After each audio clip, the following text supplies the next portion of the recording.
I bought this crimson stone many years ago at a treasure gambling event. But even after digging out all those holes to explore the stone, I didn't manage to find anything. Breaking it would be a waste. So I wrote a method and turned it into a decoration to generate these dancing butterflies. The white-robed man smiled faintly. He lowered his head and looked at the bottle in his hand, and faint sentiment appeared on his face. As for this medicinal fragrance, not only have I smelled it before, I have even seen the treasure. Judging by the medicinal fragrance remaining in this bottle, there should have been many scattering dusts contained inside before, and it has been less than 3 days since they were taken out.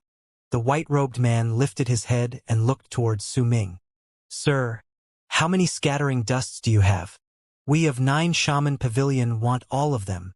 How much will you offer? Su Ming's expression was calm when he asked languidly.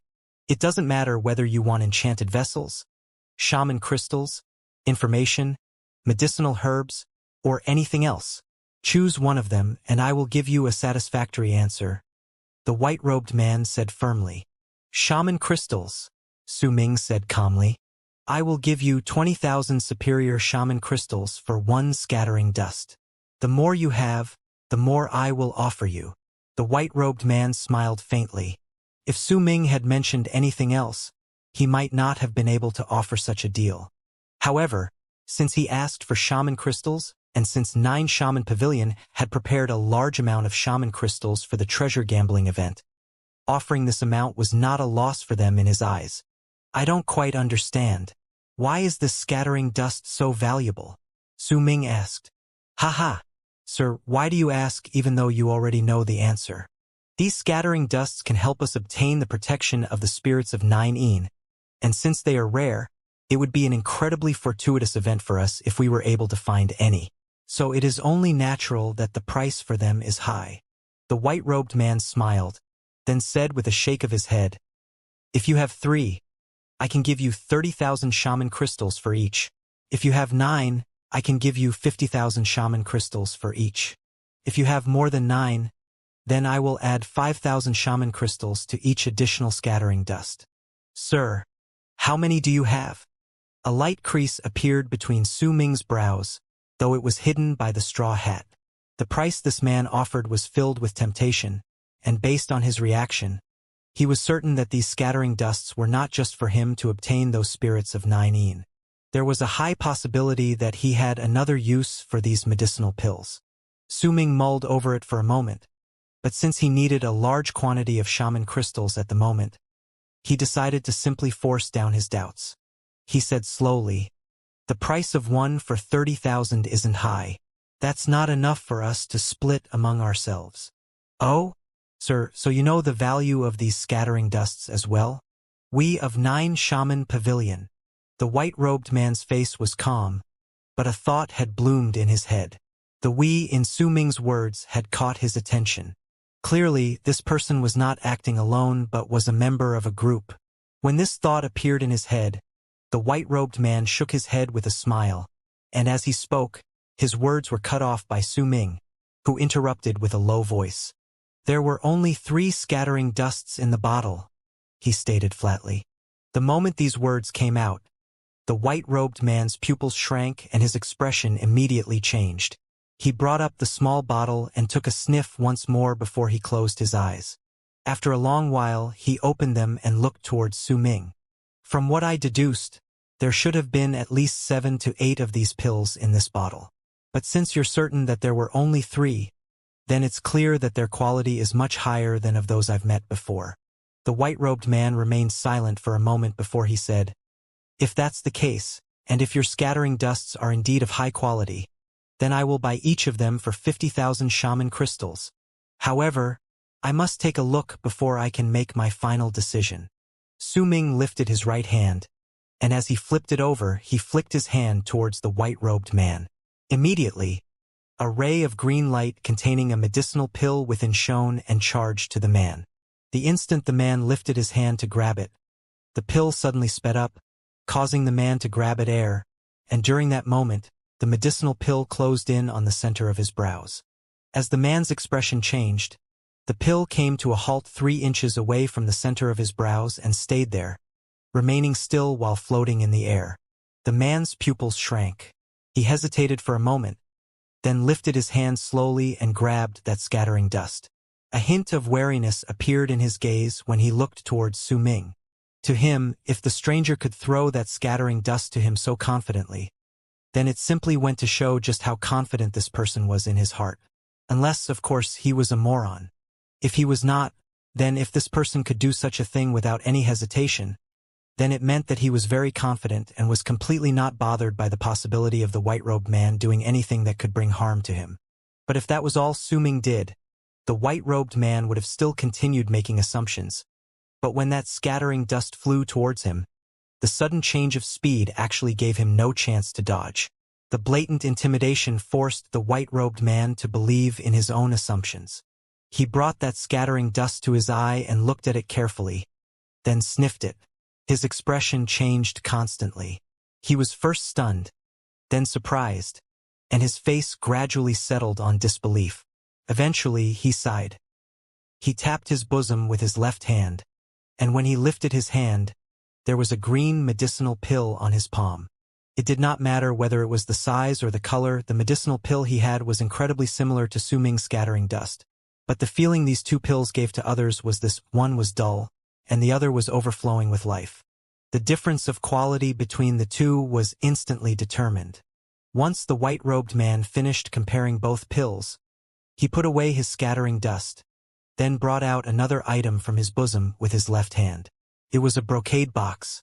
Once he placed that box on the purple wooden desk by the side, he opened it cautiously right before Su Ming. Su Ming looked over at the box, and his eyes immediately shrank. There was a 3-leafed herb inside. 2 of the 3 leaves seemed to have withered, and the one that was not withered was sharp like a poisonous snake's head. However, while it might not have withered, it looked rather listless, as if it no longer had much life left inside. The white-robed man cautiously brought Su Ming's scattering dust towards the living leaf with 2 of his fingers pinching that pill. But right the instant he brought that scattering dust close to the leaf that looked like a poisonous snake's head suddenly lifted itself and even hissed while sticking out a tiny forked tongue with hints of green in it, just like a real poisonous snake. It charged straight towards that scattering dust. The white-robed man swiftly pulled his right hand back and brought his left hand to the lid of the box, slamming it shut with a bang. His lips curled up into a smile. There's no wrong about this. If it can make the dragon leaf grass so excited, then it's definitely scattering dust. You actually have scattering dusts that have perfect quality? We of 9 Shaman Pavilion will buy all 3 of your pills for 70,000 shaman crystals each. If you have more, I can add to the price. The white-robed man looked towards Su Ming, waiting for his answer. I only have 3. I'm fine with 70,000 for each, but I want that stone. Su Ming stated calmly, pointing towards the crimson stone at the center of the incense burners. The white-robed man hesitated for a moment. About that, while that stone is a useless stone, but when I bought it, I spent a lot of shaman crystals to get it. If you can sell 1 more scattering dust to us, then we might be able to make a deal for it. I only have 3. When Su Ming saw that the man still couldn't make his decision, he turned around and walked towards the relocation rune. Brother, wait. All right, I'll just treat this as a gift for a friend. I'll give the stone to you, the white-robed man immediately said. Su Ming stopped moving, then turned his head around to look at the white-haired man. The man lifted his left hand and brought out a storage bag from his bosom. Once he briefly sorted and counted the things inside, he threw it towards Su Ming, and that bag immediately charged towards him.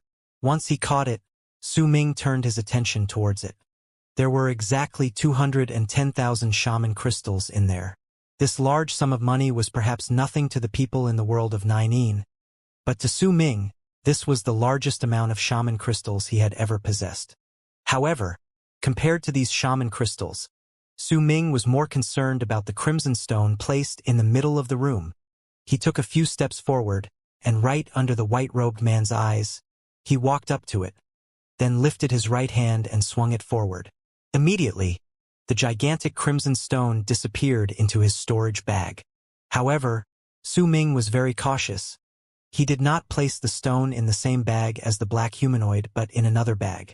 Once he placed the crimson stone away, Su Ming brought out the remaining scattering dusts from his bosom and flicked his wrist at the white-robed man. Immediately, those scattering dusts flew out. Once the man caught them, Su Ming turned around and walked towards the relocation rune. The relocation rune shone. When Su Ming disappeared, the white-robed man lifted his head and a dark expression appeared on his face. He looked as if he was hesitating about something, but at that moment, ripples suddenly appeared behind him, and an old man wearing a long black robe walked out with a snakehead cane in his hand. The white-robed man immediately lowered his head and bowed towards him. He looked incredibly respectful. Once the old man walked out, he looked at the relocation rune, which Su Ming had used to leave, and spoke in a hoarse voice. This person's power is very diverse. I can feel a sort of threat coming from him. Don't think about anything else. The white-robed man lifted his head and asked hesitantly, "He could make you feel threatened, my liege? Could it be, this person is an end shaman?" The old man remained silent for a moment before he asked unhurriedly, "There's that possibility. Just what is the deal with your crimson stone? And how many scattering dusts do we still need?" "My liege, I obtained this crimson stone by chance in the past. It was one of the stones used during the past treasure gambling events. I originally wanted to examine it, but it was empty. It's a useless stone. As for the amount of scattering dusts we still need, with the 3 good quality pills we obtained today, we will still need 2 more and we'll be all ready," the white-robed man immediately said. 2 more. The old man fell into a moment of pensive silence before he turned around and disappeared into the distorted ripples. As for Su Ming, once he walked out of Nine Shaman Pavilion, he did not immediately return to the inn, but started taking a stroll around Shaman City. He had his divine sense spread outwards, and once he was certain no one was following him, he returned to his original appearance and put on the black mask. When evening arrived, he had already gone to a large number of shops in Shaman City and spent almost 100,000 shaman crystals to buy all the medicinal herbs he needed before he returned to the inn with a calm expression. Once he returned to his room, it was already slightly dark outside. Su Ming sat down cross-legged and filled the entire area with his divine sense, causing the place to be within his control. Then, he took a deep breath and brought out the mountain rock he had bought from the auction hosted outside Freezing Sky Clan from his storage bag. As he looked at the small, black humanoid sitting cross-legged inside, Su Ming narrowed his eyes. "Just what is this thing? I only know that its finger is one of the main components I need to create the welcoming of deities." He mumbled and he sized up that small black humanoid. There were certain properties within this mountain rock that were similar to a crimson stone's, but it was difficult to use divine sense to perform a complete check. Su Ming had not linked the both of them together before, but at that moment, as he looked at this rock, he began to find an increasing amount of similarities between them. After a moment, Su Ming averted his gaze and lifted his right hand to slap his storage bag. Immediately, as a dark red light shone, that gigantic crimson stone appeared before him. The instant that crimson stone appeared, Su Ming immediately saw the small black humanoid in the mountain rock shuddering, as if it was struggling to open its eyes. The picture at the center of its brows began flashing, and the 7 poisonous, snake-head-shaped leaves appeared once again. The small black humanoid began trembling more furiously with each passing moment. Waves of black mist began spreading outwards from its body, as if a drop of ink had fallen into water and was spreading outwards through that transparent mountain rock. At that moment, Su Ming's pupils shrank. A sense of danger suddenly formed in his heart, and it was one that arrived incredibly abruptly. "Give it to me! Give it to me!" Suddenly, a hoarse and hate-filled voice echoed in Su Ming's mind. When that voice spoke, Su Ming's divine sense, which was hanging around in the room, immediately sensed a cold chill. That voice seemed to have come from ages ago, and his words were filled with longing and age. It could make the people who heard it feel as if they were rotting away. "Give it to me. I promise you a life of riches. I will give you a life where you are given the highest form of respect. Give it to me." There was a strange power contained in the voice. As it spread around the room, it stirred up Su Ming's divine sense, causing an endless amount of distortions to appear around him, and all the things that contained physical form in the room looked so indistinct that they even lost their general form. Su Ming's gaze sharpened. As his divine sense was shaken and sent into a state of agitation, he let out a cold harumph and cut off that voice that was spreading outwards. With a wave of his arm, he immediately put away that mountain rock containing the small black humanoid into his storage bag and placed a seal outside the bag rapidly with his divine sense. "Give it to me! Give it to me! Give it to me!" The voice in the storage bag started fading away only after a long while. It grew increasingly weaker, and eventually, under Su Ming's observing eyes, the small black humanoid slowly calmed down. The black mist that had spread out also started flowing backwards, little by little, returning to the small humanoid's body. As the black mist disappeared, that sense of danger Su Ming had felt also went away.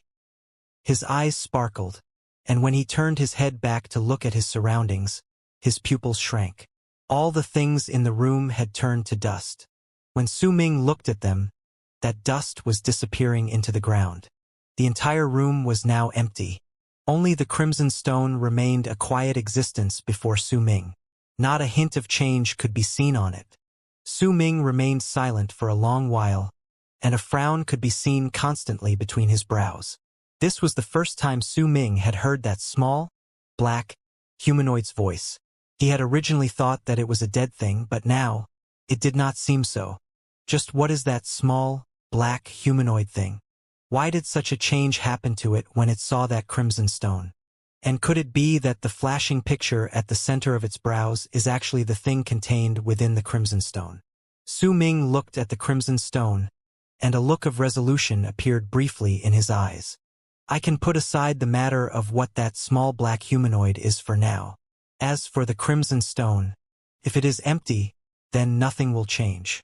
But if there really is a medicinal herb in there that no one could find, and that medicinal herb is really the picture at the center of the small humanoid's brows, then Su Ming stood up and moved beside the crimson stone. After casting it a few glances, he lifted his right hand and pressed it on the ground. With that, the crimson stone immediately started trembling and chips fell off. Su Ming frowned. The power of that one palm strike just now was enough for him to split apart mountains and break stones, but when it fell on that crimson stone, only a small part of its outer layer was crushed. He looked towards the numerous small holes on the crimson stone, took a few steps back, then green light shone at the center of his brows. The small sword immediately flew out, and with a sword whistle, green light began shining brilliantly. The small sword charged towards the stone and sliced down on it. With that one slash, rumbling sounds immediately rang out. If Su Ming had not sealed his surroundings with his divine sense, that sound would have immediately spread through the entire inn. Once those rumbling sounds died down, the small sword was lifted up. A crack that was about 3 inches deep appeared on the outer layer of the crimson stone that was positioned before Su Ming. When he saw this, Su Ming's expression changed. What a sturdy rock! Su Ming remained in pensive silence for a moment, then lifted his right hand and pointed at the small sword. It immediately closed in on the crimson stone with a whistle again. This time, the sword did not try cutting down the stone. Instead, Su Ming plunged the sword into the stone with the intention of piercing it through. With a bang, the small sword was buried deep into the stone, straight up to its hilt. This scene made Su Ming's eyes sparkle. After a moment, the small sword flew out, changed position, then stabbed the stone again. He repeated the process multiple times, right until the holes that the sword had created after stabbing into the stone and subsequently pulled out formed a straight line that split the crimson stone right down from the center. This stone is really strange. If I try cutting it down, I can only cut 3 inches into it, but it's easier if I pierce through it with the tip of a sword. Su Ming lifted his right hand, and after one seal, he pointed at the small sword. It immediately rose into midair, and as it shone, the sword swiftly grew larger. Once it turned into a sword that was nearly 10 feet long, it cut straight down at the crimson stone beneath it, right at its center, where the straight line formed by the numerous amount of sword holes was. With that one slash, rumbling sounds mixed with cracking sounds rang out, formed as the spaces between the small holes shattered and these holes connected together. As the rumbling sounds disappeared, due to the sharpness of that large virescent sword, when Su Ming lifted it, the crimson stone before him shuddered, crumbled, and split into two halves right from the center. The center of each half of this big stone was empty. If they were connected together, they would create a spherical empty space. By the looks of it, someone had used some sort of method to separate that part from the stone. Su Ming took a few steps forward and stared at the two halves of the big stone. Eventually, his eyes fell on the right half of the stone. The faint medicinal fragrance he had detected came from this half. After a moment of pensive silence, Su Ming controlled the small virescent sword and cut down on that half of the stone, just like he had done before. When he had split that half of the stone into 8 pieces, Su Ming picked up one of them. This was an uneven stone piece that was about the size of 2 palms. As Su Ming held it, a faint medicinal fragrance wafted into his nose. The source of that scent was indeed from this stone piece. In fact, Su Ming could even see the broken part of a leaf at the spot he was looking at right then. The leaf had already fused together with the stone piece, but if he took a closer look, he could still that it truly existed.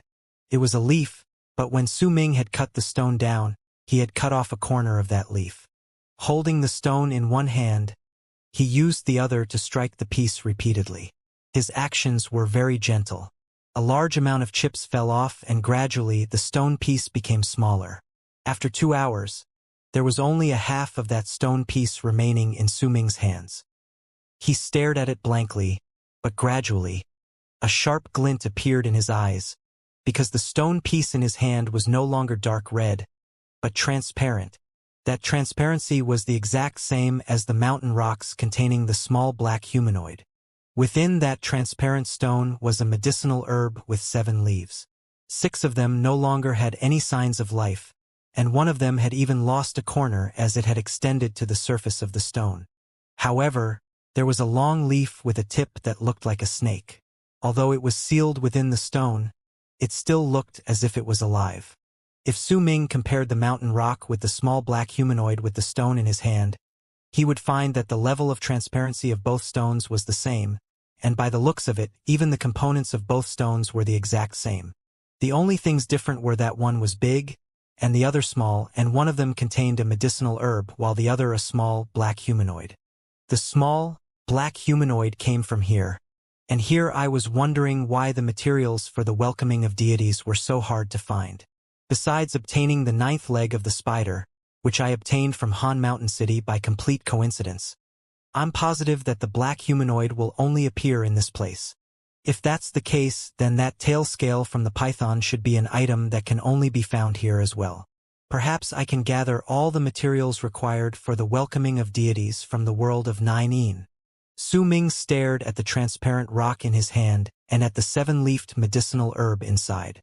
The herb's form was incredibly similar to the herb he saw in 9 Shaman Pavilion earlier in the day. The only difference between them was that his herb had 7 leaves, while the white-robed man's had only 3. Even if he compared the living leaves, the white-robed man's herb was already very obviously withered. But the herb in Su Ming's hand was overflowing with life, though something caught his attention as he observed that herb, something that made him narrow his eyes. Because he saw that the remaining 6 leaves showed clear signs that they were bitten and torn off. Those bite marks seemed to be left behind by a poisonous snake. As Su Ming looked at the lively leaf, a picture formed in his head. In that picture, he saw that once this dragon leafgrass was sealed inside the crimson stone. It bit down on one of the leaves by its side and absorbed its life to survive through the endless passage of time. After an unknown amount of time went by, it bit down on another leaf. Once it bit down on all the leaves by its side, it managed to persevere and survive. If that's the case, I can understand why it managed to survive. But perhaps, it's not like this, Su Ming mumbled. The herb might be in that transparent piece of stone, but he could still feel a presence akin to that of a ferocious beast coming from inside.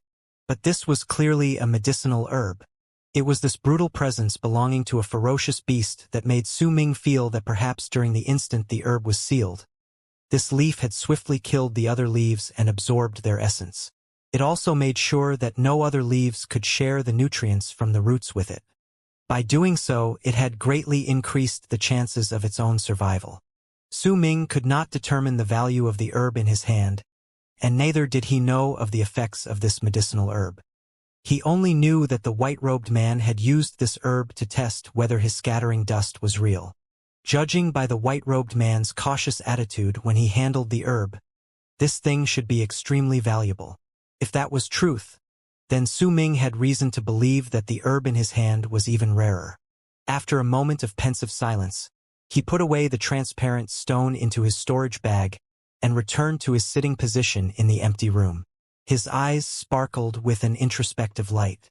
I was originally uninterested in the treasure gambling event, but, by the looks of it, I must join this event, and not just that, I'm going to use the small black humanoid's unique ability to reap the greatest rewards possible. As for attracting attention and bringing trouble to myself, I now have the warrior spirit's protection and the chances of having the spirit of 9-in equivalent of an end shaman attack for me. If that is the case, I might as well be flashy in the world of 9-in. A glint appeared in Su Ming's eyes. He was a cautious person, but there was also a resolute being lying within that cautious man. As long as he believed that there was something beneficial for him, he would take action without any hesitation. If the treasure gambling event only relied on luck, he would not have entered. He would not have wanted to waste his time on these sort of things that gave him no certainty of success. However, the situation now was completely different. Once Su Ming learned of the strangeness of the small black humanoid, he felt his heart start beating in excitement. Even if he put aside the value of the medicinal herbs, there were other items in the Crimson Stones, and once he added all of these things together, this was practically a fortuitous event and serendipity to him. There was in no way Su Ming would give up on a chance like this. Looks like I will change my decision regarding Wu Duo's offer. I hesitated before because I didn't want to join. But now, joining that thing is not of a problem to me. A cold glint flashed in Su Ming's eyes. Once he understood that he was going to bring up a storm due to this serendipity, he closed his eyes and immersed himself in his meditation. Since he was most certainly going to join this treasure gambling event, most definitely going to be the center of attention during the event, and absolutely going to cause great bloodshed, then right now, he chose to isolate himself during the remaining 2 weeks he had left till the event. He chose to use this amount of time to make sure that he was in peak condition so that he could be ready for the surprise he would bring to these people. As the treasure gambling event slowly crept in on the people, more shamans arrived to Shaman City from all directions every single day.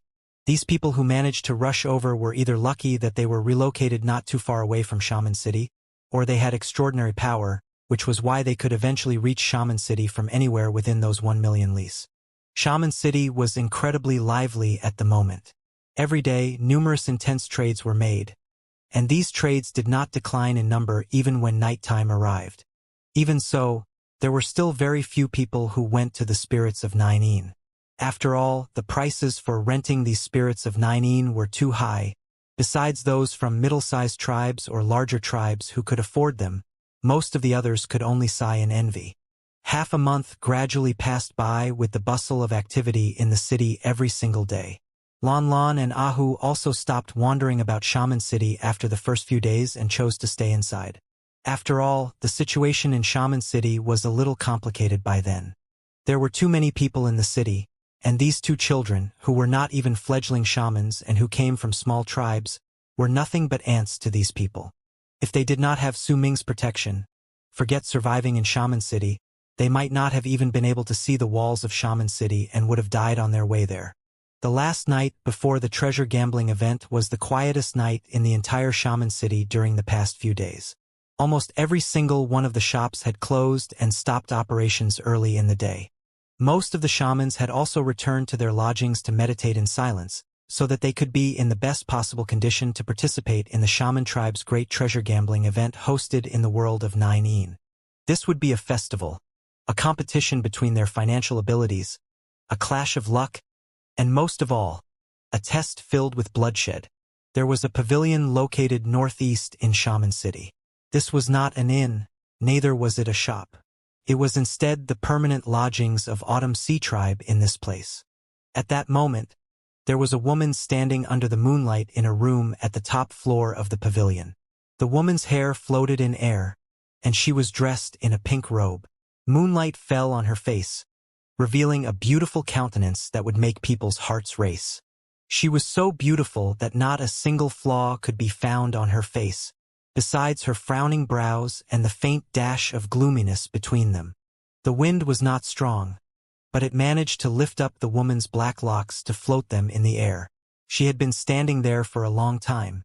When the wind gradually became stronger, she lifted her right hand and caught her wind-blown hair.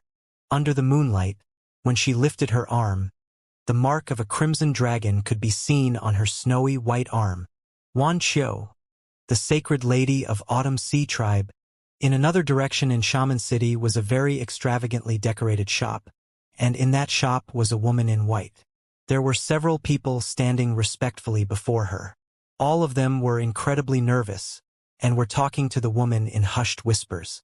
However, while the woman was listening to their words, the occasional dazed and exhausted look gave people the feeling of her having lost her soul.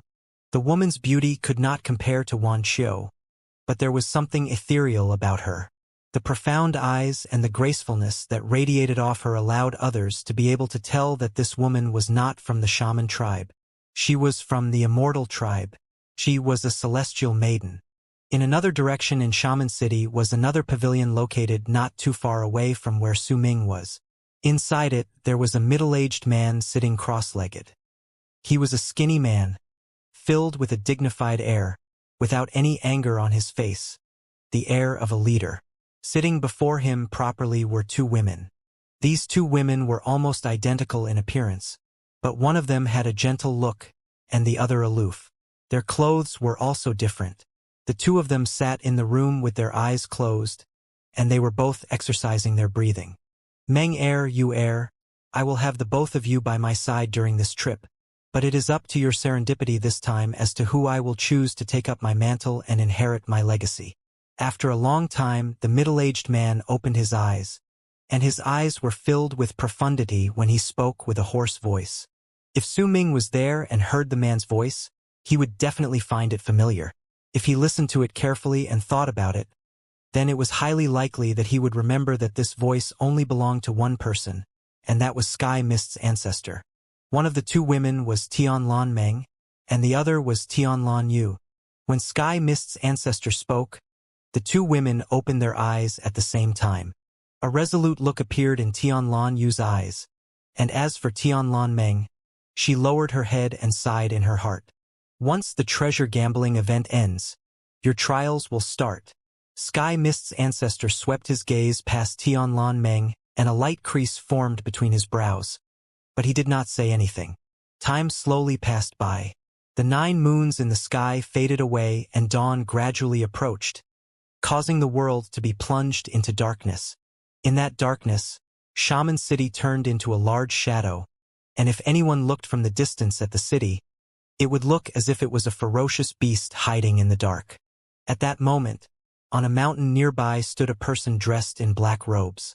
He looked at Shaman City, and a glint appeared in his eyes. I don't know why my master's projection disappeared after his fight with Hong Luo. Now I can't contact him for a short period of time. But I'm still here, so that means that Hong Luo must be gone. Then destiny is not a problem to fear. Destiny, do you think you can escape from my gaze? Before Master's second projection descends upon me, I will restore order and use this chance to land a great achievement. An aloof voice fell from the person's mouth. That person was Di Tian's servant, an immortal that existed solely for Su Ming in the land of the berserkers. The only thing I have to pay attention to is the end shaman in this place, and the frightening legend of the world of 9 sanctities. The person mumbled to himself and walked towards Shaman City. Light gradually appeared in the sky at dawn. The darkness on the ground was like a black veil that covered the land and was slowly lifted by an invisible hand, causing the earth to gradually brighten up. A new day arrived. The treasure gambling event was about to start. When sunlight shone through the window into Su Ming's room, he opened his eyes for the first time. since he isolated himself half a month ago in meditation. A sharp glint appeared in his eyes. He had already reached the peak of his condition. As sunlight brightened up the entire room, and Su Ming brought out a small blue bottle from his storage bag at a moderate pace. Once he uncorked the bottle, he took a sniff from it. "See, Marrow, this thing can allow me to recover rapidly. Perhaps I will be able to use it here." Su Ming put away the small blue bottle and stood up. Once he smoothed out his robes, he pushed open the door and walked out. When he walked out, a door nearby also flew open, and Nan Gonghen walked out of his room full of confidence and spirit. Once he saw Su Ming, he let out a boisterous laugh and wrapped his fist in his palm towards Su Ming. "Brother Mo, it's been a month since we last met, and you look even more refined than before."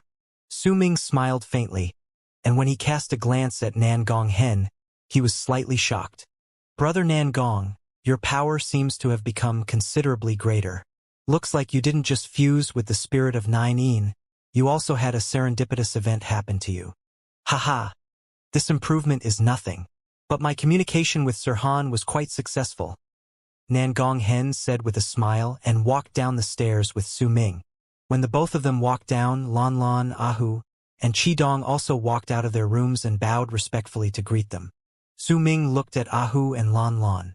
The boy and girl were filled with excitement and eagerness. Clearly, they also knew that this was the day of the shaman tribe's great treasure gambling event. Su Ming fell into a moment of pensive silence before he looked towards Nan Gonghen. "Brother Nan Gong, I have a request." Nan Gonghen swept his gaze past Lan Lan and Ahu, smiled, and asked, "Is it related to these two children?" "That's right. By the looks of it, they really want to see this treasure gambling event. Once we go there, I hope that you would be willing to take care of them in my place and let them return safely. There might be some changes on my side, and I might be stalled." Su Ming gathered his thoughts for a while, then wrapped his fist in his palm to Nan Gonghen. "That's easy. Brother Mo, you don't have to worry. If I can't even protect a pair of children, then I would be too embarrassed to face you." Nan Gonghen spoke solemnly, with a stern expression on his face. "Thank you very much." Su Ming nodded.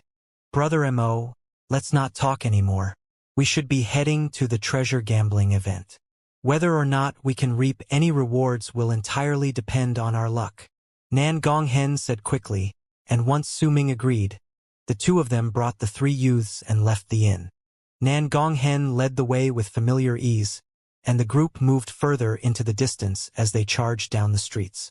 Almost all the people in Shaman City had left their own lodgings and were rushing at full speed towards the center of the city, the spot where the treasure gambling event was hosted. At that moment, there were 1,000-something crimson stones of various sizes floating in the sky above the center of Shaman City. The larger ones were about 100 feet tall, and the small ones were about the size of a human head. They were densely packed, and while there were only 1,000-something of those stones, when people looked over, these stones looked as if they had covered the entire sky. When the crowd looked over, the sight was a shock to their eyes, and it made them feel as if there was a strong pressure on them. Those stones shone with a crimson light that looked as if it had dyed half of the sky red. It made people's breathing quicken. The area under those crimson stones in the sky was divided into 8 parts, and there was a platform elevated off the ground. At that moment, there were countless people on that platform. There was a densely packed crowd around this platform. They did not have the right to be on the platform, but they still had the right to buy crimson stones. That was why, even though they were standing on the ground, they were still very excited. There were 8 halls floating in the sky right at the center of the floating crimson stones, and the platform on the ground. Each of these halls were shining brilliantly, and the people inside were clearly of incredibly high status. There were nearly 100 strange enchanted vessels floating around the 8 big halls. These enchanted vessels sparkled and were shaped in the form of a ring, and it looked as if there were numerous rays of light crisscrossing against each other. As they shone, they also let off a sharp feeling. These enchanted vessels were all slowly spinning around. Each time 2 of these light rings crossed paths, there would be a sizzling sound. These sounds were incredibly piercing to the ears, and they spread in all directions. Further down, More people were rushing towards the place from all around Shaman City. Su Ming was among them. If they did not have Nan Gonghen around, they would only be able to join the treasure gambling event with the crowd standing at the outer ring around the platform. However, with Nan Gonghen's status, he could bring Su Ming and the others through the crowd and charge straight towards the platform, and they actually found reserved spots near the front. The people around them were talking to each other animatedly, and their voices rose into a clamor of noise. Almost all of the people's gazes were focused on the floating crimson stones in the sky. Those gazes were filled with eagerness, yearning, excitement, and hope. It's about to start. Brother Mo, this is the first batch of crimson stones that will be sold. Once we start, everyone will fly into midair and examine those crimson stones. The stones have numbers right before them, and if you like any of them, remember the number, for there will be held an auction for these crimson stones after that. The one who offers the highest bid gets the stone. Eagerness appeared in Nan Gonghen's eyes, and he began providing explanations to Su Ming. Su Ming, sitting in his seat, lifted his head to look at the crimson stones in the sky. His eyes were sparkling. There were far too many people here, and there were quite a lot of powerful warriors among them as well. It was not convenient for Su Ming to spread his divine sense outward, so he could not locate Wu Duo for the time being. However, based on his own judgment, even if he did not go and find Wu Duo would think of a way to find him. He listened to the commotion in the place. The voices had now fused together to turn into a buzzing that reverberated through the area, causing the treasure gambling event to already be incredibly lively, even though it had not even started. This time, I'll definitely find a medicinal herb. I already prepared a large amount of shaman crystals for this treasure event before I came here. This treasure gambling event is a mere gamble for us to reach extreme ecstasy for one instant and for that instant of excitement when we place everything on the line. There's no way I won't get it this time. I'll buy 10 stones this round. Heh. Compared to buying crimson stones, I'm more interested in others opening the stones once they buy them. Their expressions when they find that the crimson stones they bought are completely worthless after they spent a large amount of shaman crystals to buy them are so very exciting. The buzzing filled the air and time trickled by. Once another incense stick finished burning, the 1,000-something crimson stones floating in the sky suddenly started shining brilliantly. Once that light dyed the entire sky crimson, a hoarse and ancient voice traveled towards the crowd slowly. Everyone, most of you came here to gamble for treasure. As that ancient voice reverberated in the air, the people gradually fell silent, and right before their gazes, the sky distorted, and a person walked out slowly from within. That person appeared indistinct and his face could not be seen clearly. The crowd could only see that he had a head full of white hair. He looked like an old man, but when he stood there, the pressure he exuded was almost comparable to the pressure of the 1,000-something crimson stones gathered together, causing the people's gazes to be attracted towards him. He's the great elder of the god of Shaman's temple. It's said that he's already halfway through to becoming an end shaman, Nan Gonghen said in a hushed voice. Su Ming already had his eyes opened, and at that moment, he looked at the indistinct person in the sky, nodding his head. Since most of you came to gamble for treasure, then I won't waste my breath here. The god of Shaman's temple prepared 10 batches of crimson stones for the treasure gambling event this time. Each batch contains 1,000 crimson stones.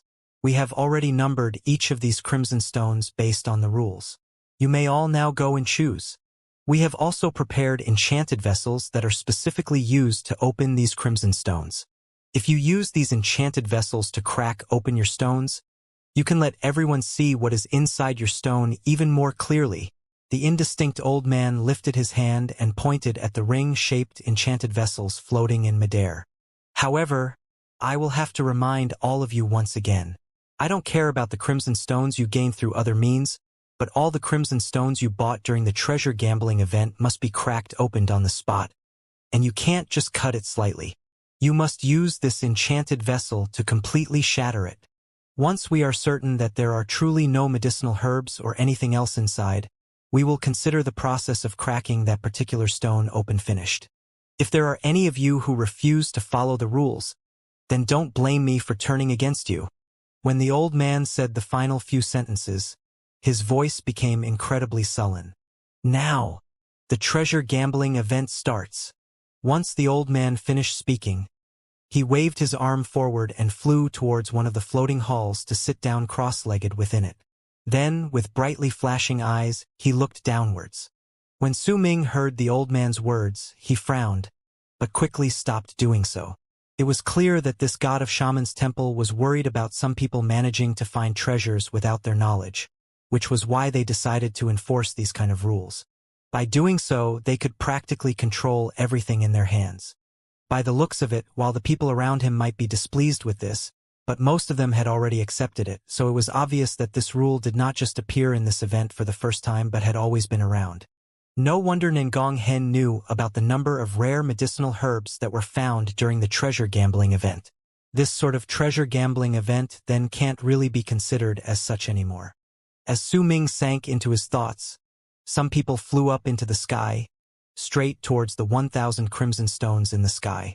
Soon after, more people flew up.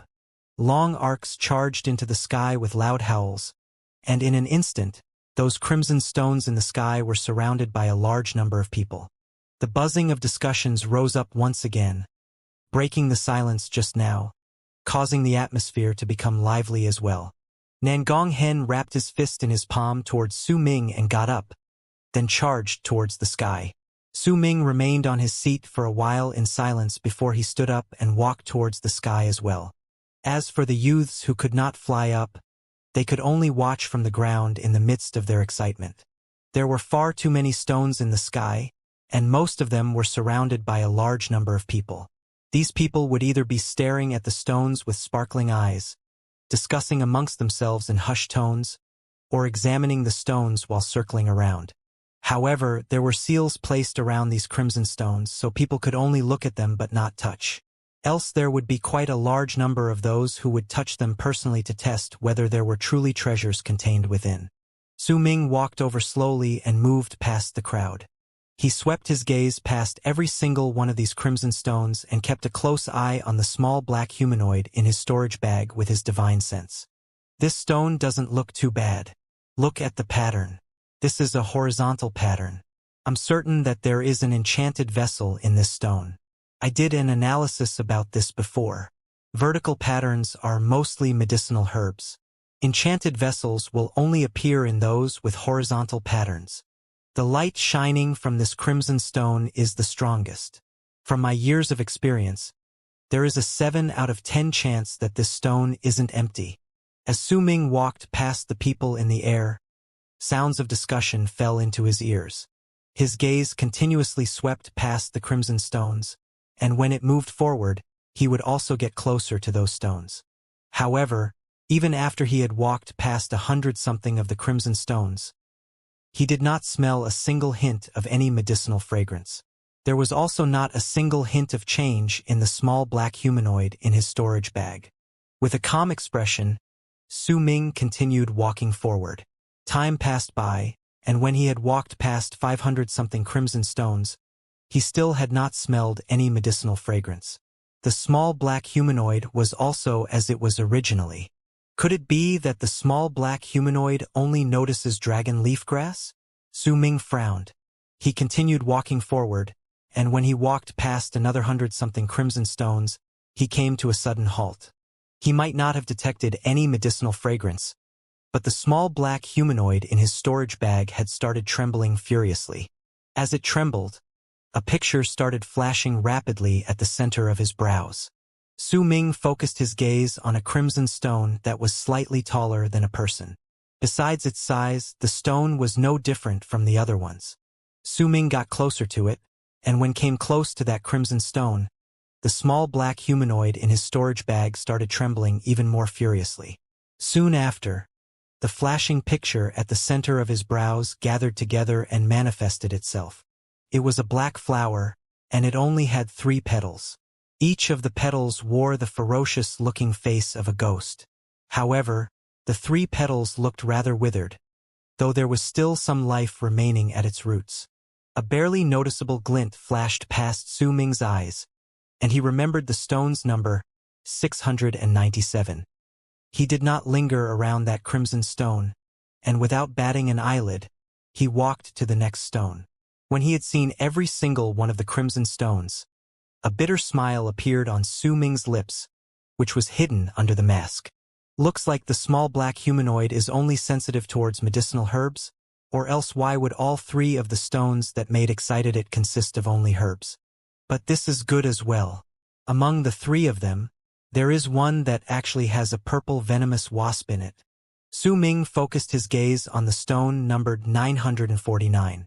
That stone was not big and was only about half the height of a normal person.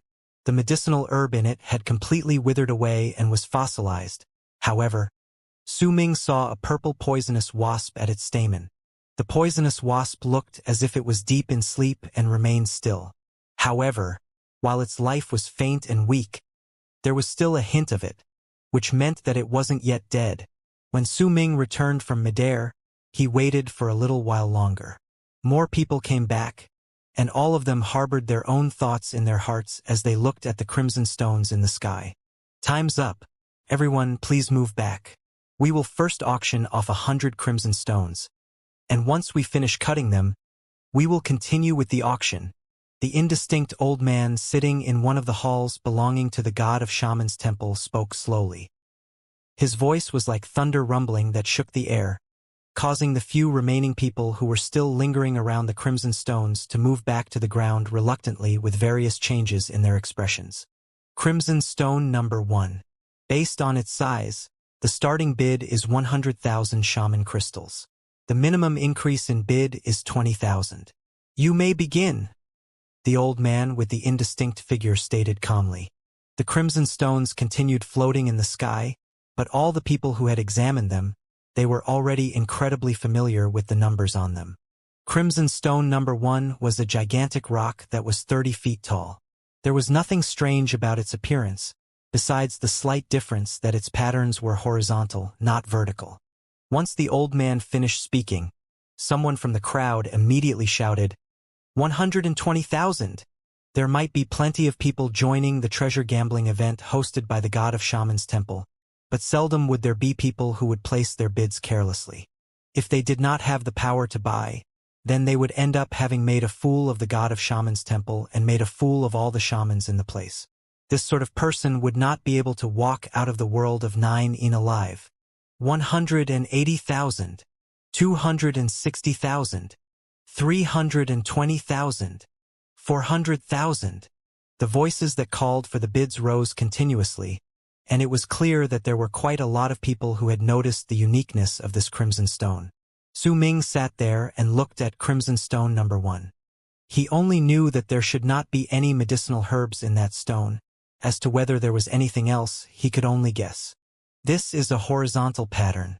Horizontal patterns are rare, and I remember that during the few times they appeared, most of them contained items inside. Nan Gonghen mumbled in his seat, and a glint appeared in his eyes.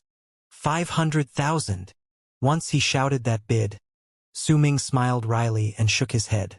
He only had about 100,000 shaman crystals on his person at this moment. Compared to these people, he was really low on funds.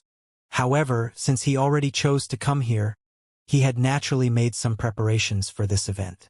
To prevent incidents where the people did not have enough shaman crystals, they could exchange their items for shaman crystals, and the god of Shaman's temple were not the only people who would buy them.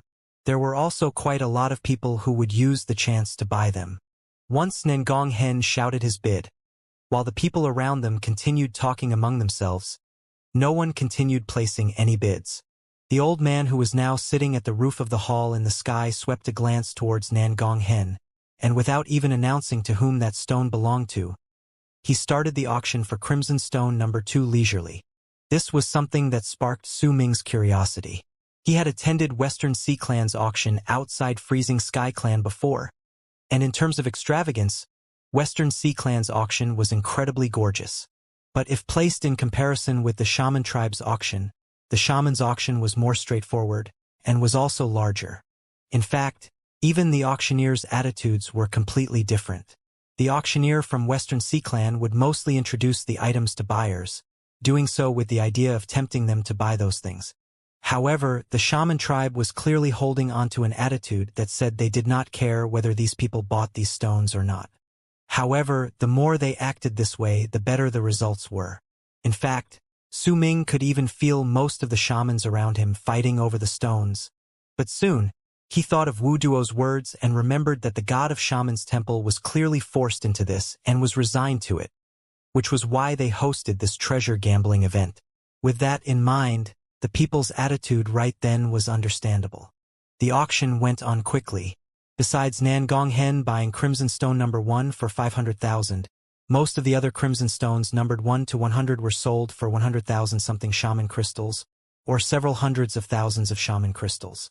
When the first 100 were auctioned off, Su Ming paid attention to the people cutting the stones. He wanted to see just how they would cut those crimson stones open. Nan Gong Hen flew up nervously, and the other 99 people joined him, moving to those enchanted light rings in midair. The first 100 crimson stones descended automatically from the sky and charged towards the 100 people, and by some unknown method, they flew straight to their respective buyers. Su Ming gave them a few more scrutinizing looks and understood a little about what was going on. The stones went to their respective buyers because the enchanted vessels also had numbers on them, and Nan Gong Hen was naturally standing right before the ring numbered 1, which meant that Crimson Stone number 1 was not flying towards him, but that enchanted vessel number 1. As the people stood beside the enchanted vessels and the crimson stones descended on them, their expressions became different. Most of them looked rather nervous, but they were also expectant. Compared to them, the crowd of shamans underneath were even more excited. All of them looked towards them, and the sounds of their discussions continuously rose into the air. Su Ming turned his attention towards the people in the sky. The buzzing sounds rang incessantly by his ears. He saw Nangong Hen taking a deep breath, then lifting his right hand to seize the crimson stone in the air. The crimson stone immediately floated towards him slowly, and when it got closer to the light ring, the enchanted vessel immediately let out a buzzing noise and grew larger in an instant. Once it enveloped the crimson stone within, it started spinning about rapidly. As it spun, a large amount of chips fell from midair. Su Ming's eyes sparkled as he stared at those enchanted vessels. This enchanted vessel was spinning incredibly quickly, which was how it could make that crimson stone become smaller slowly. These enchanted vessels are used specifically to cut crimson stones. As Su Ming watched, he saw Nangong Hen lifting his right hand rapidly and pointing towards the enchanted vessel. At that instant, sizzling sounds spread out, and the enchanted vessel that was spinning at high speed slowly stopped. Most of the crimson stone was already chipped away by then. Nangong Hen walked over in his anxiety and looked at it for a long moment before pointing at the enchanted vessel again. Immediately, as the enchanted vessel shone, a sharp needle appeared. That needle charged towards the crimson stone, and as it hummed in the air, it shot straight through the stone. This repeated many times, and eventually, Nangong Hen sighed. As the people saw this, sounds of discussions rose into the air once again. He bought it for 500,000, but it looks like there's nothing in there. That's right. There wasn't any unusual light shining just now when he was chipping it away. So it's clear that this crimson stone isn't pure. Even if there's any unusual light, it's still useless. There has been plenty of stones that shone with those lights before, but all of them only contained fossilized objects. The ones that are truly useful are rare and in between. Oh well, just break it. It's just a worthless stone. Nangong Hen was rather unwilling to give up. He glared at the stone. Then, with gritted teeth, he lifted his right hand and pointed at the enchanted vessel once again. Immediately, that enchanted vessel shot through the crimson stone in multiple places in succession. Suddenly, when the needle shot through the crimson stone one final time, a powerful red light shone through a small hole violently. When that light appeared, cries of surprise immediately erupted from the people underneath. Su Ming, too, immediately focused his attention on that light. Cries of surprise and shock rose all around him and rang in his ears. It's the unusual light. That light has appeared. This is the light that will only appear when there is indeed something contained within a crimson stone. Nan Gonghen's face was filled with excitement. Just as he was about to continue, a voice suddenly came from one of the 8 halls around him. Nan Gonghen, sell that stone to me. I'll buy it for 800,000 shaman crystals.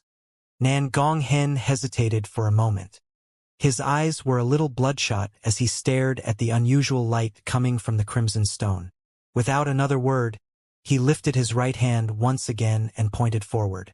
Immediately, the light ring started spinning rapidly. The crimson stone grew smaller, and eventually, when the light ring stopped, what appeared before Nan Gonghen was a transparent stone that was the size of a fist. There was nothing in the stone. However, one of its corners was cracked, and there was a sign that it had been pierced through. Nan Gonghen was momentarily stunned. Then his expression started changing, eventually settling on a bitter smile. There was indeed an item contained within the stone, but as time passed by, and because you did not cut through the stone correctly, the item has dissolved into wind. It's a pity, a true pity. The old man sitting cross-legged on the hall remarked slowly. After Nan Gonghen, the other people started cutting away at their crimson stones with the enchanted light rings. Occasionally, that unusual light would appear, and each time it happened, it would attract the crowd's attention. However, every single time they cut the stones open, every single person would bring out a storage bag and place it on the enchanted light ring. Only then would they be able to let this enchanted vessel operate properly. Once Su Ming observed several people opening the stones, he averted his gaze to Nan Gonghen, who came back dejected. Brother Mo, my luck is a little too rotten this time in the world of Nine, isn't it? When I went to rent my spirit of Nine, I was conned by that old man, and the crimson stone I fancied did indeed have something in it, but I broke it. Nan Gonghen laughed bitterly as he watched the shamans cutting through the crimson stones in the sky and listened to the commotion and discussions from the people around them, then sighed. Su Ming originally wanted to comfort him, but when he was about to open his mouth, he found himself not knowing how to console him. In fact, he even had a feeling that Nan Gonghen did indeed have rotten luck. Uncle Nan Gong, it's all right. It's just a broken stone. You can buy more afterwards, you'll definitely be able to get a treasure. Lon Lon blinked, then started consoling him. It's 500,000. 500,000. Nan Gonghen lifted his head and looked at the floating crimson stones in the sky. A refusal to admit defeat rose in his eyes. Ahem, I think if we aren't too confident, then it's better not to continue with this sort of gamble. Just now, I truly experienced what the people said by being overcome by extreme ecstasy for an instant and falling into despair in an instant. Su Ming cast Nan Gonghen a glance, and when he saw that refusal in his eyes, he knew that all forms of persuasion and words of comfort were useless. He sighed and no longer spoke. He still could not understand just why these people could be so passionate about this treasure gambling, especially when they were clearly relying on their luck. As he was immersed in his thoughts, an intense uproar suddenly broke out among the people around them. A dual-colored light. It's a dual-colored light. There's no wrong about that. A dual-colored light actually appeared?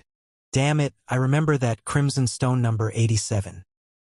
I knew that stone was promising since the start. He sure got himself a good deal. That person spent less than 200,000. And now that the unusual light appeared, the stone's price will instantly increase by several fold. Now that the rare dual-colored light appeared, the value of the stone will reach 1 million. As cries of surprise rose in the large area, Su Ming lifted his head and looked over. With just one glance, he saw one crimson stone among the many enchanted light rings shining red and blue. These 2 rays of light crisscrossed and illuminated an entire area of 100-something feet. There was an old man standing beside the enchanted light ring. That old man was now filled with excitement and ecstasy and started laughing heartily on the spot. His eyes shone brilliantly, and with his right hand, he pointed at the enchanted vessel through the air. Immediately, the spinning enchanted light ring started slowing down, and when it finally stopped, the dual-colored light shone incredibly distinctly before the crowd. Continue cutting. By the looks of it, you just need to pierce a hole in there and perhaps a shadow will appear. The moment the shadow appears, the price of the stone will become even higher. I don't think so. The dual-colored light is already rare enough. The chances of a shadow appearing are not high. As the old man stopped cutting the stone, the people around started discussing among themselves once again, and some of them even tried cajoling him at the top of their voices. Jealousy, envy, and all sorts of complicated emotions were shown clearly in their words. Owner of Crimson Stone number 87, you don't need to continue cutting. We of Deity and Snaring Tribe will buy that stone for 1 million shaman crystals. A calm voice said from one of the 8 halls in the sky. You want to buy a dual-colored light stone with just 1 million? That stone has 2 colors, which means that there is definitely something in there. Owner of Crimson Stone number 87. I am Taimu from Eastern Goosefoot Tribe. I'll give you 1,300,000 shaman crystals. Sell it to me. A voice Su Ming was familiar with spoke from another hall. That voice naturally belonged to the latter shaman, Taimu. A hesitant look appeared on the face of the Crimson Stone's owner. He looked at the Crimson Stone, then looked at the 2 halls the voices had come from. Clearly, the lesson Nangong Hen had just received was now clearly making him unable to make up his mind. Cut it. Continue cutting into it. Damn it, why are you tempted with just these words? I tossed in 500,000 for mine, and I still finished cutting through the entire stone. Nangong Hen gritted his teeth and glared at the sky while standing beside Su Ming. More blood capillaries showed up in his eyes. Brother Nangong, what is the deal with this dual light?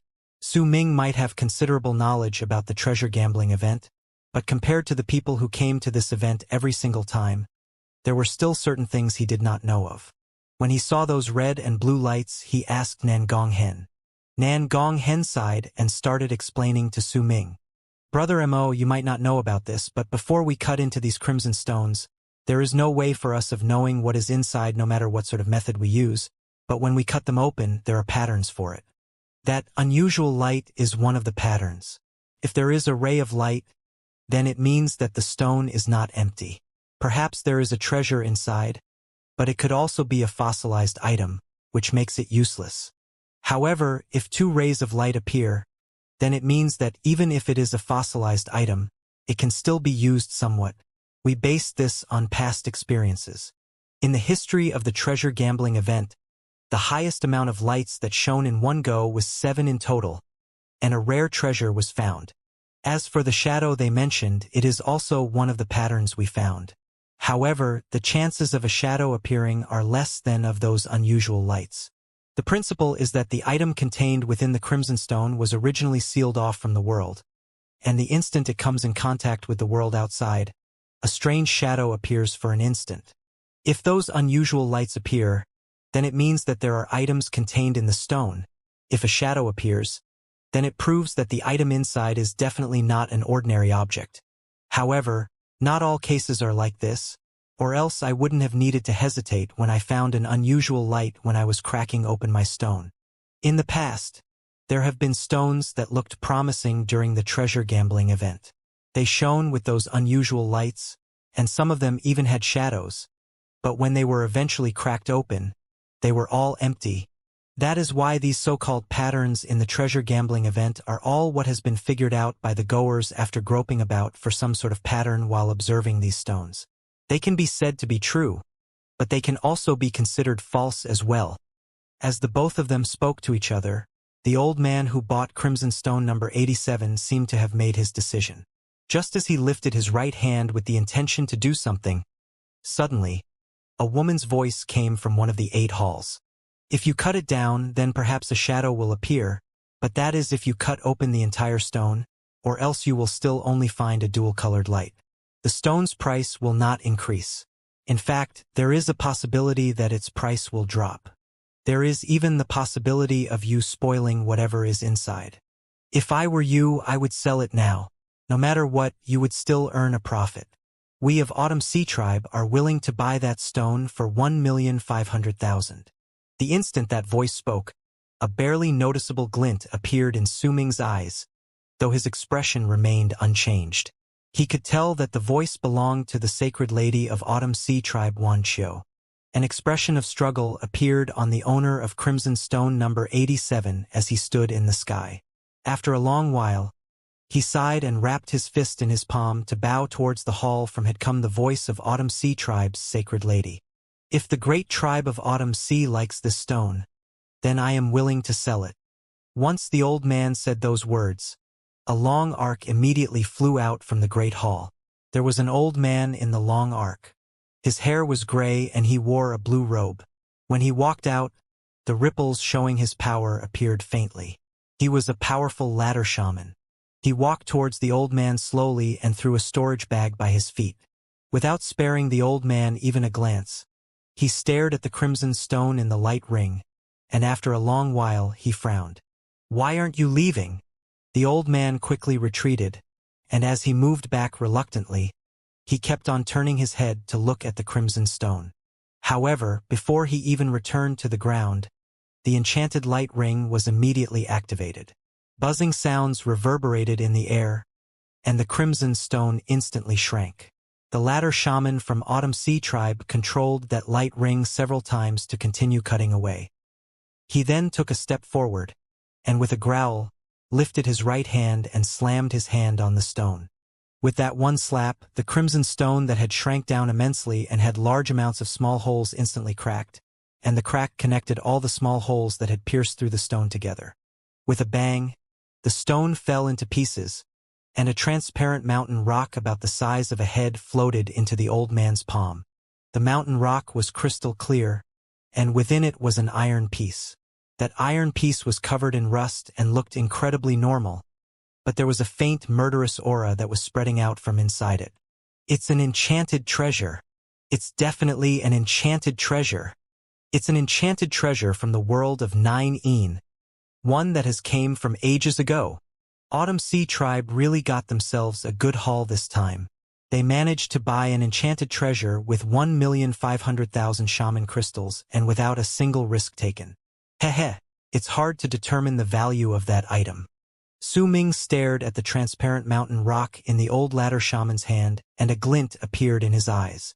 By his side, Nan Gonghen looked incredibly dejected, and it was clear that he was plagued by what had happened to him. The old man who sold the stone for 1,500,000 shaman crystals was momentarily stunned. Then a variety of emotions flitted through his face. The complicated feeling in his heart would not lose to Nan Gonghen's. He had sold that stone away because he could not bear the thought of 1,500,000 shaman crystals disappearing from his hands within an instant. The old ladder shaman from Autumn Sea tribe smiled as he stood in the sky. Then with a flip of his right hand, the mountain rock immediately disappeared. He turned around and walked towards Autumn Sea tribe's hall. The grand elder of the god of shamans temple who was sitting and meditating at the roof of another temple remained expressionless. But if anyone took a closer look, they would find that his pupils had shrank the moment he saw the mountain rock being excavated. We will now continue with the auction of crimson stones number 101 to number 200. When the first 100 crimson stones were all cracked open, the atmosphere in the area had reached its peak, and the crowd became even more enthusiastic in buying the second batch of stones. 200,000, 300,000, 350,000, 500,000, 600,000. As the crimson stones were auctioned off, the bids continued without stop. Before long, all the stones were bought by the people in a manner as if they were fighting against each other for them. Nan Gonghen had wanted to place a bid several times but forced down his urge. As for Su Ming, he simply continued watching and did not join in the bid. He was waiting for crimson stones number 697, 901, and 949. Su Ming was absolutely certain about these 3 stones, and as for the others, he would not gamble for them. Time trickled away, and the second batch of crimson stones was cut down. 2 of them had shone with that unusual light, but in the end, when they were both cut open, one of them was empty inside, and several hundreds of thousands of shaman crystals were gone down the drain just like that. While there was an item in the other stone, when it was cracked open, the item contained within was already completely fossilized. It crumbled into dust from the slightest touch, disappearing into the air. Su Ming waited patiently and continued watching as the third, fourth, fifth, and sixth batches of crimson stones were sold off, then subsequently cracked open by their buyers right before all the shamans. The whole time, besides waiting, Su Ming also observed how the people control those light rings, as well as the strangeness of that enchanted light ring, especially the act of placing a storage bag on it before it could be activated. These observations allowed Su Ming to figure out that the amount of shaman crystals those people had bought the stones for should be contained within those storage bags. Su Ming was also observing the almost crazed shamans who had their emotions completely ignited around him. Su Ming had made some brief calculations. Among the opened 500 crimson stones, there were 12 that had shone with that unusual light, but only 5 of them had contained anything inside, and the rest of them were empty. Yet even so, only 2 of the 5 stones that contained physical items made the crowd burst into commotion. One of them was the piece bought by Autumn Sea Tribe, and the other was the rock containing a lock of black hair inside. The lock of hair inside that palm-sized transparent mountain rock looked alive, as if it still contained ample amounts of life force. It seemed that if anyone crushed that mountain rock, they would be able to extract it in its complete form.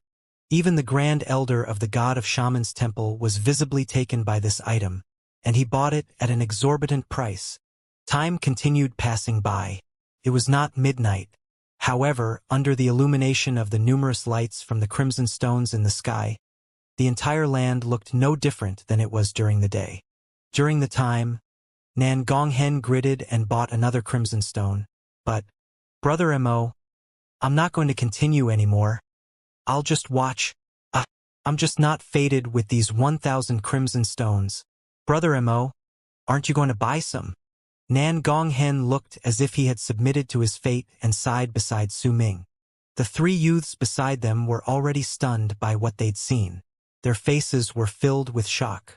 The intense atmosphere could easily affect the emotions of all the people in the area, and their self-control would be whittled down to the extreme. Su Ming nodded. At the moment, the voice of the Grand Elder of the God of Shaman's temple spread through the land languidly.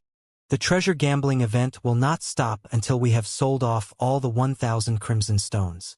If there are any of you who are unwilling to continue, you may leave at any time you please. Now, we will begin the auction for crimson stones number 601 to 700. The old man swept his gaze across the land with a calm expression as he spoke. Su Ming sucked in a deep breath. He had been waiting for an entire day for this moment. 230,000, 370,000, 420,000. It might already be midnight, but the liveliness in the place did not diminish. Instead, it only became even more intense. The bids these people placed had only become higher. Su Ming kept his silence. He was still waiting, and when crimson stone number 696 was bought by someone else for 420,000, the auction for crimson stone number 697 started. The crimson stone that was slightly taller than a person looked no different from the other stones, and it did not have a flashy appearance. However, only Su Ming knew that there was a 3-petaled flower contained inside. Although 2 of these petals had already withered away, the last remaining petal was alive. 150,000. The instant the auction for this crimson stone started, someone immediately shouted his bid. This was not because the person who placed the bid had discovered the uniqueness of this stone, but because this was simply what happened once all the crimson stones were placed on bid. 180,000, 200,000, 230,000. The people continued placing their bids non-stop. Su Ming's expression remained calm, and once someone called out a bid of 230,000, a glint appeared in his eyes, and he placed his first bid ever since he came to the treasure gambling event. 300,000. When Nan Gonghen heard Su Ming's loud voice, he immediately looked towards him. The 3 youths also became incredibly excited. 350,000. Another person from the crowd placed a bid. There were too many people in the area, and it was impossible for Su Ming to know who had placed that bid if he did not spread his divine sense. However, since the God of Shaman's temple hosted this event, it was rare for anyone to place a fake bid. If they did such a thing, then they would need to understand the consequences of their actions. 400,000. Su Ming called out without any hesitation. 400,000 was the average price for the crimson stones brought out during the latter half of the auction. If they offered a higher price, then if they failed, they would have to suffer the huge pain of such a great loss. Unless they were really confident, the people would usually stop placing bids at this moment. After all, there were still many crimson stones after this, and there was no need for them to concentrate on that one piece. 420,000. At the moment most people would stop placing bids. Someone placed another bid. 450,000. Su Ming stated calmly with a calm expression on his face. Several breaths passed by, and when no one else continued placing bids, the Grand Elder of the God of Shaman's Temple started the auction for Crimson Stone number 698. After a moment, once the crimson stones for this batch were all sold off, the people who bought the crimson stones flew up with excitement, calmness, or eagerness, straight up towards the 100 enchanted light rings. Brother Mo, good luck! Nangong Hen wrapped his fist in his palm towards Su Ming, who gave him a nod, sucked in a deep breath, and with one single move, charged towards the sky. This was the first time he appeared before the eyes of the shamans to buy his own crimson stone in the treasure gambling event. This was also the first time he would cut open his crimson stone before the crowd. This, too, would be the start of Su Ming's parade. The 100 long arcs rushed to their respective enchanted light rings. Su Ming had bought crimson stone number 697, and his designated enchanted light ring was the 97th ring. While he stood there, he looked at the flashing enchanted vessel calmly. He watched as the light ring slowly turned about in its place while a sizzling sounded when the lights crisscrossed with each other. After a moment, the crimson stones numbered 601 to 700 charged towards their buyers. When they appeared before the crowd, Su Ming looked at the crimson stone. It was indeed the one he had seen previously. In fact, he could even smell that faint and indistinct medicinal fragrance once again. Most of the people around him brought out bags containing their shaman crystals with different expressions on their faces, but the expectant look was on all of them. They placed their bags on their respective enchanted light rings, and strong light shone from the enchanted vessels, as if they had just been ignited. The crowd also started breathing quicker, standing underneath. Their gazes were fixed on the people in the sky. They wanted to know whether there would be any light coming from the crimson stones and whether any treasure would be found. When 99 of the enchanted light rings in the sky had been lit up and these people could start cutting their stones, only Su Ming's enchanted vessel was not lit, and that created an incredibly obvious spectacle in the sky. This sort of thing had never appeared today. The people's gazes underneath were instantly gathered on Su Ming, and at the same time they became attracted to the mask on his face. They also recognized him. It's him. He reached a tie against Tai Mu, Eastern Goosefoot tribe's latter shaman. His name is Mo Su. Unless he hid his true level of cultivation, then this person is definitely the strongest among all medial shamans. I saw him fighting against Senior Tai Mu that day. The might of that battle is something no medial shaman could fight against. At the same time, the instant Su Ming became the center of attention, the expressions of the people in 4 of the 8 halls in the sky changed as they became affected by different emotions. Tai Mu sat inside his hall, and there were other members of his tribe sitting around him. The woman was among them, and as she stared at Su Ming, hatred shone briefly in her eyes. It's him. Tai Mu stared Su Ming. While he had come into some conflict with Su Ming, but due to the other's politeness, he had become slightly fond of him. When he saw Su Ming, he remained expressionless, and the killing intent he had harbored some time ago was no longer there. Autumn Sea Tribe's sacred lady Wuxia stood on the stairs in the other hall as she looked at Su Ming standing in the dark sky and under the illumination of the flashing crimson light in the dark.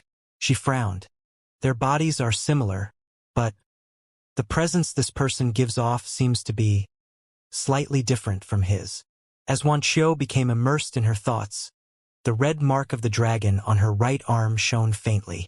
While Sky Mist's ancestor remained seated calmly in the 3rd hall, Tianlan Meng and Tianlan Yu, who were sitting before him, looked at the world outside. Tian Lan Meng's gaze was focused on Su Ming's body, and there was uncertainty in her eyes. In the fourth hall was a long-haired woman in white.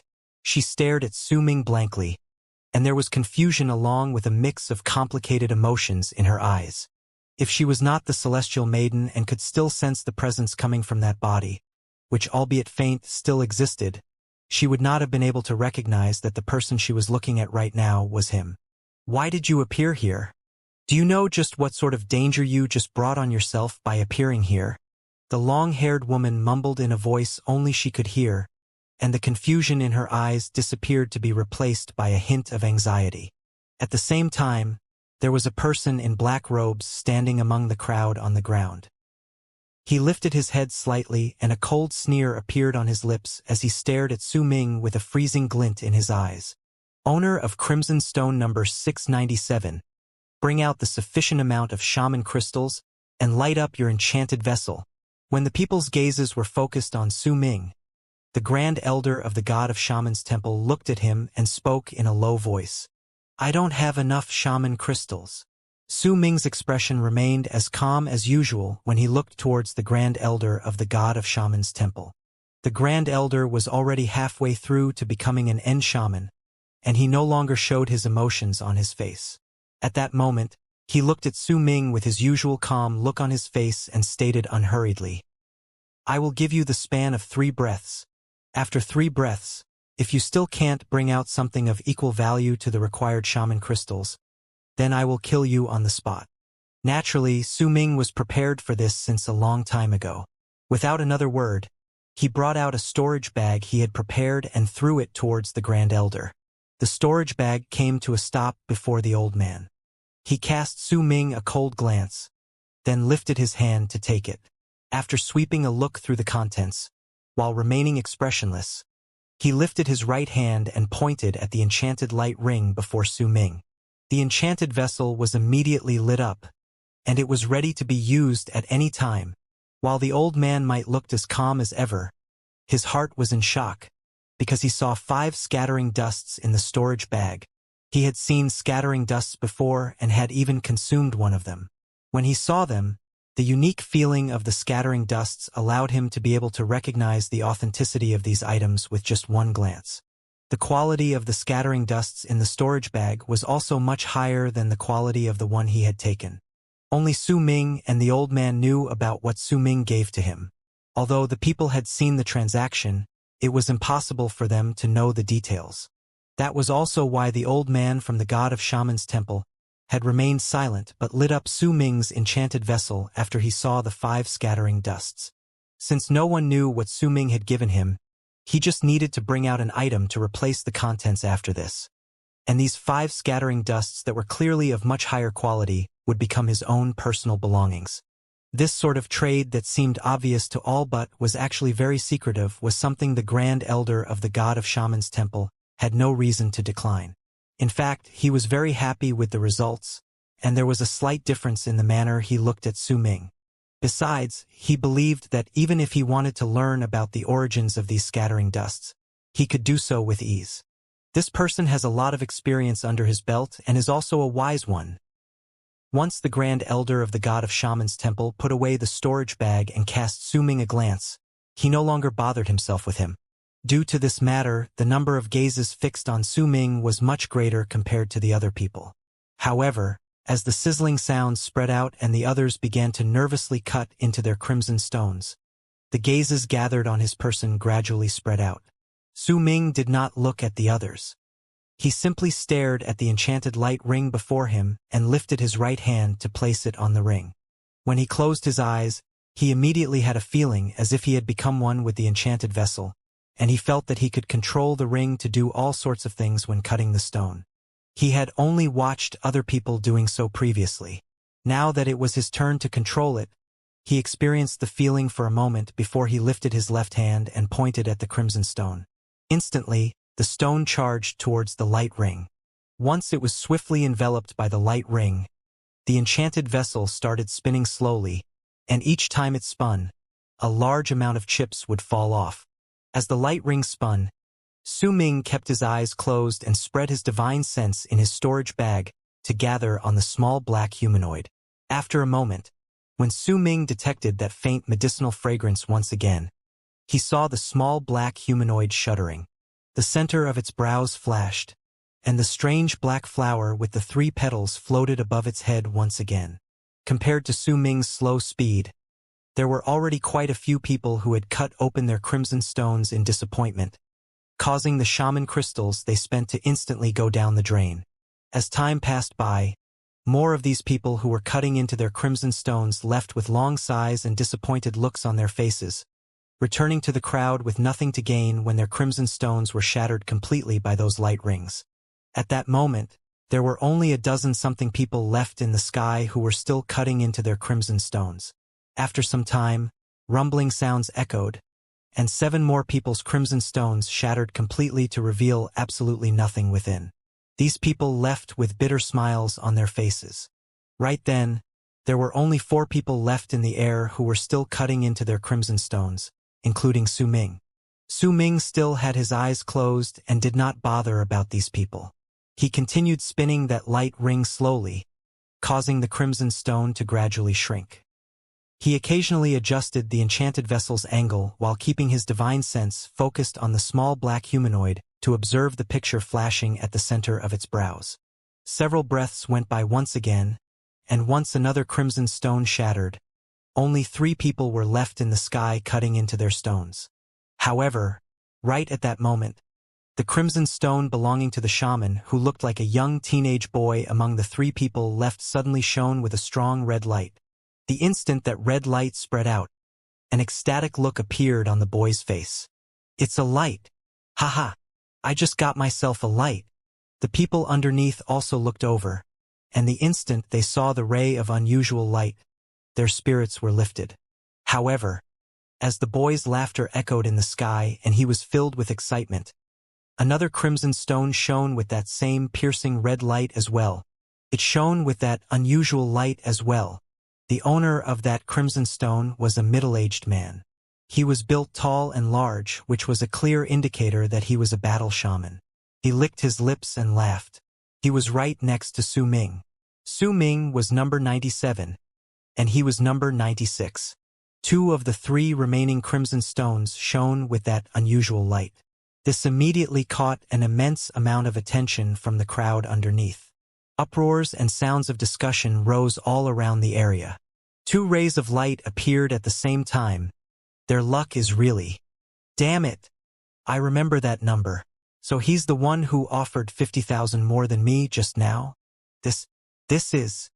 As discussions rang in the area, Nangong Hen cast a glance at Su Ming and shook his head. For some unknown reason, he felt a little better. As the 2 people who found those rays of unusual light continued scraping off their crimson stones excitedly, and even controlled those sharp needles to pierce through the stones, Su Ming continued changing the crimson stone's position with his eyes closed and made the light ring spin as he scraped off the external layers of the stone. Moments later, under the crowd's expectant gazes, the boy who had found that ray of unusual light gritted his teeth in his excitement and had a sharp needle from the light ring pierce through. After repeating the action several times and as the light ring continued with its operations rapidly, the crimson stone split into 2 with a bang. It was empty. The boy was momentarily stunned, and just like Nangong Hen, he continued cutting at it, refusing to accept the truth. When the crimson stone had completely shattered, a transparent mountain rock the size of a fingernail appeared in his hand, but there was still nothing contained within it.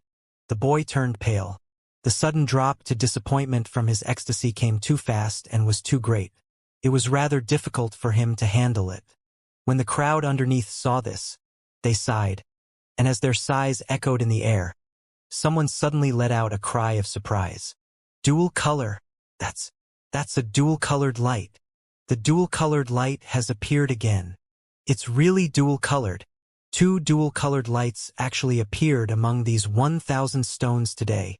As the cries of surprise rang in the air, all the people's gazes were lured towards the middle-aged man beside Su Ming. At that moment, the middle-aged man was filled with uncontrollable excitement. The crimson stone before him was shining in blue and red light. Amid the buzzing commotion, someone immediately yelled a price to buy that stone. At that moment, Su Ming was immersed in the picture at the center of the small black humanoid's brows in his storage room. He could tell that the picture was not immobile. Instead, as he continued scraping his crimson stone, it would change. In fact, when he adjusted the position of the stone, the flower would also start turning. Su Ming was very careful with his actions. Right then, he opened his eyes swiftly, and with a sparkle in his eyes, he pointed at the enchanted vessel with his right hand. Immediately, a sharp needle appeared on the spinning light ring.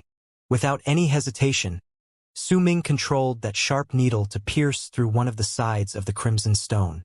Once he repeated the action several times, and as the light ring increased its speed as it spun, a bang rang from within the stone, and a small part of Su Ming's crimson stone was split off. As the light ring slowly stopped, Su Ming stood there and sank into his thoughts for a moment. At that time, the man beside him began laughing. He did not bother with the prices being thrown at him. He first cast a smug look at Su Ming, then turned his head around and controlled the light ring to slice down at the stone. At the same time he slashed down, a resolute look appeared in Su Ming's eyes and he pointed at the enchanted vessel. The enchanted vessel spun and cut down another small portion of the crimson stone before him. He had completed his action almost at the same time as the man, and once the two completed the cuts, the dual-colored light coming from the crimson stone before the man started shining furiously, and it looked as if it was even stronger than before. That was enough to make all the people around the area to be visibly taken by it. Even the Grand Elder of the God of Shaman's temple focused his gaze on that stone. At the same time, as the dual-colored light shone furiously, the sky near Su Ming, behind the man's crimson stone, suddenly distorted, and as those distorted ripples appeared, a gigantic picture showed up. Within that picture was a black flower. The flower contained 3 petals, and each of the petals contained the face of a skeletal ghost. They looked incredibly hideous, causing the black flower to appear terrifying. However, the picture was incredibly blurry, and the onlookers could only see the overall shape of the flower. The instant the illusionary shadow of the flower appeared, the strongest and most intense cries of surprise as well as uproars rose in this treasure gambling event. There was even an unknown amount of people who had stood up. In fact, some of them had almost flown into the sky instinctively. A shadow! That's a shadow! A shadow actually appeared? What flower is that? A ghost spirit flower. That's a ghost spirit flower. It's a 3-petaled ghost spirit flower. Dual colors and a shadow. Damn it, that battle shaman really made a killing this time. We just need to see how far his flower has fossilized. If the fossilization is only of a 7 portions of the whole thing, and it still contains a 3/10 of its medicinal properties, then he will definitely get a price higher than the hair that was sold just now. For the first time, the Grand Elder of the God of Shaman's temple could not hide a brief instance of shock that shook him. He stood up and stared at the illusionary picture of the 3-petaled ghost spirit flower with desire shining in his eyes. He was not the only one. At that moment, almost every single person within the 8 halls in the area were staring fixedly at the picture. Ghost spirit flower.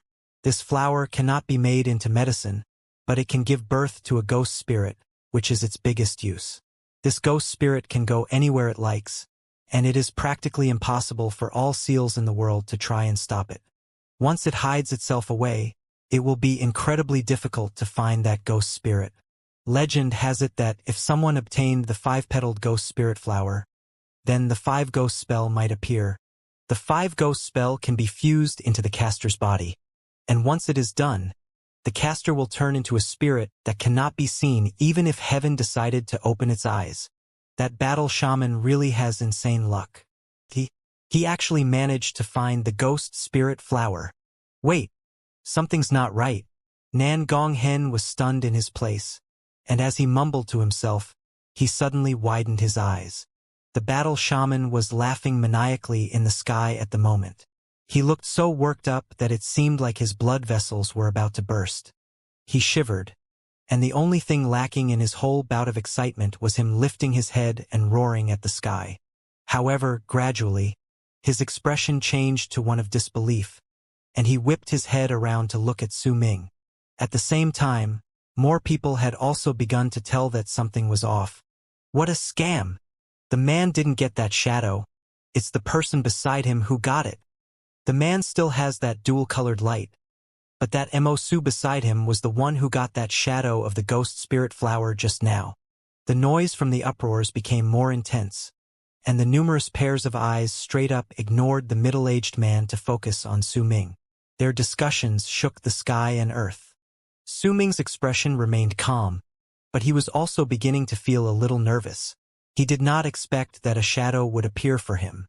My boy Mo Su, sell that crimson stone to me. Heh. We can negotiate the price. Tai Mu's voice immediately traveled forth from within the 8 halls.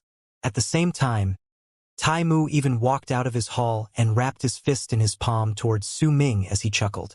Sir, if you sell that stone to the great tribe of Sky World, then we are willing to pay 3 million shaman crystals for it. Another person walked out rapidly from another hall and wrapped his fist in his palm with a smile towards Su Ming. It was a middle-aged scholar who was dressed very elegantly. However, there was also a unique temperament within him. We of Autumn Sea Tribe are willing to buy that stone for 4 million shaman crystals. Once Tai Mu and the person from the great tribe of Sky World walked out, Wan Qiu's gentle voice came from the 3rd hall. When she spoke up, she walked out in all her tall and slim glory, with her hair spilling down her shoulders and dancing in the wind, causing her to be filled with so much beauty that she could cause hearts to race. She looked at Su Ming, and there was a scrutinizing look in her gaze, as if she wanted to see through the mask at his true appearance. You're thinking of buying that ghost spirit flower with just 4 million shaman crystals? Even though you can't turn that flower into medicine, but once you are able to hide yourself successfully with it, it will be practically impossible to find you in the world. We're buying that flower with 5 million. Once Wan Qiu spoke, a cold harumph traveled through the air.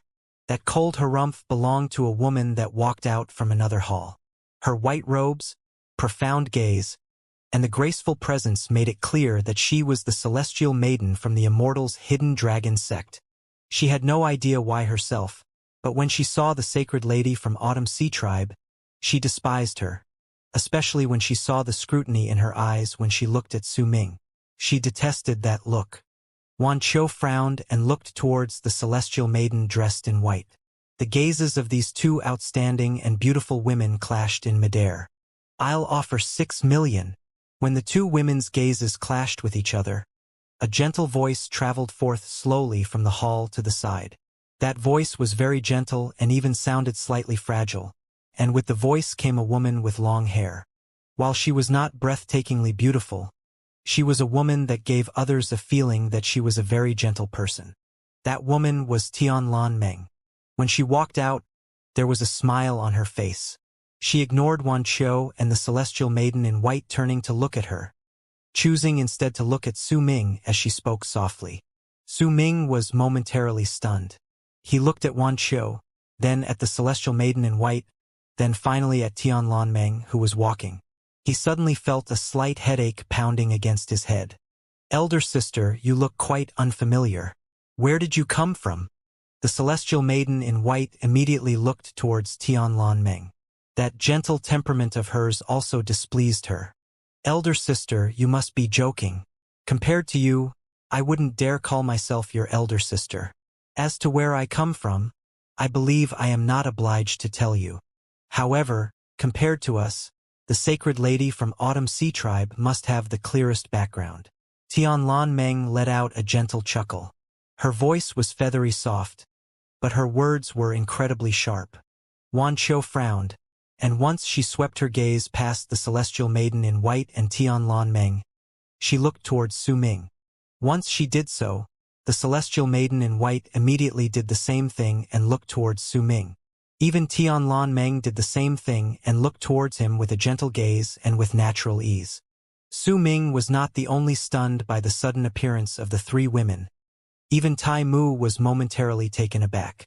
He cast an odd look towards Su Ming, then at the three women, and suddenly started laughing. The god of Shaman's temple will be taking this item. At that moment, the grand elder of the god of Shaman's temple spoke unhurriedly.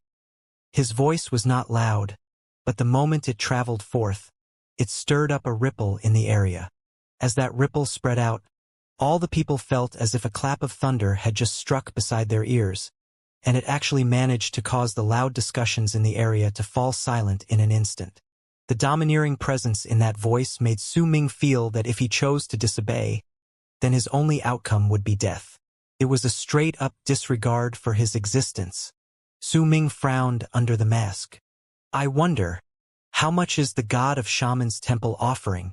Su Ming looked towards the Grand Elder of the god of Shaman's temple. A shadow might have appeared, but we can't be certain whether there is truly something within the stone. 1,000,000 shaman crystals. The Grand Elder of the god of Shaman's temple stated calmly. If the man beside Su Ming who had found that dual-colored light had done so at any other time, he would definitely be the center of attention. However, he could only become a decoration, standing there with incredible disgruntlement. While the rays of unusual light were rare, but there would be some that would shine with that unusual light among the 100 of the crimson stones. It had already appeared twice, but this was the first time a shadow had formed.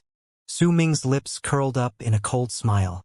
He wanted to buy his crimson stone with just 1,000,000? That could not even be considered a price. Without another word, he lifted his right hand and pointed towards the enchanted light ring. It immediately started spinning swiftly before slicing down on the crimson stone once again.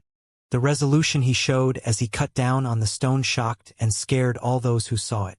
After all, if he did not cut down on that stone carefully, then he would destroy the treasure inside. However, with that one slash, not only did Su Ming not destroy that stone, he even made the crowd underneath erupt forth with intense cries of surprise in the midst of their silence. It's the light! The light has appeared! A red light shone from the cut in Su Ming's crimson stone, adding together with the shadow that showed up just now. The appearance of the light exponentially increased the possibility that there was a medicinal herb in the stone. Nan Gonghen was incredibly excited and agitated. When he saw Su Ming's actions in midair, he also felt his heart stop in fear and shock.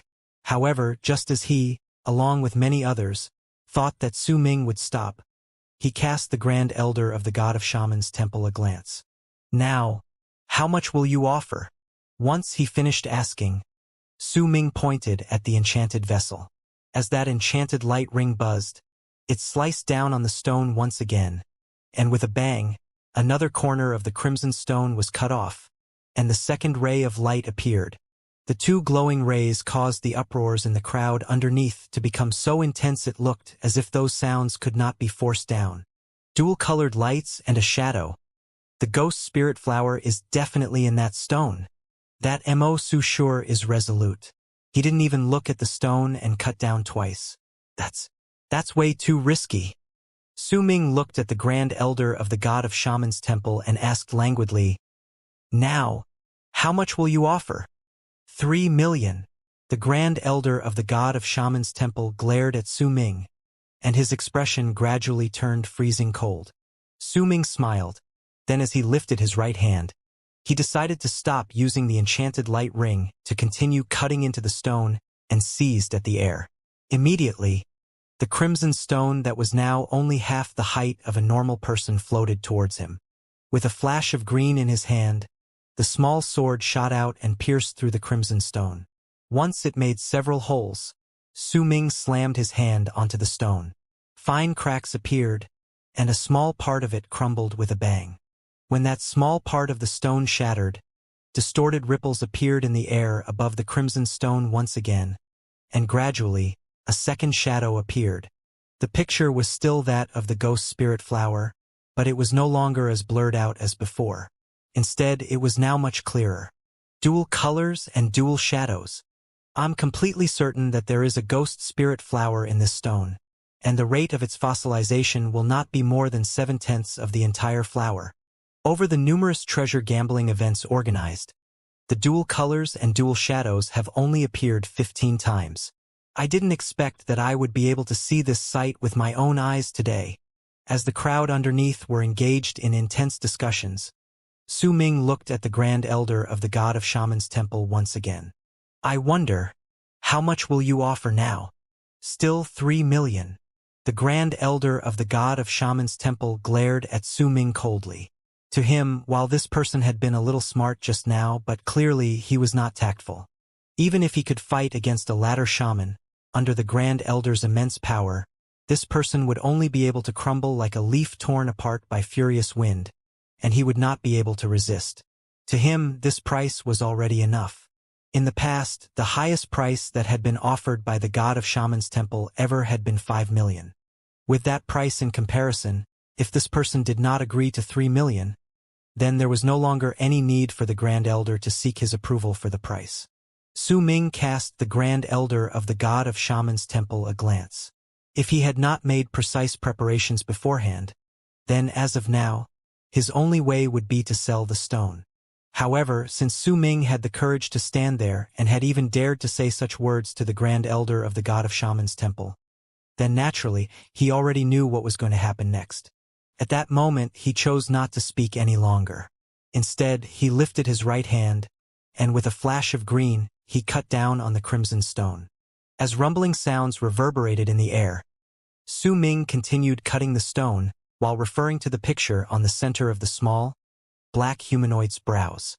After some time, right under numerous pairs of eyes, the crimson stone shattered with a bang, and as a large amount of stone chips fell off and scattered away, a transparent mountain rock about the size of a head appeared in Su Ming's palm.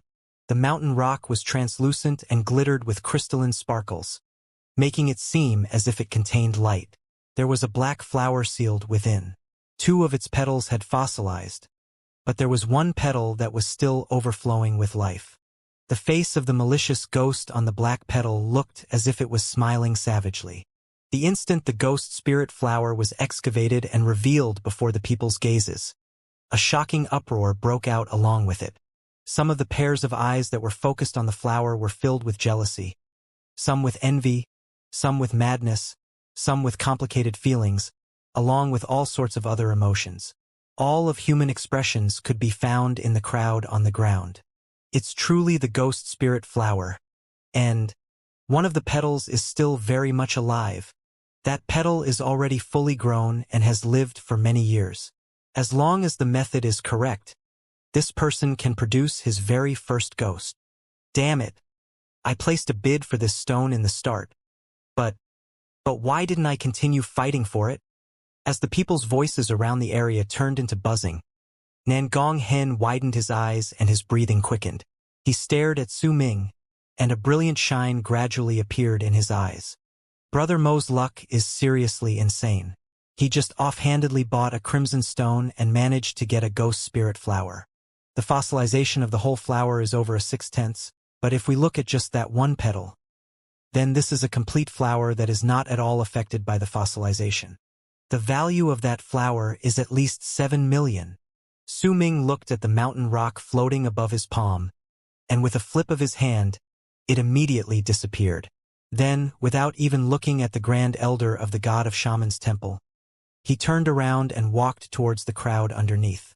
The people who had walked out of the 8 halls just now simply cast their gazes at Su Ming but did not stop him. After all, the price given by the God of Shaman's Temple was simply too low, and if any of them were in Su Ming's place, they would not accept it either. The Grand Elder of the God of Shaman's Temple was also looking at Su Ming's back as he walked to the ground. His expression was still as sullen as ever, but he did not speak.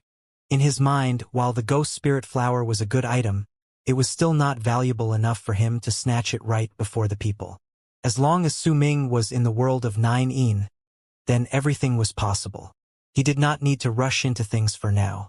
As for the man who was beside Su Ming and had managed to obtain the dual-colored light, when he saw the strange atmosphere around him, he hesitated for a moment before he decided to simply grit his teeth and continue cutting into his stone. As he continued and as the dual-colored light shone, the people's gazes gradually gathered on him. Su Ming returned to the ground and back to his seat. The 3 youths immediately gathered around him excitedly, and the shamans around the area too wrapped their fists in their palms to greet him. They originally wanted to approach him, but Nan Gong Hen glared at all of them and pushed them all away with a cold harumph, completely not bothering with the boisterous and friendly personality he displayed before the people previously. Towards Su Ming, Nangonghen was filled with non-malicious envy that could not be concealed. He looked at Su Ming, then thought about himself, and as he laughed wryly, he rapped his fist in his palm towards Su Ming. Brother Mo, I'm impressed. I'm absolutely impressed. In Nangonghen's eyes, Su Ming was a man filled with astonishing wonders. He could bring Nangonghen through a foreign world filled with threats and arrive at Shaman City safely while avoiding all dangers. He could fight against Taimu with just his power as a medial shaman. More importantly, after that fight, his relationship with Taimu had turned into one as if they had never tried to kill each other. From Taimu's words, he seemed to have somewhat acknowledged Su Ming. When they were in the land of the spirits of Nainin, Su Ming had also shocked Nangonghen because he had absolutely not expected that Su Ming would rent that shameless guardian spirit of Nainin, and just when he had thought Su Ming had to be a pitiful man, he found out that he himself was the pitiful one. It was as if there was a mysterious layer of fog surrounding Su Ming. The more you wanted to see through him and the more you wanted to get into his mind, the more you would be lost trying to figure him out. Now, when Nangonghen witnessed Su Ming buying that crimson stone offhandedly and causing such a huge stir when he extracted that ghost spirit flower, he came to a sudden realization.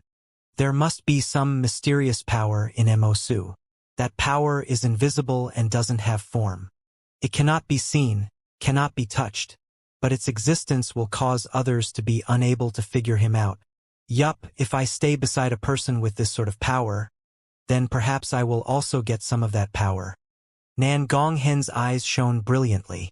He giggled as he looked at Su Ming, but soon changed his expression and whispered softly, Brother Mo, we have to be careful of the Grand Elder of the God of Shaman's Temple. That person's power is incredibly great and he's brutal. My father is also in a constant state of isolation as well. So he's not as intimidating as before. I might not be able to use his name to keep this person down. With a face as if Su Ming was an accomplice of his, Nangonghen talked to him with a frown. At that moment, the crimson stones numbered 701 to 800 were in auction. Perhaps it was because Su Ming had managed to find the ghost spirit flower. As of then, the subsequent crimson stones that were being auctioned had reached a rather heated state. Brother Mo, you also have to pay attention. If we take a fancy to any other crimson stone and enter the bidding, the people around us will also begin bidding for it in a mad craze. As Nangonghen spoke, the intention to work with Su Ming truly rose within him, and he begun addressing Su Ming and himself as we. Brother Nangong, you don't have to worry about that. While I do have some crimson stones I like, I'm lacking in shaman crystals. I won't place any more bids. Su Ming shook his head. I have. Brother Mo, don't worry. You just have to place your bids. We're definitely going to make a huge profit this time. I prepared a lot of shaman crystals for the treasure gambling event this time. By that time, we brothers can... we can talk about how we'll split up our profits later. Nangonghen's whole entire face was lit up with a smile, and there was an eager look in his eyes. He had come to a great revelation. He must follow Su Ming closely and fight together with him. If he did that, then no matter how bad it would be, he would still not be as pitiful as he was when he was conned to use several millions of shaman crystals to rent a spirit of Nainin, or when all 500,000 of his shaman crystals went flying out of his hands in an instant, or when all his other misfortunes happened to him. Is that so? Su Ming cast Nangonghen a glance. Brother Mo, you don't have to hesitate anymore. It's fine. We managed to hit it off right from the start. These materialistic things are nothing compared to our friendship. If you need them, then take it. I will not even frown. Nangonghen patted his chest. All right. Su Ming had no reason to decline. Once he finished speaking, he immediately shouted his bid towards the crimson stone in auction at the moment crimson stone number 836. 500,000. Nangonghen was momentarily stunned. He had originally thought that Su Ming would still remain reserved, and then he would persuade him a little more, and eventually, both of them would reach a consensus while beating around the bush due to their own needs. However, Su Ming had stopped being courteous and immediately jumped right into the auction. In all honesty, Nangonghen was still a little worried in his heart. After all, his shaman crystals did not fall from the sky into his hands. He had in fact obtained them through much effort. When Su Ming offhandedly placed a bid of 500,000, his heart immediately clenched in pain, but he had to look completely not bothered. In fact, he had to even smile and nod towards Su Ming to show that he was being generous. Brother Mo, how is the quality of that crimson stone? Nan Gonghen stared at the crimson stone in the sky. No matter what, it did not seem any different from the other stones. The previous highest bid for this stone was 430,000, but when Su Ming placed his bid of 500,000, it was as if a stone had been thrown at the surface of the water that was the crowd around them, and it immediately caught an immense amount of attention from all the people. It was just as Nan Gonghen had expected. In truth, many people were paying attention to Su Ming's side and were already prepared to follow his footsteps the moment he placed a bid to buy another crimson stone.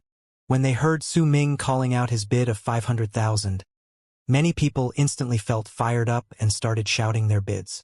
550,000, 600,000, 640,000, 660,000. When Su Ming saw that the price for the crimson stone was getting higher, he turned his head around to cast Nan Gonghen a glance, who was carefully hiding his anxiety underneath his calm attitude. Brother Nan Gong, how many shaman crystals do you have? I still have 2 million something, I think. Nan Gonghen's heart lurched into his throat. 750,000. Once Su Ming heard his answer, he yelled out his bid once again. When his voice fell into Nan Gonghen's ears, it made his heart constrict, and he felt conflicted, but he still had to force out a smile, all while looking approving of Su Ming's actions. Brother Mo, how is the quality of the stone? Nan Gonghen's heart was already racing in his chest as he instinctively asked. I don't know. Su Ming's words almost made Nan Gonghen's vision turn completely black. 800,000. Once Su Ming shouted his bid, someone else immediately placed another bid. Clearly, he was fully intent on snatching away the crimson stone Su Ming had taken an interest to. There was already red in Nan Gonghen's eyes. He glared at the spot where the voice that placed that bid came from and whispered to Su Ming, Should we add? Forget it, we'll place our bids for our next stone. Su Ming shook his head. That crimson stone was eventually bought by someone with the high price of 800,000 shaman crystals. Nan Gonghen's heart was convulsing wildly in his heart when he heard Su Ming's words.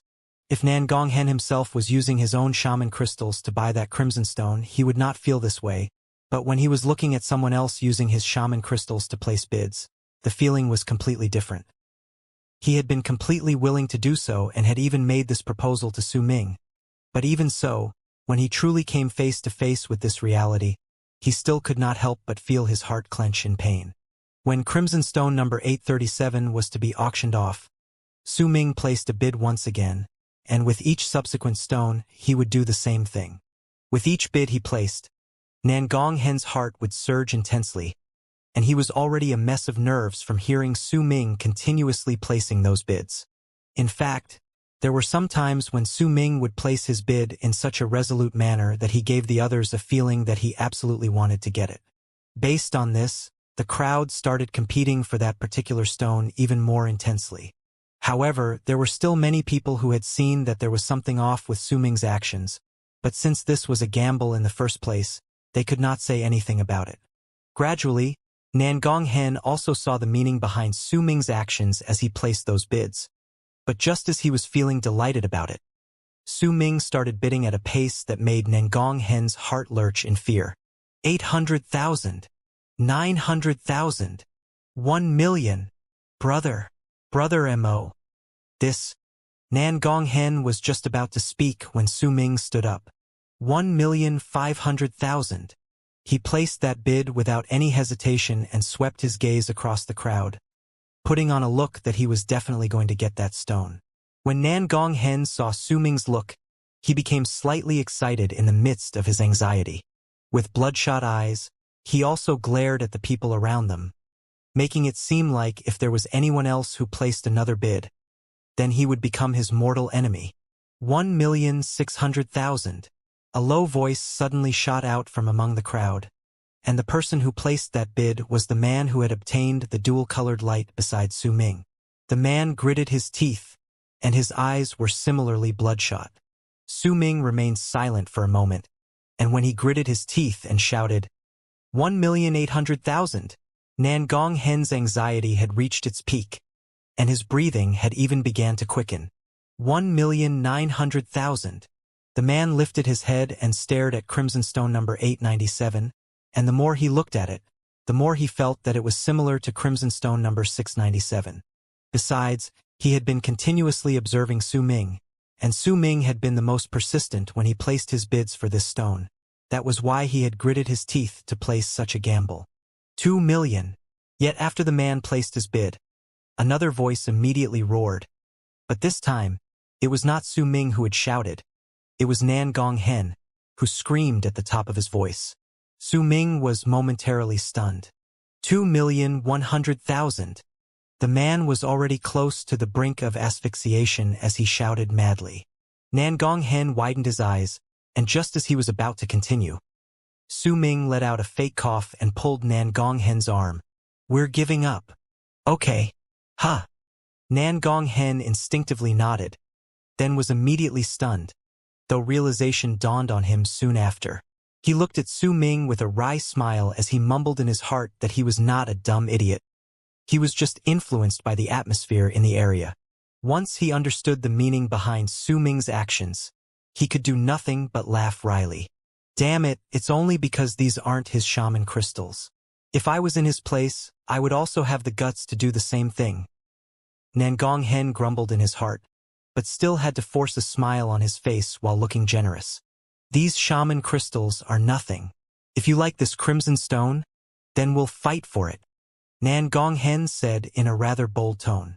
As he looked at Nangong Hen, Su Ming blinked. In truth, when the man shouted that bid of 1,800,000, he had already given up. After all, he was placing his bids at random so that no one would be able to tell what he wanted to truly buy. That was why Nangong Hen's shout had made even Su Ming nervous. Each time he placed a bid for crimson stones numbered 830 to 900, he would leave some space for himself to retreat by doing so cautiously. Besides, this batch of crimson stones had to be cracked open at the same time, and there were always other lucky people around. By doing so, he had dug a hole for many people to fall into. When these 100 crimson stones were cracked open, the atmosphere grew so intense that it had become even more heated up than before.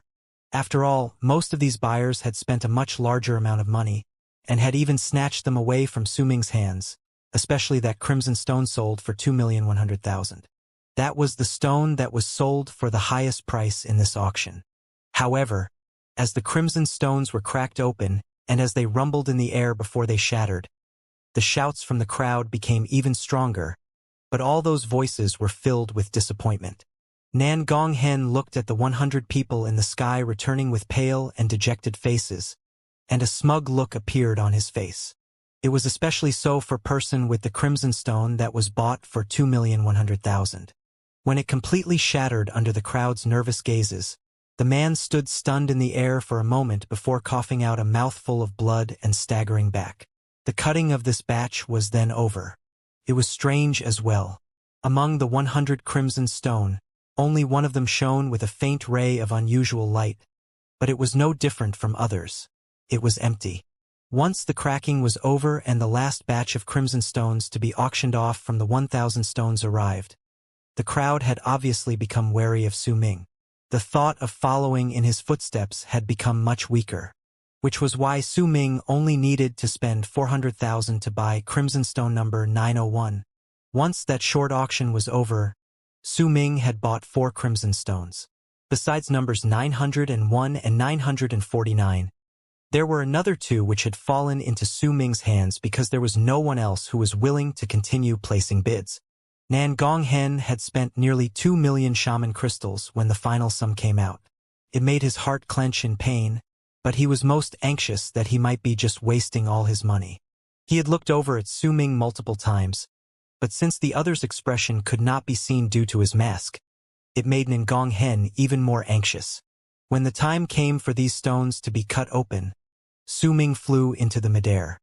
His appearance immediately attracted numerous pairs of gazes, especially Nan Gonghen's, who was incessantly longing for a miracle to happen.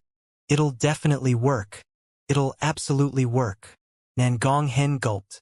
As of then, Su Ming was the only thing that existed in his world. When Su Ming stood beside the enchanted light rings, not only was the crowd on the ground looking at him, the people from the 8 halls around also looked over, including that grand elder from the god of Shaman's temple. With a calm expression, Su Ming lifted his right hand and pointed at the enchanted vessel. Immediately, that enchanted vessel expanded and enveloped Crimson Stone number 901 within. Sizzling reverberated in the air, and even the other people who were supposed to be cracking open their stones decided to first look at Su Ming. Su Ming closed his eyes and focused his divine sense on the small black humanoid in his storage bag. Gradually, as the small humanoid shuddered, a picture slowly appeared at the center of his brows. Within that picture was a 4-leaved dragon leafgrass. Su Ming had known about the existence of that dragon leafgrass beforehand. 2 of its leaves had already fossilized and withered away. While there were still 2 that were alive, they did not have enough life force within them and looked rather wilted. Could not compare to the 7-leaved dragon leafgrass Su Ming had. In fact, it was rather similar to the one the white-robed man from 9 Shaman Pavilion had brought out. With skillful movements, Su Ming opened his eyes right under the people's gazes, and the light ring he controlled started spinning rapidly. With a boom, it split that crimson stone in half, and once it was split apart, a dual-colored light immediately appeared. But that was not all. As Su Ming turned the crimson stone around and cut down once again, a golden light was added to that dual-colored light. Red, blue, and gold intertwined with each other and immediately began shining in the crow's sight. This time, even the grand elder of the god of Shaman's temple could not keep his cool. His expression visibly changed, and he was filled with shock. If even he was reacting this way, then it was much more so for the other people. After a short period of silence, the crowd immediately burst into an uproar that caused such a powerful wave of sound that it surged into the sky. Nan Gonghen was the most worked up and excited among them. He stood there and laughed heartily towards the sky. That excited look was akin to the sort of uncontrollable excitement that would only be experienced by gamblers who saw the light of victory during the instant that determined their win or loss after placing most of their money as a gambling chip. 3-colored light. Just where did this Mo-Su come from? How could he have such insane luck? He was the one who found that ghost spirit flower previously, and now he got himself a 3-colored light for his second stone. My boy Mo, why don't you sell that crimson stone to me? I'll give you 1,500,000 for it. Tai Mu immediately rushed to speak. Su Ming turned around and wrapped his fist in his palm towards Tai Mu, then lifted his right hand and pointed at the enchanted vessel again. With one slash, a large part of the crimson stone was cut off once again. At the same time, the light ring spun rapidly, and as dust scattered into the air, the grand elder of the god of Shaman's temple stared ahead with a grim face. He was not looking at that crimson stone, but at Su Ming. He refused to believe that there would be such a lucky person in the world. Sir, why don't you sell that stone to our tribe? We're willing to pay 1,800,000 for it. As the light ring spun, another person quickly shouted his price. Su Ming did not bother himself with the person. He continued controlling the light ring to cut into the stone, and after some time, a glint appeared in his eyes and he lifted his right hand swiftly to tap the wrecked stone. With that one tap, the stone crumbled with a bang, and what appeared in Su Ming's palm was a small transparent mountain rock.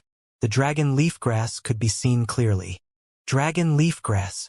That's a 4-leaved dragon leafgrass. 2 of them are still alive. That herb might not be as valuable as ghost spirit flower, but it's still a rare item. I heard that it can cure all the poison in the world, and this is an effect that is unique to this herb. We of Wave Gatherer tribe are willing to pay 2,700,000 shaman crystals for dragon leafgrass. You want to buy that dragon leafgrass with just 2,700,000? We of 9 Shaman Pavilion are willing to pay 3,200,000 for it. Nan Gonghen's heart thundered against his chest. He had never felt this sort of excitement ever since he entered the world of Nine. As he listened to the voices making those offerings, his breathing became increasingly quicker. Su Ming's expression remained as calm as ever. The herb he had was obviously of a much higher quality than the one in his hand. He dipped his head down and cast a glance at Nangong, then threw the transparent mountain rock in his hand to him. "Brother Nangong, you should decide on how you will deal with this stone." Nangong laughed heartily towards the sky, then charged into midair with one leap. Once he caught that transparent mountain rock, he grinned at the people around him. The Grand Elder of the God of Shaman's Temple frowned. The Grand Elder of the God of Shaman's Temple did not bother himself with how Nangong would deal with that dragon leaf grass. Su Ming lifted his right hand and seized the air. Then the second stone flew towards him. Once he placed that mountain rock into the enchanted vessel, Su Ming immediately pointed at the ring, and buzzing sounds reverberated in the air. He had bought this crimson stone at random and had absolutely no idea what was in there. At that moment, as the enchanted vessel started spinning around rapidly, the crimson stone became smaller, and eventually, it crumbled, and there was nothing inside. When the onlookers saw Su Ming's failure, they felt a little bit better about themselves. If Su Ming had found another item, then it would be difficult for them to believe that this was still luck. Su Ming's expression remained as calm as ever. He did not feel too much pain at his loss. He seized the third crimson stone through the air, and once he placed it in the enchanted vessel, he cut down into it without any hesitation. Su Ming had originally not thought about managing to find anything, but right after he cut into that stone, suddenly, a ray of unusual light shone from the cut. The appearance of that light immediately caught the attention of numerous pairs of gazes. Su Ming was momentarily stunned, and while there was not much change on his face, his heart began racing. This was different from when he cut open those crimson stones when he was confident that there was something inside. This sort of feeling towards the unknown, this sort of feeling where his heart shook with excitement, this sort of feeling where he did not know what was contained inside the crimson stone made Su Ming understand for the first time why these people were so enthusiastic about the treasure gambling event. Su Ming's heartbeat quickened slightly. With his eyes fixed on the crimson stone, he controlled the light ring and started scraping its surface rapidly. As he did so, the crimson stone became smaller. After a moment, a glint appeared in Su Ming's eyes. A sharp needle immediately appeared from the light ring and pierced through the crimson stone. After repeating the same action several times, he had the light ring cut the stone once again, and immediately only a small part of the crimson stone was left. However, there was only one ray of unusual light on that small half of the crimson stone, but even though there was only one ray, that light was incredibly eye-catching. Su Ming's heart raced even quicker. This was something he had never felt before.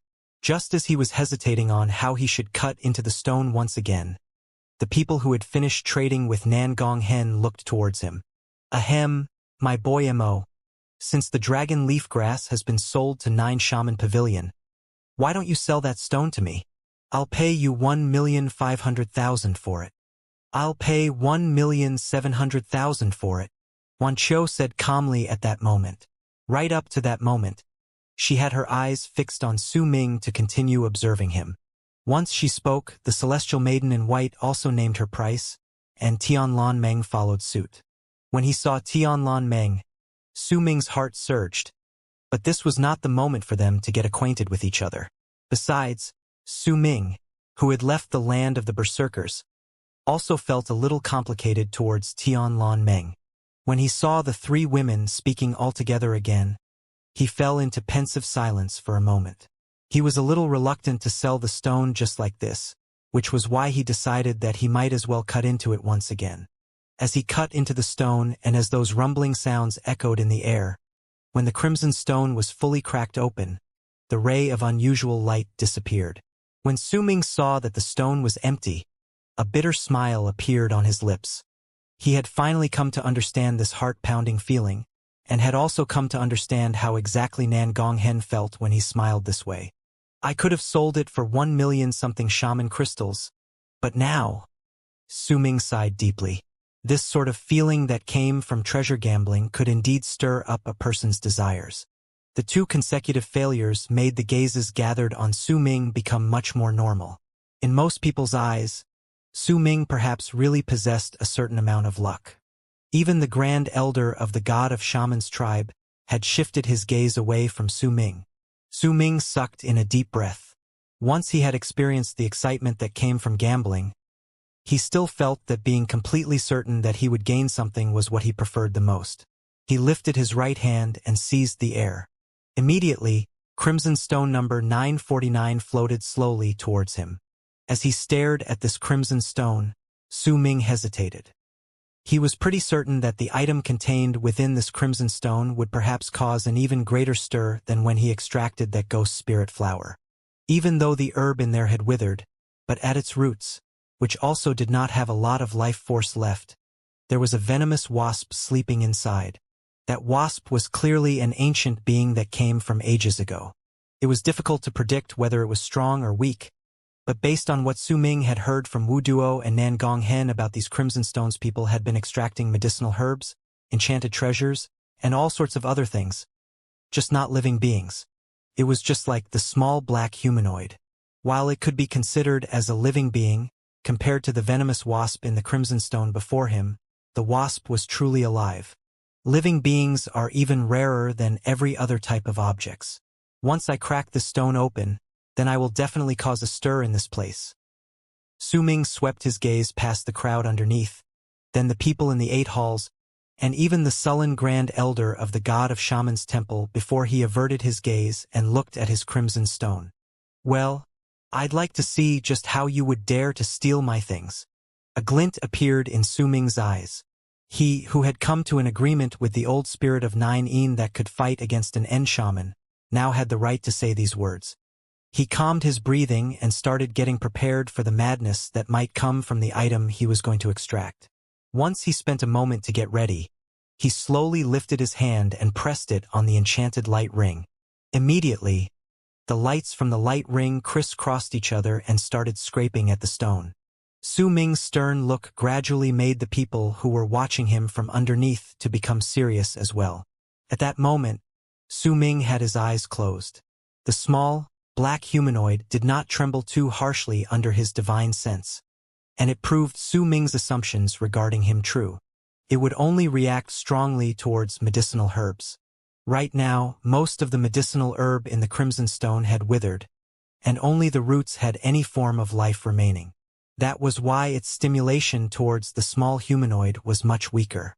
Just as Su Ming was about to start cutting into the stone according to the picture at the center of the small humanoid's brows, which he saw through his divine sense, he was suddenly stunned, because he saw the small black humanoid in his storage bag shrinking slightly. This shrinking meant that it was flinching back.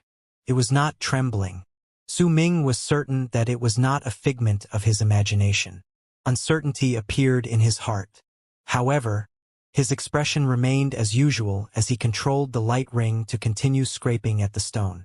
As the speed with which the ring scraped away at the stone increased, and as more of the stone dissipated into dust, Su Ming discovered to his shock that the small black humanoid in his storage bag flinched away once again. It was flinching away in a manner that was filled with fear. There was even an expression of pain and fear on his face at the moment. Su Ming looked at the change, and bewilderment rose in his heart. Before the crimson stone was scraped away, the small, black humanoid still looked normal, but as it shrank and the thing inside was gradually revealed, the small, black humanoid started showing obvious changes in his expression. Su Ming opened his eyes and frowned, but did not stop controlling that light ring. He only became even more cautious.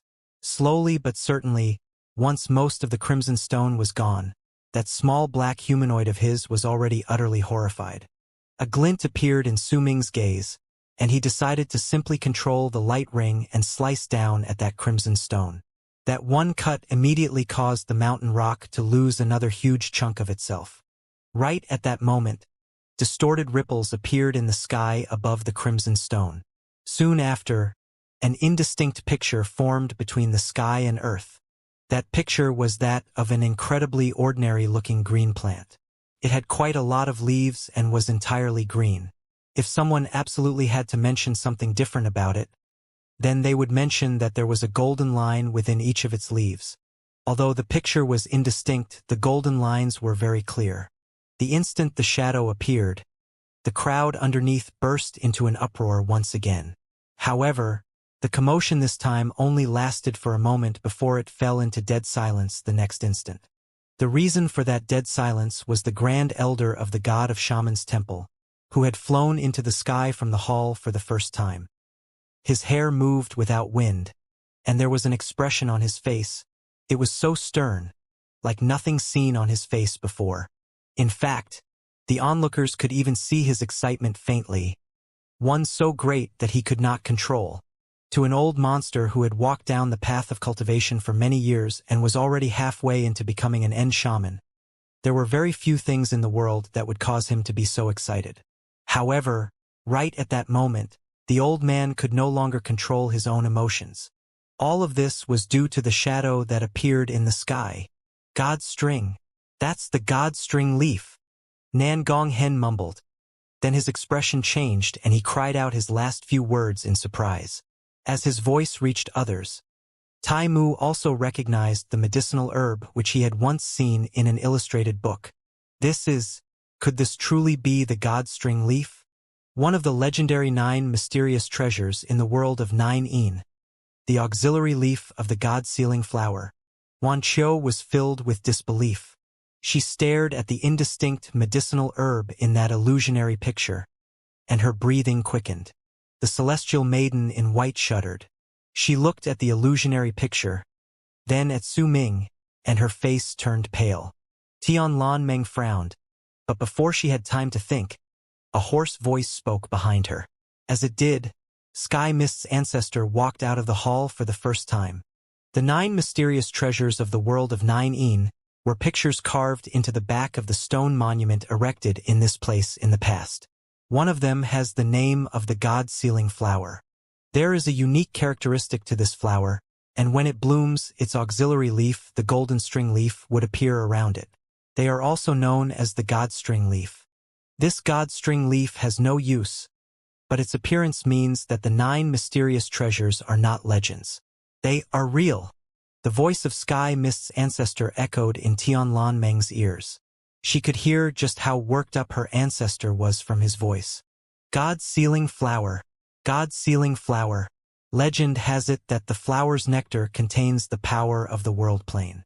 Just drinking a sip of it would cause your appearance to never change, for your power to instantly increase exponentially, and so quickly that it could turn a mortal into an immortal. It can make us cultivators surpass our current realms and improve by leaps and bounds. Can also let us sense the power of the world plane. This crimson stone, or perhaps even the crimson stones after this, will have that God-sealing flower, or else the golden string leaf wouldn't have appeared out of nowhere. My fellow tribesman, Nan Gong Hen of the god of Shaman's temple was the one who bought this stone. If anyone dares to snatch the stone away from me, then don't blame me for turning against you and killing you. Guards of the god of Shamans, where are you? Once the grand elder of the god of Shaman's temple saw that illusionary picture, he took a huge step forward and a monstrous presence surged out from his entire body as he walked towards Su Ming, though he absolutely paid no heed about Su Ming. He cared only about the other people from the big tribes. As for Su Ming, he was only an existence akin to an ant before him. At the moment his words reached the crowd, several hundreds of presences instantly burst forth from within Shaman City. They turned into long arcs and charged forth towards this place from all over Shaman City. All the people within those hundreds of long arcs were like arrows that had been fired off their bows. As they charged forth, they brought with them powerful presences as if they were coming together from all directions to become one, as if they wanted to tear through air. These people were one of the backbones of the god of Shaman's temple, which they had developed over numerous years. They were stationed in the world of 9 at all times and would not easily leave. They came from all sorts of tribes, but at that moment, they were no longer thinking about glory or their sense of belonging towards their own families, but only about the god of Shaman's temple. Each of them had gone through bloody hardships, experienced the biting, cold brutality of life and death trails. In fact, None of them had names anymore. They only had the battle titles left behind by their predecessors. Most of them had yet to become ladder shamans, but even the weakest among them was a medial shaman. As they charged forth, a monstrous, murderous aura spread out from their bodies, causing a large vortex formed by murderous aura to appear and start spinning in the air slowly. The guards of the god of shamans would not easily leave, but now that they had appeared, it could be seen that their arrival signaled that the god of shamans' temple would stop at nothing to get Su Ming's crimson stone. Tai Mu's expression changed. Once he swept his gaze past the vortex that was formed from the murderous aura coming from the charging long arcs. He looked at Su Ming's crimson stone. Then, with a dark face, he took a few steps backwards, but he did not return to his hall with his tribe members as a signal of giving up on the stone. He was waiting to see what the other tribes would choose. The middle-aged man from one of the big tribes in the land of the shamans, the great tribe of Skyworld, had once offered a price to Su Ming when the ghost spirit flower appeared but stopped when the grand elder of the god of shamans' temple spoke. At that moment, his expression had also turned dark, but in the world of 9 it was difficult for any big tribes to go against the god of shamans' temple. Because the number of people from the god of shamans' temple who had taken up permanent residence in this place far surpassed the number of all those from big tribes. Wan Qiu was looking at Su Ming with a slightly complicated look on her face, as if she was hesitating about something. The celestial maiden in white bit her lip. She knew about some of the secrets in the world of 9, and she also knew that once her sect members learned about this crimson stone, they would definitely not give up on it, since it might perhaps truly contain the god-sealing flower, and she would not be able to stop them. All she could do was to take one step forward. You can take that crimson stone, but I ask that the god of shamans' temple does not injure this person. As the celestial maiden's words were spoken, the grand elder who was walking towards Su Ming came to a brief pause. He turned his head around and cast the woman a flat look. A faint glint flashed through his eyes and he nodded. He was not bothered by the woman, but he was indeed mindful of her status and background. The Immortal tribe's hidden dragon sect. After all, the relationship between the god of shamans' temple and hidden dragon sect was rather delicate at the moment. If the woman had demanded that the god of shamans' temple did not take that stone, then the old man could just ignore her. After all, not only did that stone belong to the god of shamans' temple, it would also be highly valued by hidden dragon sect, but she only asked that they did not hurt that little junior who was really just an ant to him. It was only natural that he did not reject such a small thing. Tianlan Meng lowered her head. Even up to that point, she did not speak, and no one would be able to know what she was thinking about. The crowd underneath had already fallen completely silent. Their gazes were focused on the people in the sky, especially on Su Ming. Most of the people were focused on him. Some of those gazes were filled with sentiment, some with satisfaction, some with pleasure over Su Ming's misfortune, and some with pity. The development of everything that had transpired had decided Su Ming's fate. He looked as if he had no power to fight against these people and could only be controlled by other people. After all, power was the deciding factor for everything in this place. How could a puny medial shaman hope to fight against the god of shamans' temple? Even if he could fight against a ladder shaman, he was still just an ant to the old man who was already halfway through to becoming an end shaman. Nan Gonghen's face turned pale.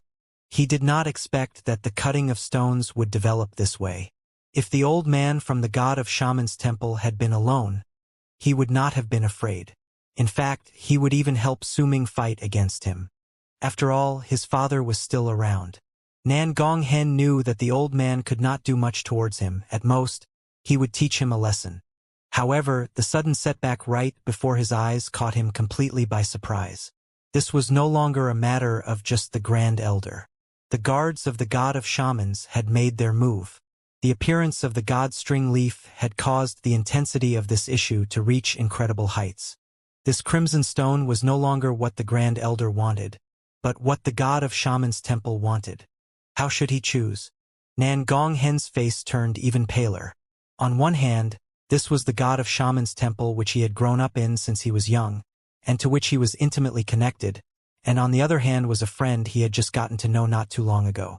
However, this friend had saved his life, This friend gave him a feeling that they had managed to hit it off incredibly well, even though they had just recently gotten to know each other. This friend had only agreed to buy that crimson stone under his request. Su Ming's expression remained as calm as ever. Almost the instant the old man said those words, he stopped cutting and slapped his right hand against the crimson stone containing that godstring leaf. Immediately, he put away that stone into his storage bag and looked at the development of the situation calmly. He watched the old man from the god of Shaman's temple saying those overbearing words and performing those domineering actions simply because he had a high level of cultivation. He saw the aloof guards of the god of Shamans in those long arcs around him. He caught Tai Mu shrinking back. He perceived Wan Qiu's hesitation. Similarly, he also saw Tian Lan Meng, who had lowered her head, and along with her, Sky Mist's ancestor, whose familiar presence made Su Ming's pupils shrink when he walked out. He also saw that celestial maiden in white being the one and only person who spoke for him in this place. Su Ming could sense her concern from her words, but it was difficult to tell whether the source of that concern was because he was that destiny in her mind, or whether it was because of something else. But no matter what, Su Ming remembered what the woman in white did. Everything in the world is a cause. If there are no intense changes and if there is nothing that would turn the tides of the world, then it would be difficult for us to see the real nature of people who are affected by the things in the world. I understand what the elder meant now. Su Ming's face remained calm, and a faint smile even appeared at the corners of his lips. He looked at the grand elder of the god of Shaman's temple walking towards him, looked at the different sorts of gazes from the crowd underneath who were looking at him, looked at Nan Gonghen who was struggling in his mind, and Su Ming smiled even more brilliantly. At that moment he was the center of attention, but this sort of attention was not what he wanted in his heart. An epiphany emerged in his heart, and at the same time, Su Ming felt a hint of loneliness. He was alone, standing before several tens of thousands of people. This is the law of the jungle, a path that would never change no matter how much time passes. Su Ming sighed softly. With one single move, an illusionary shadow immediately flashed beside him, and his nascent soul clone appeared. The instant his clone appeared, Su Ming's presence instantly increased by several fold, making him feel as if he was a medial shaman who had reached the peak. As his clone appeared, a faint commotion broke out among the crowd underneath. However, among all the people who were watching Su Ming in the sky, the grand elder of the god of Shaman's temple, who was walking towards him with an expressionless face, was still completely not bothered by it. To the grand elder, Su Ming was still an ant. Nascent soul! The celestial maiden was stunned and her eyes went wide. Sky Mist's ancestor, who had been watching the entire thing unfold while immersed in his thoughts, narrowed his eyes. Almost the instant the clone appeared, Su Ming lifted his left hand and swung it behind him. In a moment, a black layer of fog suddenly spread out and filled the area. As it tumbled about beside Su Ming, the poison corpse appeared. As the poison corpse walked out, its poison-shrouded appearance and dull eyes caused Su Ming to give others a feeling that he had surpassed being a medial shaman who had reached the peak. The clone, the poison corpse, and his own self seemed to have gathered together to turn into one full, complete body. A faint glint appeared in the grand elder's eyes, but he was still calm. At that moment, he was less than 1,000 feet away from Su Ming. His footsteps were slow, and with each step that fell on empty air, low rumbling sounds would spread out. In fact, the air was also trembling, as if the old man's feet were not stepping on air but on a physical entity. Warrior spirit of 9 With a solemn look on his face, Su Ming swung his right arm before him, and immediately, as the mark of the spirit of 9 shone furiously, a bloodthirsty laughter rang through the air, and the mark disappeared from the back of Su Ming's hand. In the boundless sky, a red bolt of lightning appeared out of nowhere and descended with a boom. That bolt of lightning came from the ends of the world, and the instant it descended, a thunderous boom reverberated in the air, and it was followed suit by another 8 thunderous claps. Then, right before Su Ming, a tall figure swiftly revealed himself from within the bolt of lightning. That person was 300 feet tall and looked like a giant. He had an incredibly strong build, and as he stood there, He looked like a tall mountain standing erect on the ground. His dark silver armor, crimson hair, healed over scars, and the monstrous murderous aura and battle will cause the spirit of 9 Su-Ming summoned to look as if he was the god of war himself. It's been many years since I've killed a person outside. Today, perhaps I'll be able to kill till I'm satisfied. The spirit of 9, covered entirely in armor, spoke with a booming voice that spread to all 8 corners of the earth. The instant he appeared, the old man's face finally changed. He came to a halt, and he was not the only one who did so. All the other people around him did the same thing. The eyes of Sky Mist's ancestor sparkled, and a smile suddenly appeared at the corners of his lips. As for the crowd underneath, the instant that spirit of 9 appeared, a buzzing noise immediately stirred from among them. I was wondering why he was so fearless. So it's because he rented a spirit of 9. I remember that spirit of 9. He's a spirit from the 4th layer, but the price for his protection is too great. I can't believe that someone managed to bring him out. By the looks of it, he has the power of a ladder shaman. I wonder who would win if he fought against the Grand Elder of the God of Shaman's Temple. Almost the instant the Grand Elder of the God of Shaman's Temple froze, a freezing glare appeared in Su-Ming's eyes. His clone lifted his right hand swiftly, and the virescent light sword charged forth with a flash, while a large amount of the black beetles on his body spread out to cover the sky. The poison corpse opened his mouth and let out a muffled roar. Black veins popped up all over his body, and a vast amount of poison mist gushed out from his pores. Even his fingernails on both of his hands instantly grew longer and started shining with a sharp glint. At the same time, Su-Ming took a deep breath and lifted his left hand to point at the sky. This was the first of the 3 styles of wind separation, the starting move of Sun Genesis. If you want what belongs to me, then you must bear the consequences. Even if you are the Grand Elder of the God of Shaman's Temple, it is still the same. Protector spirit of 9, come, fight with me against this person. The moment Su-Ming's voice spread, the spirit of 9 before him let out a roar towards the skies. He lifted his right hand, and a gigantic battle axe that was about the same height as he was appeared. Are we all allowed to impose our will on others because our power is greater than theirs? Su-Ming's voice was bone-chilling. In his memories, this had always happened. It was like this when he was in Dark Mountain. Bai Tu's strength had made him think that he could disregard everything. When he was in Han Mountain, the guest that had chased down Hefeng was the same. The depth of his level of cultivation was a form of oppression towards the weak.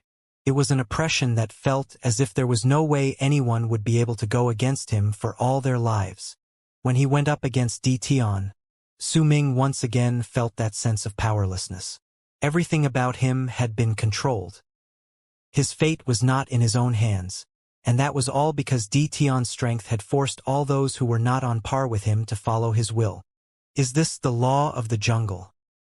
If this is the law of the world, then I absolutely refuse to be a weakling. I want to become powerful, because only then will I have the right to crush this detestable law. The colossal spirit of 9 before Su-Ming lifted his battle axe with a roar and swung it against the Grand Elder of the God of Shaman's Temple. As the battle axe fell down, the sky and earth roared, and the air was torn, revealing a gigantic crack. The old man's face changed, and as he retreated, he lifted his right index finger and pointed swiftly at the incoming battle axe. With that one point, the Grand Elder's right index finger instantly turned black. Black mist gushed out from his finger and turned into a vengeful soul right before him. There were 8 different heads on that soul, and they had the faces of men and women, the old and the young. Each of these faces were filled with heinous murderous aura. They screamed shrilly, and like a shooting star with a very long tail, that soul charged towards the battle axe. Malevolent soul, as expected of a spirit medium who is already halfway through to becoming an end shaman. He actually managed to create a malevolent soul. Someone from the crowd on the ground immediately recognized what it was when they saw it. Once the 8-headed malevolent soul flew out, its body grew once it came into contact with the wind. In an instant it grew to be around 100 feet, and it crashed into the battle axe swinging downwards. The impact turned into a wave of shocking booms, and as they reverberated in the air, Su Ming's voice traveled forth indifferently. Are we all allowed to take away what belongs to others because our power is greater than theirs? The instant the battle axe belonging to the spirit of Nine Yin crashed into the malevolent soul, Su Ming's clone rushed out swiftly. Before he even closed in on the old man, the black beetles swept out. Buzzing sounds reverberated in the air, and they turned into a huge black hand in midair to seize the Grand Elder. At the same time, Su Ming's nascent soul clone let out a low roar. 9 transformations, 10 transfigurations, 1 voice. As he spoke, Su Ming's clone pointed at the old man with his right hand. With that one point, a ray of black light flashed on his index finger, and it instantly turned black. At the same time, wisps of black mist flew out from his finger to turn into the exact same 8-headed malevolent soul the old man had summoned from his spell just now. The instant that malevolent soul appeared, all the faces of the people who were watching instantly changed. The old man from the god of Shaman's temple, too, experienced a change in expression. 9 transformations. Change again. Dark light shone in the clone's eyes. Immediately, a single black horn appeared on all 8 of the heads on the soul before him. As they roared, the soul charged out and rushed towards the Grand Elder with the huge hand formed by the black beetles. At the same time, as Su Ming's main battle force, the spirit of Nine Yin laughed savagely even though his battle axe was bounced off by the impact just now. As it was sent reeling back, he rushed forward. With his body as his strength and his arms as the bridge, he endured the power of the rebound, and at the same time an even greater power burst out from his body. It allowed him to endure the power of the rebound through raw power, and he swung the battle axe in his right hand down once again. Immediately after, a string of ancient chants fell off the lips of the spirit of Nine Yin. As those words tumbled off his mouth, rings that looked like those on a tree appeared on his body. Those rings covered the man's body densely, causing a humongous illusionary shadow to appear in the sky as he roared and swung his axe. That illusion was a big tree that covered the entire sky. At that moment, the tree was sinking swiftly, like a seal aiming to suppress something, as it charged towards the Grand Elder of the god of Shaman's temple. The Grand Elder's expression changed, and he was forced to retreat once again. To him, this was humiliation. As the Grand Elder of the god of Shaman's temple and a powerful shaman who was already halfway through to becoming an end shaman, he was forced to retreat twice, and even though the spirit of Nine Yin before him was indeed powerful, this to him was a humiliation. Especially when he was forced to do so before several tens of thousands of people. If you have the spirit of Nine Yin fighting for you, then it is fine for me to kill you. Killing intent flashed in the Grand Elder's eyes, and he spread his palms wide open before flicking them forward. Immediately, all 10 of his fingers turned black, and as if they were melting, they turned into a large amount of black mist. The black mist gathered together to form a black ripple before the old man that swiftly spread forward to crash into all the divine abilities that were charging towards him. Touch the emptiness, spirit medium, the old man growled, and with an indescribable speed, the black ripple shot out, and its very first touch landed on the huge hand formed by the black beetles. The instant that hand touched the black ripple, it immediately collapsed with a bang, and the black beetles inside were immediately sent tumbling back. At the same time, the 8-headed malevolent soul formed through the clone's 9 transformations art crashed into the ripple with a piercing roar. Instantly, 7 of its head crumbled into dust, but there was 1 head remaining.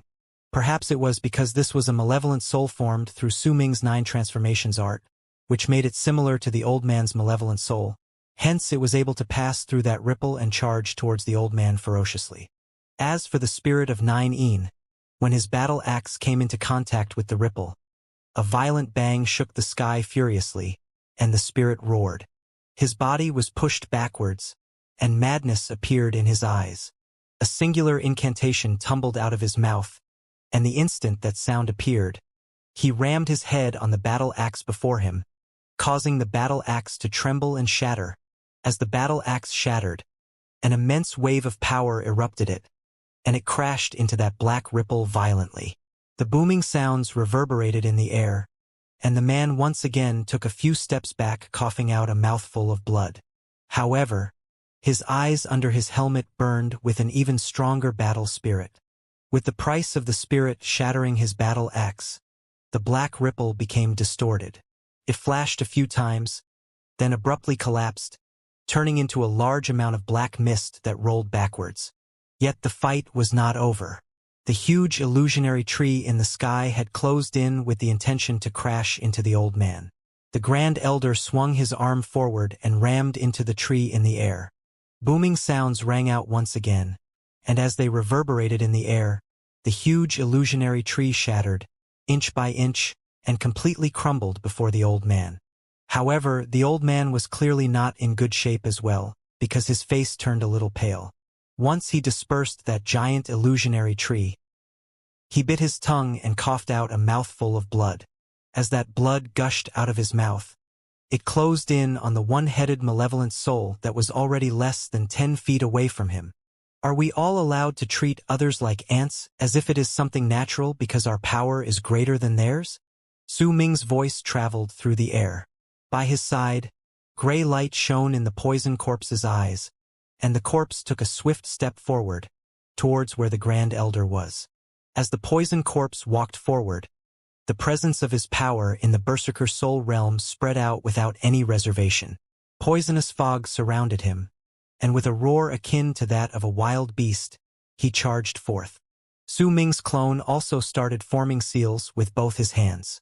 The small virescent sword grew several times in size, and once it turned into a huge sword, Su Ming's clone breathed out a breath of his nascent soul's qi, and at the same time, an endless amount of cyclones stirred up around the big virescent sword. With a light that shone in an area of 10,000 feet, the sword slashed down on the Grand Elder. Right behind the poison corpse and clone, the spirit of Nine Een took off his helmet and revealed his face. His skin was brown and filled with cracks, which made him look like a tree. At that moment, as he let out a low growl, the spirit threw away his helmet. Then he roared towards the sky. The growth rings on his body increased, and his body grew several times in size instantly. In the blink of an eye, he had already grown up to be 1,000 feet tall, and from the distance, he looked as if he had turned into a big tree. His hair swiftly grew longer, and it looked like the branches of a drooping willow. Once his body grew larger, the spirit took a huge step forward and rammed a fist against the Grand Elder. That one punch made his fist look like the branch of a tree. It exuded an ancient presence, and there was even an abundance of life force contained within his arm. Su Ming stood in the distance and watched the scene coldly. The old man's face had now turned sullen. As the Grand Elder of the God of Shaman's temple, if he still needed someone to help him when he was attacking another person, then this would be the greatest form of humiliation among all other humiliations he had to suffer this day. This was the reason why he did not even consider having the guards of the God of Shamans attack. Instead, the instant Su Ming's clone, his poison corpse, and the spirit of Nine Een closed in on him, killing intent flashed in his eyes. He seized at the air with his right hand, and immediately, a black leaf appeared in his hand. Right at the instant he placed it in his mouth and crushed it, his body immediately started distorting, causing the sword in the clone's hands to miss its strike, and the old man instantaneously walked out right behind Su Ming, who was standing in the distance. Almost the moment he walked out, Su Ming took a step forward, and with a speed incredibly quick, he was already several hundreds of feet away in the blink of an eye. At the same time, he waved his right arm towards the sky. With that one wave, a gust of wind was stirred up. "Wind comes when I wave my arms," Su Ming muttered softly. The provenance of wind in his body circulated rapidly, and because of it, suddenly, a moaning sound came from the sky, and that sound was the voice of wind. With Su Ming as its center, a large amount of wind suddenly rushed from a circular area of several hundreds of lis. That wind charged forth from all directions, and as it spun around, it turned into a whirlwind that blew against the sky and world. And this was the rise of a tempest.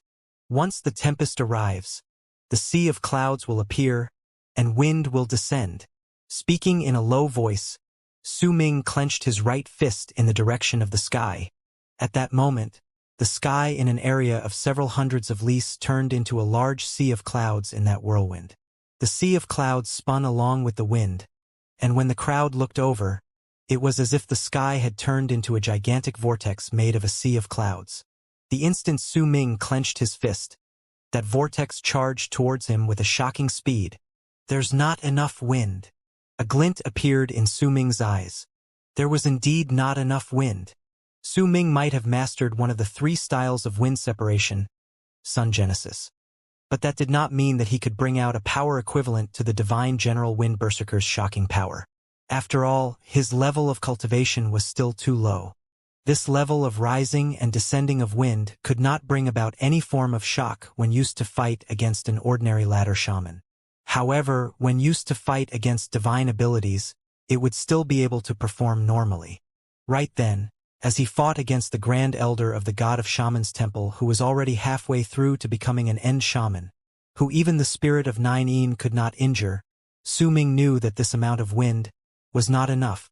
The main principle behind Sun Genesis lay within how much wind was sent out, and the amount of wind delivered would be returned several-fold. The more wind was delivered, the more wind would be returned, and its might would also be stronger. That was why, as a glint shone in Su Ming's eyes, he activated that extreme speed of his, but not to fall back or to move forward.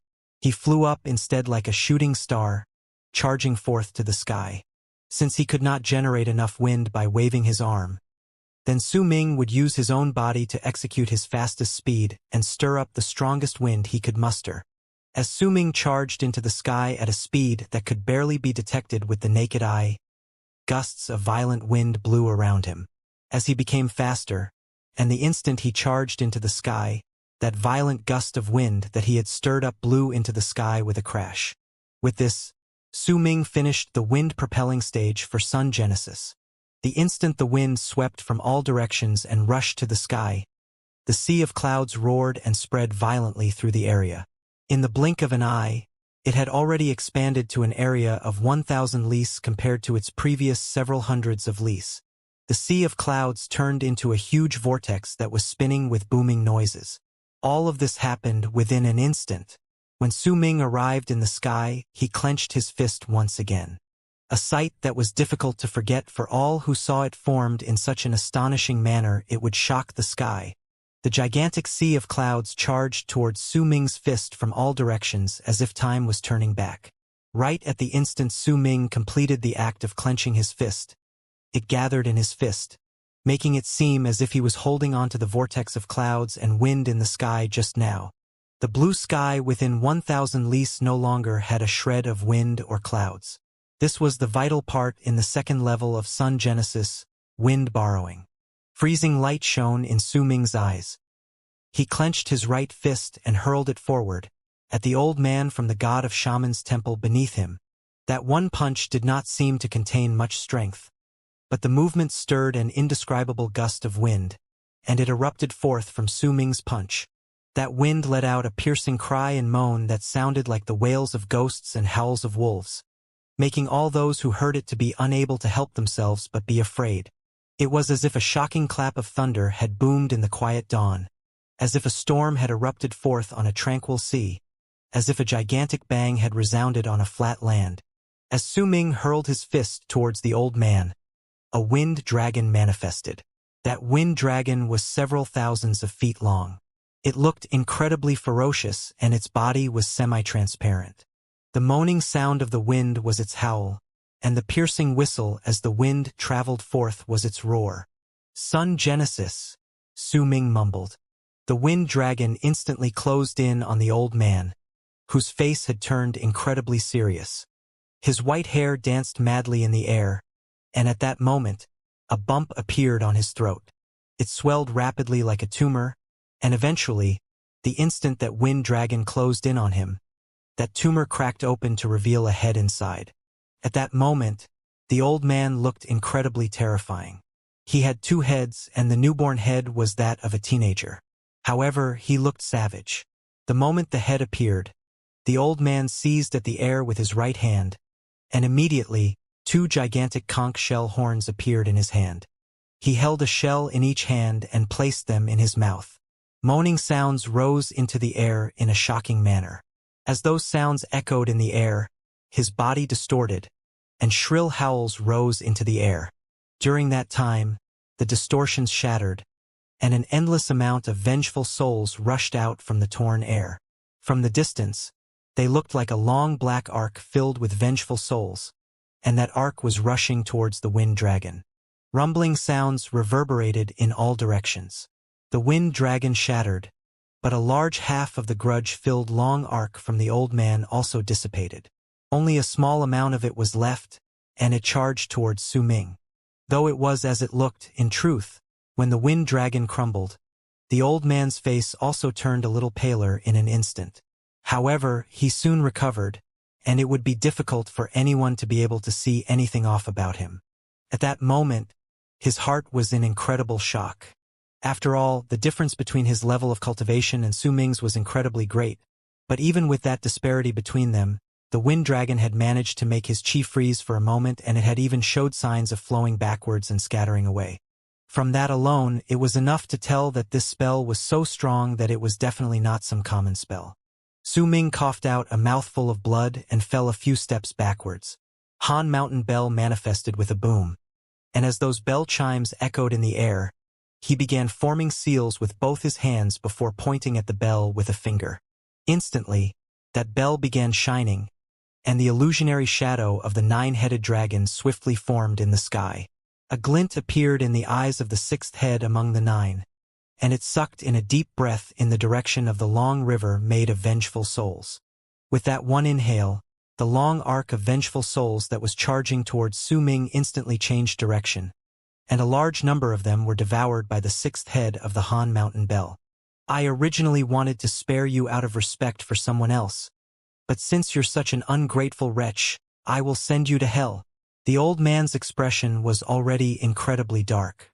At that moment, almost no one, not the two people fighting, and almost none of the people in the area noticed that the mark of the dragon on Wan Qiu's arm was flashing as she stood outside the hall in the distance. When the old man from the god of Shaman's temple said those words, 5 tumors appeared on his throat, and once they emerged, they burst at the same moment, and 5 different heads crawled out from within. By doing so, the old man from the god of Shaman's temple now looked like a monster. But as the 5 heads appeared, a presence that could shake the sky manifested swiftly on his body. There were 7 heads on his body at that moment, and they came in all forms, man and woman, old and young. All of their faces were filled with forlornness, and they all cried out at Su Ming ferociously, causing the old man to look just like the malevolent soul he had summoned in the beginning. Spirit Medium Ultimate Move. Mark of Heaven Seal. Numerous bumps rose on the old man's body, and they were all twisting about, causing him to look incredibly horrifying. At the same time, he lifted his right hand and pointed at the spirit of Nine Yin. Not a single ripple that came from the execution of divine abilities could be seen from that one point. The onlookers could only hear the 6 heads on the old man's body roaring together, and those roars seemed to contain some sort of chant within. The Spirit Medium Tribe's Eternal Seal. The expression of the spirit of Nine Yin changed drastically. He lifted his hands swiftly and rapidly tapped a few spots on his body. With each tap, a large amount of growth rings would appear on his body, and numerous growth rings also appeared in the form of illusions around him, as if he was fighting against something. At the same time, he took a huge step forward to charge towards the old man.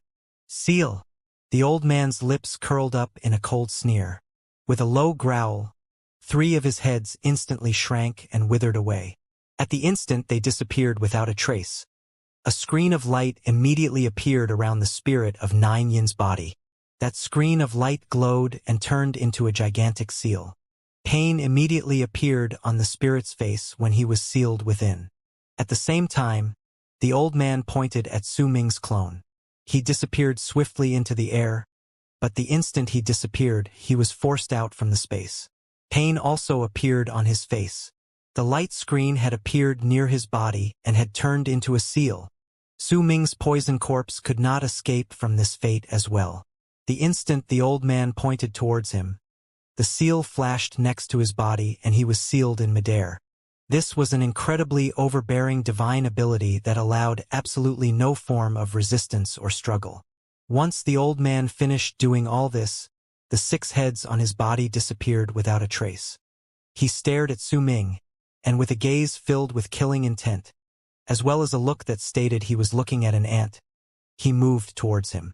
You no longer have the protector spirit of 9 and the 2 puppets. You are alone.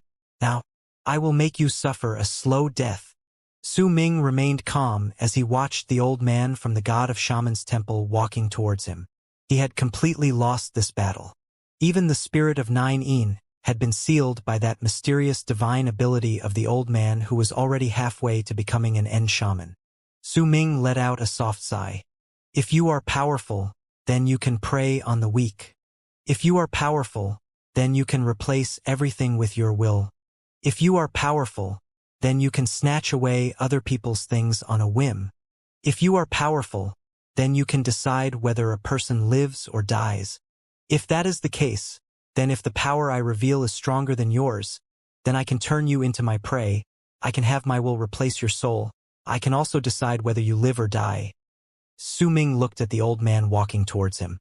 That's right. If you have the power of an end shaman, then forget taking away the Crimson Stone.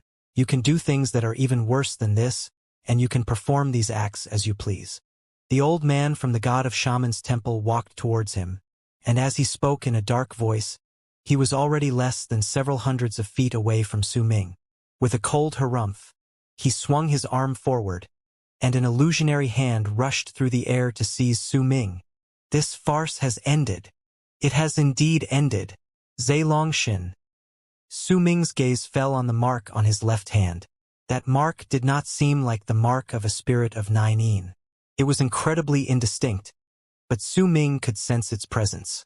The instant the words Zhe Longxin tumbled out of his mouth, the old man's gigantic illusionary hand that was rushing to catch Su Ming was already less than 30 feet away from him. However, right at that moment, suddenly the space before Su Ming distorted, and a finger extended out from that space. The finger's appearance was incredibly sudden, and it tapped at the old man's palm. With that one tap, the old man from the god of Shaman's temple let out a shrill scream of pain.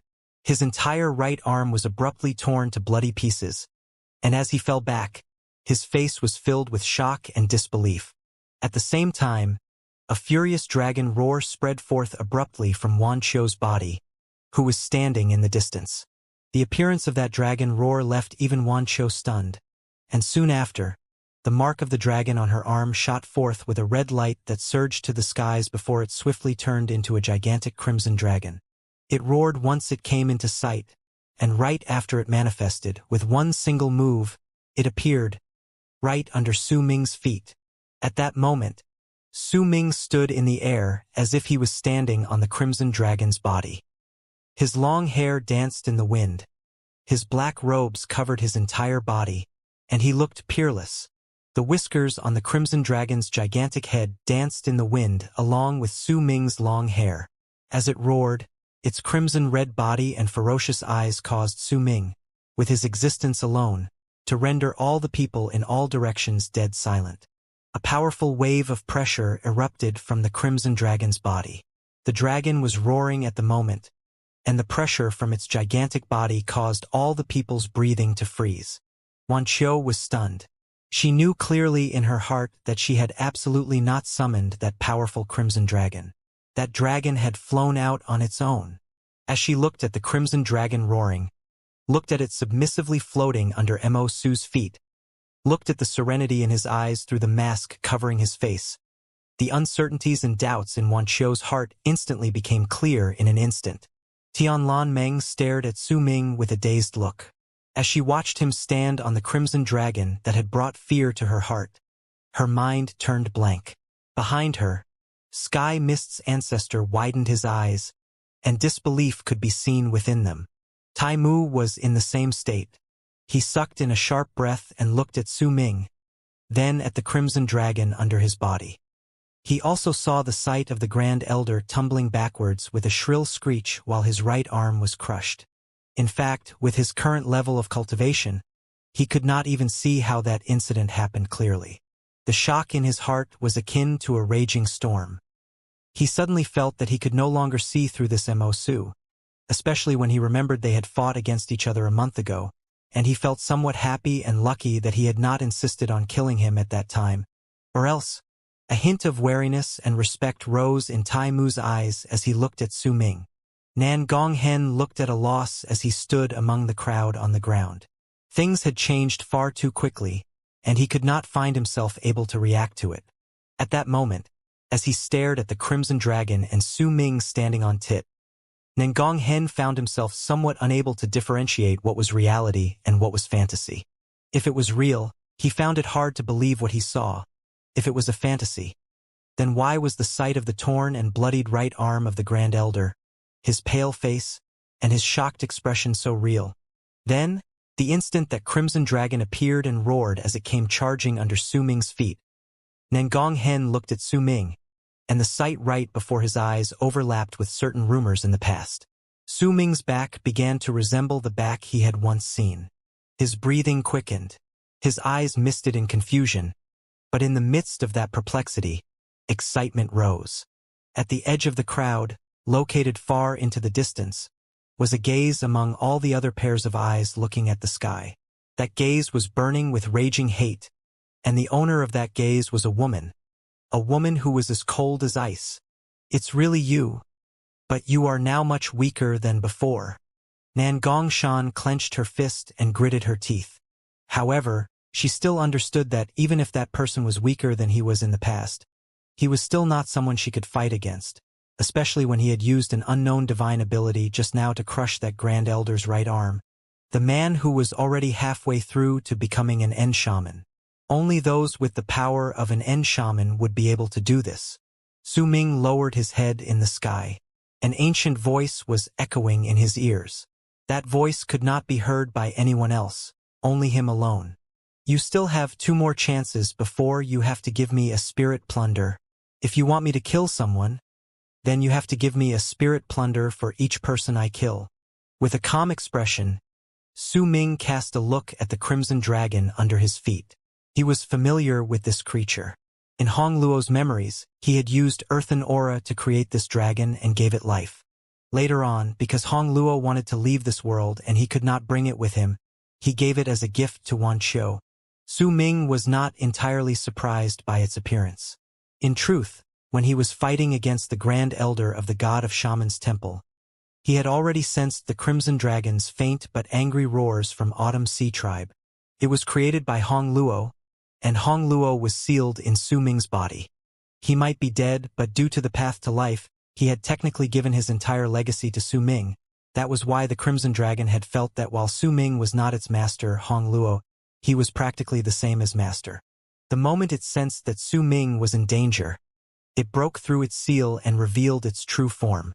Su Ming averted his gaze from the Crimson Dragon and looked at the Grand Elder of the God of Shaman's Temple, who was then standing 1,000 feet away from him with a deathly pale face that still had remnants of shock and fear lingering on it. Su Ming had summoned the old man from the 5th layer, who had the power equivalent to an End Shaman during the shocking blow they exchanged moments ago. This powerful warrior who could fight on equal grounds against End Shamans had just used one finger and forced the Grand Elder back. He had even caused his right arm to be crushed and torn into bloody pieces. The appearance of that one finger caused distortions to stir up in the area. That was why, besides Su Ming and the Grand Elder, no one else saw what had happened clearly. They had only seen Su Ming mumbling one sentence, and then the Grand Elder, who was trying to seize him, screamed shrilly in pain before his right arm exploded and he fell back in terror. Due to Su Ming being an unknown, due to his mysteriousness, due to the Crimson Dragon that appeared with a roar, he now gave the people a feeling that he was an abyss that could not be seen through. That was why, in almost everyone's eyes, Su Ming was now filled with intimidating might. "Now I am stronger." Su Ming lifted his head and looked at the pale Grand Elder of the God of Shaman's Temple, speaking in a calm voice. The old man's expression changed. His heart was still trembling. During the instant just now, he felt a strong threat of death looming over his head. It had been his fortune that the finger had only landed on his palm. If it had landed at the center of his brows, then he believed wholeheartedly that he would have definitely died, and even his soul would have been unable to escape death. Because that one tap was simply too terrifying. "Do you still want to take my crimson stone?" Su Ming asked unhurriedly. The Grand Elder's was green from fear and red from anger. He looked at Su Ming and sucked in a deep breath to quell the terror and shock in his heart. Ignoring his torn and bloodied arm, he demanded in a low voice, "Just who are you?" "Mo Su." There was not a hint of change on Su Ming's face. At that moment, the silence from the people around him and the gazes trained on his person made him see how people changed in all sorts of ways as this incident unfolded. "I was reckless today. Regarding this matter," the Grand Elder of the God of Shaman's temple spoke with much difficulty. These sort of words sounded incredibly awkward in his mouth, because he could not quite remember just when was the last time he had said such words himself. Reckless. A chilling glare shone in Su Ming's eyes. He stepped lightly on the crimson dragon beneath his feet and sent a thought to it. This was the first time he controlled this crimson dragon, and his actions were rather rusty. All he knew was that in his memories, Hong Luo had sent his thoughts into the dragon this way for it to carry out his commands. "By just saying that you're reckless, you can come and snatch my stone so brazenly?" The instant Su Ming sent his thoughts beneath him, the gigantic crimson dragon let out an even stronger roar. It curled its tail swiftly and charged towards the ground, sweeping past the spirit of Nine Yin, Su Ming's clone, and the poison corpse. Its control over its power was ingenious. Once it swept past these three people, it made the seals around their bodies vibrate violently, and then they shattered. The three were absolutely not touched by the blows or injured by them. "By just saying that you're reckless, you can decide whether I live or die with your power?" Booming sounds echoed in the air as Su Ming asked those two questions. Then, as if the voice and the booming sounds had fused together, Su Ming's voice seemed to have turned into thunder. As it boomed in the air, the spirit of Nine Yin regained his mobility and walked to Su Ming's side. Once he did so, there was shock in his gaze as he looked at him. He was not shocked because that old man from his tribe had attacked, but because of the crimson dragon under Su Ming's body. That crimson dragon gave him a feeling that it was incredibly powerful, and that level of strength even surpassed his power in his current realm. With a single warp, the clone came to stand behind Su Ming. The poison corpse also appeared beside him with a flash. "Since this is recklessness, then I will be reckless as well today." Su Ming lifted his right hand and pointed towards the Grand Elder of the God of Shaman's temple. With that one point, the crimson dragon roared and charged forth with Su Ming towards the old man at an incredible speed. The old man's expression instantly changed drastically. He wanted to explain himself, but he did not have time to even open his mouth. He quickly retreated, but no matter how fast he was, he could not outrun the crimson dragon. In an instant, a huge power rammed into the Grand Elder and made all his clothes flutter. Yet at that very moment, an indistinct sigh that did not even seem to exist suddenly echoed between the sky and earth. At the same time, a piercing light abruptly shone before the crimson dragon and the Grand Elder, right in the middle of the remaining space of 100 feet between the human and dragon. Then, from within that light came a person. That person's face and age could not be seen. Once he appeared, he lifted his right hand, and immediately, that piercing light surrounding his body gathered into his right hand as if it was flowing backwards to that spot, causing him to seem as if he was holding a sun in his right hand and making it look as if day had arrived, even though it was still dawn in the world. That person's right hand moved in a manner that seemed slow, but in reality, had swept forth incredibly fast to press on the crimson dragon. The crimson dragon roared and its entire body shone with a red light. In an instant, it crashed into the person's right hand. Loud, booming noises reverberated in all directions, and when the noise shook the sky and earth, Su Ming's body lurched forward. The crimson dragon under his feet had been forced to come to a halt. However, the person from the light had clearly used all his power during that strike just now. He might have caused the crimson dragon to stop, but he staggered a few steps backwards, and the light around his body was dispelled to reveal a middle-aged man with fair skin. His most distinct characteristic would most definitely be a pair of long and narrow eyes that were like those of a phoenix.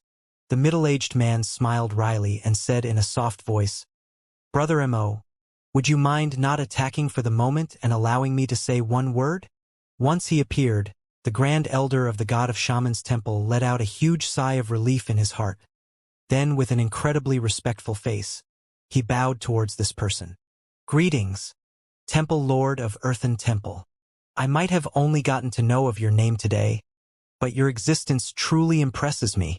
You challenged our powerful shamans, sealed Xianxia of Autumn Sea, and made it so that no one in the shaman tribe did not know about you. It's a pity that you did not appear again after that time. It is a great fortune for me to be able to see you today. Brother Mo."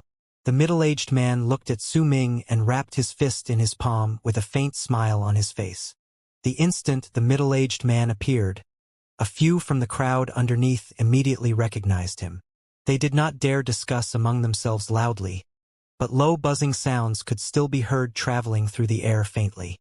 The end shaman who is in charge of defending the world of Nine in this time is Sir Mo Bai, the Lord of the Earthen Temple of the God of Shaman's Temple?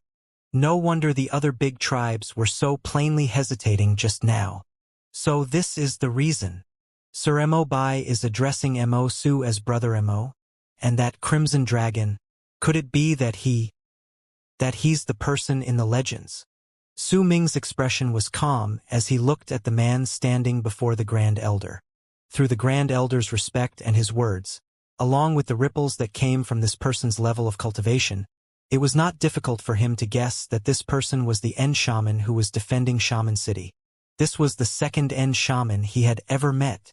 This person gave him a different feeling than Xianxia, who had clearly exuded an incredible feeling of power when Su Ming looked at him. This person looked incredibly gentle, and most of his aura was also kept within himself. People would only feel that this person seemed to be different from others at first glance, but they would not be able to sense the pressure of an end shaman coming from him. If he could do this, then it was clear that he had come to understand his realm better than Xianxia. When his words fell into Su Ming's ears, doubt immediately appeared in Su Ming's heart.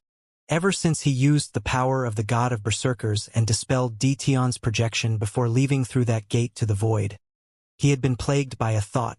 Since everything from the moment he fought against Detion to the moment Hong Luo disappeared had happened inside and near that sacred mountain of the shaman tribe. Rumors said that the location of the God of Shaman's Temple was in that sacred mountain. Then, the God of Shaman's Temple must have witnessed that battle. But now, the words and expressions of this Earthen Temple Lord of the God of Shaman's Temple and that Grand Elder made it seem as if they did not know about the battle at their sacred mountain. However, this was not the moment for Su Ming to be immersed in his own thoughts. He stood on his crimson dragon and narrowed his eyes, not speaking a word. "We are at fault for what happened today. Brother Mo, don't worry, I will definitely give you a satisfactory answer to this. So I hope that you would not continue pursuing this matter. After all, you have been missing for many years and your level of cultivation has fallen. I doubt that you are here to fight against the God of Shaman's Temple now that you appeared here in the world of Nine. There must be something more important for you to do," the middle-aged man said with a smile. His voice was slow, but when he mentioned Su Ming's power decreasing, a sharp glint flashed in his eyes. Clearly, even he had been unable to see that finger just now, and even if the Grand Elder had seen it, he was unable to differentiate clearly whether that finger was a product of Su Ming's divine ability or it was because of someone else. "Besides, you have a protector spirit of Nine with you, so you must have also gone to the 9th layer," the middle-aged man said with a smile. "How are you going to explain this?" Su Ming asked calmly. Since the other thought that he was Hong Luo and believed that his current level of cultivation was not high because he had been injured in an accident, then Su Ming would naturally not explain anything. He, of course, had also heard the faint hints of a threat within the man's words when he spoke about his protector spirit of Nine. The underlying meaning of his words was a warning to Su Ming that the God of Shaman's Temple also had protector spirits of Nine in the world of Nine. If he continued fighting against them, then neither one would have a good outcome. The middle-aged man gathered his thoughts for a moment and then spoke slowly. "Brother Mo, since you joined the treasure gambling event, Then I can make a decision about this. You may choose 500 stones that you like from the crimson stones we were going to auction next. You don't need to pay any shaman crystals for them, and you can bring them away. You don't need to open them here. I will also give you a top-secret map of the world of Nine belonging to the god of Shaman's temple. Only ladder shamans are allowed to have this map, and it is very detailed. Also, while there are many limitations to outsiders who want to enter the places we of the god of Shaman's temple have developed in the world of Nine, you may come and go to these places as you please, including Shaman City. Once he finished speaking, he seized at the air with his right hand, and immediately, 2 pieces of black wood appeared in his hand. He pushed them forward, and they floated towards Su Ming. Su Ming cast the middle-aged man a glance. He did not touch the 2 wooden pieces but had his poison corpse take a few steps forward, swing his arm to sweep the black wooden pieces into his sleeve before he returned to his place. "Thank you for the crimson stones," Su Ming said flatly. When the temple lord saw Su Ming's puppet putting away the wooden slips, he too breathed out a sigh of relief. Even if Su Ming gave him a feeling that he was so weak that he would die with just a single blow, the Grand Elder's torn and bloodied right arm terrified him from the bottom of his heart. Clearly, even if this Mosu's power had largely fallen, he still had incredible killing moves. More importantly, the rumors about him made the temple lord unwilling to attack rashly. In his mind, he believed that this Mosu came here to search for herbs to cure his wounds. If that was the case, then there was really no need for him to offend such a powerful existence. Even if he could indeed summon the spirits of Nine, this Mosu lived up to his fame. If he went all out and fought back, then the price the god of Shaman's temple would have to pay would be too great. He also remembered how the great patriarch had personally issued the order when this person disappeared from the land of the shamans to have none of them offend him if any of the members of the god of Shaman's temple ever ran into him again. With just a lift of his arm, he sealed Zhongzhe. With a flip of his hand, he sealed the entire Autumn Sea tribe. Even if his level of cultivation has fallen to such a state, I still shouldn't become enemies with such a person. Mo Bai's resolve became firm. As he smiled, he cast the Grand Elder standing behind him a glance. The old man's face was rather bloodless at that moment. Ever since he learned of Su Ming's identity, he no longer felt the humiliation from moments before. He had heard of far too many rumors regarding this person, and even some of his close friends had seen him before. Once the old man bowed towards Su Ming with respect, he waved his right arm in the sky, and with that, dazzling light immediately filled the sky. Within that dazzling light were 9,000 crimson stones of various sizes packed densely. They all appeared in the sky in a grand fashion. These crimson stones shone with a red glare, and that light instantly illuminated the entire world, causing this endless area to be dyed completely in crimson. "Brother Mo, please go on ahead," Mo Bai said and smiled. Su Ming did not bother with acting modest. The crimson dragon under his feet moved and brought him charging into the sky above. They appeared beside the 9,000 crimson stones, and right before the crowd's eyes underneath, he started walking past them. Every single time Su Ming chose a crimson stone, he would immediately put it away. When dawn was over, when the 9 moons hid themselves away, and when the morning sun lifted its head, Su Ming finished walking past all 9,000 crimson stones. In all that time, the small, black humanoid in his storage bag had only sensed 9. To confuse the people, Su Ming put away the other 491 crimson stones in the same manner. By doing so, it would be difficult for anyone to be able to figure out any clues from his actions.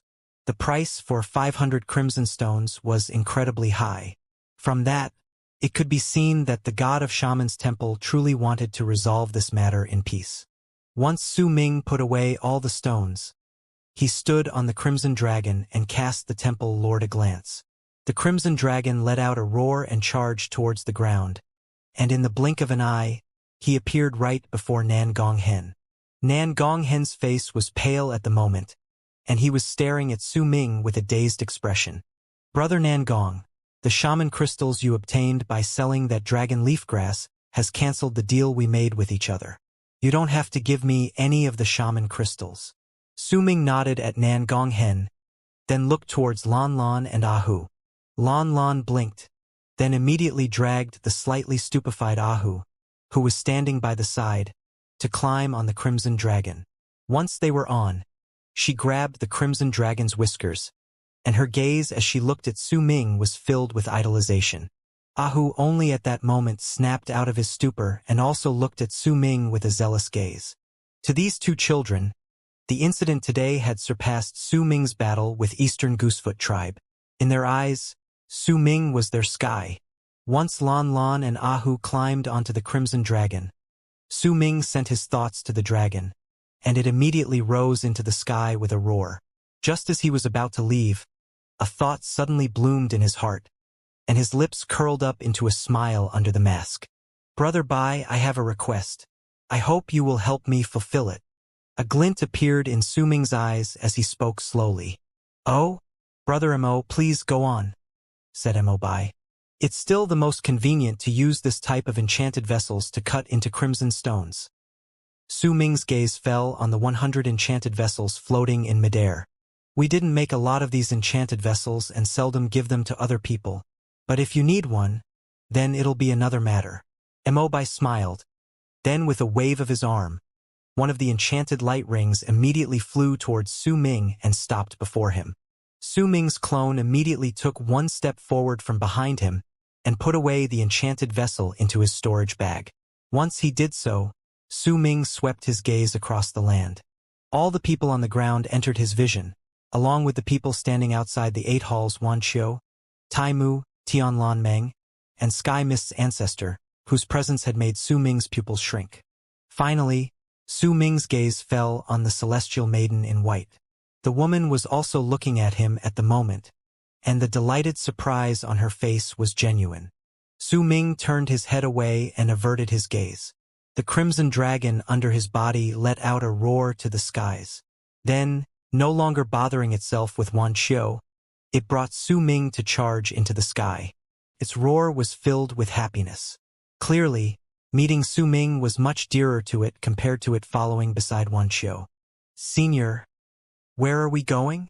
Lon Lon held onto the crimson dragon's whiskers and shouted at Su Ming loudly while the wind blew against her face. I'll bring you both to activate your path as soul catchers, but before that we'll be searching for a cave abode outside Shaman City. I want to open these crimson stones.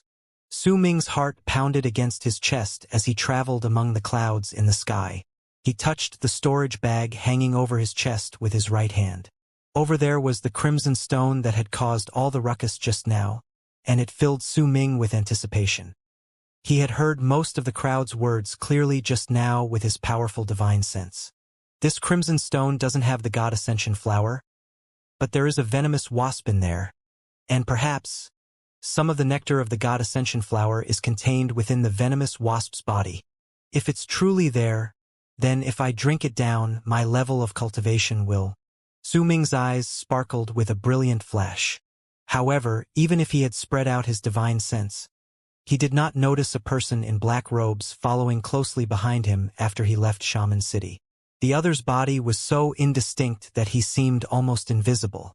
That person had a frown on his face, and he did not dare to get too close, even as he was following Su Ming. It was as if he was hesitating about something. Damn it! Is Hong Luo dead or not? Is he Hong Luo or Destiny? Right now, my best choice is to search for a quiet place and meditate with my mind cleared. After that, I'll extract the poisonous wasp's nectar and raise my power, or perhaps I'll crack open the crimson stones instead. But I don't know whether there is any nectar in the poisonous wasp's body. I might think that there is, but there's also the possibility that there isn't any nectar. If there is, then once I consume it, I'll have to isolate myself for some time. It would have been fine if I was alone, but now I'm bringing Lon Lon and Ahu along. Su Ming stood on the crimson dragon, and as the dragon charged forward at a rapid speed, he turned his head around to look at the nervous but excited teenagers.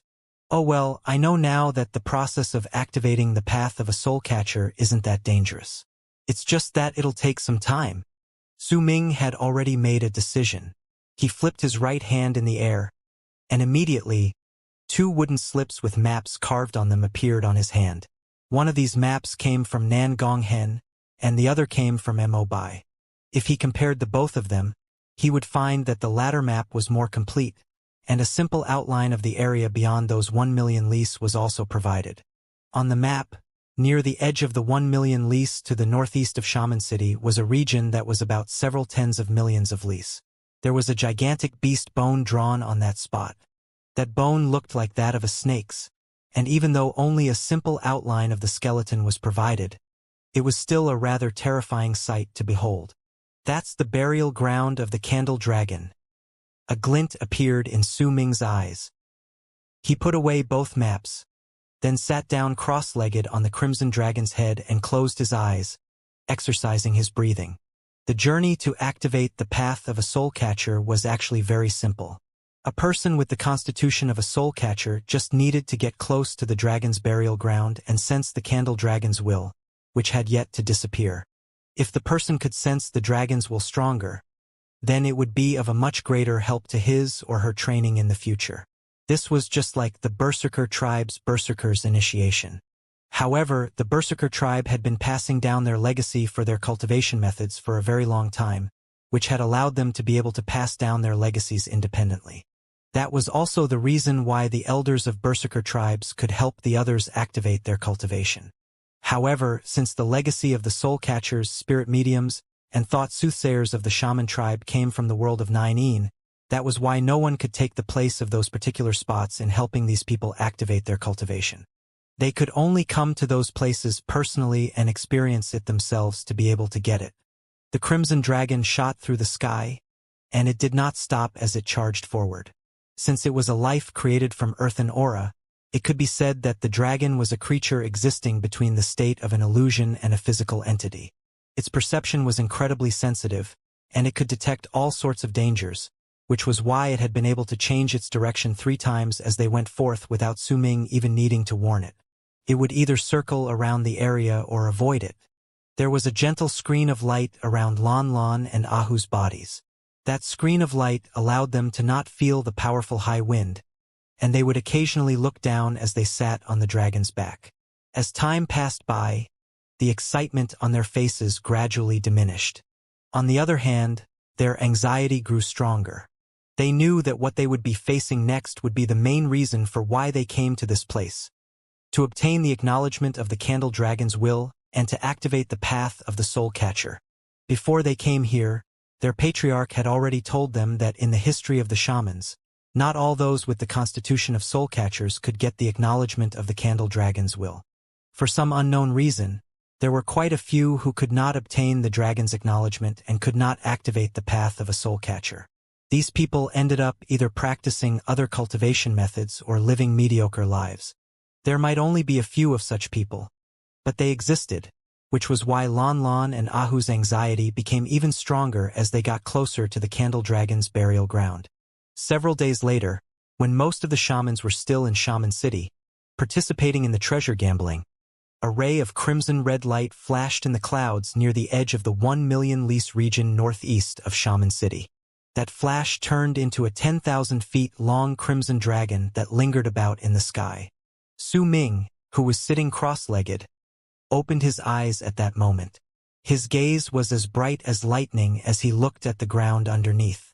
The entire land was shrouded in fog. There was a mountain range that formed a ring around the area that surrounded the entire region. The fog in the mountain range did not remain stagnant but was tumbling about slowly, continuously rising into the sky or sinking into the ground as if it could never remain still. From the sky, it could be seen clearly that this particular region was darker than the area beyond.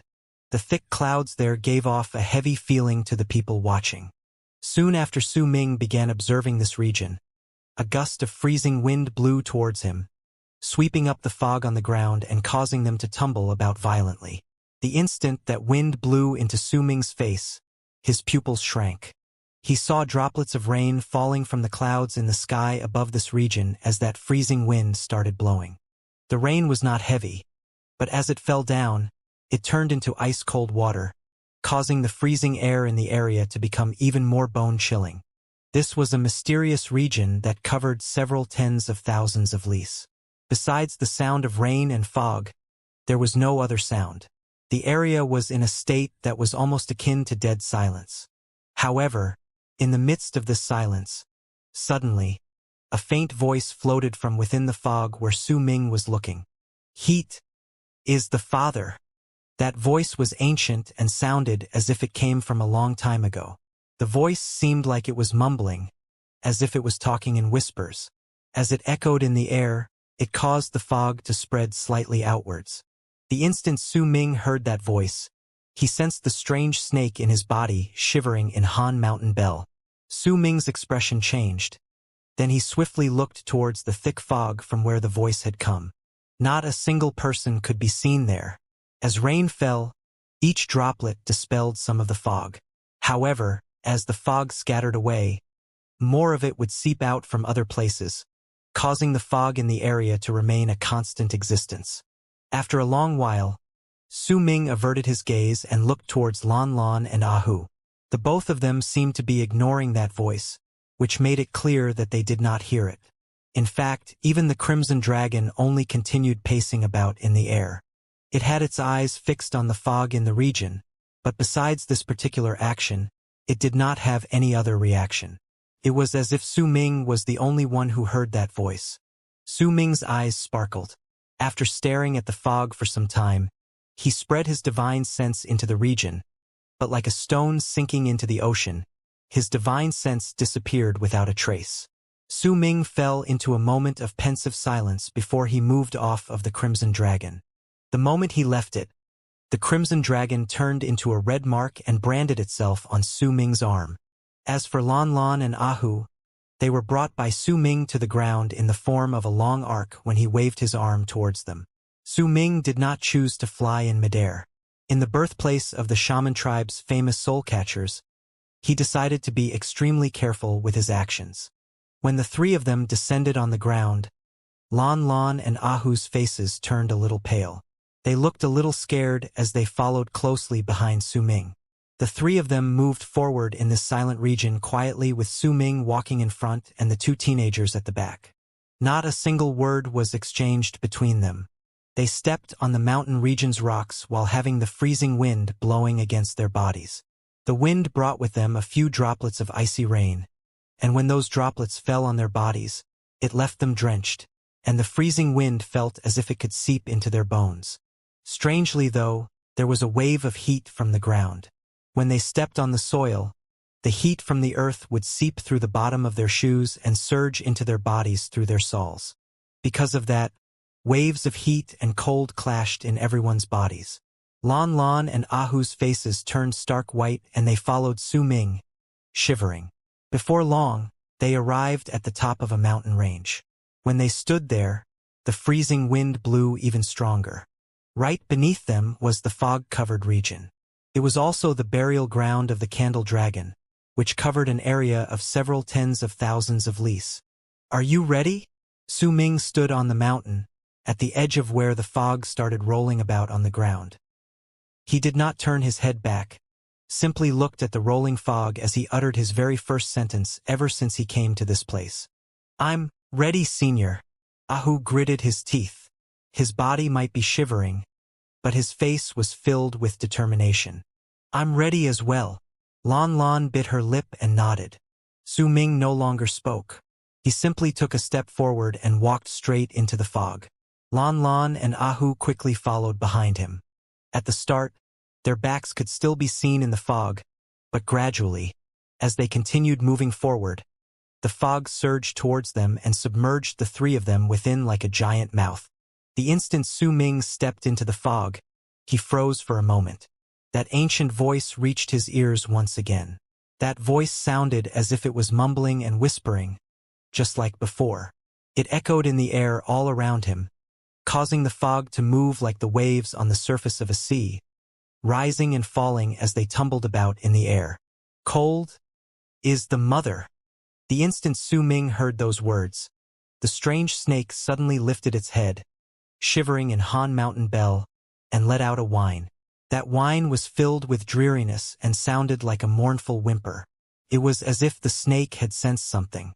That whine was akin to that of an infant abandoned by his mother who was crying out helplessly and in distress when night arrived and he could not find that familiar person by his side.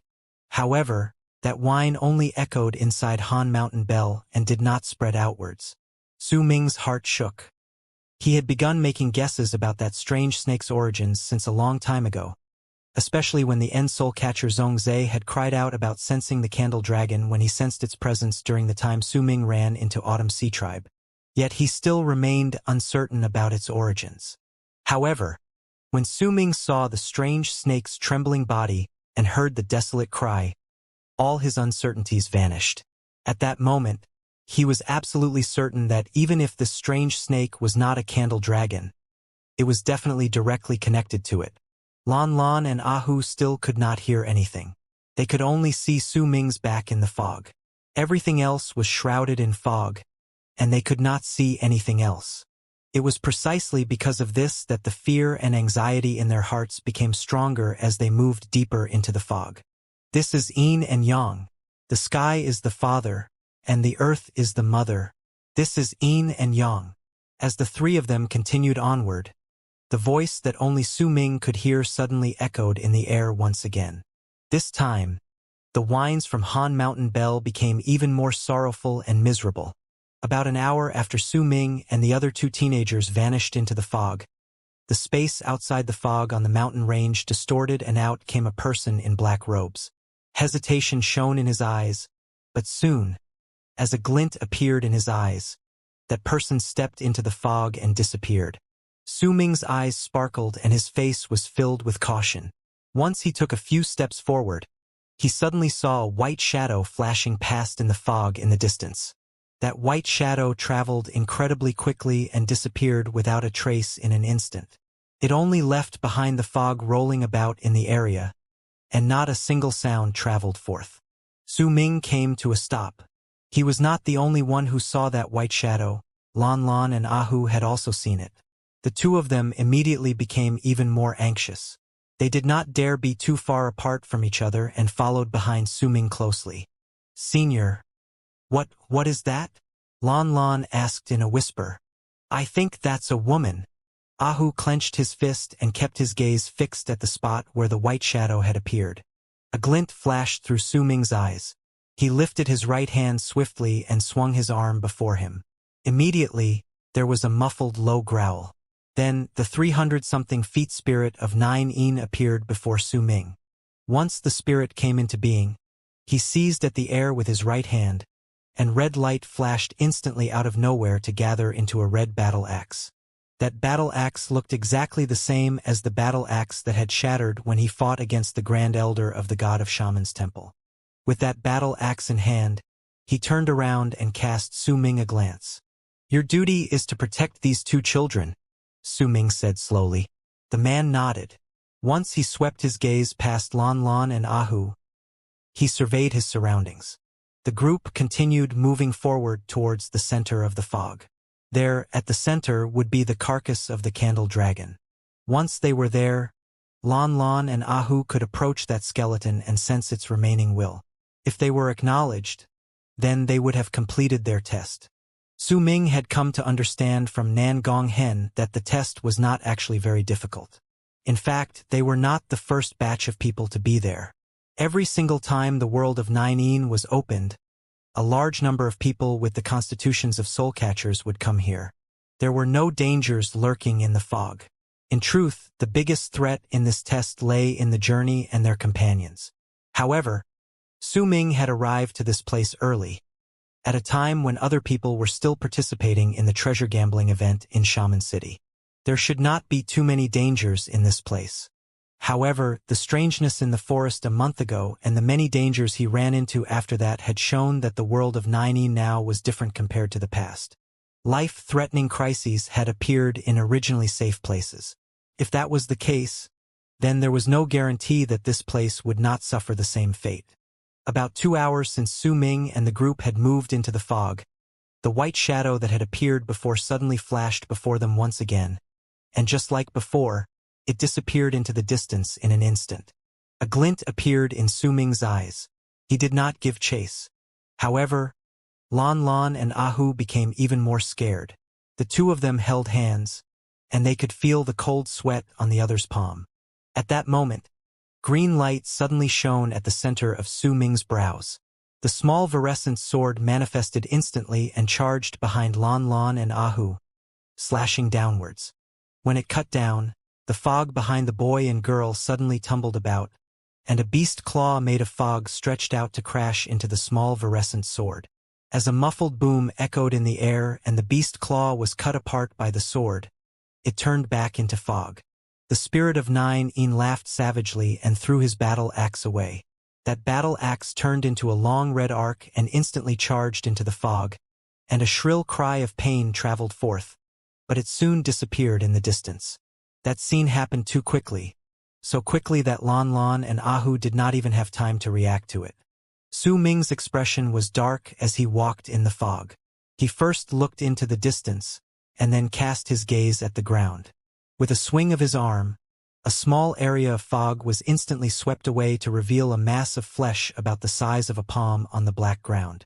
A rotten stench spread out, and it was enough to make everyone nauseous. Su Ming stared at that mass of flesh and frowned.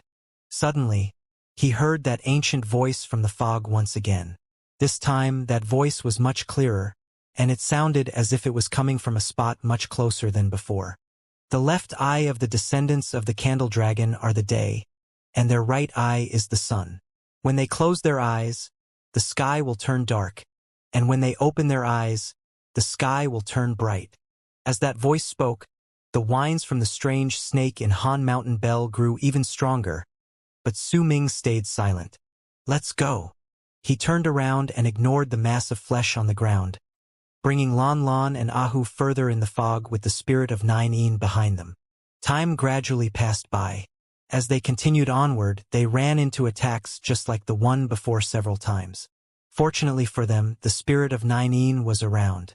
With his strength, he prevented the creatures hiding in the fog from killing them. Su Ming could not tell whether it was still day or night outside, but judging by the fact that they had been traveling for several hours, it should be nighttime outside. Su Ming was walking forward with Lan Lan and Ahu, and slowly, a gigantic dark shadow appeared in the fog before him. That shadow looked like it was 10,000 feet tall, and it remained hidden in the fog, still and unmoving. At first glance, it looked like a building, and an indescribable feeling spread through the entire area. That feeling could make a person feel depressed. Su Ming looked at the shadow, and right at the instant he focused his gaze at the thing, Lan Lan suddenly let out a cry of surprise. When she cried out, Su Ming immediately turned around and looked over. He could not spread his divine sense too far, only a few dozens of feet away, which was why he could detect the attacks from the beasts in the fog. But if he wanted to look further ahead, he would have to rely on his eyes. At that moment, he cast his gaze in the direction where Lan Lan was looking in fear, and straight away, he saw a faint figure in white about 100-something feet behind them, hidden in the fog where they had just passed through. That figure seemed to be sitting on a rock with the back turned towards them as it cried silently. Sobbing sounds echoed in the quiet fog. At the moment those sobs traveled forth, Lan Lan's eyes grew glazed. Ahu was in the same situation, looking as if he had lost his soul. Su Ming's expression turned even darker. Just as he was about to take action, the sobbing sounds suddenly increased in number, and the additional crying voice came from Su Ming's right side. When he looked over, he immediately saw another white figure crying several hundreds of feet away to his right. That thing had its back turned towards him, and he could only see its long hair. Those sobbing sounds only served to make Su Ming annoyed. He let out a cold harumph and took a step forward, charging straight at the white figure to his right. As for the spirit of Nine-Een, he immediately stomped on the ground after Su Ming sent a single thought to him, and a screen of light swiftly appeared around Lan Lan and Ahu to protect them. Then, he took a step forward and rapidly closed in on the white figure that had appeared behind them with his battle axe in hand. With a flash, Su Ming's clone appeared to his left and his poison corpse manifested on his right. In the blink of an eye, they closed in on the white figure, and the sobbing sounds became even clearer. However, right at the instant they got closer, the white figure suddenly turned around to reveal a breathtakingly beautiful face that would make hearts pound. Yet a sharp screech suddenly came from the woman's mouth, and with a hum, that screech turned into a wave, and just like how a wave of sound would, it rushed towards Su Ming. At the same time, the white-robed woman's body abruptly swelled up and was torn apart from within, turning into a mass of black flesh and blood that charged towards Su Ming, while a rotten stench spread through the air. The instant that flesh and blood appeared, Su Ming lifted his right hand and seized at the air with his fingers.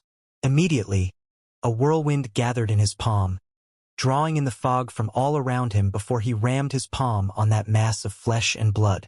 Immediately after, green light shone on his clone, and the small sword grew into a big sword that sliced horizontally through that mass of flesh. The clone also started forming multiple seals, and once he formed the final seal, he jabbed at that mass of flesh.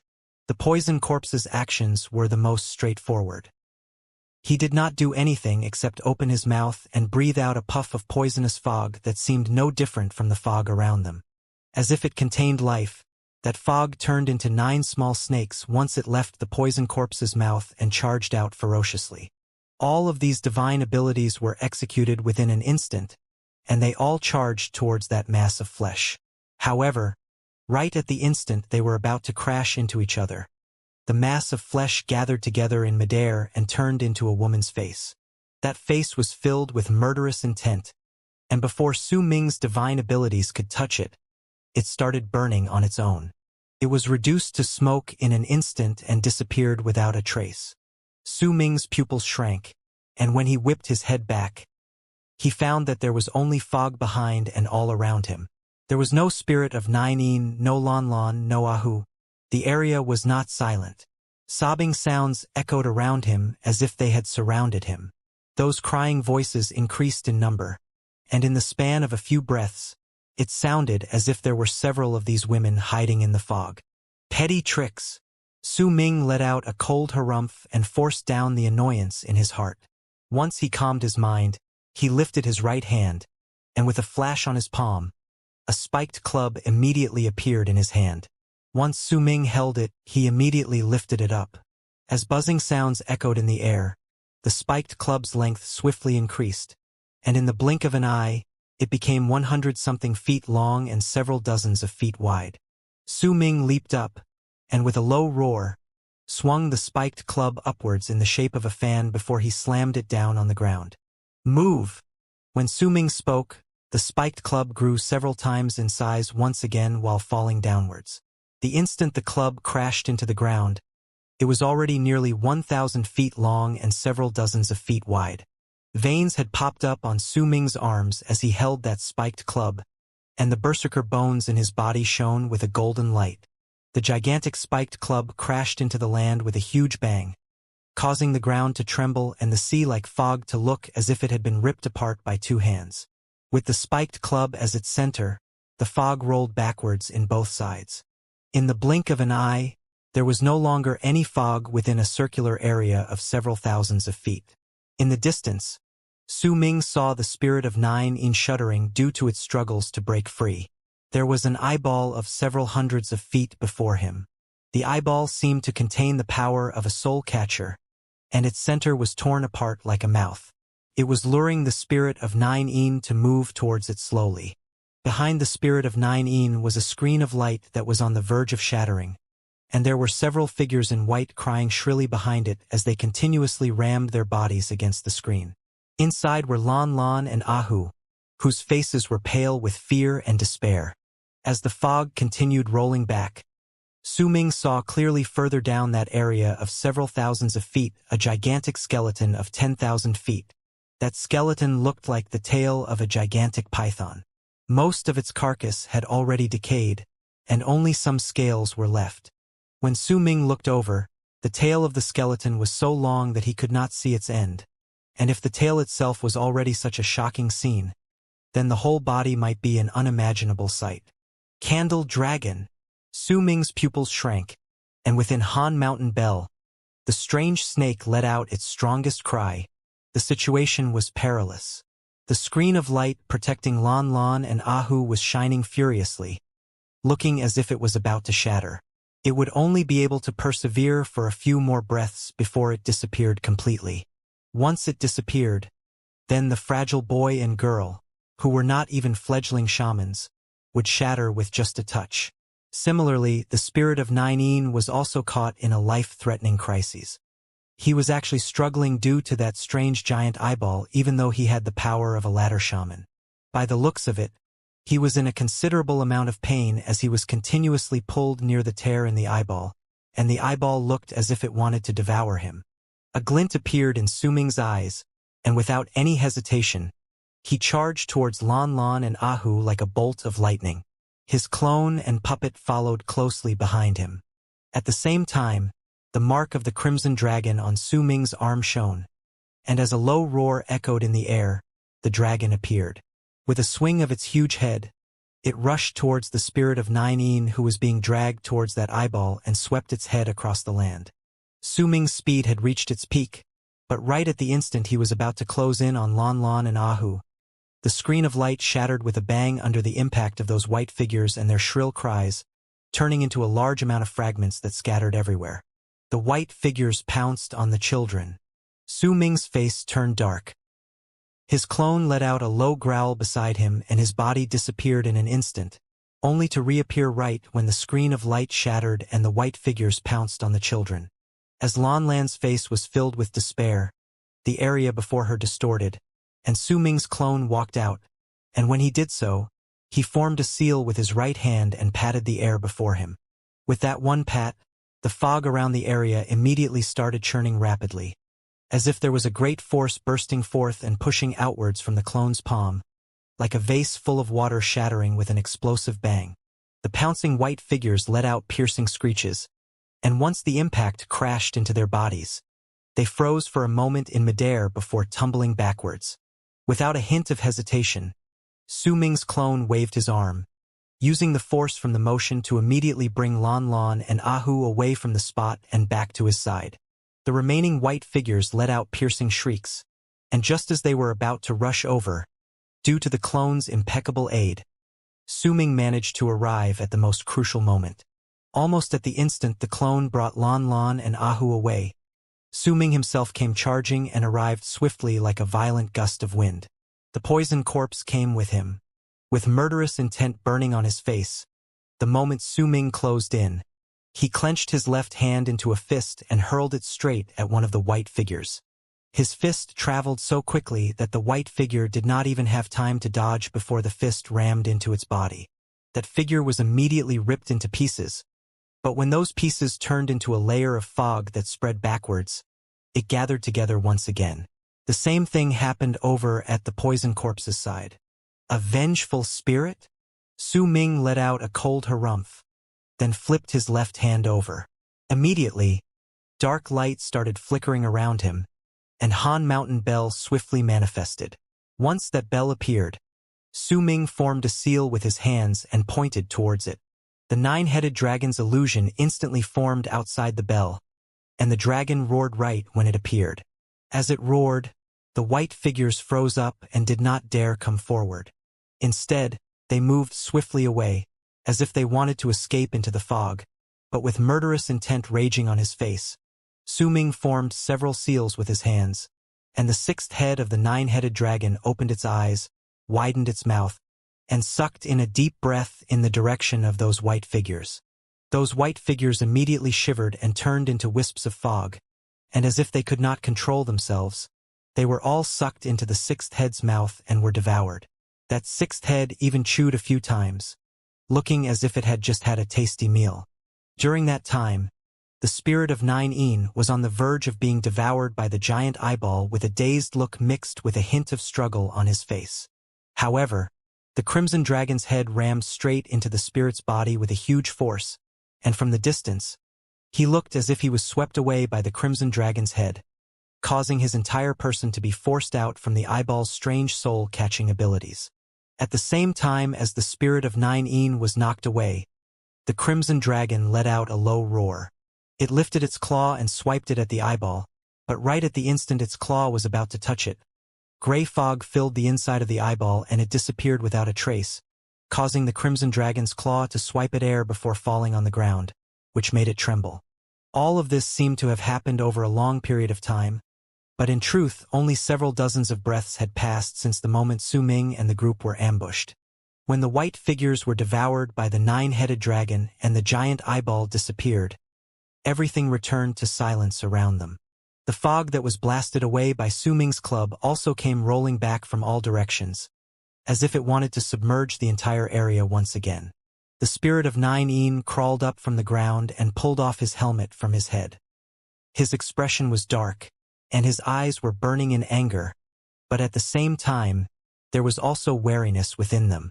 The spirit of Nine Yin cast Su Ming a glance before he spoke slowly, enunciating each word clearly. You shamans didn't keep to your promise. You must have gone past the edge of the seal. That is why the seals are being continuously broken, and now abnormalities have appeared on the sacred Nine Yin skeleton here. That eyeball just now doesn't possess incredibly powerful divine abilities, but its soul-catching abilities aren't something an ordinary person would possess. That is the sacred Nine Yin's second eye. I was the one who rented you with scattering dusts, and I was also the one who saved your life just now, Su Ming pointed out calmly. The spirit of Nine Yin fell silent, and after some time, he began to laugh wryly. Did you just mention the sacred Nine Yin? Su Ming put away the spiked club and turned his head around to look towards the pale Lan Lan and Ahu, then swept his gaze around the area before finally landing on the gigantic carcass 1,000 feet away.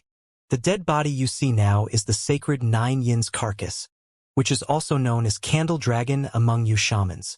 I was thinking that there was something off about this place just now. By the looks of it, those white figures are the vengeful spirits belonging to the enemies who were killed by the sacred Nine Yin in the past. The beast claw in the fog we met previously is formed through the sacred Nine Yin's decayed flesh. When you shamans broke the seal here all those years ago, you caused the sacred Nine Yin's will to scatter. You people had even thought about taking the carcass away, but once you found that you could not, you had your descendants come here to sense its will so that your so-called soul catchers could be born. Then you came to our tribe so that you could work together with us to seal up this place along with a few other spots. But while those seals look sturdy, they are actually very fragile. Once ripples of power that are equivalent to those of N shamans come from the outside world, then the seals will shatter. That one doesn't count among those that would shatter the seal, the spirit of Nine Yin said, casting a glance at the crimson dragon. Su Ming looked at the gigantic carcass. Most of its carcass had already rotted away, but not a hint of the smell of decay could be detected from its body. After a moment of pensive silence, Su Ming walked towards it. Lan Lan and Ahu quickly followed behind him. The spirit of Nine Yin cast an incredibly wary look at his surroundings before he too followed behind them. The crimson dragon floated at a low altitude. Its eyes sparkled as it surveyed its surroundings cautiously. The air here made it uncomfortable, and that gigantic carcass especially filled the place with an oppressive air. As the crowd moved closer, the fog from all around them slowly seeped closer, causing the area around them to gradually turn foggy once again. Then, when Su Ming arrived beside the gigantic carcass, he stopped. He stared at the candle dragon's carcass for a moment before he spoke unhurriedly towards Lan Lan and Ahu. Get closer to the carcass here and sense the candle dragon's will. Now, whether or not you will be able to activate the path to become soul catchers will depend entirely on your own serendipity. The pair of teenagers might be afraid, but they nodded their heads resolutely. Then, while holding hands, the both of them sat down cross-legged and closed their eyes, silently circulating the blood in their bodies which held that weak bloodline connecting them to the soul catchers according to the method their patriarch had taught them. Su Ming did not know how long the boy and girl would take. Once he ordered the spirit of Nine Yin to protect them and had the crimson dragon keep a close eye on the area along with fighting off all threats as well. He leaped up into the air and charged into the fog in the sky to appear on the gigantic candle dragon's carcass. When he stood there, Su Ming could see the dark shadow of the candle dragon's carcass under his feet stretching endlessly into the fog, and he had no idea just where the end was. In fact, when he looked at the shadow, he had a feeling as if the candle dragon's carcass was a path that led to an unknown destination. Only when he stood up there did he manage to smell a faint and indistinct foul stench spreading out from the carcass. Su Ming's heart shook slightly. This was the biggest creature he had ever seen, and with just its physical body alone, this beast could already startle a person. He could not imagine just what sort of power could bring about this beast's death, except that it had finished walking through the course of its life and reached the end. Perhaps it had indeed walked through the course of its life and chosen this place to die. Su Ming looked at the distance that stretched down endlessly and once again felt that there were simply too many forms of power and materials he did not know of. When he put himself in comparison to these things, a feeling that he was insignificant blossomed in his chest. Su Ming sighed, just as he was about to leave and return to Lan Lan and Ahu's side. His footsteps suddenly froze, because right beside his ears, that ancient voice echoed once again. The Candle Dragon's tribe will never die and be destroyed.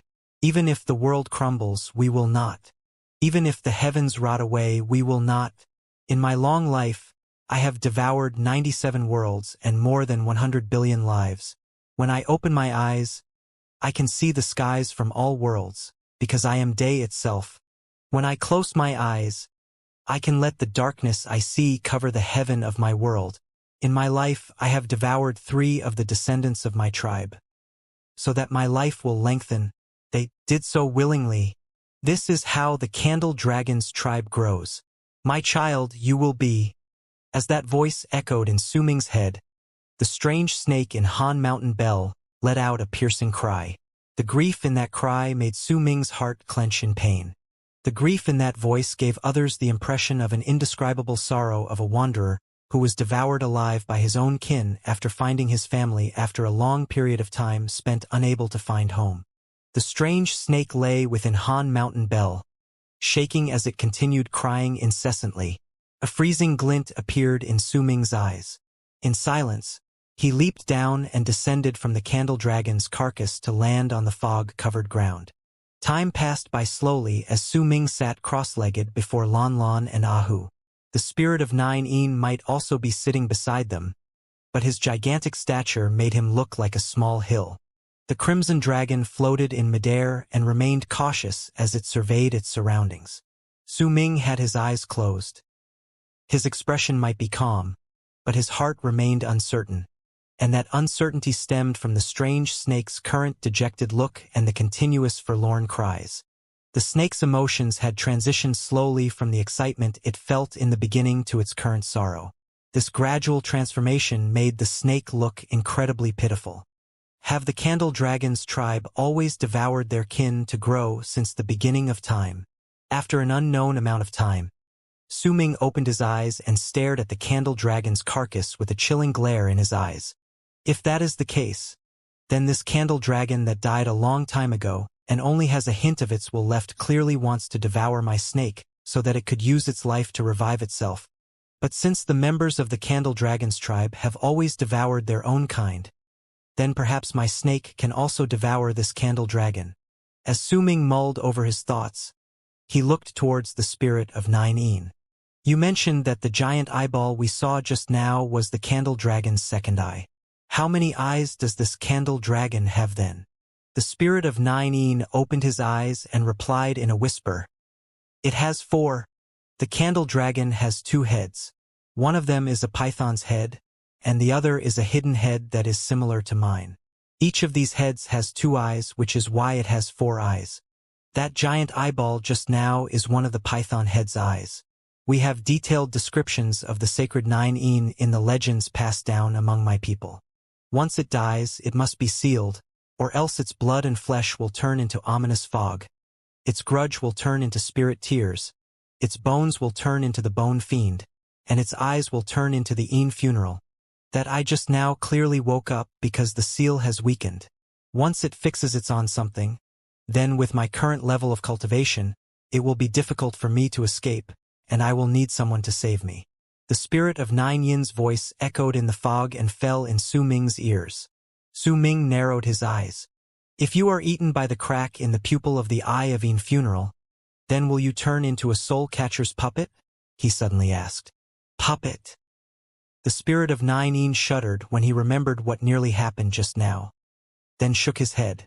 You won't turn into a puppet, but all your flesh, blood, and essence will be sucked away, and you will turn into a dried corpse. But that's not all. Your mind will be captured, and you will enter the undying and imperishable world created by an adult candle dragon. You will live a life akin to being sealed up for eternity over there. You will never be able to escape, and you can only fight continuously against the numerous living souls that have been killed by the candle dragon when it was alive. You have to fight endlessly, and even if you die, you will be revived shortly, and it will only stop when your will crumbles and you submit to the candle dragon. It will only stop when you become part of the undying and imperishable world. Your corpse will stay in the candle dragon's body and turn into his flesh and blood. This is a fate more terrifying than death. Compared to that, it is much better to die in battle. The spirit of Nine Yin said in a low voice, and Su Ming could feel the fear in his voice clearly. Su Ming remained silent for a moment before he asked, "What if I don't submit to it? Is it possible to walk out of the undying and imperishable world?" "Walk out." The spirit of Nine Yin cast a deep look at Su Ming. When a candle dragon is alive, it will need to receive offerings from all sorts of tribes and races. The more offerings it receives from the living, the stronger it will become. This is one of its inborn abilities. Look at your soul catchers. You should be able to imagine just how strong that ability is just by seeing how its dead will is able to create soul catchers in your tribe. The soul catchers are equivalent to the worshippers of the candle dragon. However, since there aren't many soul catchers among you shamans, that is why my people allowed you here. When it is necessary, the candle dragon will devour a certain race, but similarly, the races who offer themselves to it will obtain a privilege, and that privilege is to enter the candle dragon's undying and imperishable world. The spirit of Nine Yin's voice became lower. A privilege. A glint appeared in Su Ming's eyes. That's right. Training in the undying and imperishable world and going through all endless cycles of life and death will allow you to understand the origins of battle and forge you into the strongest warrior. Each of the races who make offerings to the candle dragon will choose their best to receive this privilege. He or she might not be able to increase his or her level of cultivation much, but that person's brutality and decisiveness in battle is something no one else will be able to compare to, because they have simply gone through too many cycles of life and death. However, this will only happen when the candle dragon is alive. It can release the people it captured at will. That is why it is considered a privilege. But once it dies, then this will no longer be a privilege. This is a cage that is even more terrifying than death. Perhaps there are people who have indeed managed to walk out of the candle dragon's undying and imperishable world, but no one from my race has ever been recorded to have done so. Su Ming fell silent. The spirit of Nine Yin stopped speaking as well. When approximately 2 hours passed by, suddenly, the crimson dragon let out a low growl in midair. Su Ming's eyes sparkled. He saw the white figures appearing once again in the fog in the distance, and they did not come alone. There were 8 of them, and they were drifting about in the fog while letting out wailing sobs. When those wails fell into Su Ming's ears, they annoyed him again. But that was not all. Besides those white figures, another roar would occasionally echo from within the fog, and Su Ming could somewhat see bodies covered in scales as the fog tumbled about around them. Apart from these creatures, Su Ming also saw a gigantic dark shadow in the fog. That dark shadow was 100-something feet tall, and it was floating in the fog. When Su Ming saw it, he immediately had the feeling as if his gaze was stuck to it. That dark shadow was clearly the giant eyeball that had disappeared just now. The candle dragon's second eye. "Don't move!" The spirit of Nine Yin's eyes flashed, and he stared fixedly at the creatures in the fog as he whispered, "By right, they won't come near. After all, they're born from the candle dragon, and they only attacked us just now because we didn't have the dead candle dragon's will on us. Right now, those 2 people of yours are sensing its will and area about to turn into its worshippers. Since they're doing this, they won't attack. Once those 2 have been acknowledged, then with them around, we will be able to walk out. We shouldn't be attacked anymore." As the spirit of Nine Yin spoke, he swept his gaze across the area. Su Ming did not act recklessly. As time passed, he found that the spirits in the fog were just as the spirit of Nine Yin said. They were only lingering around and did not come too close. When he saw this, Su Ming sent a thought to the Crimson Dragon to placate it slightly, but he continued remaining on guard. When another hour passed by, Su Ming's pupils shrank. He saw the number of white figures in the fog increasing, and there were now about several dozens of them around. Similarly, the ferocious beasts hidden in the fog had also increased. They stood close to each other and numbered to hundreds. Low growls and sobs fused together to turn into waves of sound. Apart from that, as Su Ming and the spirit of 9 remained alert, sharp howls came from within the fog. They seemed to have come from a distance when they first sounded, but closed in within an instant. A dozen-something rays of white light shot out rapidly from the fog and turned into arcs that impaled the ground hundreds of feet away from Su Ming and the group. The dozen-something rays of white light were gray bones. Once those bones impaled the ground, they immediately melted to turn into small gray humanoids that were filled with murderous aura. The moment those small humanoids appeared, Su Ming fell into shock, because he realized that the appearance of these humanoids was incredibly similar to the small humanoid sealed within the mountain rock. However, when he took a closer look, he found that they were slightly different. These small humanoids were all gray and not black. Their appearances were also indistinct, and they did not have detailed facial features. There was a crack where their eyes should be, and another crack where their mouths should be. The bone fiends have also appeared. Looks like the seal hasn't weakened but has been damaged. The spirit of 9 Yin's expression immediately changed. Su Ming's expression turned dark.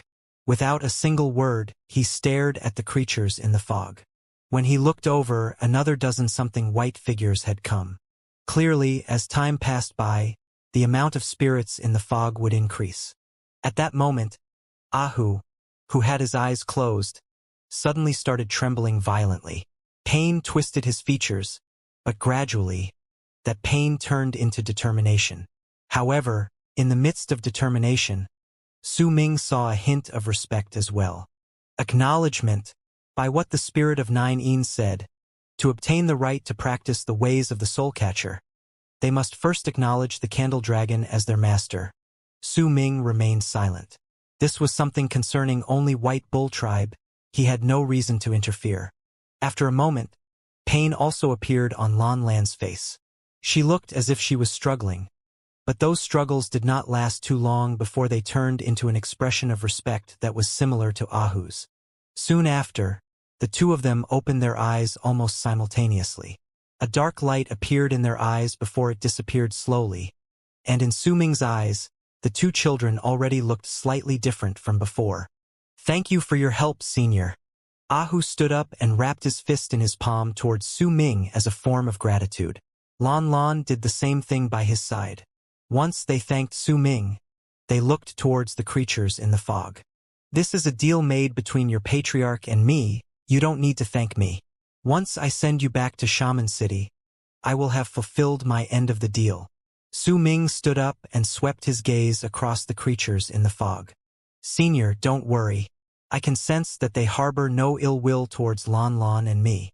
We can leave without any problems," Ahu said quickly. When he walked forward, the creatures in the fog did indeed move away to reveal a path for them. However, when Su Ming moved closer, the creatures in the fog immediately let out a shocking roar. The white figures shrieked and the fog beasts growled. The bone fiends howled and the giant eyeball in the distance floated out from the fog and stared at Su Ming. "Take the two of them back to Shaman City," Su Ming stated after a moment of silence. The spirit of 9 Yin cast Su Ming a glance and looked as if he wanted to say something but was hesitating. In the end, he did not say anything and only nodded his head. "You saved my life and you are also my employer. Once I send them back safely to Shaman City, I will rush back here. If you still haven't walked out by then, I will wait for you here for 10 years. The spirit wrapped his fist in his palm towards Su Ming, then walked towards Lan Lan and Ahu. The boy and girl turned their heads back to look at Su Ming. They had complicated expressions on their faces but did not say anything. Instead, they turned around and walked quickly towards the fog with the man. When they saw that Su Ming did not move, the creatures in the fog spread out and opened up a path for them to leave before they sealed off the place once again. A freezing glint appeared in Su Ming's eyes. Just when he was about to send out his thoughts, that ancient voice appeared in his ears once again. This time, that voice sounded as if it was right beside him, and it echoed incessantly, seemingly without end. You will be the fourth of my kind that I will devour. Come, let me eat you. This is the fate of our race. You will disappear, and I will wake up once again. The candle dragon's essence, the brilliance of the sky, and the light of the earth will give us the long life that belongs to us candle dragons. When the ancient voice uttered those words, a strong desire could be heard in them. This was the first time any hint of emotion was revealed in that voice. The instant that voice spoke, the strange snake let out its loudest cry in Su Ming's Han Mountain bell. Its body trembled, and blood capillaries appeared all over its scales, making it seem as if it was about to shatter to pieces. It rose, and the instant it crashed into Han Mountain Bell, its body turned into an illusion, and it left Han Mountain Bell to appear before Su Ming. Su Ming had never seen this sort of ability from it before, but he did not have time to think about it. The snake that was about the size of his finger let out a strong screech towards the sky and the air. As it cried out, the wails of the white figures around him also reached a piercing volume. The roars of the fog beasts shook the skies. The bone fiends also started howling louder. Even the fog around the giant eyeball had started tumbling about viciously. It was as if all sounds were pandering to the strange snake's screeches.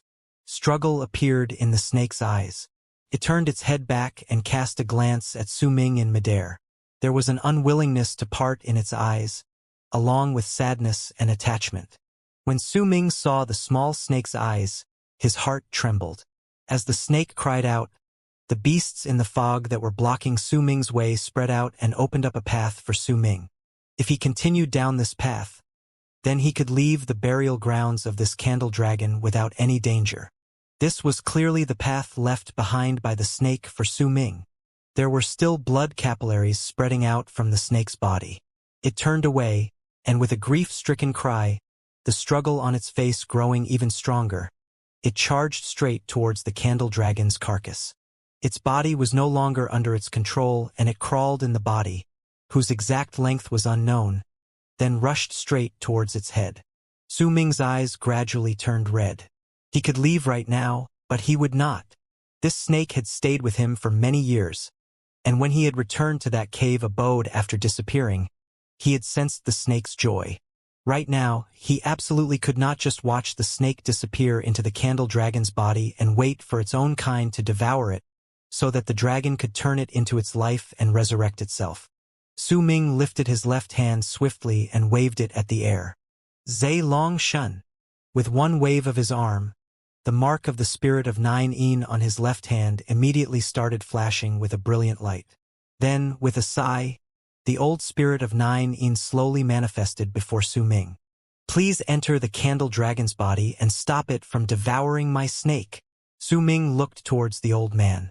The old spirit looked at the candle dragon's carcass and said in a low voice, I can't help you. We worshipped this sacred 9-in when it was alive. Its will is still remaining as of now, and there is a sort of madness in that will. I can't fight against it. The old man averted his gaze and looked towards Su Ming apologetically. Su Ming's heart fluttered with anxiety as he said immediately, I'll give you more spirit plunders. It doesn't matter how many spirit plunders you give me. With this will around, it is difficult for anyone to enter its body. But since that snake belonged to you before, then perhaps you can go in, but I can't. As the old man spoke, he took a step forward and appeared before a damaged part on the candle dragon's carcass. The moment he was about to enter, a huge rebounding force suddenly surged out from the candle dragon's body. When that impact crashed into his body, the old spirit was forced several steps back, and he turned to look at Su Ming with a bitter smile. Su Ming stared at the candle dragon's carcass. A glint appeared in his eyes, and he made his decision. Sometimes, there was no such thing as what you should do and what you shouldn't do when it came to how you should act in certain matters. In those occasions, you only need to feel what you must do it, and that was what you should do. Su Ming took a step forward, then lifted his right hand to point at the crimson dragon in the sky. the dragon instantly turned into a red light and charged towards him. Once it turned into the mark of a dragon on Su Ming's arm, he rushed straight towards the candle dragon's carcass. Right behind him were his clone and the poison corpse. However, right when Su Ming got closer to the candle dragon's carcass and was about to crawl in through that damaged area, a strong rebounding force surged out from the skeleton and swept through Su Ming's body in an instant. When that power swept through him, Su Ming trembled and a strong repelling force along with a nearly crazed will spread through his entire body. The strength of that will was so great that it caused Su Ming to feel as if he was plunged into a raging sea. It was as if he was a boat trapped in a roaring sea, and he was incapable of resistance. "Go away!" There was a roar contained within that will. That roar surged straight into Su Ming's mind, causing his body to tremble, and the mark of the dragon was forced out of his body. Su Ming coughed out a mouthful of blood. His face turned pale, and once he was pushed back hundreds of feet, he coughed out blood once again. He lifted his head and stared at the candle dragon's carcass with an incredibly dark face. The old spirit of Nine Yin sighed and shook his head beside him. He was just about to say something when he saw a glint flashing past Su Ming's eyes. He lifted his right hand and pointed at the crimson dragon. Immediately, the crimson dragon that was forced out of his body turned into a mark on his arm once again. At the same time, Su Ming cast a glance at the old spirit of Nine Yin and sent his thoughts to him. The old man sighed. His body gradually dissipated to eventually turn into the faint mark on the back of Su Ming's left hand. Once he finished doing all these, Su Ming put away the poison corpse and his clone, wiped away the blood at the corners of his lips, then took a deep breath and had his divine sense surge into the black stone fragment hanging on his neck. The dark light on the stone fragment instantly shone brilliantly, and the moment it covered Su Ming's entire body, the snake's presence appeared around him. The presence felt incredibly real, almost as if he was the snake itself. The instant that presence took form, Su Ming executed his absolute speed, and he shot through so quickly that he closed in on the candle dragon's carcass within an instant. At the same time, the rebounding force disappeared right when it touched Su Ming, and he heard a faint gasp of surprise from the will that descended on him. Su Ming knew that he could only deceive it for a moment. Very soon, the dragon's remaining will would figure it out, and then, no matter what, it would be difficult for him to try and enter the candle dragon's carcass again. Without a hint of hesitation, he charged forward, straight into the candle dragon's body. Yet at the very instant he was about to enter the candle dragon's carcass, the mark of the crimson dragon on his arm was separated from his body once again, along with the marks on his left and right hand.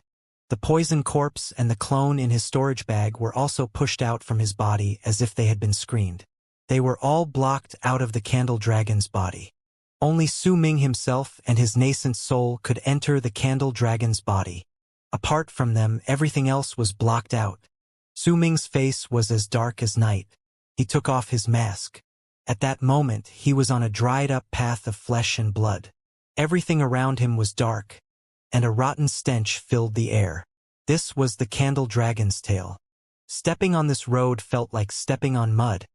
It was a revolting feeling. Su Ming looked around him.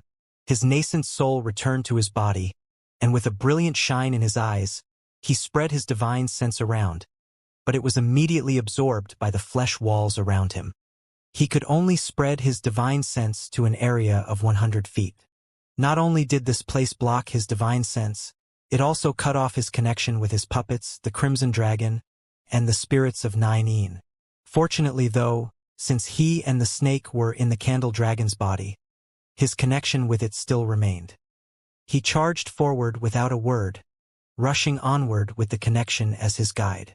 Su Ming's poison corpse sat near the tail of the gigantic candle dragon's carcass with a blank expression on his face.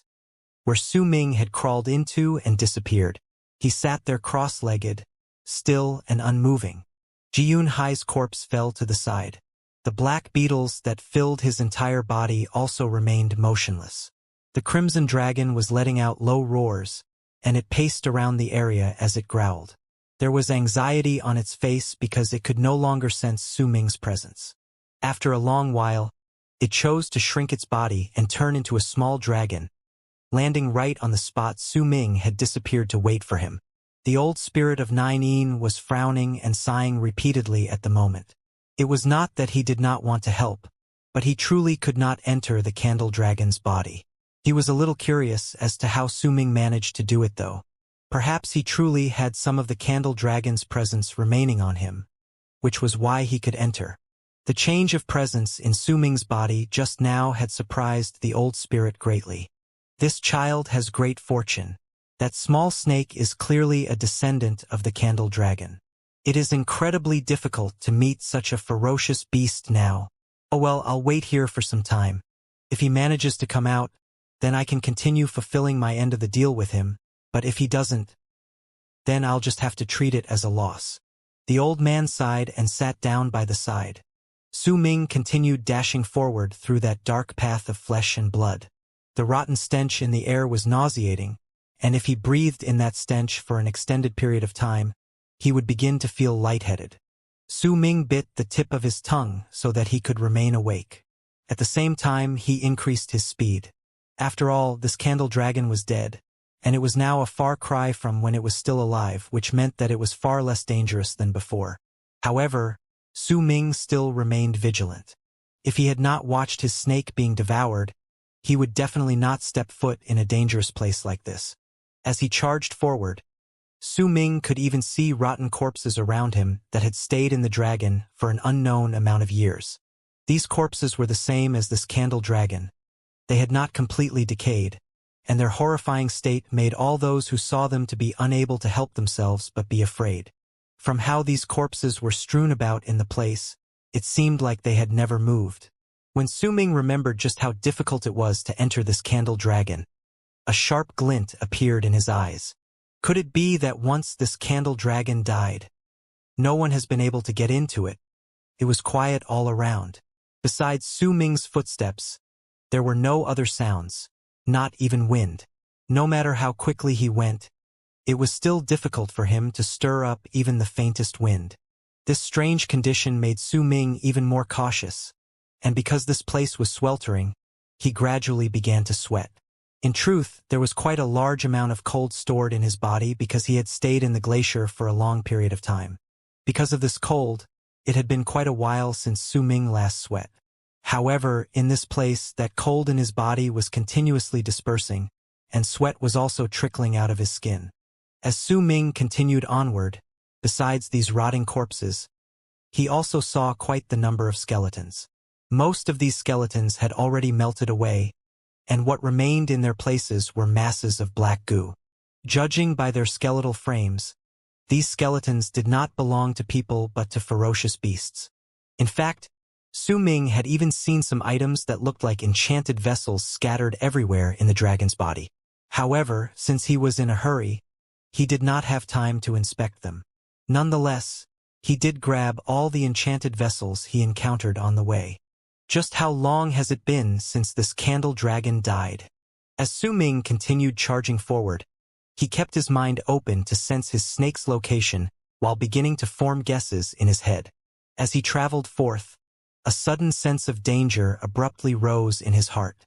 He forced his body to immediately move back a few steps, and almost the instant he began moving back, a bone abruptly shot out from the wall of flesh before him. That bone was entirely gray in color, and once it appeared, it let out a bang that caused the floor made of flesh to surge before that bone turned into a small gray humanoid that was the height of up to Su Ming's knees.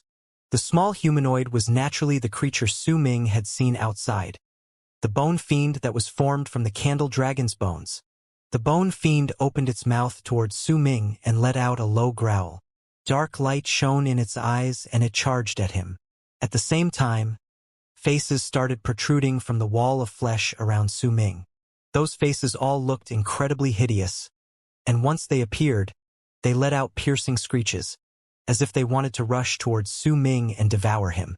These faces did not belong to humans but to strange-looking ferocious beasts. They were all formed by the candle dragon's flesh and blood, and they were the beasts in the fog Su Ming had seen outside previously. Similarly, sharp spikes started shooting out from the wall of flesh before Su Ming, and they all turned into bone fiends.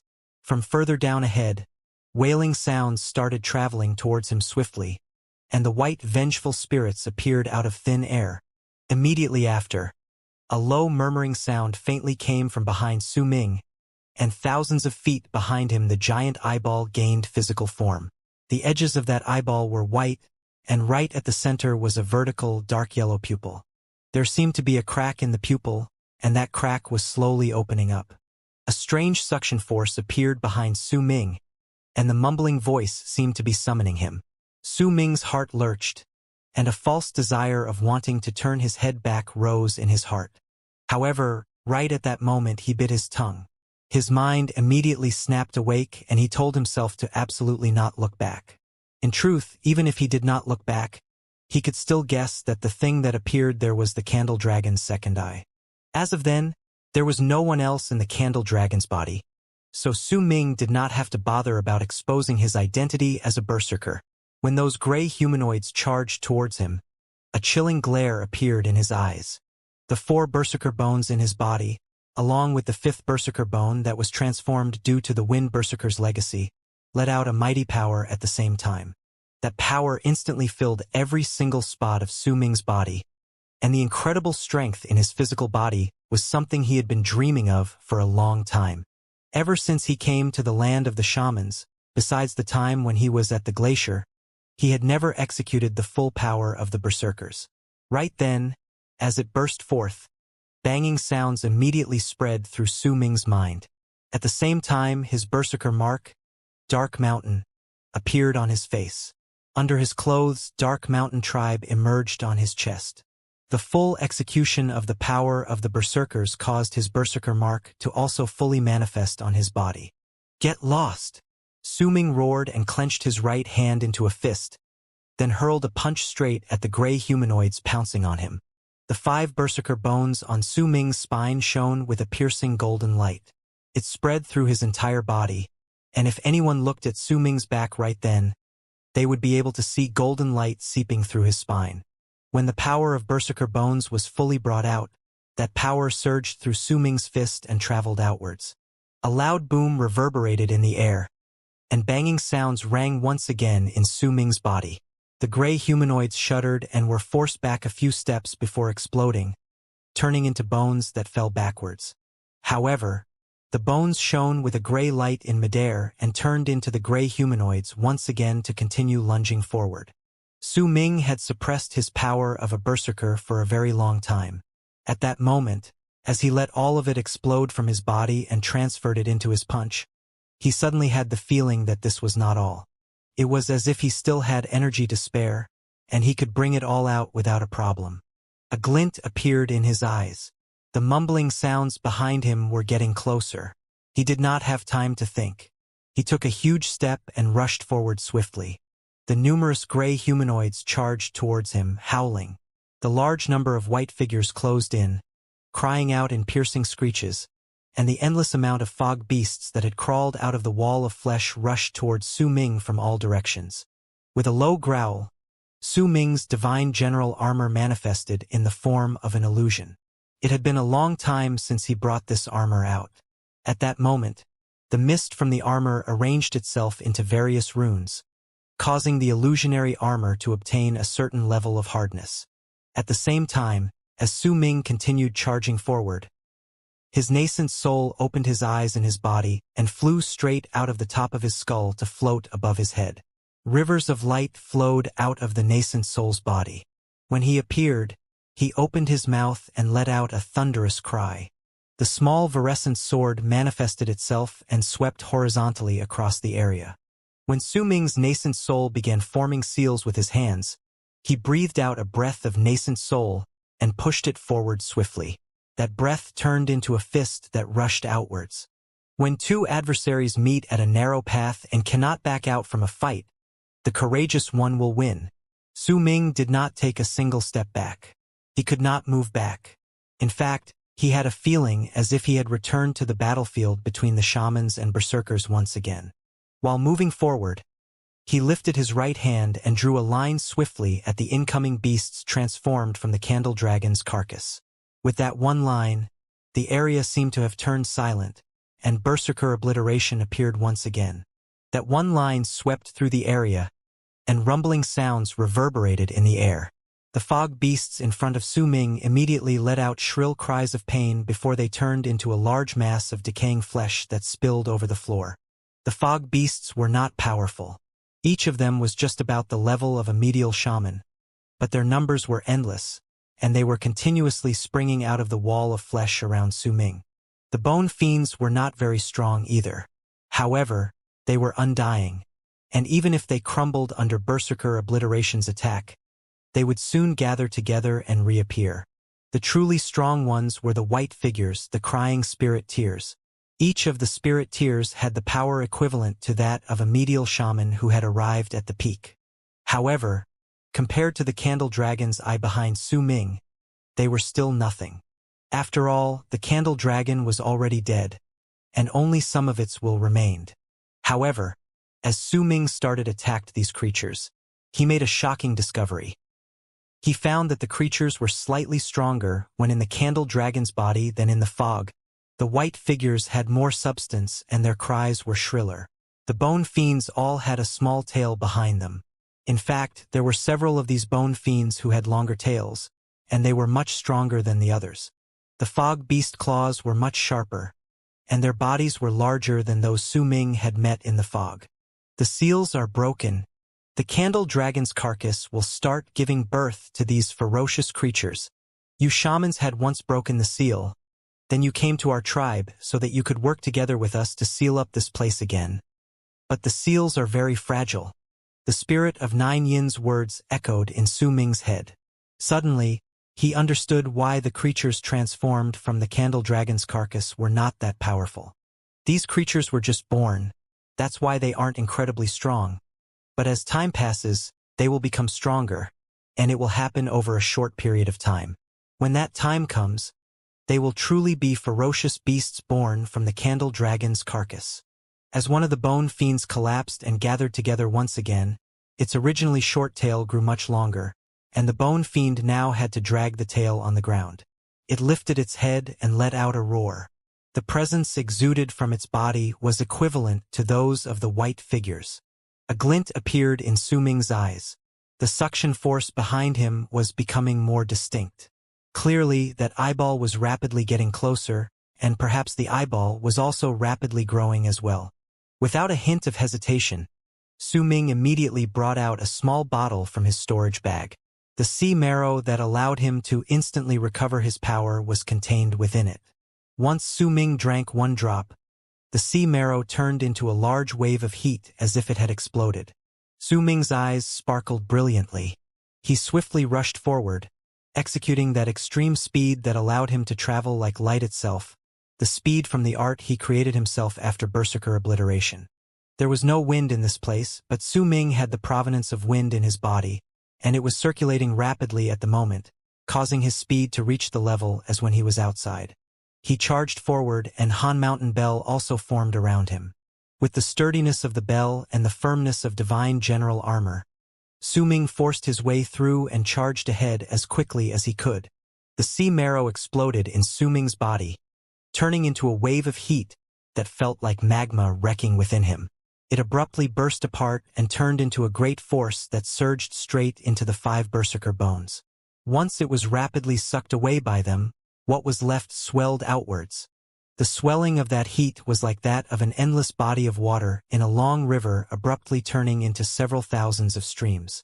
They filled every single corner of Su Ming's body in an instant, causing him to feel as if there was an unending stream of power at his disposal. The might of the sea marrow caused Su Ming's eyes to sparkle. As he took a step forward, he executed his fastest speed, and when he traveled at that speed, there was no need for him to cast any sort of divine abilities. His divine general armor, Han Mountain Bell, his body, and the small virescent sword before him were his best weapons. He was like the tip of an arrow. He only needed to deliver a strong impact with his speed, and then he could destroy everything in his path.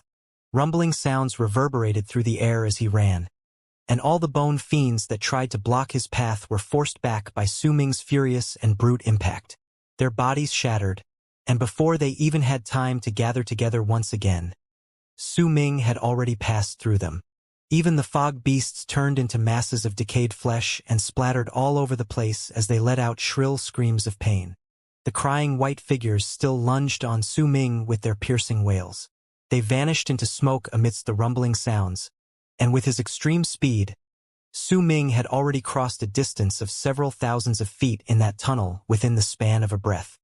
He had crossed through those thousands of feet with just one breath, and that one breath was all the power contained within the sea marrow in his body.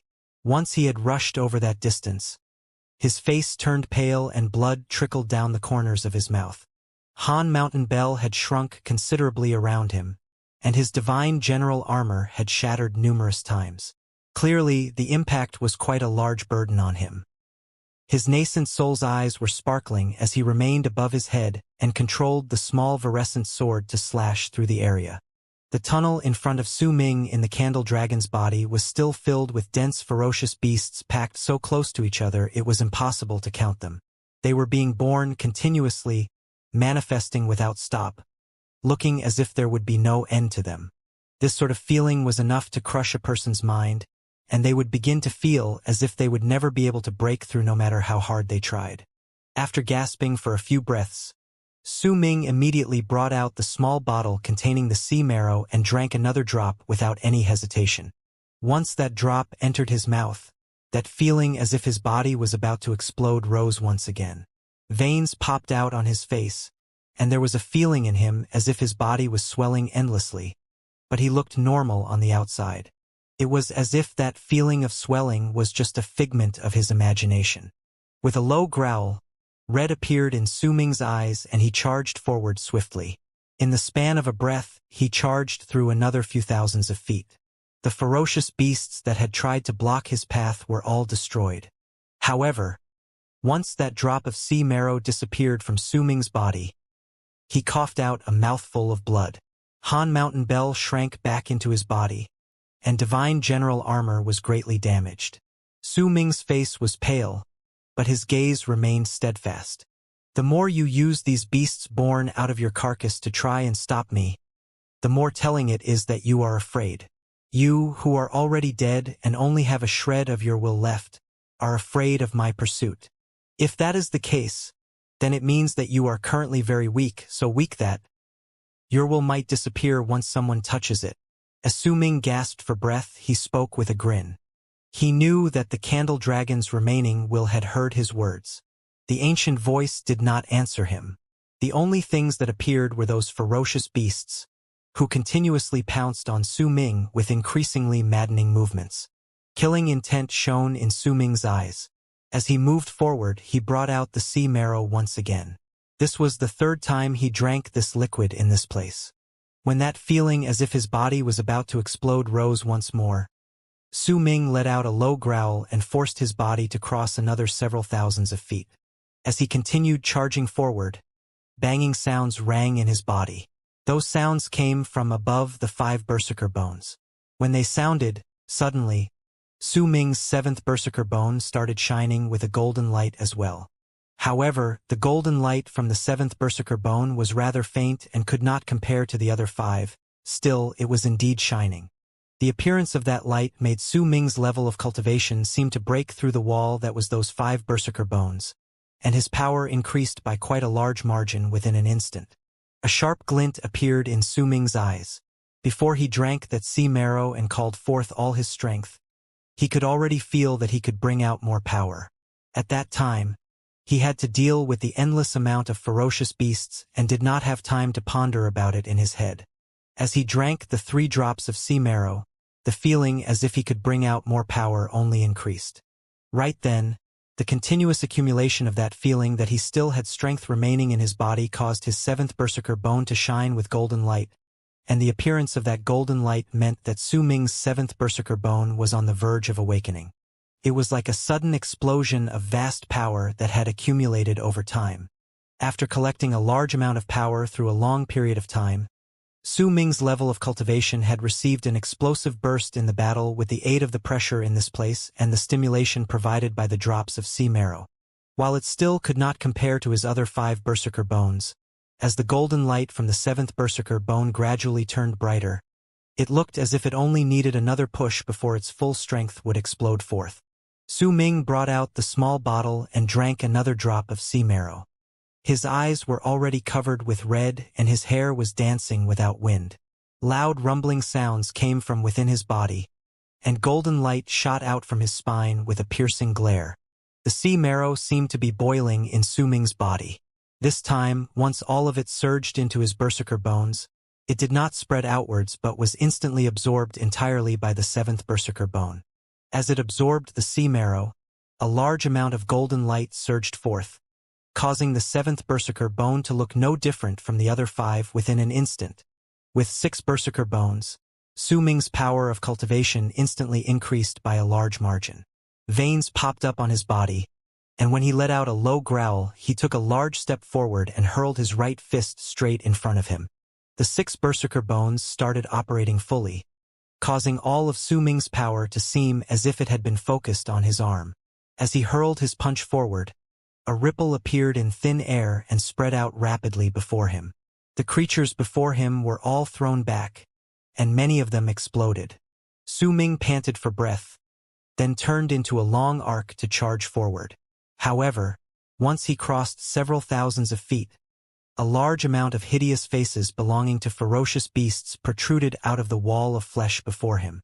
Fog beasts swiftly appeared, and at the same time, rows upon rows of bone spikes shot through the floor, turning into a large amount of bone fiends. Their numbers were endless. It seemed as if there would never be an end to these creatures, and Su Ming stared at the deeper parts of the tunnel in the candle dragon's body. As he looked there, determination appeared on his face. There was one berserker bone protruding off his back under his robes. That berserker bone was usually hidden under his robes and other people could not see it. Only Su Ming could sense it. That bone was located right where his 6th berserker bone should be. At that moment, as Su Ming looked over with his inner vision, he could clearly see that the 6th berserker bone, which was located after the 5 golden berserker bones, was dark and dull. The 7th bone was flashing with golden light, but since the 6th berserker bone was dull, the 7th bone could not connect with the others to become one. Occasionally, a numbness would come from that spot as if there was lightning crawling about in that bone. That berserker bone was naturally the remaining half of the lightning crystal of inheritance that Su Ming had shoved into his bone after cutting through his flesh in the freezing air in the glacier. That day, he had only managed to absorb the wind crystal of inheritance. As for the lightning crystal of inheritance, he had never found a suitable time to refine it. After all, just the wind berserker's legacy alone had already taken up much of his energy. As of then, the wind crystal of inheritance had melted and fused with Su Ming's 5th berserker bone to become one. Su Ming had originally decided to clear his mind and slowly refine the lightning crystal of inheritance, but the crisis of an endless amount of ferocious beasts in the candle dragon's body loomed right above his head right at that moment. Su Ming gritted his teeth. The instant the ferocious beasts that just appeared lunged at him, he lifted his right hand and slammed it right on the protruding 6th berserker bone. Intense pain shot through his entire body. At the same time, the remaining half of the lightning crystal of inheritance, hidden under his flesh and in his 6th berserker bone, instantly stabbed into his spine. A strong surge of lightning exploded abruptly in Su Ming's spine. That lightning charged downwards and connected with his feet. Rumbling sounds echoed in the air, and a large amount of lightning sparks appeared out of thin air around Su Ming. Soon after, his origin berserker vessel which he had created when he awakened woke up and caused the lightning in the world to instantly go into a frenzy. They charged straight towards Su Ming's 6th berserker bone and fused with it in the blink of an eye. Sharp pain spread through Su Ming's entire body, causing his pain to twist from it. With that extreme method, the lightning crystal of inheritance forcefully fused with his berserker bone when he let out a roar. As lightning sparkled and thunder rumbled, as the 6th berserker bone gradually started shining with a golden light, the 7th berserker bone connected with the other berserker bones on Su Ming's spine, causing him to swiftly lift his head and abruptly charge forward. Outside the world of Nine In, in the outer region of the land of the shamans, was a vast expanse of Black Sea. Far into the distance of that sea was a gigantic continent whose end could not be seen, and it was traveling forth at an extreme speed towards the land of South Morning. The waves that were formed due to the movement of the continent surged wildly, and they moved so quickly that they were letting out continuous loud bangs that spread in all directions. On that continent was a mountain, and there were always 9 bolts of lightning raining down from the sky all year round, causing the mountain to always be surrounded by endless bolts of lightning. There was an old crimson-haired man sitting cross-legged on that mountain. He had a hawkish nose and his expression was dark. Almost the instant Su Ming forcefully fused with that lightning crystal of inheritance, the old man opened his eyes, and his gaze was sinister. There was a monstrous murderous intent and anger burning in his eyes, along with a hint of wariness. He was naturally Chi Lei Tian from the eastern wastelands, the true scion of the lightning berserker. However, there was only half of the lightning crystal of inheritance remaining in his body. The other half was the source of his anger and madness. In the world of 9 as Su Ming remained in the candle dragon's carcass, lightning swam through his entire body. The power from the 7 berserker bones burst forth fully, causing him to become even faster and his power of cultivation to also increase by a large margin. When he crossed another several thousands of feet, he drank the 4th drop of sea marrow. He originally did not have that many drops, but when he was in Shaman City, he had discovered them on sale while on his shopping spree for medicinal herbs. Although there were not many on sale, he still bought them with some shaman crystals. By doing so, he managed to charge through around 7,000 feet without a single stop. Carnage rained down behind him, and there was only a wreckage remaining where he passed through. Yet he also had to pay a heavy price. The pouring of blood from his mouth, the shattering of his divine general armor, the return of Han Mountain Bell into his body, and the tumbling of his chi all over his body caused Su Ming's face to turn pale, but he did not stop. Instead, once the power of the drop of sea marrow disappeared, his nascent soul let out a piercing howl. Light began flashing on his nascent soul's body as he howled. Once that light enveloped Su Ming's entire body, he took a swift charge forward, and they both immediately disappeared. His nascent soul had warped, bringing Su Ming with him to appear at a spot nearly 1,000 feet away from where they originally were.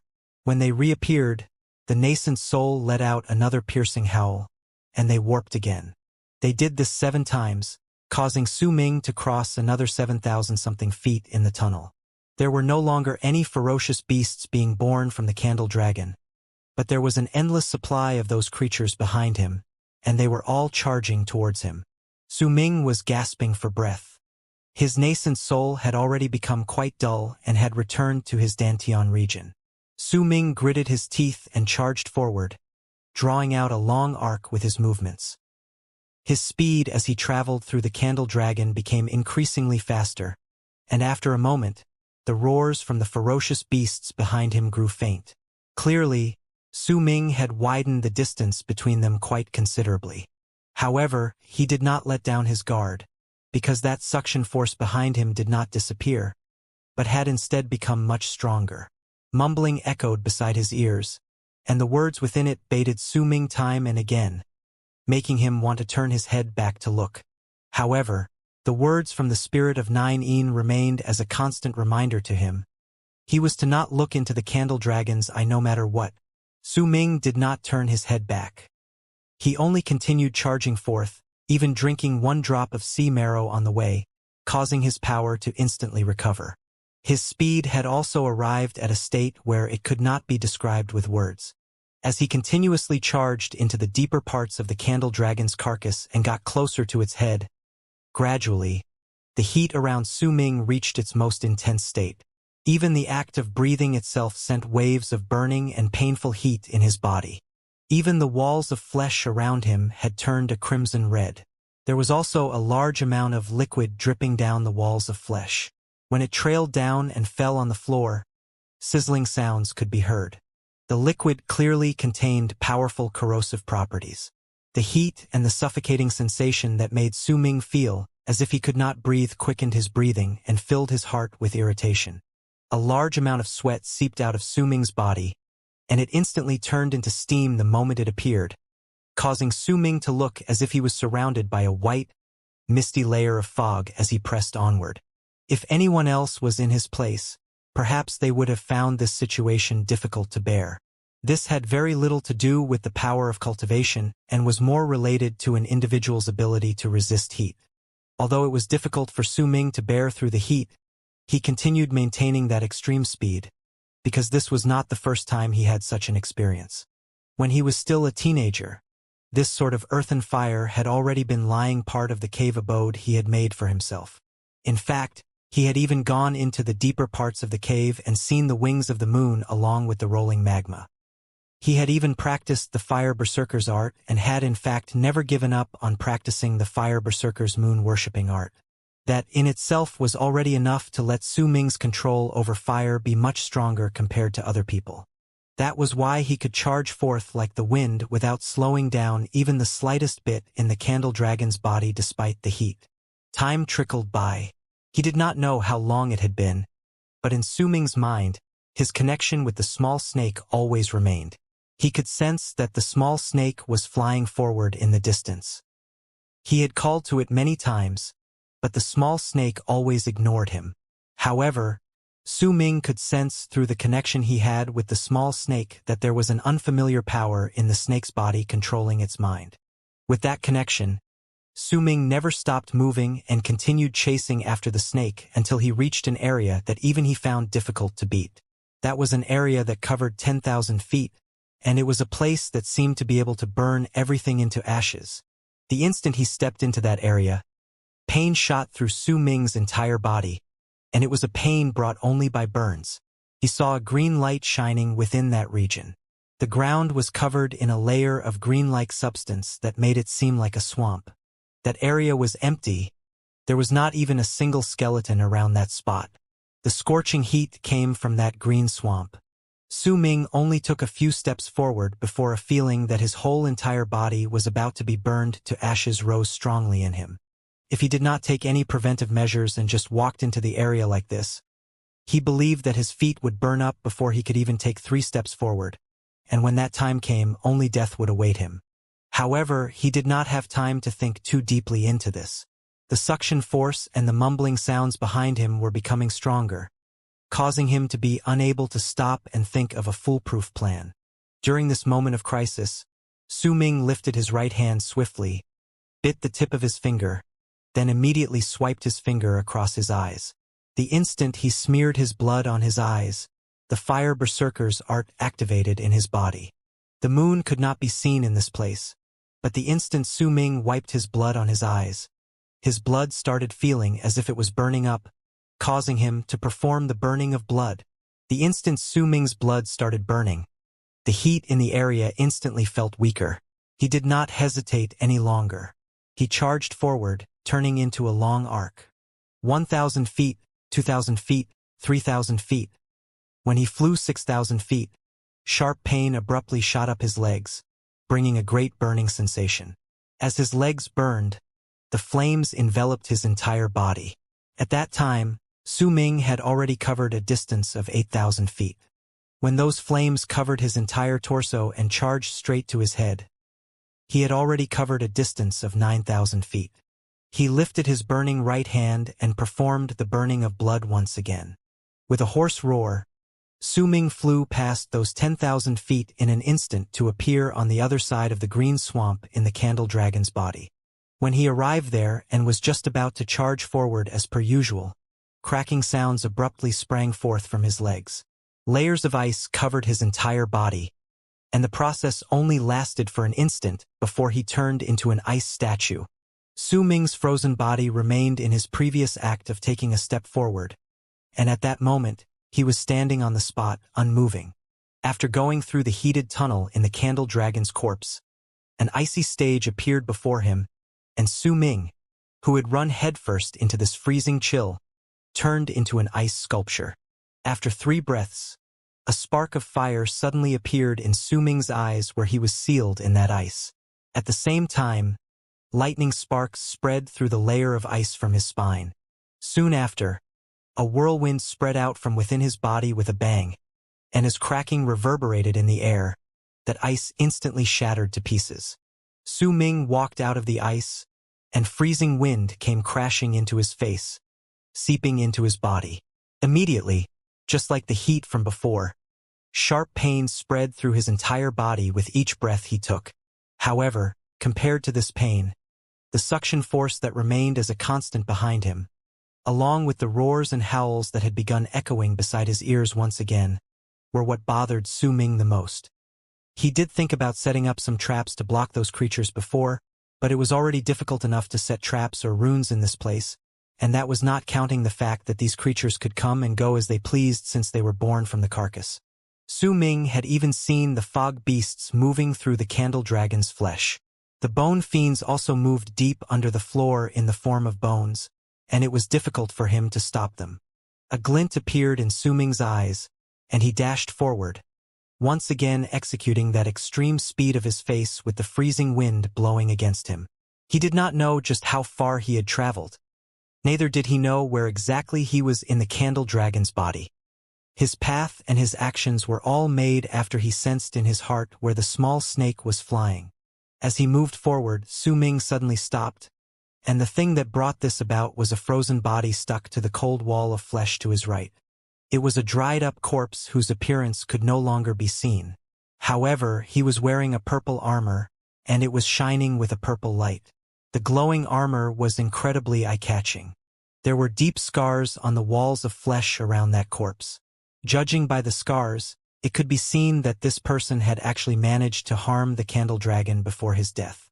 There was one scar that looked as if a chunk of flesh had been ripped off, and it was a terrifying sight to behold. But that was not all. Su Ming would not have stopped if that had just been the case.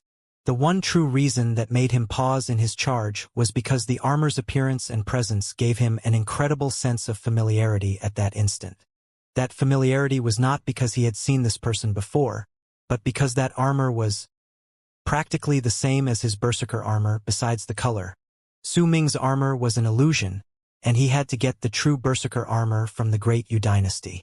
It was unknown as to whether the Great Yu dynasty truly existed, but the armor before Su Ming's eyes right at that moment told him that the country truly existed. The instant Su Ming saw the armor, his heart pounded against his chest. This was the first item that actually managed to tempt him ever since he arrived inside the candle dragon's body. Right at that moment, the suction force and the mumbling sounds behind him grew stronger. The roars and howls followed swiftly, and bumps even popped out of the walls around and ahead of him before they started squirming about. Clearly, the ferocious beasts had caught up to him. Su Ming did not hesitate. He took a step forward, arrived beside the skeleton, and seized the purple armor. Yet the instant his hand touched the armor, the skeleton that Su Ming had deemed dead suddenly lifted his right hand and grabbed his wrist. At the same time, within the skeleton's eyes in his dried-up head, a faint, dark light flickered. I found the third. It was also right at that moment that an accident happened. Su Ming's connection with the small snake broke. At the same time, the eyes of the person in black robes who had followed Su Ming all the way into the fog surrounding the candle dragon's carcass began flashing as he sat at a corner in the fog, looking as if he was hesitating and uncertain about something. Yet after a moment, he lifted his right hand and flipped it over, and a green jade slip appeared in his hand. Master made this personally, and this is the last destiny talisman I have. The old man gritted his teeth and pressed the green jade slip to the center of his brows. Almost the instant he pressed the jade slip to the center of his brows, his body began trembling furiously. Fog filled the insides of his eyes, and gradually, a picture appeared within his pupils. The person in the picture was Su Ming, who was inside the candle dragon's body. Su Ming's heart trembled. He had used his divine sense to check the skeleton and used his eyes to verify that it had been dead for many years. His body had also completely dried up.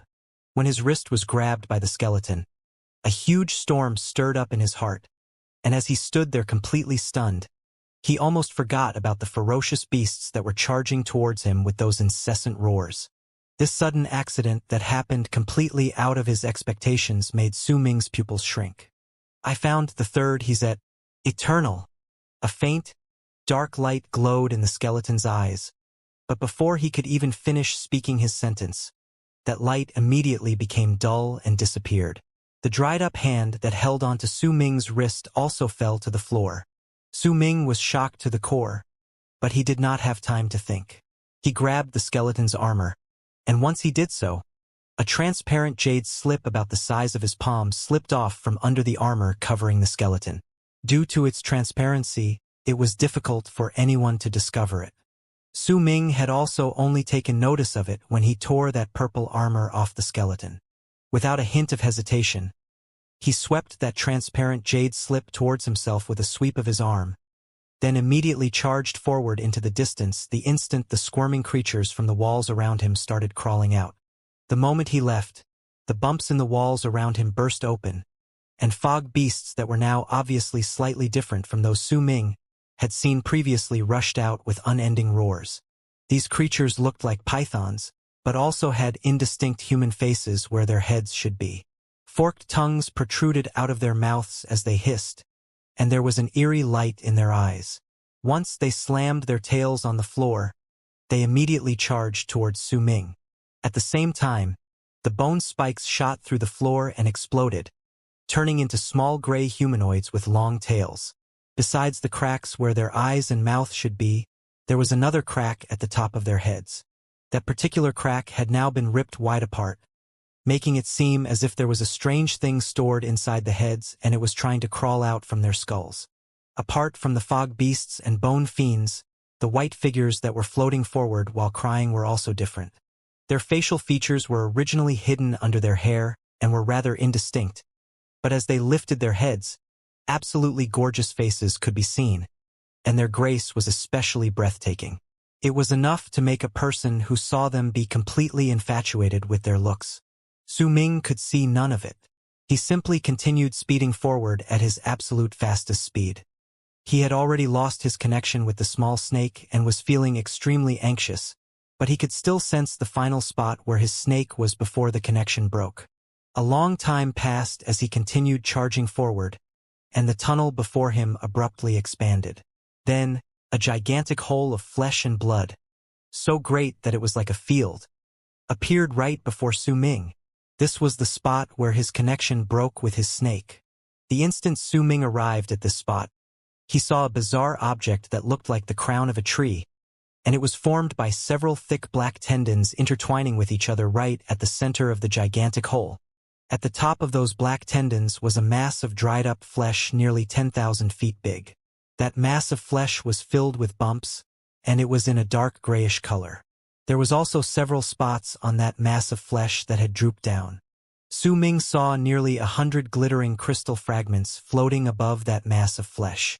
The sizes of those crystal fragments differed, but each and every one of them exuded a presence that made him feel as if his mind was about to be sucked into them.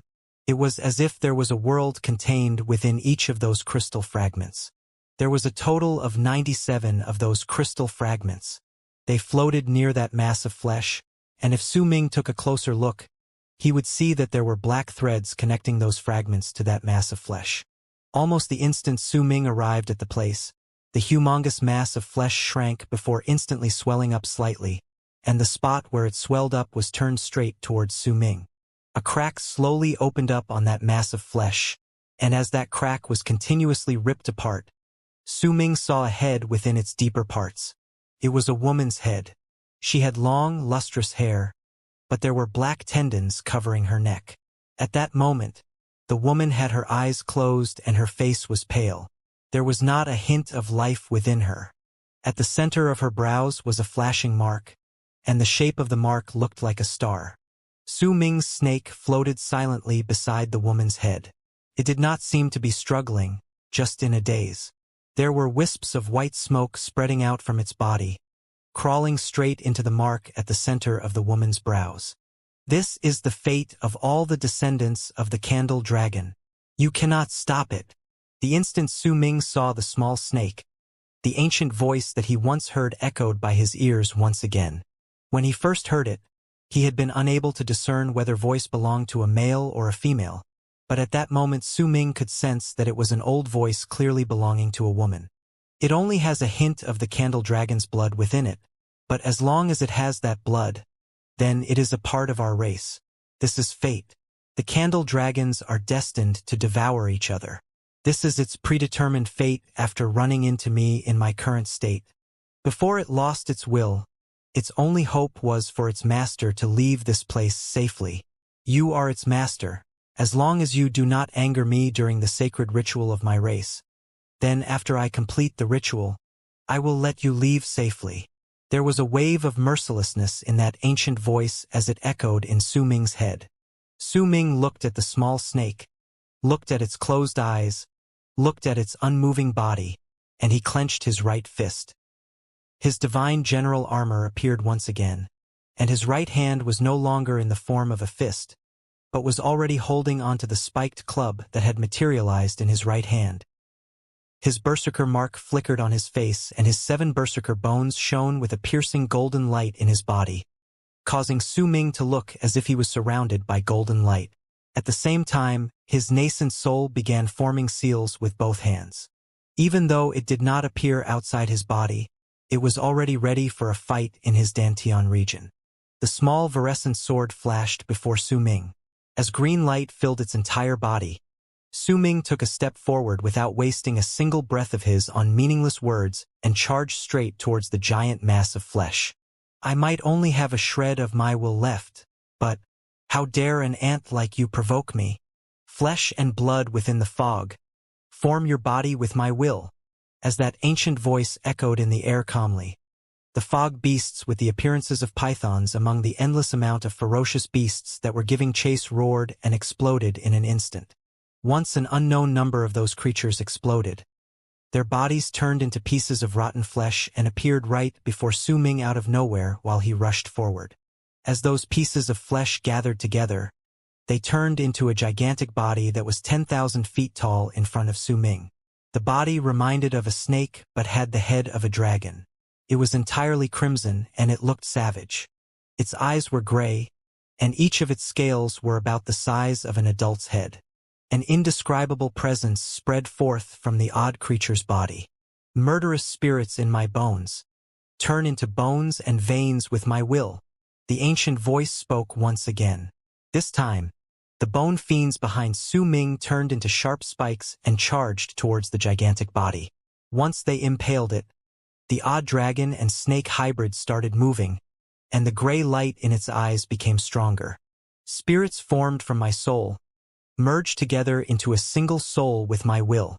The instant the ancient voice said those words, the white figures behind Su Ming fused together as they cried shrilly and charged towards that dragon and snake hybrid. When they disappeared into its body, the dragon snake's eyes suddenly shone brilliantly like the sun and moon. It lifted its head and let out a roar. The gray light in its eyes flickered, and it looked as if it had been revived as it charged towards Su Ming with a howl. Su Ming swung the spiked club in his right outward, and it grew several times in size before ramming straight into the dragon snake's body. At the same time, Su Ming drew one line with his left hand, executing berserker obliteration. Immediately after, his nascent soul let out a piercing howl in his body. A large amount of ripples appeared around him. At that instant, all the divine abilities that he could cast from the array of skills he inherited from Hong Luo were executed by his nascent soul. A violent bang reverberated in the area and spread in all directions. Once that bang faded away, Su Ming's spiked club was bounced off and fell to the side. The divine abilities his nascent soul cast shattered, causing his nascent soul to instantaneously become so limp that he looked as if he was about to scatter away. The divine general armor exploded, and his berserker obliteration did nothing. Everything that he had was completely useless before this dragon snake. As that dragon snake closed in on him, Su Ming coughed out blood, and as that bang reverberated in the air, his body was forced back around 100 feet. But there was not a hint of panic in his eyes. As expected, you're indeed incredibly weakened. No matter how much will you have left remaining, you can't hide just how terrified you are. As a cold sneer appeared on Su Ming's lips, he lifted his right hand, formed a seal, then pointed in the direction before him. Immediately, his Han Mountain Bell manifested before him. This time, Su Ming did not intend to use Han Mountain Bell for defense, but summoned it to cast its strongest power, the sixth head's ability. If Su Ming had not seen the white figure screeching and retreating when he summoned the nine-headed dragon when he was outside, if he had not brought out the nine-headed dragon before his small snake in the past and seen the small snake showing a guarded expression, then howling at it as if having run into its mortal enemy, it might not have left such a deep impression on his mind. If these things had not happened, then he would be uncertain as to how he should fight against this dead candle dragon's will even after he had entered its body. But that would only happen if those things had not occurred. Nine-headed dragon, Southern Emperor, absolute. Once Su Ming's Han Mountain Bell appeared and he finished forming those seals, he pointed forward. As Su Ming muttered the string of words without even wiping away the blood at the corners of his lips, Han Mountain Bell abruptly let out an intense howl. The instant the howl reverberated through the air, a guarded expression immediately appeared on the dragon snake's face, and it even started roaring. Its current look was the exact same as the small snake's in the past, as if it had run into its greatest enemy. When I used this thing outside, you should have sensed it. You did everything that you could to stop me, even trying to kill me when I entered your dead body, because of your weakness. Perhaps I cannot fight against you, but I have here with me a creature that can frighten you. This is that creature. As Su Ming said those words, the roars within Han Mountain Bell grew stronger. At the same time, a nine-headed gigantic beast of 10,000 feet manifested above Han Mountain Bell. 6 of its heads roared at the dragon snake at the same time, and the remaining 3 heads that were still sleeping started vibrating. It did not matter whether it was the nine-headed dragon's expression or its gaze. There was also a sort of guardedness and hate within them, as if the candle dragon was also its mortal enemy. Candle dragon, nine-headed dragon. A glint appeared in Su Ming's eyes.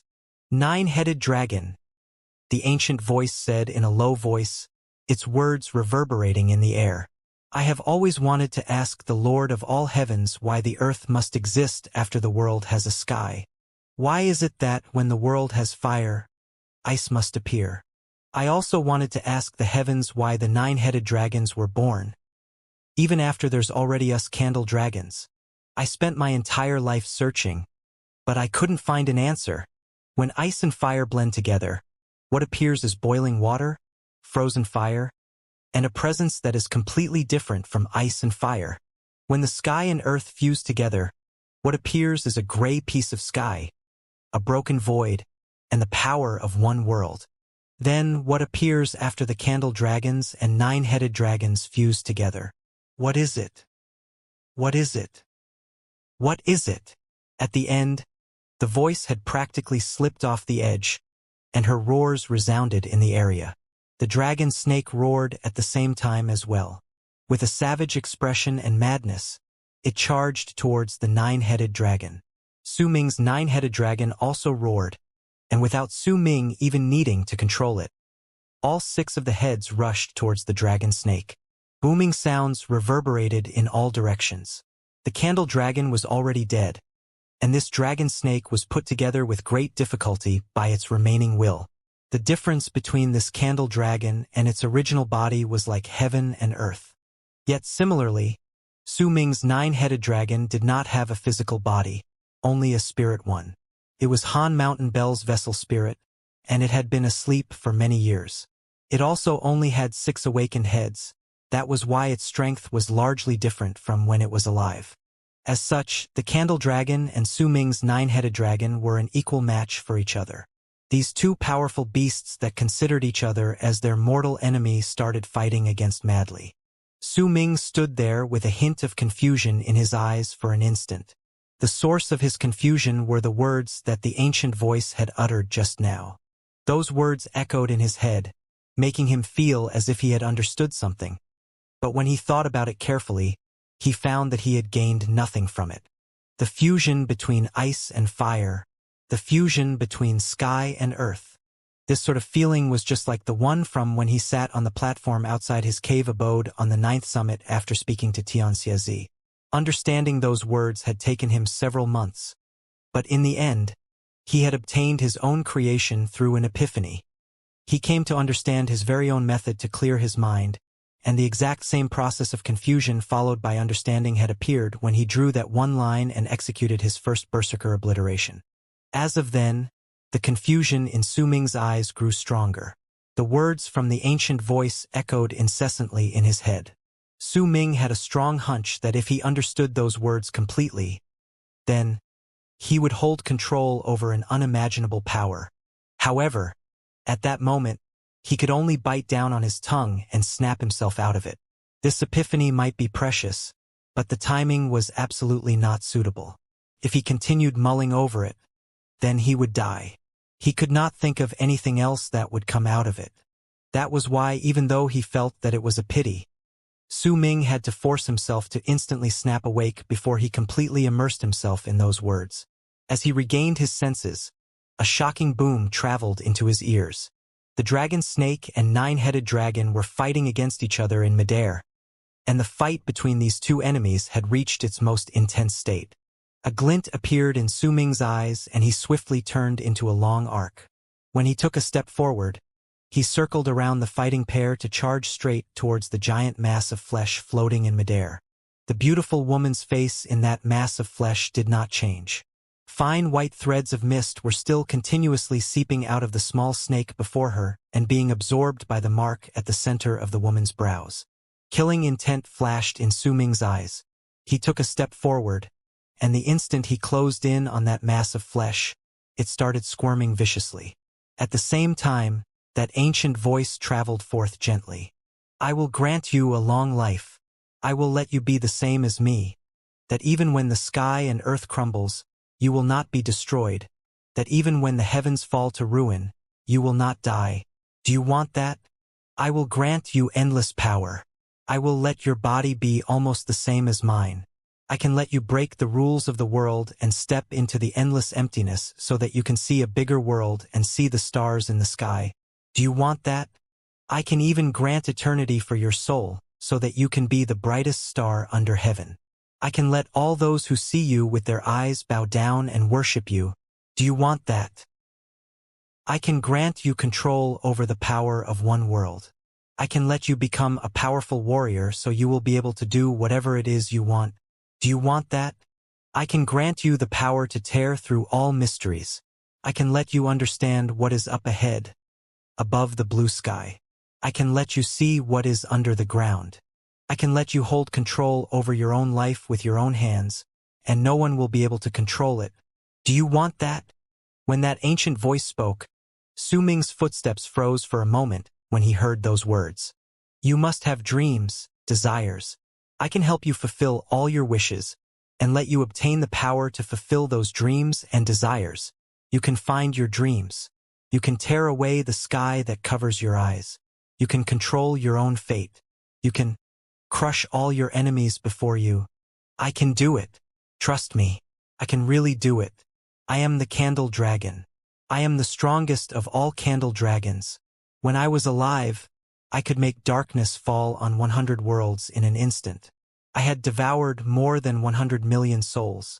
As long as I wake up, as long as I am resurrected, I can swear on my race's oath. I will definitely do all that I have just said. As long as you don't interrupt my race's ritual. As long as you back down now and not come closer. If you agree to this, then I will fulfill my oath. A boom went off in Su Ming's head. His breathing quickened as he stared fixedly at the woman's face. The sincerity in her words could not be doubted.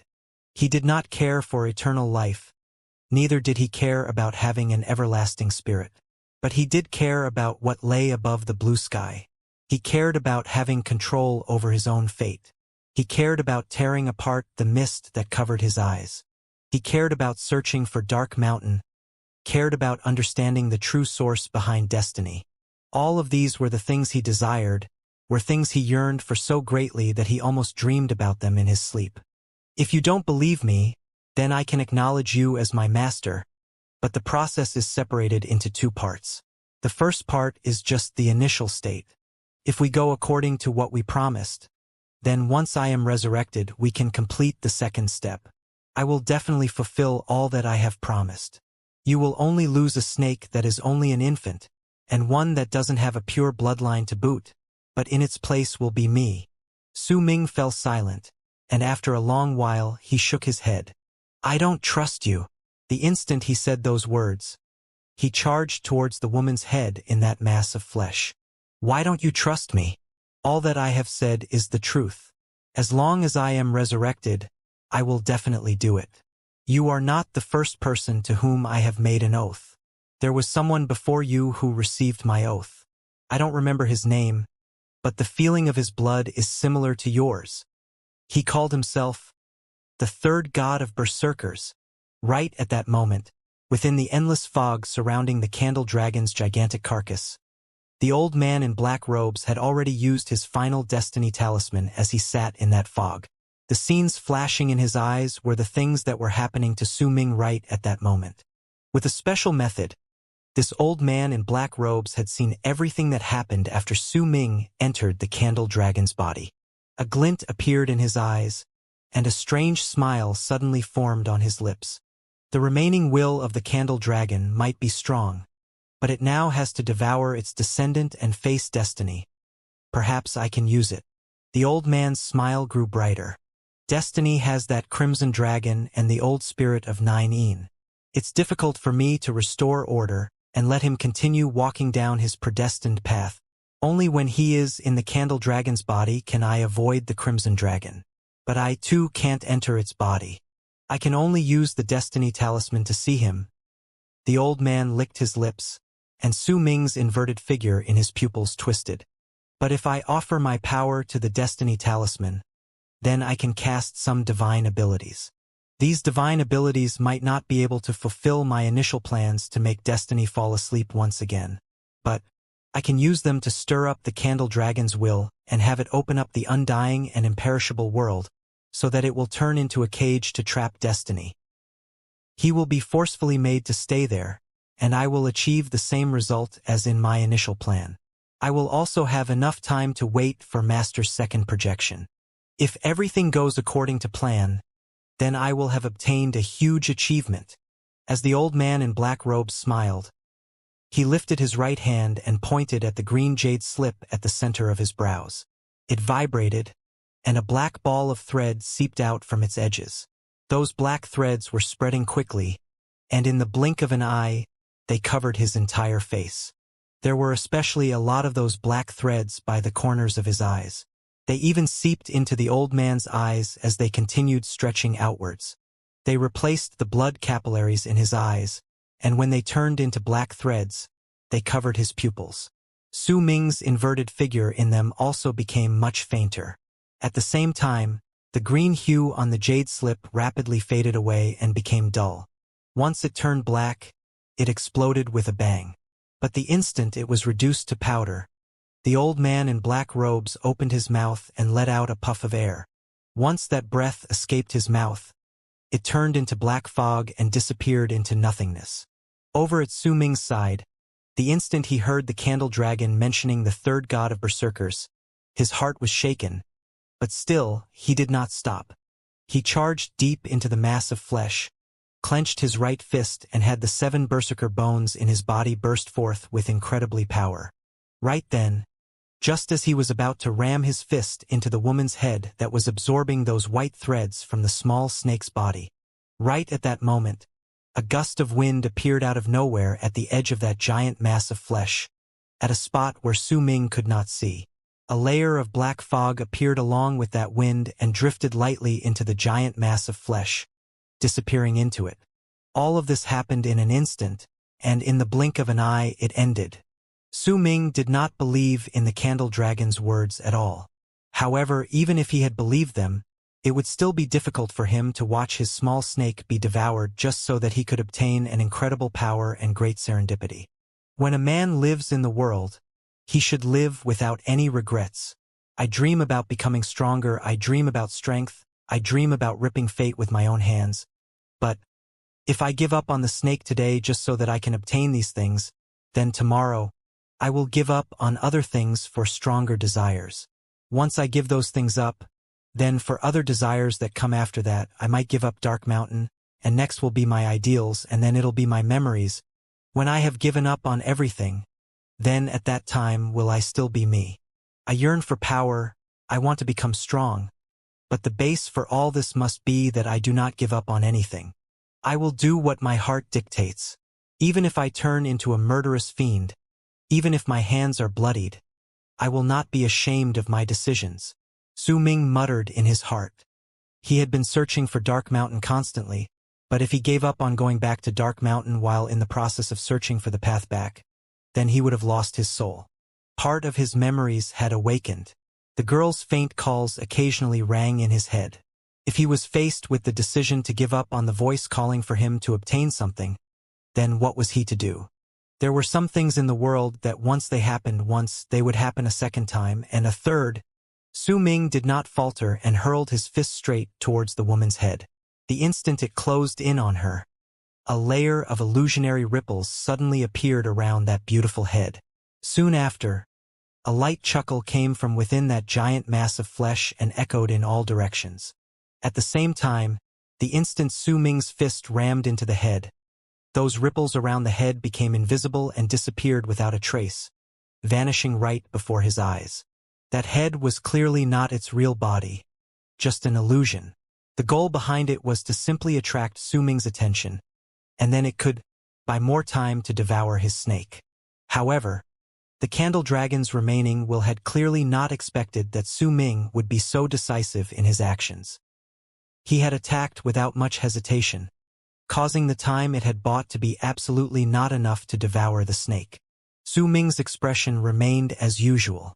Not a single hint of shock appeared on his face when he saw the head suddenly disappearing. In all honesty, he had long since seen that there was something off about it. After all, the head was hidden in that mass of flesh, and there was no need for it to reveal itself when Su Ming arrived. Clearly, its goal was just to attract all of his attention. That was why the instant Su Ming hurled his fist forward, he spread his divine sense outward swiftly, and it was immediately after that the lightning berserker bone on his spine sent out a strong electrical arc that spread outwards once it swam through his entire body. An endless amount of lightning seemingly exploded out of Su Ming's body the instant that electrical arc spread out.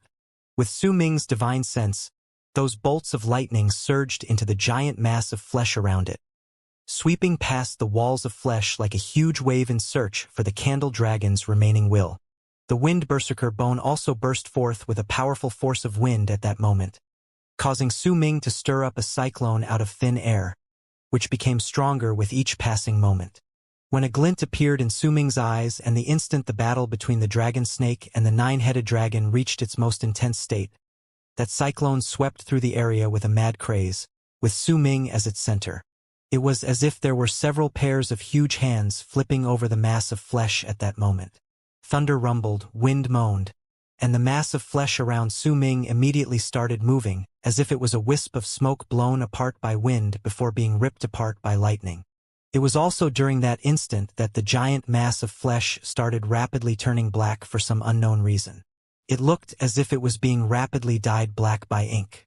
Su Ming did not have time to bother himself with it, because as he spread his divine sense, his bolts of lightning, and his cyclone through that mass of flesh, he found the presence of his small snake at a corner within the mass of flesh. Without any hint of hesitation, he immediately charged towards the spot where he sensed the small snake's presence. In the blink of an eye, he closed in on that spot, but right at the moment he did so, a piercing howl surged right into his mind.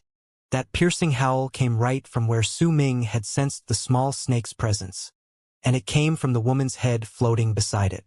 That head had her eyes closed and still did not open them even at that moment. However, that piercing howl from her mouth made Su Ming's mind shake, and an illusion even appeared before his eyes. He was incredibly insignificant in front of that illusion. Before him was an incredibly huge candle dragon that looked like a city, and its size could not be described by words. That candle dragon opened its mouth and let out a roar filled with a murderous aura and thirst for blood that surged into the skies.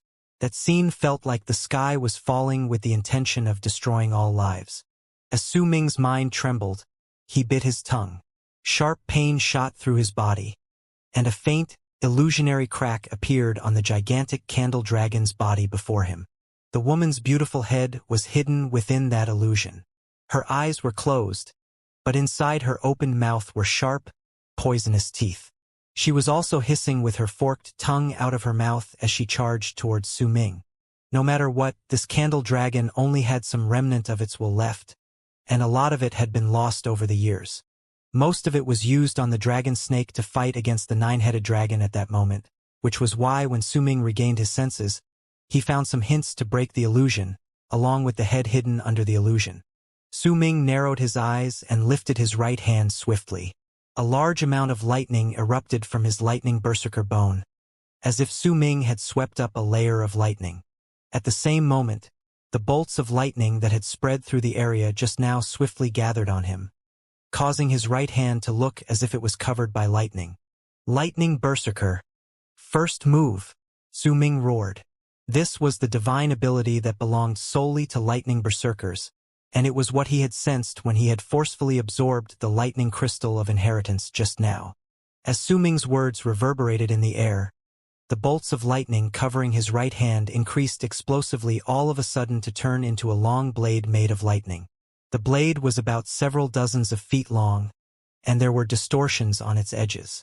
As thunder rumbled in the air, he swung the blade down on the incoming woman's head. It was right at that instant that Su Ming's expression suddenly changed. The same change of expression also appeared on the woman's face. Su Ming saw a wisp of black fog appearing out of nowhere right where he sensed the presence of his snake, and that black fog turned into a huge hand that seized the floating snake that was slumbering behind the head, which was, to the head, her most important spot. All of this happened too quickly, and so Su Ming's lightning berserker movement and the woman's head still crashed into each other. As booming sounds reverberated in the air, a long string of laughter immediately spread through the area.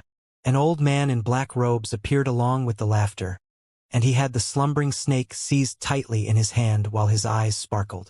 "If any of you dare move, I will crush this snake to death."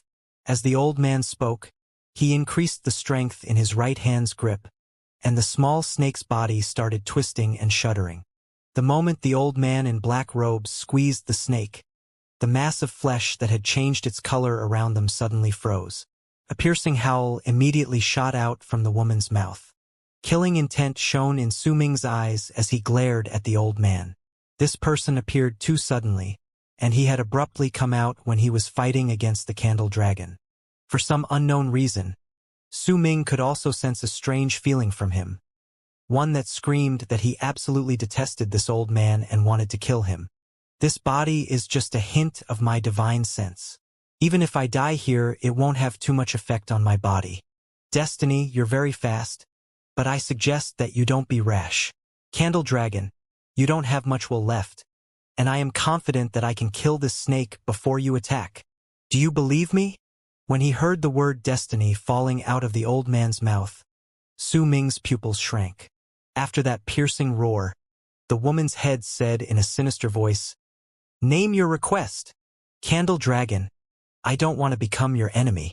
I just want you to cast the undying and imperishable world and seal him inside. After that, I'll immediately return this very important snake to you." The old man in black robes smiled darkly and increased the force of his right hand, causing the small snake to twist even more due to pain. A large amount of white mist spread out from its body and floated around the area. A glint appeared in the woman's eyes. With her remaining will, if she cast the undying and imperishable world, then she would fall into deep slumber, and only some of her will would awaken after many years. Unless it was absolutely necessary, she would not want to cast that art. She would also be unable to absorb that snake if she fell into deep sleep. She could only continue with the process when she woke up. Since you refuse to yield, and since you both insist on meddling, then I will have the undying and imperishable world decide your fate. With the remnants of my will, I will curse you." The beautiful head looked towards Su Ming, and for the first time, she opened her eyelids, revealing a pair of gray eyes, along with 9 pupils that formed some sort of runic symbols within each of her eyes. 9 pupil eyes. "I curse the both of you that your souls are separated from your bodies. I curse the both of you that your souls enter my world. I curse the both of you that you will sink into the state of not being able to die and not being able to perish. I curse the both of you that you will never be able to be reincarnated. I curse the both of you that you will lose yourselves during the endless passage of time and turn into my new warrior souls. If you fall and lose yourselves, then I will devour the snake and resurrect myself successfully. If you wake up, then I will willingly let myself be devoured by my kind, and I'll bless its new life. Undying and imperishable realm, 100 million vengeful spirits. Open. The instant that piercing voice spoke, the candle dragon's entire body shuddered abruptly, causing the fog that covered several tens of thousands of lis to become much thicker. At the same time, its gigantic body started fossilizing rapidly. In the blink of an eye, right before the crimson dragon and the old spirit of Nine Yin's stunned expressions, the gigantic body turned into a humongous stone statue. Immediately after, the shadow of a crescent moon appeared in the sky. That shadow slowly started shining with an enchanting light as it hung high up in the dark sky. With the other 9 moons around it, the moon became the 10th crescent moon in the sky.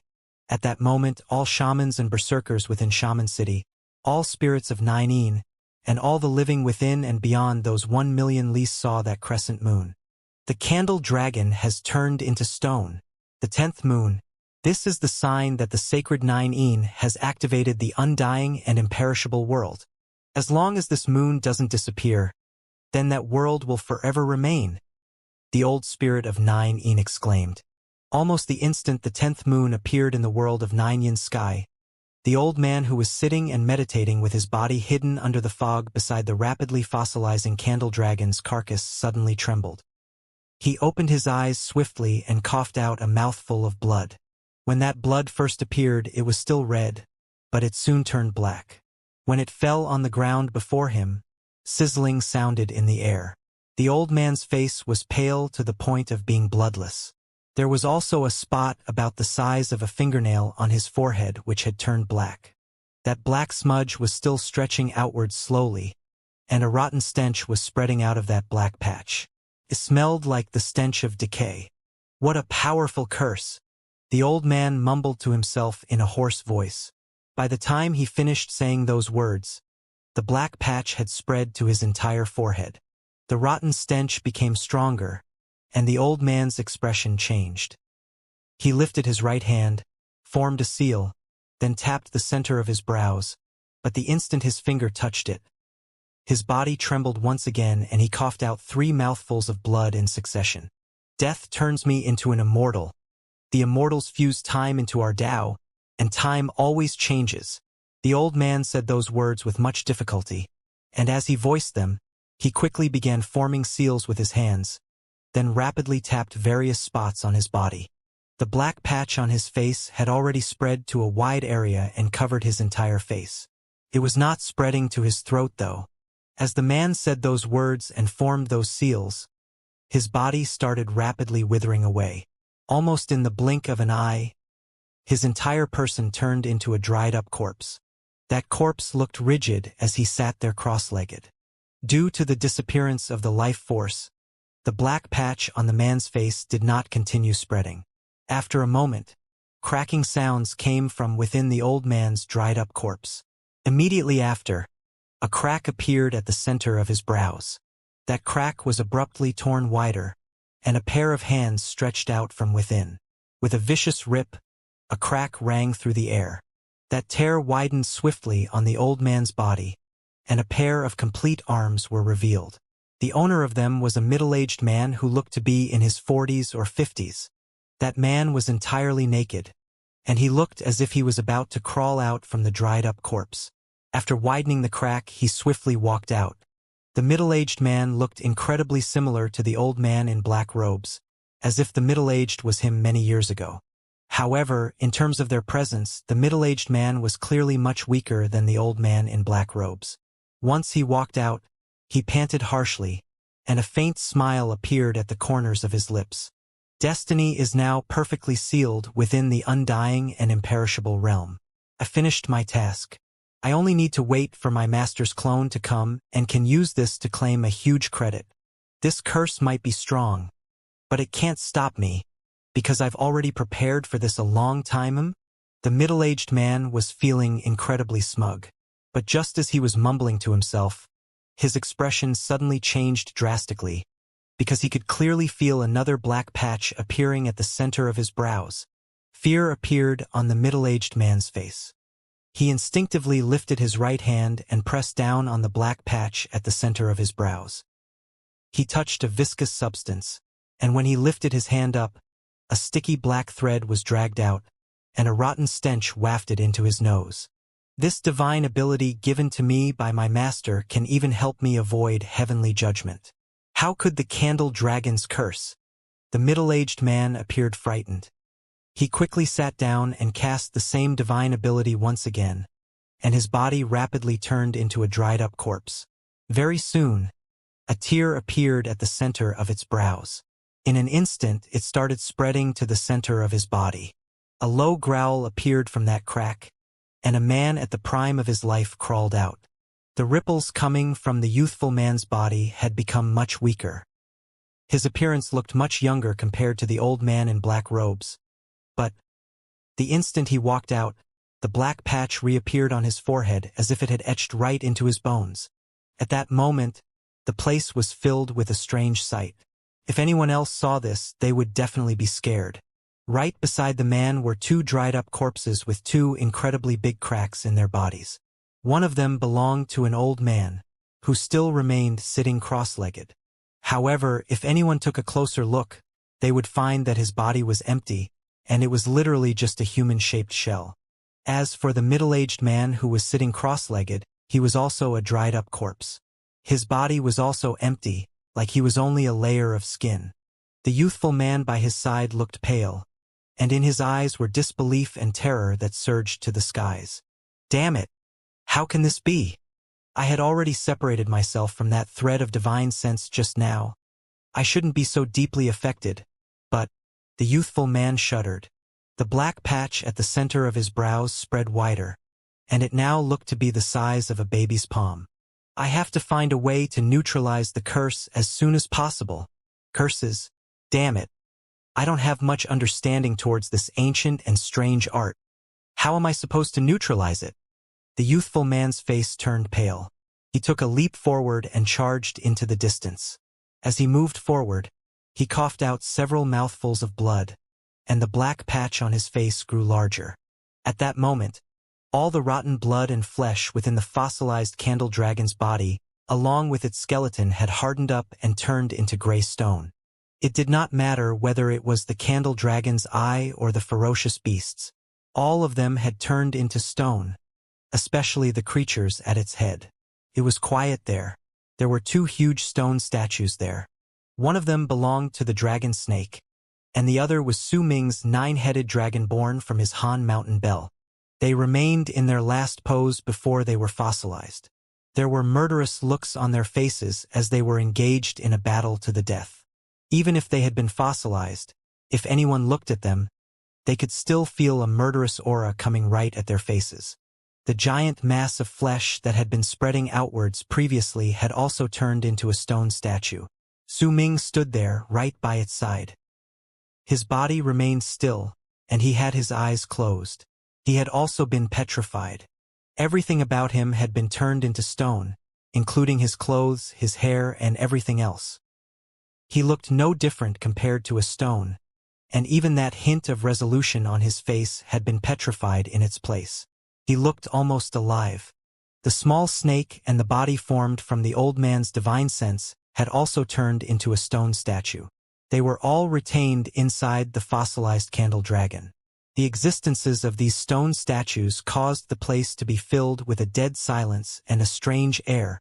The only thing that had not been petrified was the woman's head floating in midair. Her presence had completely disappeared and her eyes were opened. There was not a single spark of life remaining within them. But if anyone took a closer look, they would find that there was a weak vortex turning slowly in her right eye.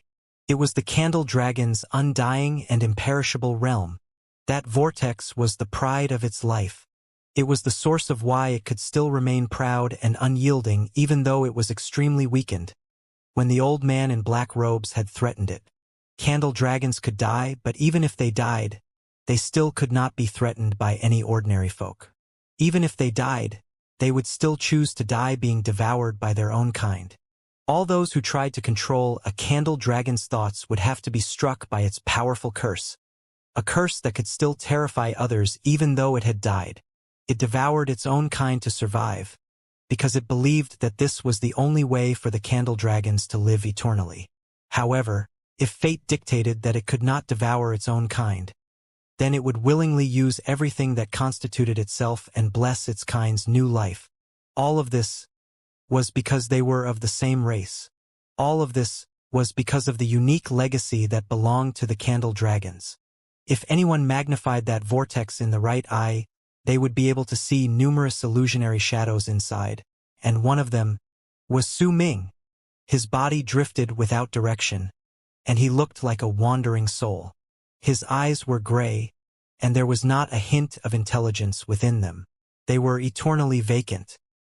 He did not have any will, as if his spirit was sleeping and could not wake up. He could not even be considered to have any natural instincts, and he was just drifting in that endless world. There was a large amount of wandering souls who were floating and drifting about like him. There were about thousands of them, and almost every single one of them had gray eyes. They did not have any intelligence, no natural instincts. They could only be forced to obey the piercing sound when it appeared. They could only follow the orders of that soul before them that was obviously stronger than the other vengeful souls. There was a small amount of black mist spreading out of that soul. From the distance, it looked as if there was a murderous aura that was crashing right into the wandering souls' faces. That soul's eyes might also be gray, but within those gray pupils was a shred of intelligence. With a piercing howl, the swarm of vengeful souls behind him quickly got closer to him and were sucked dry once he seized them. Once hundreds of vengeful souls were sucked dry, another piercing howl came from the distance. Immediately after, thousands of vengeful souls emerged from the spot where that other piercing sound had come. Leading those souls was a soul with an evil face, and he was shrouded entirely by black fog. A war between vengeful souls started just like that. When Su Ming opened his eyes, he still had not regained his will. However, a pain as if his entire body had been torn apart filled him, and he only managed to not scream by gritting his teeth tightly. That sort of pain was akin to his body turning into a leaf while he was being ripped apart, bit by bit. When he was eventually ripped to pieces, he was squeezed tightly, as if the force was trying to crush his bones into powder. If he had screamed under that pain, perhaps he would not have snapped awake. It was precisely because he had endured that intense pain, that felt as if there were numerous voices by his ears roaring and calling out to him incessantly, that it felt as if he had stirred up all his strength. It was from that strength that he had the false impression that he had opened his eyes once again. Even though his eyes were open to begin with, the instant he truly opened his eyes, he saw a gray, ashen sky, a white ground, and a broken world that only became like this after having lived through an unknown amount of years. The gray sky was like a gray piece of cloth. It was filled with wrinkles and was spread right to the end of sight. There was no sun, no moon, and no stars. There was only the gray that caused depression to rise within a person's heart.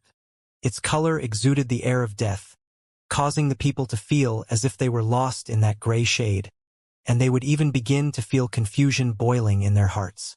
The white ground rose and fell as it stretched into the distance. There was not a single plant there, not any other color. There was only white earth that spread endlessly outwards, leaving the entire place with no boundaries. If anyone stared at the ground and the gray sky that acted as its contrast for a prolonged period of time, they would become even more lost. When Su Ming opened his eyes, this was what he saw.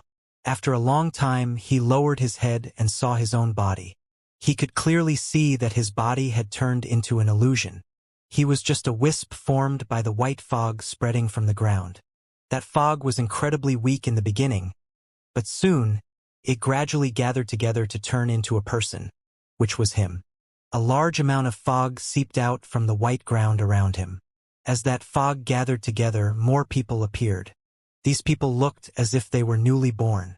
Their eyes were gray, and those gray eyes gave off a feeling of despair and fatigue that stemmed right from the soul. It was as if they had died numerous times already but still had to be newly born only to die again and again.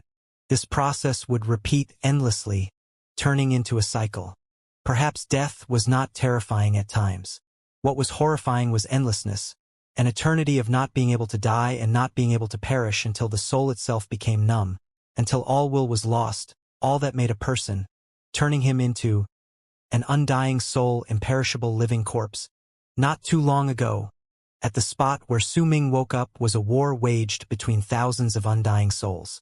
This war might have happened several breaths ago, or it might have happened several days ago, or even several months ago. Su Ming had no idea how long it had been since then. He only knew that this was what he saw when he woke up. Su Ming might have woken up, but his heart was still at a loss. His eyes were still gray, and he still did not possess much intelligence. He did not know who he was. Neither did he know how he got there. In fact, he did not even think about those things. His mind was simply blank. He stared at the gray sky blankly, and just continued looking, until his body was gradually filled up by that fog and he turned into a complete person, and until all the other undying souls around him were formed. All the undying souls were the same as him. They stood there, staring blankly at the sky with their minds vacant. This continued for an unknown amount of time until one day, the sound of a horn came from the distance and reverberated through this boundless world.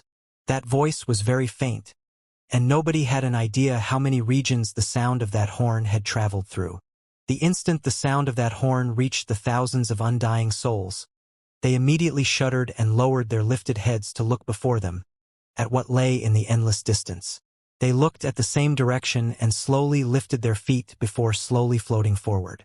Su Ming was among these undying souls.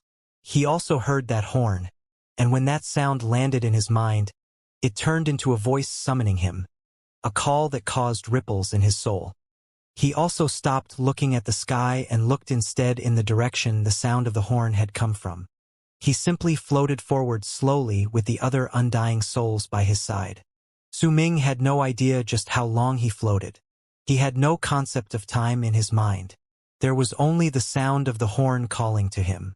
The undying souls just drifted forward without an end to their numbers on that white ground. Gradually, some of the undying souls let out piercing howls from their mouths while drifting forward. As the howls grew in number on that day, one of the undying souls turned around swiftly and pounced on one of his companions that still had that vacant look in his eyes. He ripped him apart, devoured him, and fused with him. After a moment, once the victim undying soul disappeared, its attacker's body gained a more corporeal form. A hint of intelligence appeared in its gray eyes. Almost the instant he devoured his companion, quite a number of other undying souls around him did the same thing. There was an undying soul who did that exact same thing right beside Su Ming. That soul looked like it belonged to an old man. As he roared, he lunged at Su Ming like a wild beast. Once he got closer, he pounced on Su Ming, then opened his mouth and sank his teeth into his body. Su Ming did not resist.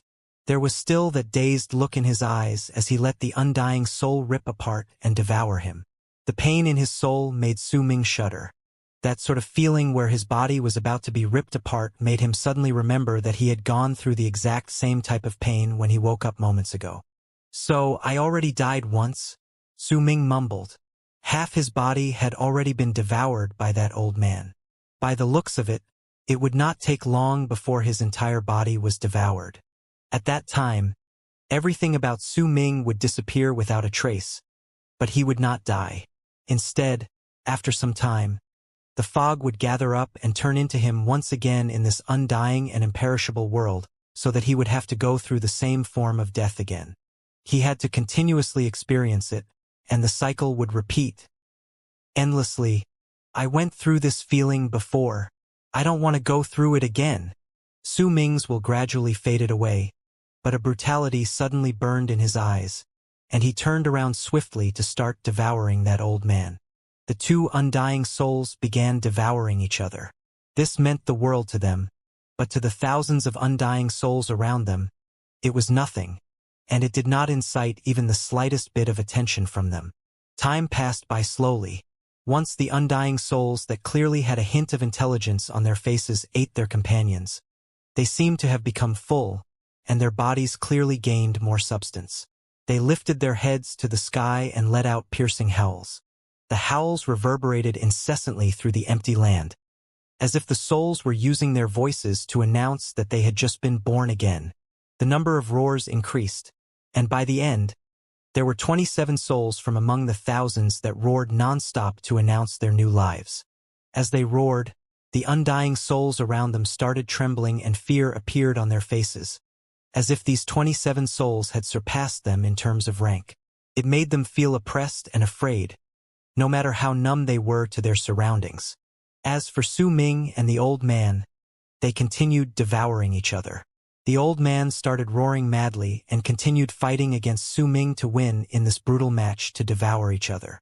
Gradually, as Su Ming ate him, the old man grew weaker slowly, and eventually, his entire soul turned into Su Ming's nutrients for him to become stronger. Once Su Ming devoured his first undying soul, he started shivering slightly. He could feel a wave of power swelling within him. This power rammed against his body until it crashed into his mind, causing a sign of struggle to appear in his eyes. A pain as if he was being ripped apart filled his mind, and it did not go away. The feeling as if he was being torn apart was too great, and Su Ming began to feel as if his mind was about to crumble. As his mind collapsed, some memories returned to his empty head. "What is my name?" Su Ming lifted his head swiftly and let out a roar towards the sky. That roar was the 28th roar of a newly born life. His roar reflected off the other roars from the 27 souls. Their roars gradually fused together and shook the sky and earth in that small area, causing the other undying souls to kneel down on the ground, trembling. The only souls that remained standing were those 28 souls, and among them was Su Ming. At first glance, all of them looked incredibly similar to each other, but as they continued eating the other souls, they would slowly begin to change and differences would appear. Gradually, they would regain all their memories. At that moment, the sound of the horn resounded once again from the world in the distance. As that mournful hoot reverberated in the air, Su Ming gradually stopped roaring. The other 27 souls also calmed down slowly, and they started floating forward at a much faster speed compared to that of normal souls. Su Ming's eyes were still gray, and when he calmed down, he also flew forward with the other 27 souls, bringing along the thousands of souls behind him, as if they were floating forward for some sort of mission. Time slowly trickled by. Su Ming had no idea how long had passed. Besides thinking about what his own name was, he did not have any other thoughts. Only the sound of the horn made him move towards its direction slowly, calling out to guide him. During that process, he devoured several other undying souls in succession. Similarly, some of the other undying souls also seemed to have regained some semblance of intelligence as they moved forward and started devouring each other. Each time Su Ming ate another soul, his body would gain more substance. When he devoured about 8 undying souls, besides his legs, his entire body was no longer in a semi-transparent state, and he now looked as if he possessed flesh and blood. His long, black hair floated behind his head. His eyes might still be gray, but there was intelligence within them, along with a hint of indifference. There were already nearly 50 undying souls like him in this swarm of souls that numbered to several thousands, and they were still moving towards the direction of the sound of the horn, until one day, in this world where day and night could not be differentiated, Su Ming saw a swarm of other undying souls before him. When these two swarms of undying souls saw each other, the figures who were clearly much stronger than the normal souls let out shrill and biting howls. Another war started. Su Ming saw the swarm of undying souls charging towards him. The pain in his head, as if he was being ripped apart, grew stronger. He suddenly remembered. He had gone through something like this before. He remembered now. He had died in the previous war and someone had devoured him whole, and then he woke up again. Killing intent appeared in Su Ming's eyes. He did not want to die. He had a feeling in his heart that with each time he died, he would lose a little bit of something, and even though he did not know the details of what it was, his natural instincts were telling him that he could not die. Roaring reverberated in the air in this place. The two swarms of undying souls were closing in on each other madly. 5,000 feet, 3,000 feet, 2,000 feet, and then 500 feet, 200 feet. Right at the instant the two armies were only 100 feet away from each other and were ready to start devouring each other madly. The instant they were about to engage each other in a battle to the death. Right at the moment madness appeared in Su Ming's eyes and he forgot about everything except to kill. Suddenly, a long black arc charged through the gray sky. That long arc was about several thousands of feet long, and at the top of it was a person. He was dressed in a white robe. His expression was apathetic and his white hair floated in the air. His eyes were filled with gray, causing fear in all those who looked at him. The ripples that were spreading out before him caused the thousands of undying souls to immediately begin trembling the instant he appeared. These two swarms were only 100 feet away from each other, but no one dared to move from their spot. The white-haired old man walked over from the sky, and the instant he walked right above the thousands of undying souls. He lifted his right hand, and without even looking down, he pressed down on the ground through the air and seized it. As the old man pressed down, Su Ming had a distinct feeling as if the old man in white had fused together with the sky. The feeling as if the sky was pressing down with a rumble rose in him. That feeling immediately caused his body to begin crumbling, and all the other undying souls around him also started breaking down. It was especially prominent among the undying souls who did not have any form of intelligence and were just following the crowd blankly.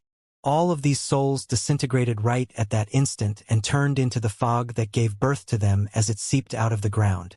Even the undying souls who had devoured a large number of their companions, just like Su Ming, and had become much stronger were also trembling. They could not even last for a breath before their bodies exploded.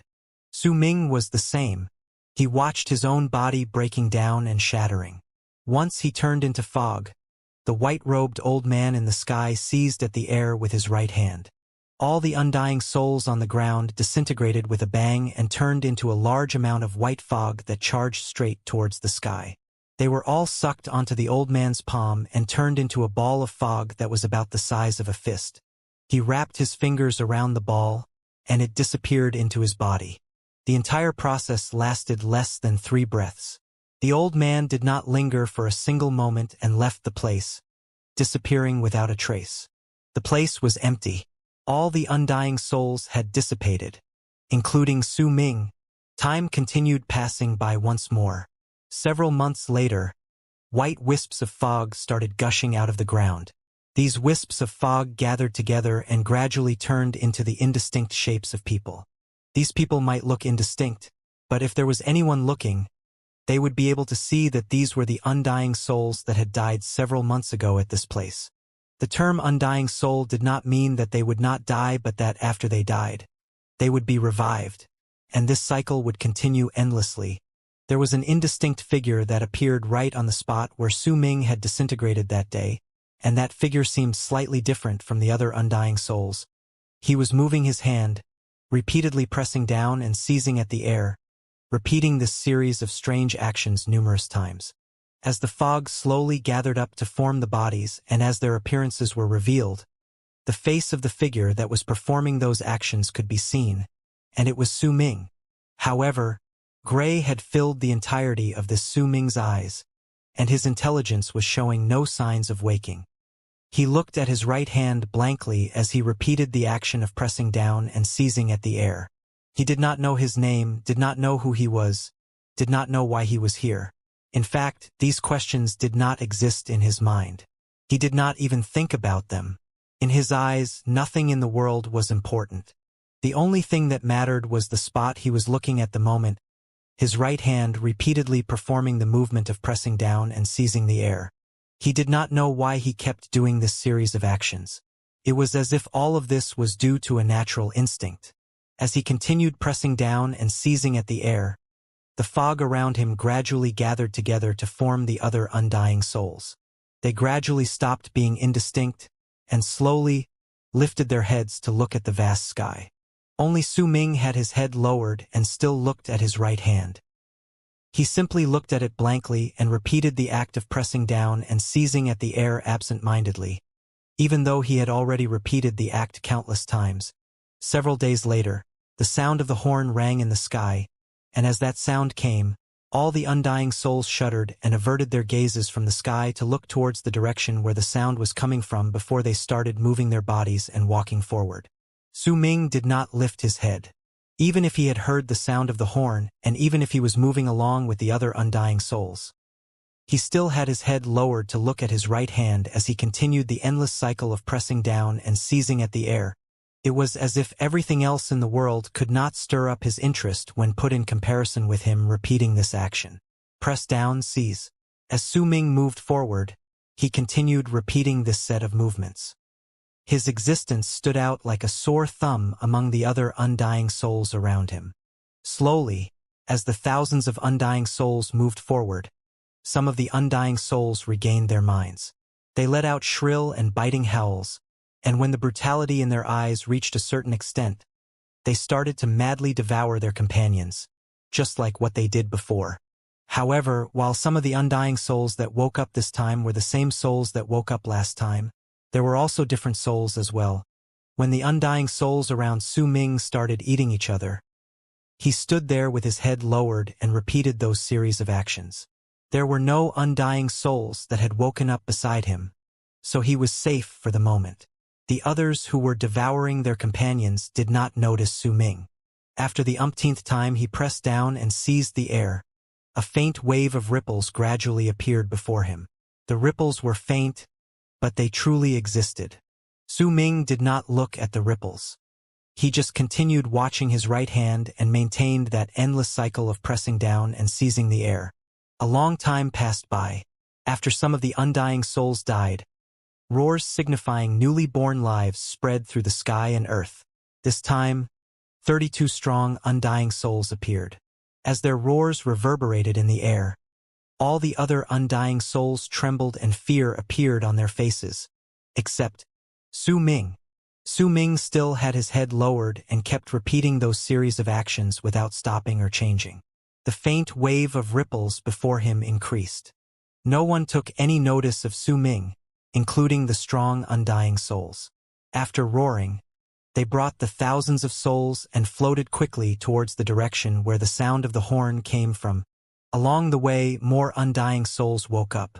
Usually, after a hint of intelligence emerged in their eyes, they would immediately choose to devour their companions by their side so that they would become stronger.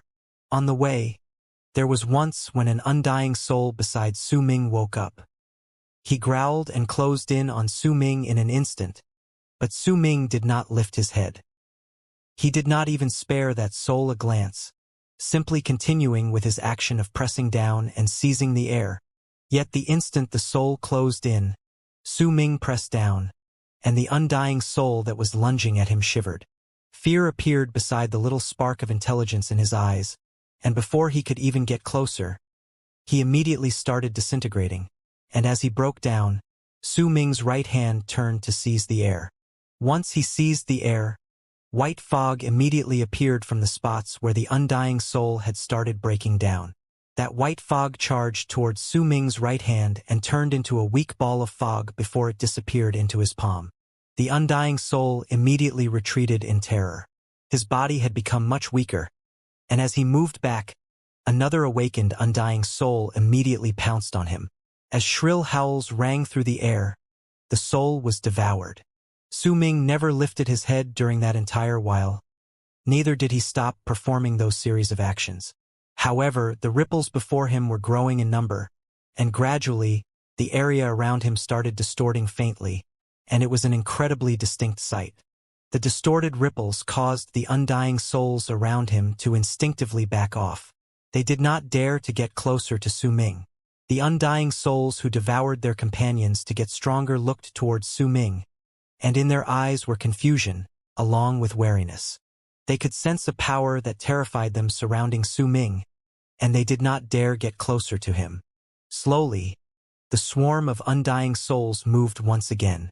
In the undying and imperishable world, Besides the soul's repeated cycles of life and death, everything else also seemed to have turned into a cycle and would repeat itself when the time came. After the swarm of undying souls moved for several months, a swarm of undying souls of a similar number, and who were also led by nearly 100 of strong undying souls, appeared before them on the White Land. It was the same as last time. When the two swarms of undying souls saw each other, they let out shrill howls at the same time and charged towards the other madly. Su Ming did not lift his head and simply continued pressing down and seizing at the air as he moved forward. When the two swarms of undying souls ran into each other and started devouring each other madly with roars echoing in the air, both sides began a struggle for survival. Two undying souls instantly lunged towards Su Ming, but right at the moment they arrived by his side, their bodies disintegrated, turning into white fog that was absorbed into Su Ming's palm when he seized the air. Su Ming's actions became faster and the number of ripples before him increased. The distortions became more and more distinct, and after a moment, all of the undying souls that closed in on him would let out shrill screams of pain, and their bodies would break down to turn into white fog that was all absorbed into his palm. Su Ming stood there and continued doing the same actions. Slowly, as he became faster in repeating this series of actions, and as the ripples continued spreading outward, all the undying souls around him noticed the terror coming from Su Ming's spot, and the instant all of them stopped devouring each other and turned their gazes towards him, Su Ming's right hand suddenly froze, after never once having stopped for an unknown number of days. Once he stopped, his right hand slowly pressed down. Immediately, rumbling sounds reverberated in the air, and with Su Ming as its center, a mighty force swept through the area. Then, all the thousands of souls in the area disintegrated right when that force touched them. After pressing down, Su Ming slowly formed his hand into a fist and seized the air, and a large amount of white fog spun around him like a lake of fog before charging straight towards his right hand. The area was silent. Su Ming stood in the midst of that large amount of fog, and his right hand absorbed that fog. He lifted his head slowly, and the gray hue in his eyes began fading away rapidly as his intelligence increased exponentially. "I am Su Ming." Su Ming mumbled and lowered his head to look at his right hand. His body had already completely gained physical form, and he looked no different than a body that possessed flesh and blood. A long black robe manifested on him, and his black hair danced in the wind, forming a contrast with the white fog around him, causing him to appear faint and indistinct in the white fog. That white fog was rapidly seeping into Su Ming's body as he continued absorbing it. Su Ming did not bother about that white fog.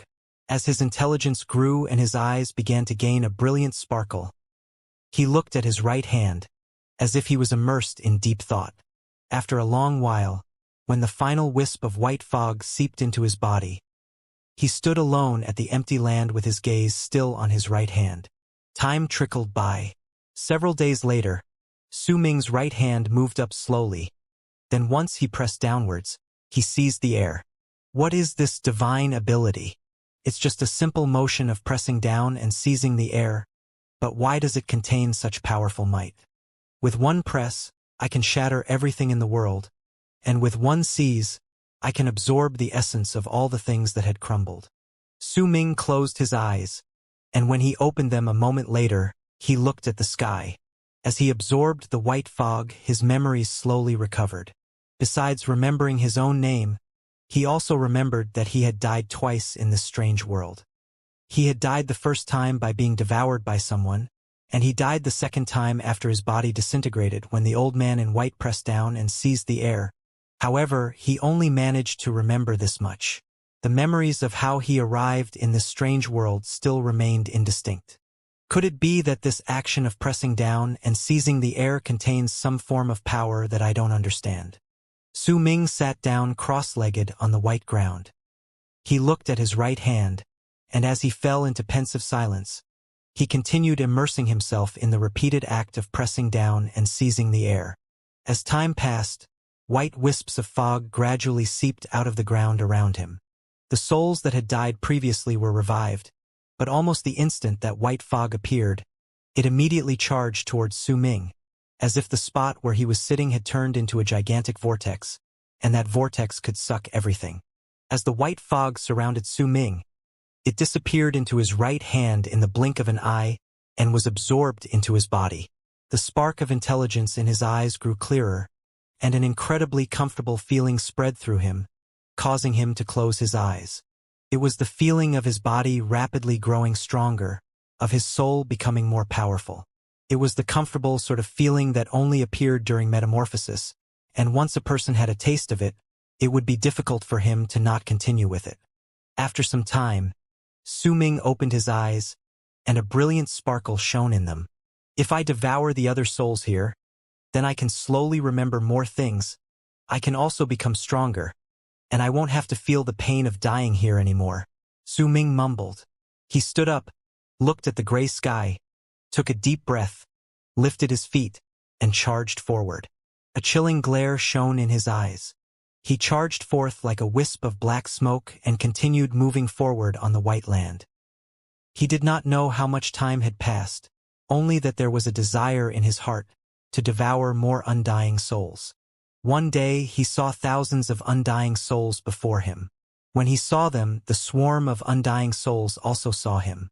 As shrill howls reverberated in the air, the dozens of obviously stronger souls leading the swarm charged towards him. Su Ming stood there, a glint in his eyes. The instant those undying souls closed in on him, he lifted his right hand and pushed forward. With that one push, a layer of ripples manifested before him, and they spread outward like a wave. Rumbling sounds traveled forth without stop. The undying souls right at the front of the swarm shuddered viciously, and some of them broke down straight away. Su Ming immediately had his right hand seize the air, and the disintegrating undying souls instantaneously turned into wisps of white fog that charged towards him. As the white fog fused into him, it made him lift his head and let out a contented roar. He charged forward and engaged the remaining undying souls that had yet to die. Su Ming did not know of any other method. He only knew how to press down and seize the air. However, after trying it multiple times, he found that this simple act contained a powerful might that he did not comprehend.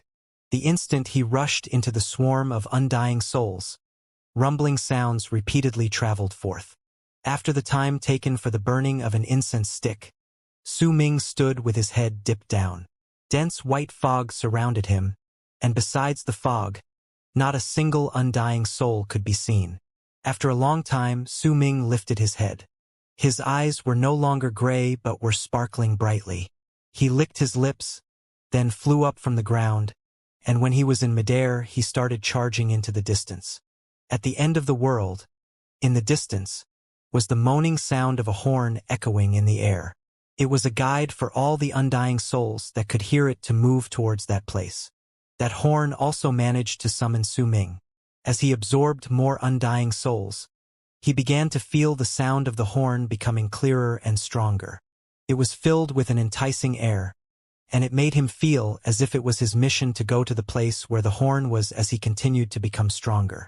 As he continued flying forward, he saw several swarms of undying souls on the ground, and whenever he ran into them, he would press down on the ground while remaining midair.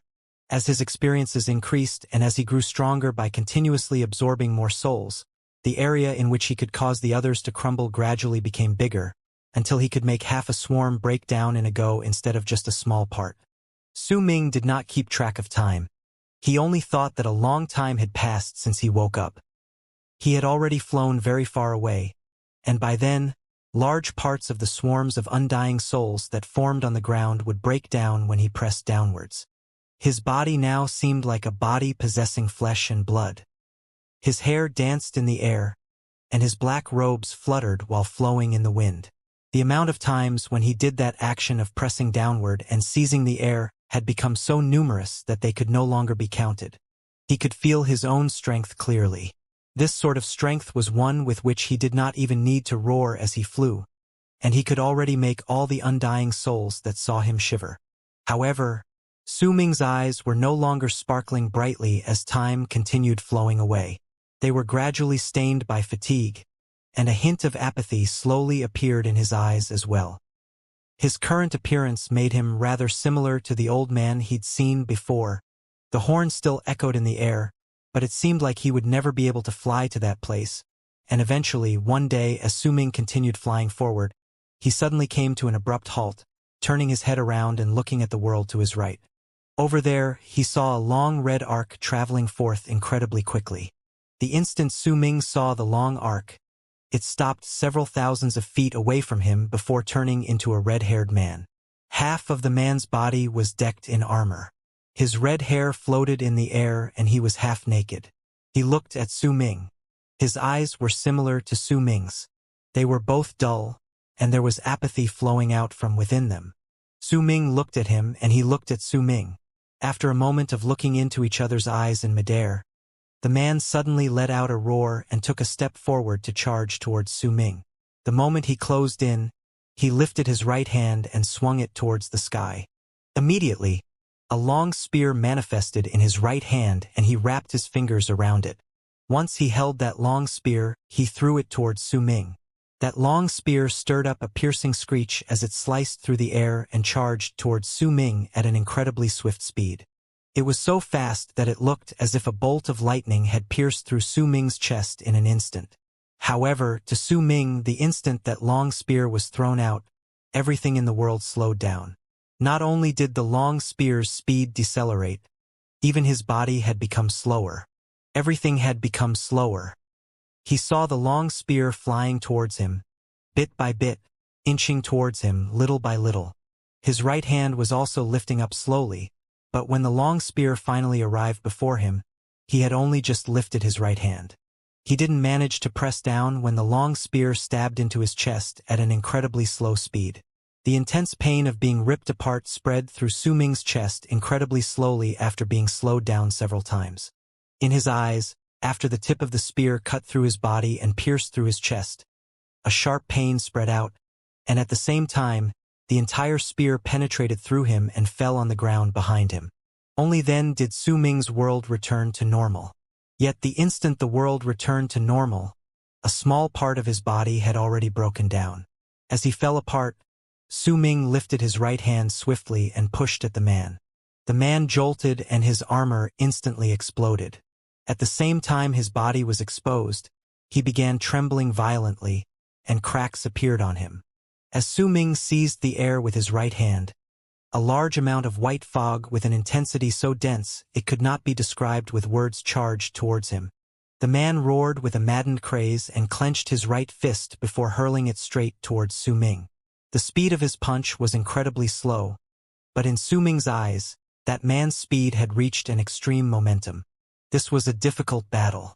Rumbling sounds reverberated in the world, and they only started gradually disappearing several hours later.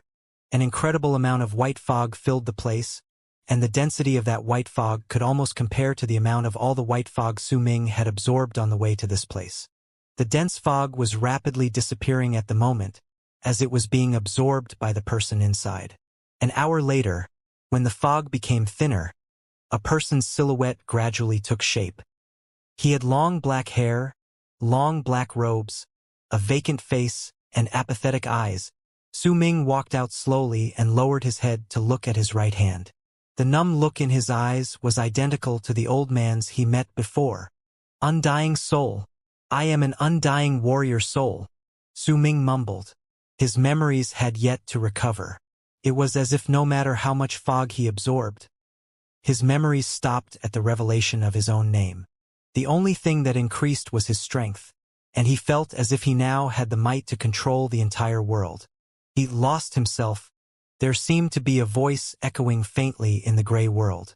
That voice sounded as if it came from the distant past, as if it contained the passages of time itself. But if anyone listened to it closely, they would only hear the moaning sound of a horn, and would not be able to hear the voice formed by it. "If you fall and lose yourself, then I will devour the snake and resurrect myself successfully. If you wake up, then I will willingly let myself be devoured by my kind, and will bless its new life." With an apathetic look in his eyes, Su Ming slowly flew into the sky. He did not look at the ground, and usually, wherever he went to, he would casually press down and seize the air if he ran into any undying souls. and they would all tremble before immediately breaking down into an endless amount of fog that chased after him. At that moment, he was the same as the old man in white robes. There were no differences between them. This process lasted for a very long time. A year, 2 years, 3 years, 10 years, 30 years, 50 years, 100 years, perhaps even longer. Su Ming did not die anymore. He had only died twice. After dying twice and reviving subsequently, he continued moving forward to search for the moaning sound of the horn as he devoured an endless amount of white fog in this endless world. His strength turned him even more apathetic. The vacant look on his face was gone, and he was no longer exhausted, only calm. However, that calmness did not mean that his heart was calm. It was simply an expression of his apathy. He did not know just how many undying souls he had absorbed. He did not linger at any spot in that endless passage of time and only continued to move forward, continued devouring other souls. Su Ming had even devoured more than 9 existences like that red-haired man. Every single time he devoured an undying soul like this, Su Ming would become stronger. The act of pressing downwards and seizing the air had practically become a natural instinct by this point. One day, right before Su Ming, he saw a gigantic mountain that towered into the clouds. There was a gigantic statue of a dragon snake sitting around that mountain. That dragon snake's head was right below the peak of the sky, and it looked as if it was overlooking the ground. The moaning sounds of the horn traveled forth languidly from the mountain and from within the statue before spreading outwards to the entire area. The instant he saw the statue and the mountain, Su Ming sensed a powerful force within his apathetic heart summoning him. Undying warrior souls, come back! An ancient voice echoed in Su Ming's mind. There was a hint of age and time in that voice, and when it fell into his heart, it made him lurch. With an apathetic look in his eyes, he moved slowly forward, and when he was under the mountain, he leaped up before landing on the gigantic dragon snake's body. There was something guiding him in his heart, calling out to him to choose a scale on the dragon snake's body and sit there to wait for the other undying warrior souls to return. Su Ming moved forward on the dragon snake's huge scales. When he looked forward, he found that the scales on the dragon snake's body were closely packed together, and there were about hundreds upon thousands of them. Su Ming sat down on one of them and stared forward with a blank look on his face. It was as if this was where he belonged. It was as if this was the end of his journey. The moaning sounds of the horn in the sky became clearer, and that sound gradually made him lethargic. His eyes gradually closed up, and an indescribable fatigue gradually submerged him like a flood. But the instant he almost completely shut his eyes, he dipped his head down and saw through the corner of his eyes a string of words hastily carved down, obviously left behind by a finger. On a scale not too far away, right below him, "I am Su Ming." These were the 4 words left behind on the scale. The instant he saw those 4 words, the pupils within his apathetic eyes shrank. He was clearly taken aback, and the 4 words seemed to have been enlarged several times as they flashed in his head with loud, booming noises. He stood up and stared fixedly at the string of letters. His breathing quickened and a huge storm raged in his heart. At the moment he saw those words, an incredibly familiar feeling shot up within him, as if he was the one who had carved those 4 words on the scale. The instant Su Ming's mind and soul were shaken. Suddenly, that ancient voice that resounded in the air previously echoed between the sky and earth once again. Undying warrior souls, come back! When the voice reverberated in the air, an incredibly strong suction force immediately appeared on the scale under Su Ming's feet. He had no possible way of fighting against that suction force. It was as if the source of his incredible strength came from this statue, and if it could give him power, then it could also take it back whenever it wanted. As that suction force erupted forth, Su Ming's body faded away in an instant. A large amount of white fog spread out madly from his body and was rapidly absorbed by the scale under his feet. A sense of weakness filled Su Ming's entire mind and soul. His vision blurred, but the instant his vision faded and his body weakened, a thunderous roar resounded in his head, as if a bolt of lightning had just flashed past his head, causing him to remember everything right at that moment. He remembered what this place was, remembered why he came here, remembered his own identity, remembered the small snake, remembered the candle dragon, and remembered everything that had happened. He also remembered the candle dragon's curse and its words. If you fall and become corrupted, then I will devour the snake and resurrect myself successfully. If you wake up, then I will willingly let myself be devoured by my kind, and will bless its new life. I will not fall and become corrupted. I won't. I'm not an undying warrior soul. I am Su Ming. Su Ming lifted his head and roared. His legs had already disappeared, and a large part of his body was rapidly turning invisible. The instant he was about to be completely absorbed into the dragon snake scale, he lowered his head swiftly and used what remained of his right index finger along with all his remaining strength to write down a string of words on the scale. This is the candle dragon's undying and imperishable. The string of words were written beneath, I am Su Ming, and were hastily scribbled down the instant Su Ming's body disappeared. The instant he finished writing those words and had just spelled out half of the word for world, his right hand turned into fog, along with his entire body. At that moment, he had turned completely into white fog and was absorbed into the scale. Su Ming died and vanished. With his death, the peace in the mountain was restored. The statue of the dragon snake continued staying on the mountain like a dead object, still and unmoving. However, if anyone walked on the hundreds of thousands of scales on its body and looked carefully, they would find that there were over 100,000 scales that were covered in the same handwriting. I am Su Ming. I am Su Ming. I am Su Ming. This is the candle dragon. Undying and imperishable world. I am Su Ming. I have to wake up. I cannot fall and lose myself. I am Su Ming. The small snake is in danger, and only when I wake up can I save it. I am Su Ming from the Berserker tribe. I am Su Ming. Sky and earth, ice and fire. I am Su Ming. Don't devour the undying souls. Absolutely do not devour them. If I devour even a single one of them, then I won't be able to. Words like these covered more than 100,000 scales, and most of them were just covered in 4 words. I am Su Ming. There were only some that had 2 lines of words, and if someone looked carefully at each of these scales, they would find that the time when the 2 lines were carved onto the scale was different, and it was the same for all the scales with 2 lines. All of these were left behind by Su Ming. He did not just die twice.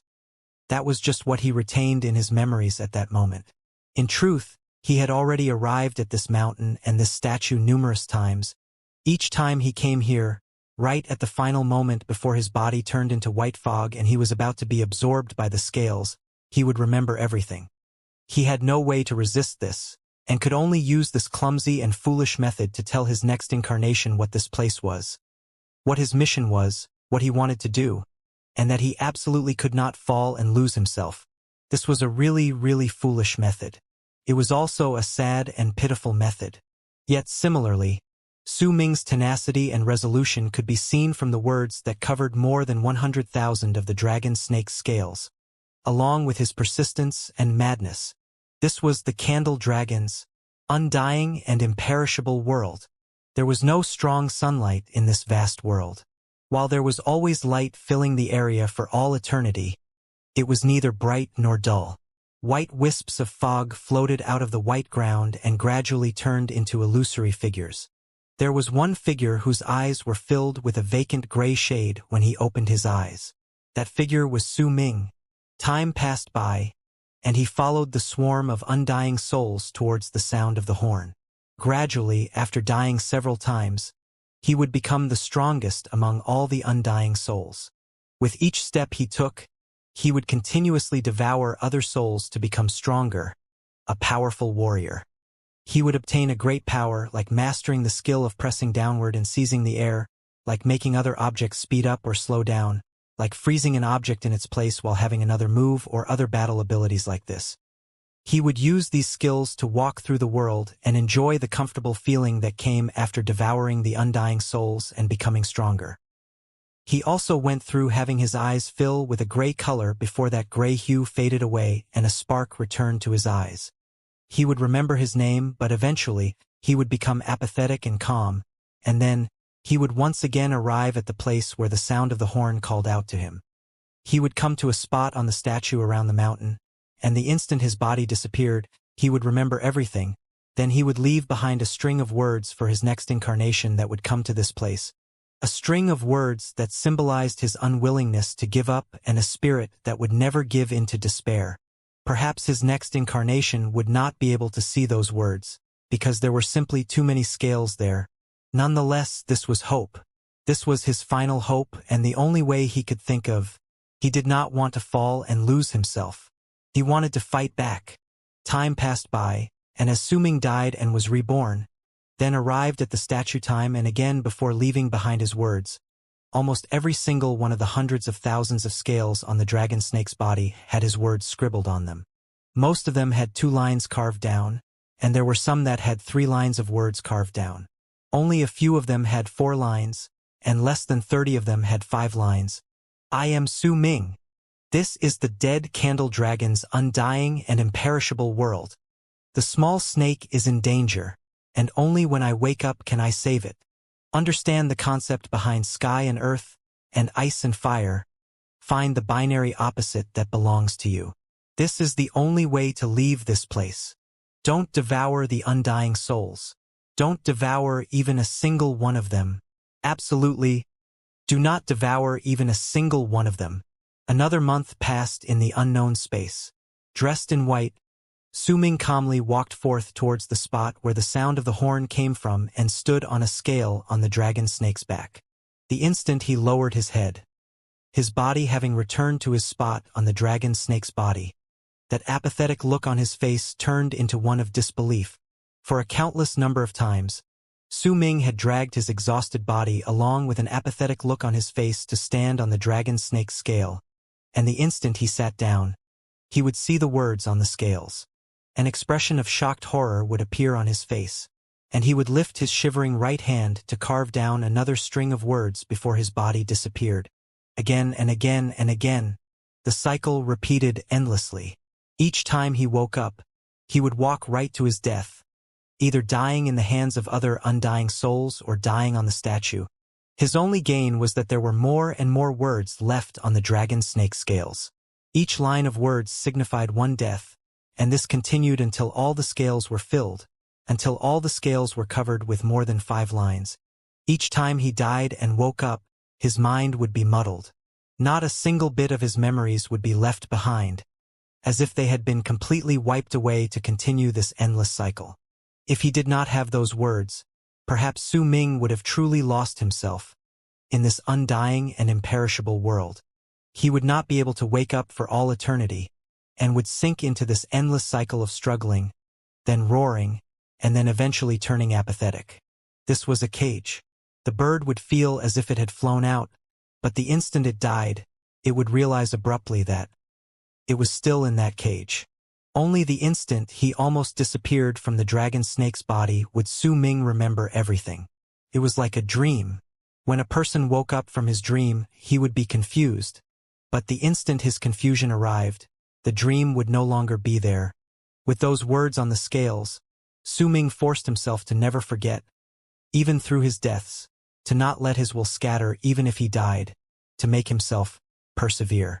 Even if the direction and the goal of his perseverance was indistinct, and even if he might not get a conclusion for everything that he did. This continued for an unknown amount of times, until one time, when Su Ming stood on the dragon snake, he landed on a scale with 5 lines of words.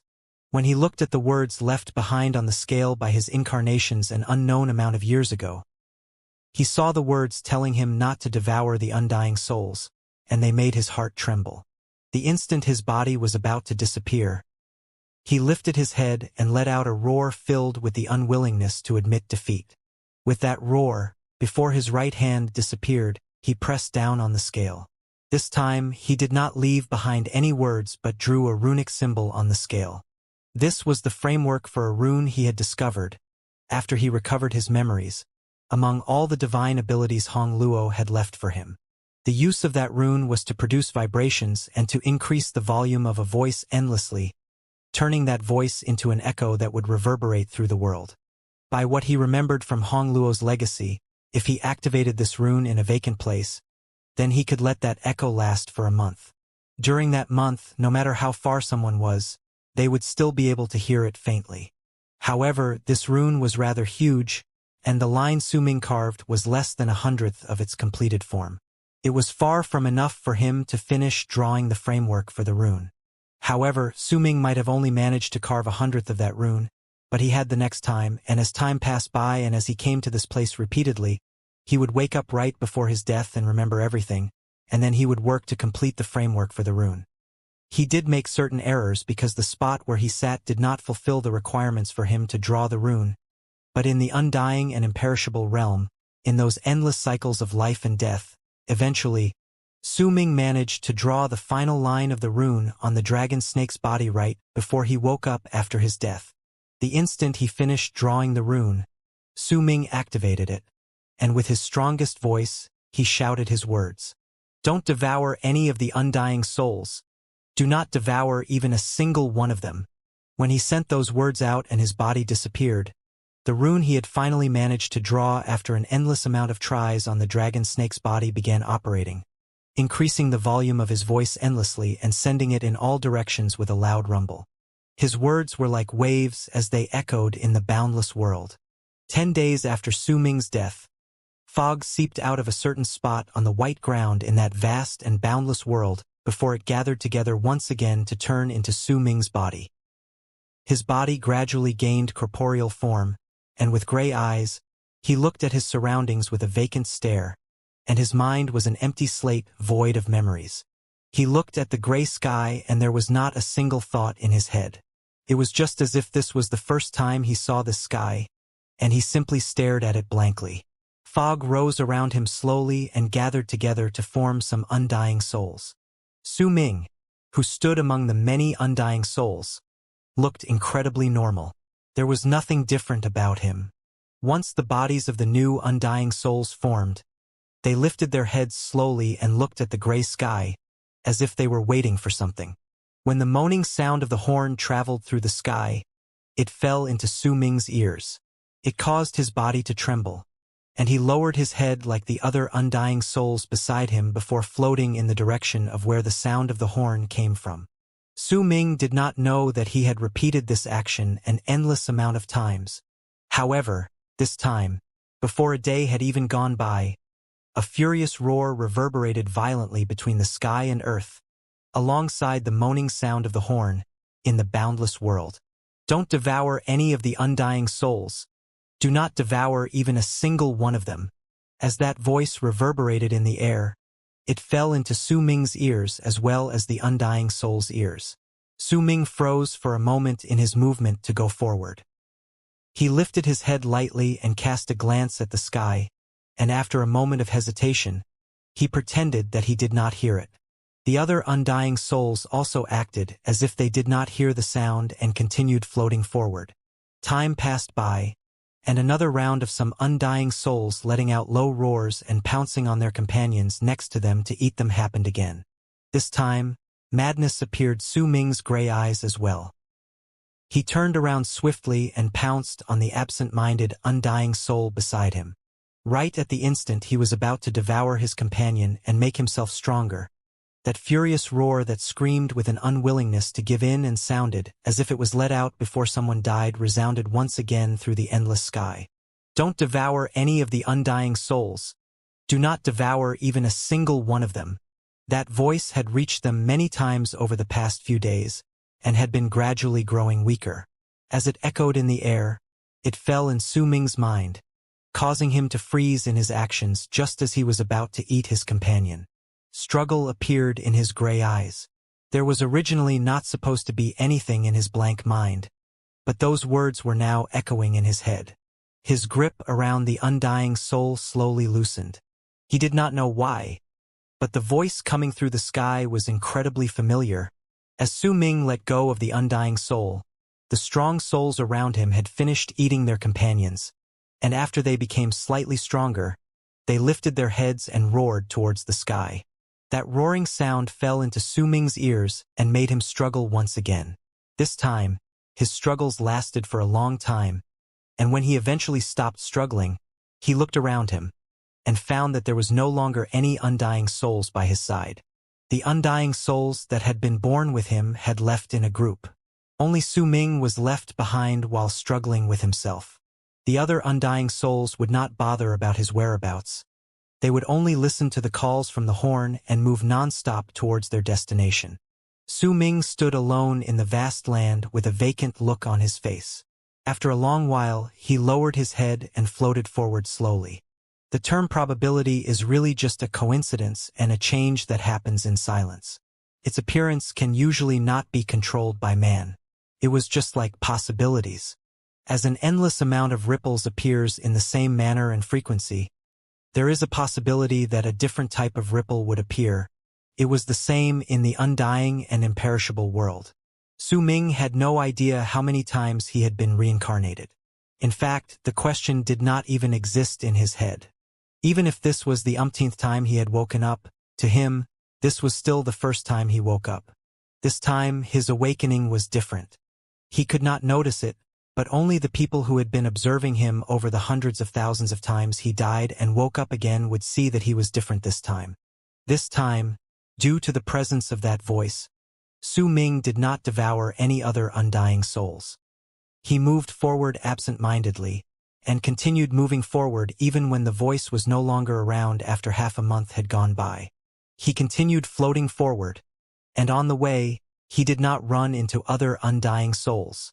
This was a first over the endless amount of years and endless amounts of awakenings he went through. As he floated for half a month in his absent-minded days, the gray hue in Su Ming's eyes grew stronger. A feeling of hunger and weakness also blossomed from the depths of his heart. Occasionally, he would look around and search for the fountain that would stop his hunger and weakness. He had encountered souls before, but every single time he saw them, that voice that had already disappeared in his head would echo weakly, making his struggles become stronger. He longed to devour something, but that familiar voice stopped him from eating. In fact, as time passed by, he even grew to have a vague feeling that he could not devour any undying souls. When his struggles reached their peak, he saw a dozen-something undying souls floating forward absent-mindedly on the white land. Su Ming could no longer suppress the desire to eat, and he charged forward. The dozen-something undying souls were clearly newborn souls that had no shred of intelligence whatsoever in them. Su Ming closed in on one of them, and just as the soul was about to be eaten, an intense wave of struggle appeared on Su Ming's face. He roared, and his eyes were no longer gray. A purplish-red tint appeared, and in his struggles he gave up on eating that soul. Instead, he lifted his right hand and rammed it against the undying soul's head, causing its body to break up. The instant the undying soul died, a bang resounded suddenly in Su Ming's head, and a pain as if his mind was being ripped apart rushed through him. In the midst of that, clarity surfaced in Su Ming's pupils. "I am Su Ming." This was the first time Su Ming reawakened his memories without eating any undying souls. As his memories woke up, he learned of his name. He closed his eyes, and the undying souls around him slowly floated into the distance. They were still in an absent-minded state, and they would not think of resisting that call. As for the undying soul that Su Ming had scattered away, some white fog spread out from its body and surrounded Su Ming, as if it yearned to enter his body. However, after a long while, when Su Ming opened his eyes, he saw the white fog and walked out of it quietly. He did not absorb a single bit of it. His other memories besides his name still remained muddled, but the desire to devour undying souls and kill them had diminished slightly. Some shred of intelligence had appeared in his gray eyes. He floated forward slowly along the ground. Half a year passed by in the blink of an eye. Su Ming went through numerous battles, but he no longer absorbed that white fog.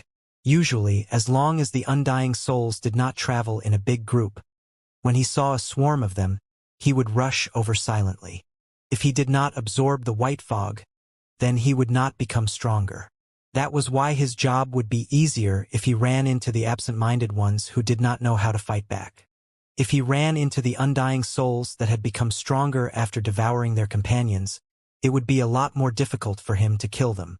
However, as Su Ming continued with the massacre, while he did not get stronger, he did reawaken more memories, and he remembered some of his divine abilities. He remembered the wind separation slash, remembered the lightning berserker art, remembered some of the legacy Hong Luo had left for him. With these methods, he decided in his silence to not fight against the undying souls that did not know how to resist any longer, but instead chose to search for the stronger souls and fight against them. With each battle, Su Ming gradually learned of many of his shortcomings. He was not decisive enough when he attacked and wasted too much energy. He could not kill with just one strike. In fact, when he ran into danger, he would make mistakes in his choices. The price for all of this was that his body had broken down several times, and he even died twice. Perhaps it was because he did not eat any undying souls, but even after dying twice, he was still greatly different when he reawakened. His memories were no longer muddled and remained in the same state as before his death. Each time he died, he would think about the reason behind his failure, and then he would continue fighting against others. He could clearly sense himself becoming stronger. This strength did not come from devouring undying souls, but was his personal grasp towards battle, his understanding towards his arts, and his judgments based on his will. He had already given up on a lot of useless fancy movements when he attacked. He became decisive and determined. Once he attacked, he would go straight for his target, and no laxness in his guard or easing up could be found in his movements. Gradually, as he increased the number of kills under his belt, as he continued dying and reviving, as he concluded the reasons behind his failures and improved, he became faster when he killed his opponents. He started focusing his attention on the strong souls in big swarms of undying souls instead of the small groups. By doing so, the number of strong souls he would have to face would increase exponentially. To him, the level of danger would also increase, but not only did these sorts of fights transform Su Ming's battle skills, they also helped him continuously reawaken his memories. Not only did he remember his divine abilities, he also remembered his own name.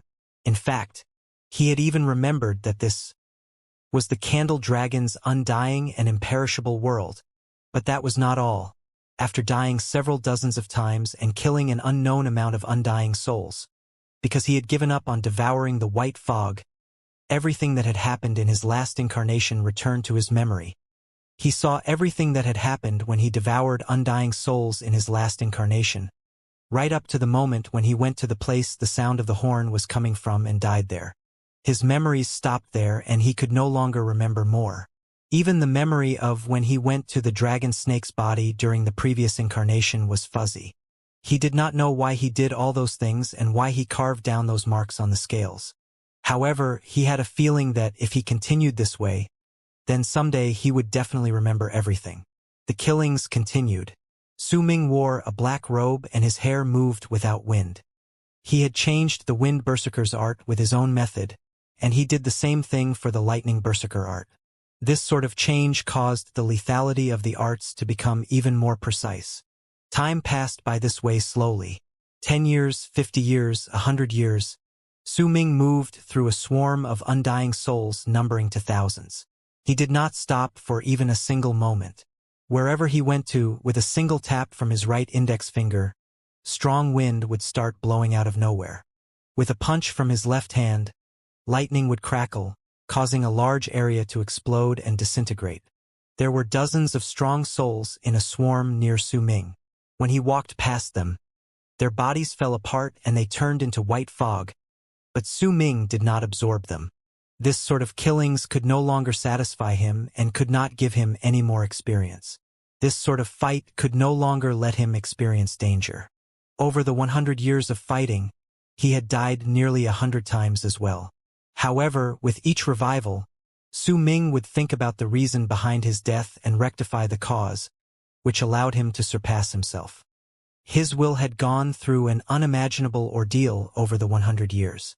As he continued fighting and as his memories were restored, he recalled more incarnations, along with everything that happened in those previous incarnations. His expression gradually turned apathetic. However, while this apathy seemed the same as in his previous incarnations, in truth it was completely different. This apathy was due to habit, due to indifference. The apathy that had appeared in his previous incarnations was based on ignorance. One of them was due to habit, and the other lack of intelligence. These two types of apathy were like heaven and earth. Fatigue had also come to Su Ming's body. This fatigue brought by the repeated murders, along with the feeling that he had to continue fighting to restore his memories, made him feel haggard both in mind and soul. However, this had to continue. Another 100 years passed, and he remembered his previous 10,000 incarnations. The memories he regained allowed him to know all the areas in the vast land in the undying and imperishable world like the back of his palm. He started focusing his attention on the undying warrior souls that were like the red-haired man he met in the past. Only these sort of warrior souls could let him experience the danger of death when he fought against them. If the sky exists, then the ground will definitely exist as well. Su Ming attacked as he fought against a person shrouded in black fog in the sky. That person shrouded in black fog let out a low roar that shook the sky, and his attacks alternated between cold and heat. They were attacks born when ice and fire were stacked against each other. If fire exists, then ice will definitely exist as well. On a hillside on the Great White Land, Su Ming fought against an old man. That old man's head was covered in white and his eyes were filled with apathy. But when he pressed down and seized the air, Su Ming disintegrated multiple times and died. However, each time he woke up, he would continue fighting. If pressure can cause something to fall apart, then a suction force that devours will definitely exist. Su Ming was fighting with everything he had against a man who stood 30 feet tall in midair. That man's fist contained the sensation of lightness and heaviness simultaneously, and it was difficult for people to endure his attacks. He roared furiously, and most of the time, two words could be heard in his roars. Imperishable soul. The words undying and imperishable in the Candle Dragon's undying and imperishable world have the same concept. Su Ming sat down cross-legged on one of the mountains on the White Land as he mumbled while looking at the gray sky. His memories had recovered to the time before the several hundreds of thousands of incarnations. 400 years had passed by. During those 400 years, he did not absorb a single wisp of white fog. He just relied on himself, fighting, dying, and resurrecting again and again. There were many people here that he still could not win against, just like the 30 feet tall man, as well as the old man who performed the act of pressing down and seizing the air. Su Ming had died multiple times because of them. Everything here has a binary opposite, just like the act of pressing down and seizing air. When the old man presses down, he delivers power to destroy multiple things, and when he seizes the air, he absorbs that fog to nourish his own soul.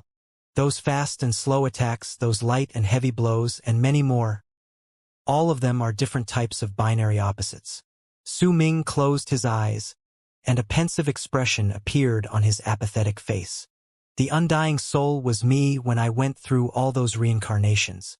I continued absorbing the fog here to nourish my soul and become stronger, and the imperishable soul would be the path I am taking right now. They are like two polar opposites. The word undying means that the soul will never truly die and will be revived. But once the soul is revived, its memories will disappear and not a single one of them will remain. Imperishable would mean that my memories won't perish. I can retain my original memories even after waking up after all the multiple times I died. Perhaps the Candle Dragon's undying and imperishable world was prepared for the imperishable souls right from the start. But to become imperishable would require great will. If you don't have that sort of will, it is incredibly difficult to persevere to the end. Su Ming lifted his right hand and pointed offhandedly at a spot behind him. A short person immediately crawled out from the air behind him. That person had an apathetic expression on his face, and he widened his mouth, ready to devour Su Ming. But Su Ming's finger had already arrived at the center of the person's brows. The short person's body exploded with a bang and turned into white fog. With a sweep of an arm, the fog spread into the distance. This sort of thing was already like breathing to Su Ming, and he did not even hesitate in his movements. I have to search for a binary opposite that belongs solely to me. It's not the sky and earth, not ice and fire, not pressing down and seizing air, not lightness and heaviness, and neither is it swiftness and slowness. Su Ming opened his eyes and looked at the gray sky. In his silence, he let his mind wander. Time trickled by. 100 years, 200, 300. Su Ming continued sitting there. There was a large amount of white fog around him, and that white fog came from all the undying souls he had killed in this place. The existence of that white fog was an incredibly enticing thing for many undying souls. Usually, some would appear to absorb that white fog so that they would become stronger. But the instant they pounced on Su Ming, he would tap at the center of their brows, and they would explode and die with a bang. After the past 700 years of fighting and thinking, that one tap came to be, and it was a killing move born of the culmination of all the divine abilities Su Ming had obtained through the Wind Berserker arts, the Lightning Berserker arts, the divine abilities he could use as a nascent soul cultivator, and all the memories of all the things he went through over the numerous incarnations in this place. This killing move was very simple.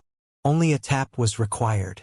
However, that one tap contained the speed of lightning, the power of wind, the mysteriousness within the movement of pressing down and seizing air, the source behind lightness and heaviness, the laws behind swiftness and slowness, and Su Ming's life and soul.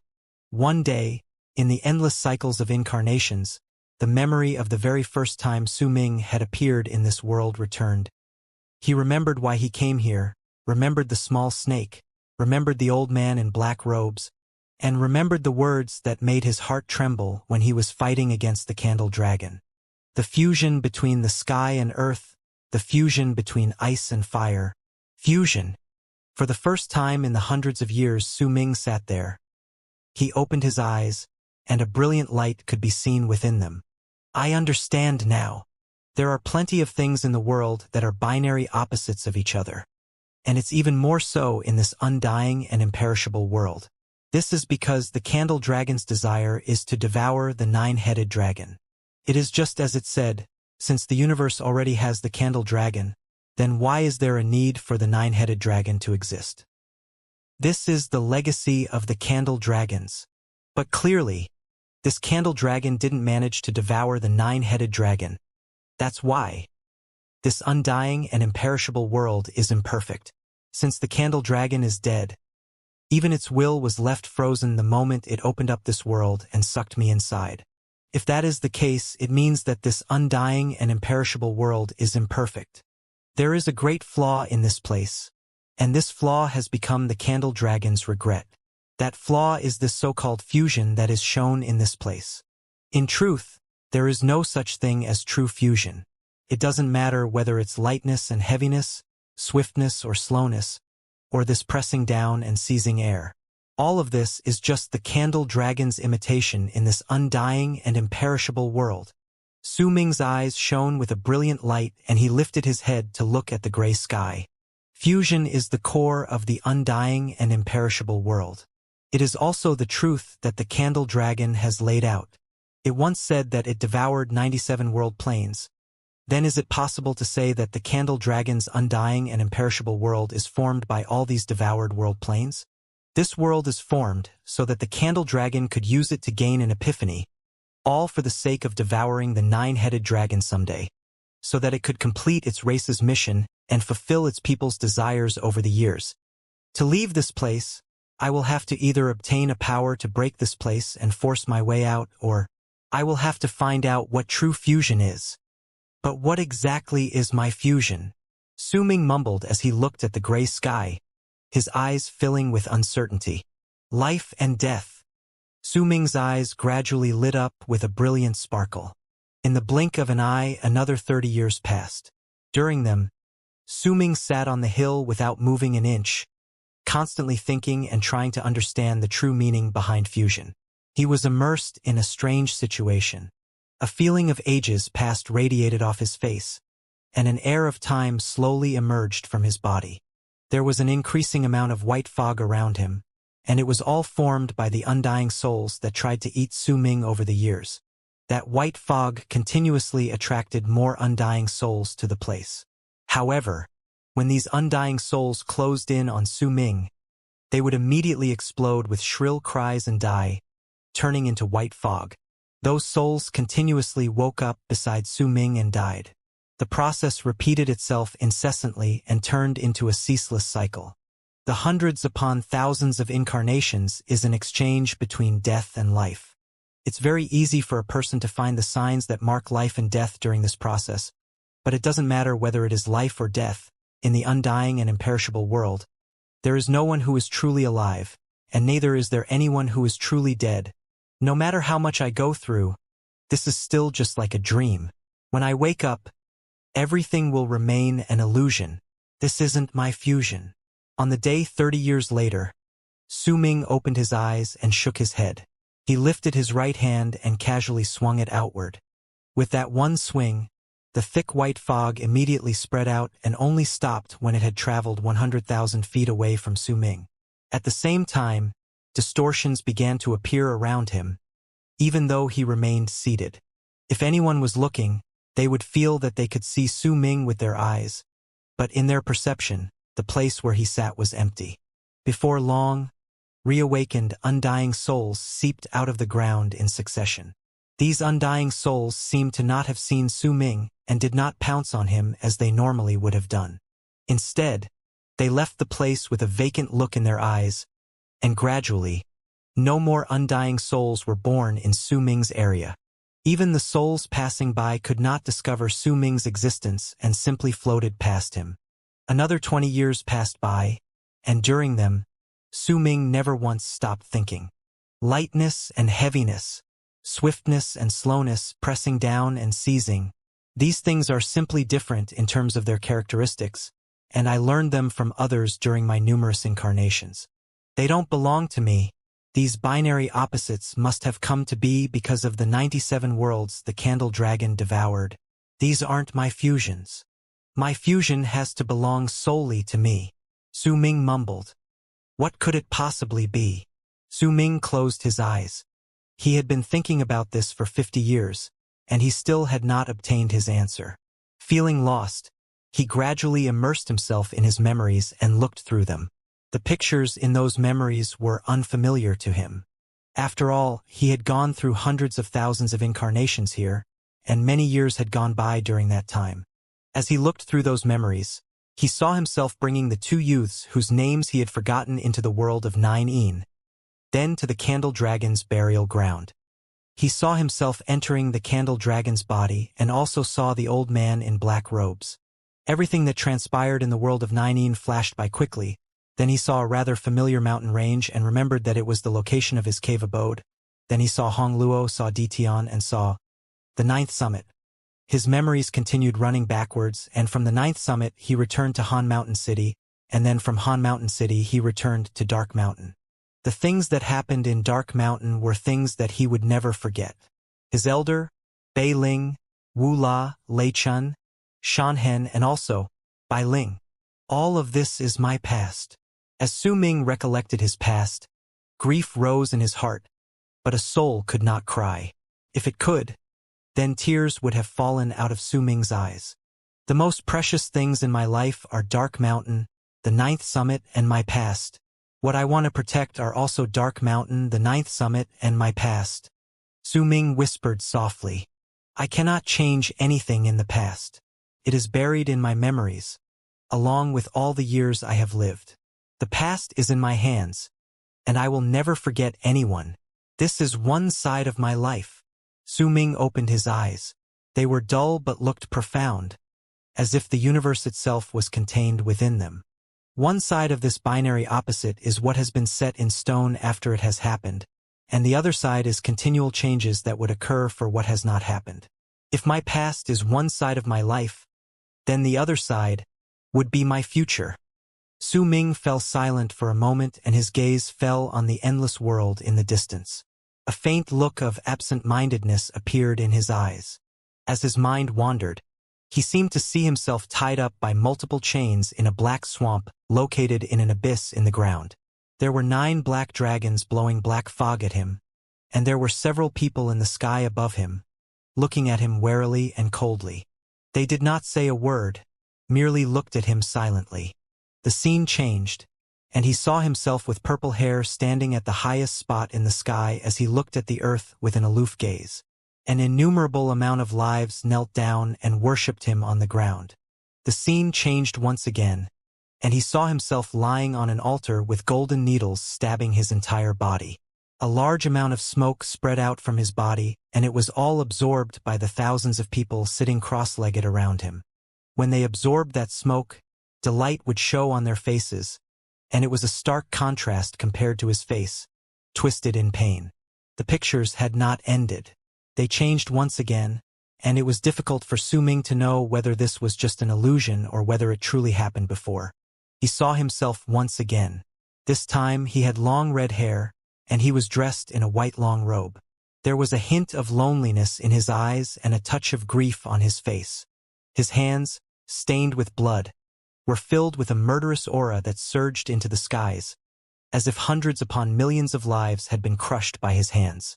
He stood in a world where the stars sparkled in the dark. There were an endless amount of corpses around him. He was the only person standing there, and he roared towards the sky, a shrill roar that caused the world Su Ming saw shatter into millions of pieces. That roar was filled with an indescribable grief and a burning rage that could destroy the sky and earth. At that moment, as Su Ming sat on the hill, his vision crumbled and fell apart with a bang, turning into wisps of gray fog that scattered away. His world shattered and disappeared in an instant. It was as if his eyes could not withstand all that he saw in that strange condition. At the instant his vision shattered, Su Ming lifted his head. His eyes were empty, and the world before him was black, just darkness that stretched endlessly. He should originally not be able to see anything in that darkness, but at that moment he saw a frail infant with no life force remaining within him. His entire body was filled with the air of death. He saw a man with purple hair standing there with exhaustion and grief seeping out of his entire body as he let out a silent roar towards the skies. He saw the entire world and all of heaven crumble as that silent roar tumbled out of the man's lips. He saw the man with purple hair walking towards the baby. He saw them slowly fusing together the instant they got closer to each other. It was as if the man filled with grief wanted to protect the baby while holding him in his arms, just like how Su Ming protected his past. He saw, "No one can see the world that I see." These words came out of Su Ming's mouth in a whisper. There was a pair of hands in a wanderer's eyes that symbolized his deeply rooted longing ache for his home. There was a pair of hands in the eyes of a pair of lovers who stayed together despite times of hardship that symbolized an eternity of being together. There was a pair of hands in a lonely person's eyes that simply meant an addition of palm lines as time went by. There was a pair of hands in a child's eyes that symbolized an unforgettable attachment. There was a pair of hands whose palms symbolized the past, and the back of which symbolized the future. If one did not want to, then the memories in his palms would forever be protected in his grasp. If he did not want to, then no one could see his palm lines and see his past. The only thing anyone could see was the back of that person's hands, forever and ever. There was a pair of hands where the left symbolized infancy, and the right symbolized old age. The changeable distance between these two hands symbolized his life. My fusion is the fusion between the past and the future. With my past, I will urge my future self to be stronger. Then with the strength of my future self, I will protect my past. When I was born, I couldn't control my own fate. Once I grow up, I will step on fate itself. When the past and future fuse together, they will become the present. Su Ming opened his eyes, and the emptiness caused by the shattering of his vision turned into calmness. This is my fusion, and I will call it. The shadow of a cold sneer appeared on Su Ming's lips. I will call it destiny.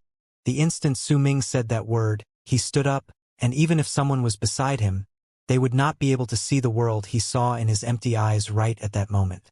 He stood on the hill and took a deep breath. He had already stayed in this place for countless years, and he still had many things he wanted to do. Use his awakening to make the candle dragons will completely disappear, and in exchange, have his small snake obtain the serendipity only given to its kind. He remained silent for a while before lifting his foot and walking forward. As he walked, he ran into numerous undying souls. However, they seemed to not have seen him and just let him walk past, remaining blissfully ignorant and unaware of his presence. It did not matter whether it was the battles to devour each other between hundreds of undying souls, or even thousands or tens upon thousands, or even the shocking battles between hundreds upon thousands of undying souls. In fact, even the undying souls engaged in the battles that numbered to more than the 100,000s, or the millions, and even tens of millions, could not see Su Ming, just like Su Ming, whose eyes remained empty, could not see them. Su Ming walked past these numerous undying souls, and neither he nor the undying souls touched each other. It was as if everything in the world followed a certain law, and that was if Su Ming's heart remained calm and his eyes did not see, then everything did not exist. The path he took did not change no matter what happened, and that direction he was headed to was the spot where he eventually scattered away in all his numerous incarnations, the towering mountain and the gigantic statue of the dragon snake. As Su Ming walked forward, he met the apathetic old man in white robes flying through the sky and also ran into the man who had mastered the skill of lightness and heaviness charging through the ground. He ran into many other undying warrior souls as he moved forward, but he did not see them, and neither did they see him. An unknown amount of time passed by, and eventually, a towering mountain appeared before Su Ming. There was a dreary air surrounding the giant statue as its body was illuminated by the gray sky. This was the first time Su Ming came to this place since he recovered all his memories. He looked at the mountain as if he could see it. "I'm about to leave now," Su Ming whispered under his breath. Just as he was about to walk forward, his footsteps suddenly froze, and he slowly turned his head around. No light could be seen shining from his empty eyes, but his gaze was directed towards an apathetic old man dragging his exhausted body towards the mountain. That old man was dressed in black robes and his face was decorated by age. He walked towards the mountain as if he was on a pilgrimage, and perhaps he was the same as Su Ming, going through an unknown number of incarnations before he eventually made it to this place, then reincarnated, falling into another cycle that would never end and never cease. That old man was the person who had appeared within the candle dragon's body in an attempt to use the small snake to threaten the remnants of the candle dragon's will, forcing it to activate the undying and imperishable world. He was Di Tian's servant, the person who monitored Su Ming's actions in the land of the berserkers. But a pity, he underestimated the candle dragon's pride.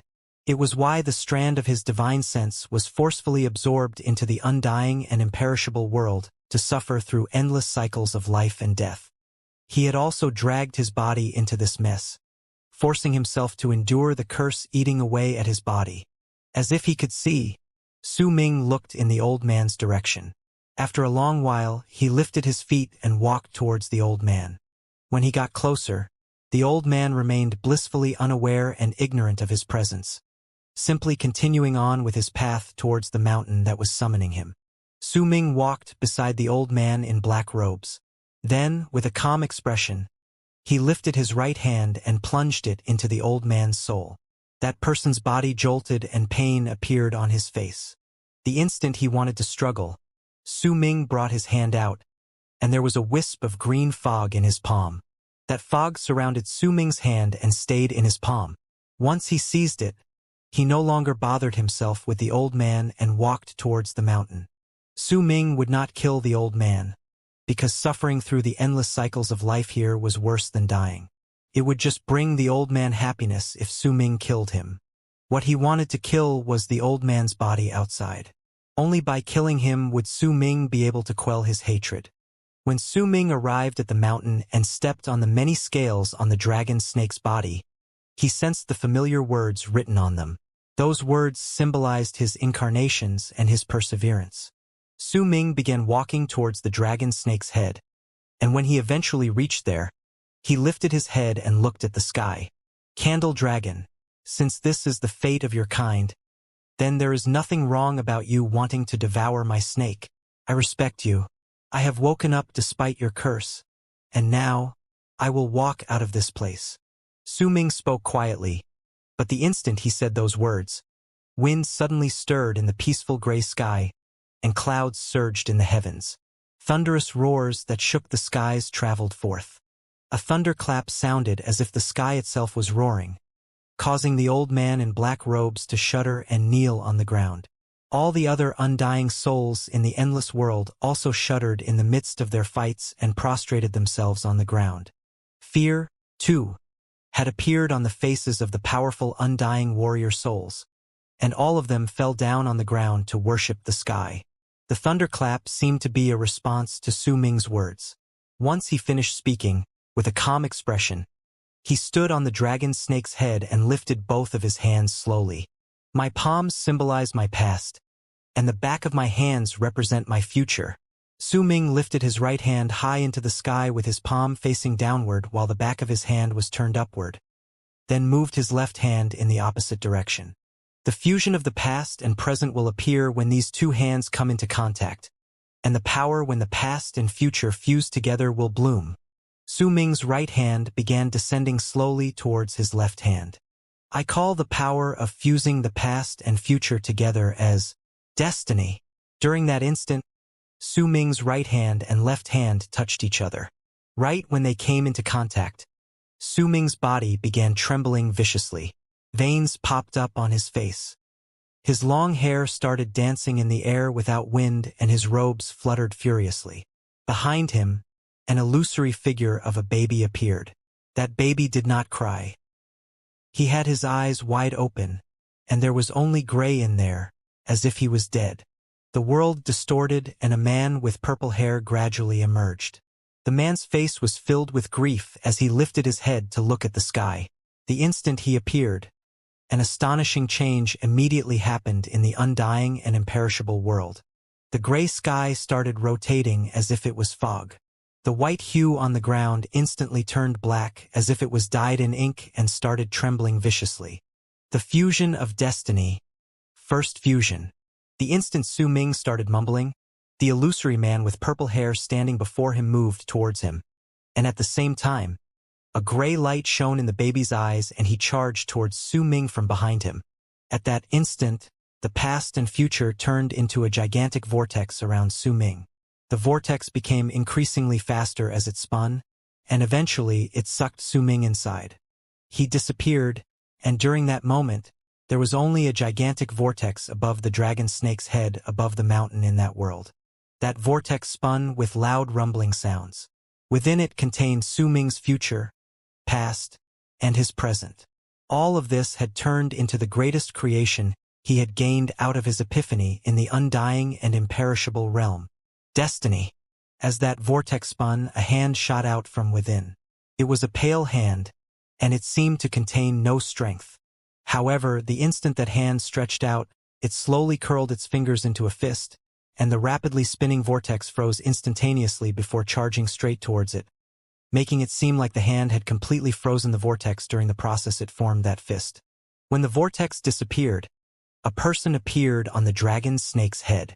It was a boy with half a head of purple hair and the other half white. He looked to be only about 8 or 9 years old, but his skin gave off a dreary air. However, his eyes shone with the light of eternity. He lifted his head and stared at the gray sky coldly. Without a single word, he abruptly charged upwards, and the instant he got closer, he lifted his right hand and pressed against the sky, as if he was supporting it. The gray shade that was rotating in the sky as if it was fog let out a huge rumble.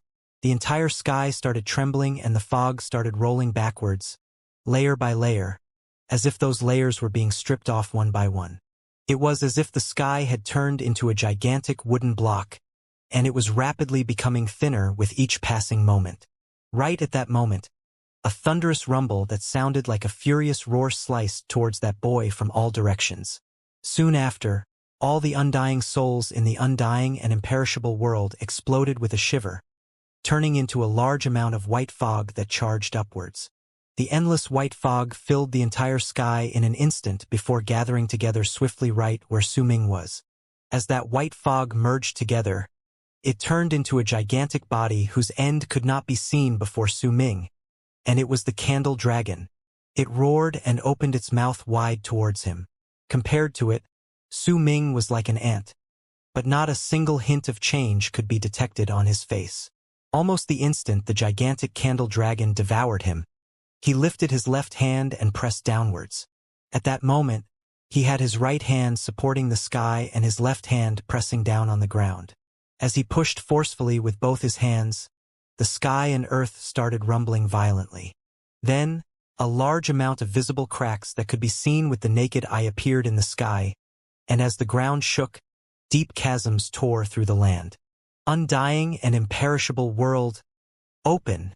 This was the first sentence Su Ming said after he fused his past and present together.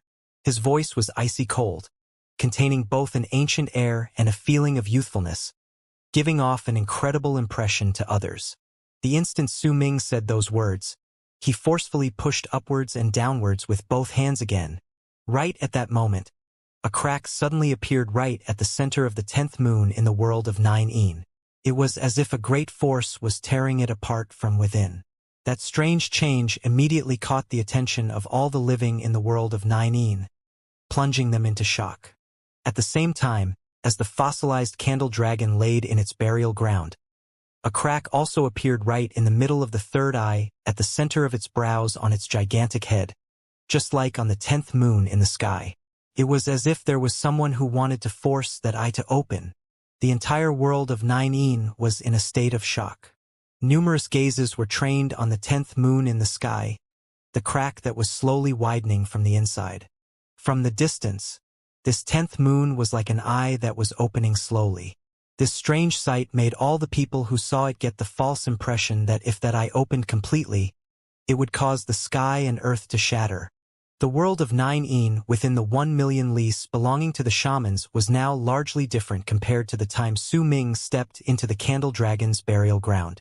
The strange forest had become several times bigger, and all the dangerous areas Su Ming had detected in the past had also become much larger.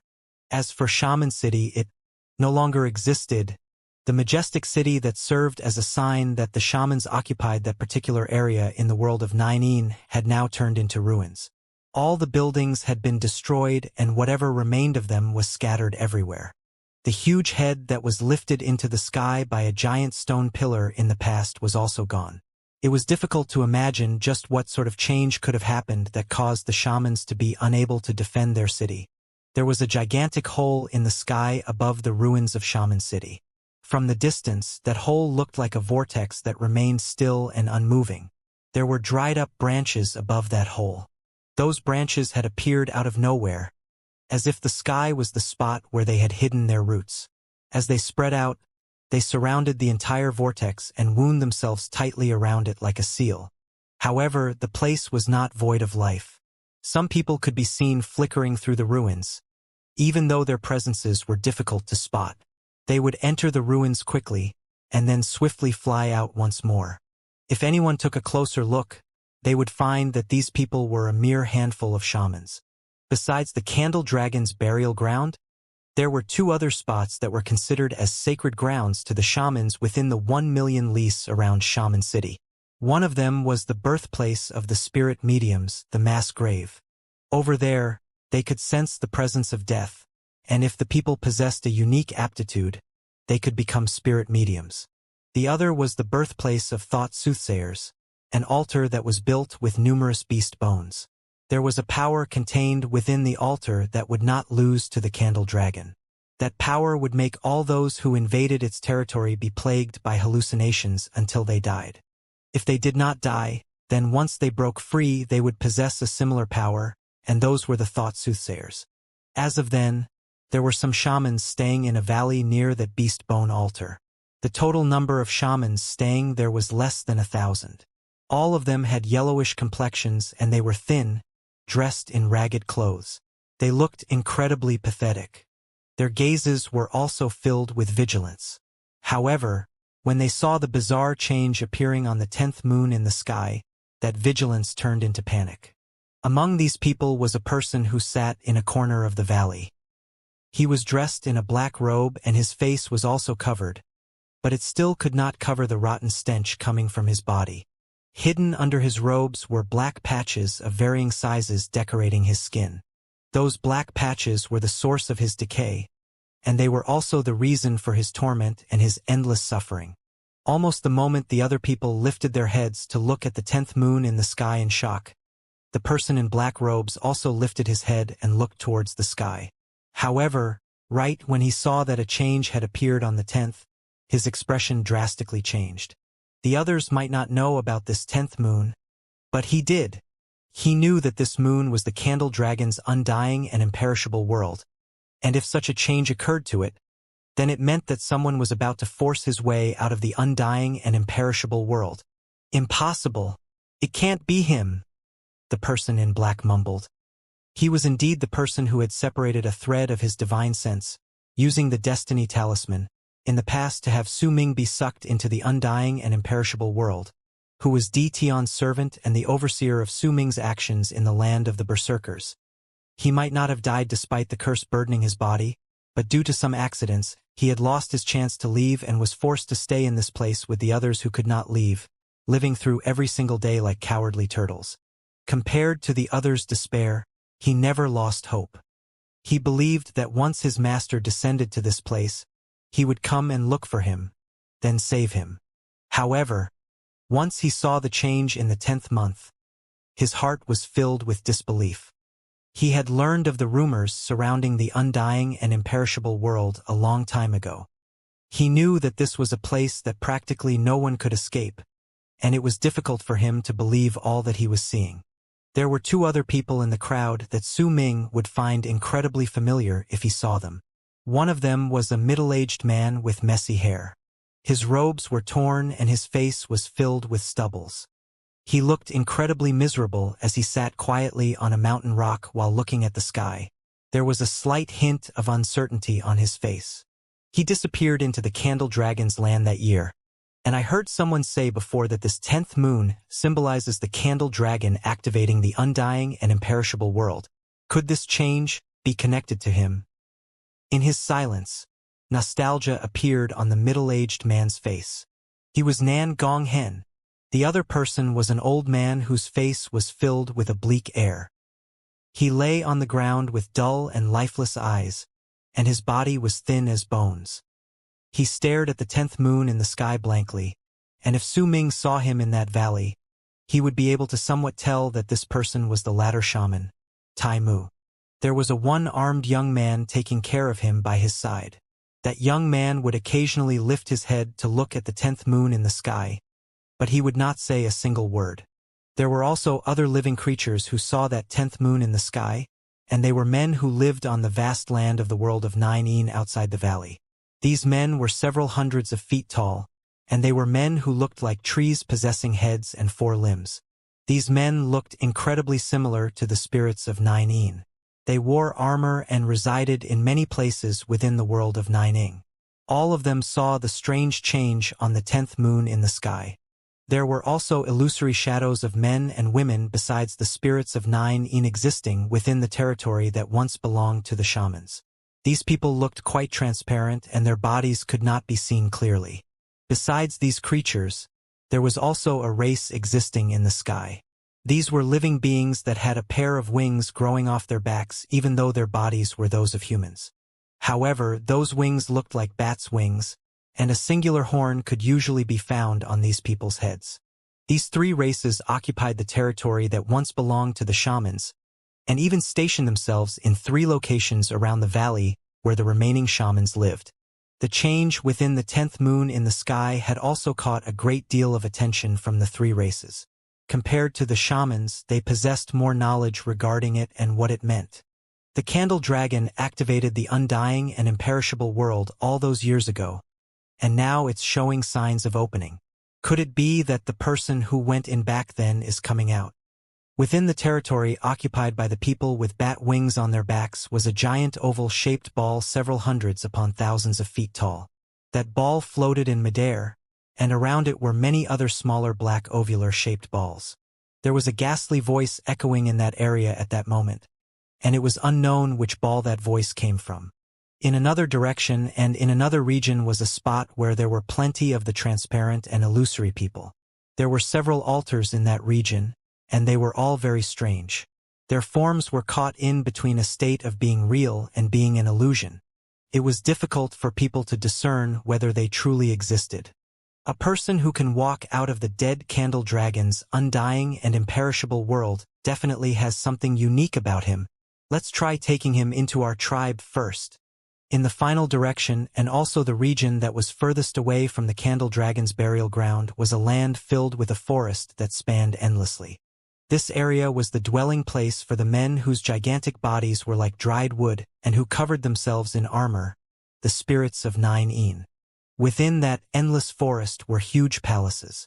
If anyone took a closer look, then they would be able to see clearly that these palaces were almost the exact same as the palace in Shaman City, or perhaps it would be more accurate to say that they were the same. The gigantic stone statues stood right beside these palaces, and they remained still and unmoving. One of the stone statues was clearly the spirit of 9 Su Ming had rented in the past. His fossilized body remained unmoving, but his head was lifted up towards the sky to look at the 10th moon, and there was a slightly complicated look in his eyes. Further down ahead was an old man sitting cross-legged within the hall. He did not lift his head to look at the sky, but only let out a soft sigh. Who would have thought that he would truly be able to walk out from that place? At the moment, almost all eyes in the world of 9 looked towards the 10th moon. The statue of the dragon snake rose into the sky within the candle dragon's undying and imperishable world. His body had become much smaller. Su Ming, whose hair was now half purple and half white, stood facing the giant candle dragon formed by the endless white fog in the world, and he was as aloof as ever. He lifted his left hand from pressing downwards to the ground, and the instant the candle dragon closed in on him with a furious howl, he drew half a circle with his left index finger before him. This is the past. He lowered his left hand and completed the other half of the circle by drawing the remaining arc of the circle with his right index finger. This is the future. Once he drew the completed circle, Su Ming pressed his left hand on the back of his right hand, then pushed the circle before him swiftly. This is the present, and it is also destiny. With that one push, a piercing light erupted forth from the circle, and it grew immeasurably large before it charged straight towards the candle dragon, crashing into its huge body in an instant. A loud rumble that shook the sky and earth resounded, and as the sound reverberated in the air, a powerful impact swept towards Su Ming. But the moment it closed in on him, Su Ming opened his mouth and sucked in a deep breath. The white fog contained within the impact was sucked into Su Ming's mouth at an astonishing pace, and at the same time, he moved his right hand upwards and his left hand downwards once more, then pushed at the sky and earth with all his strength.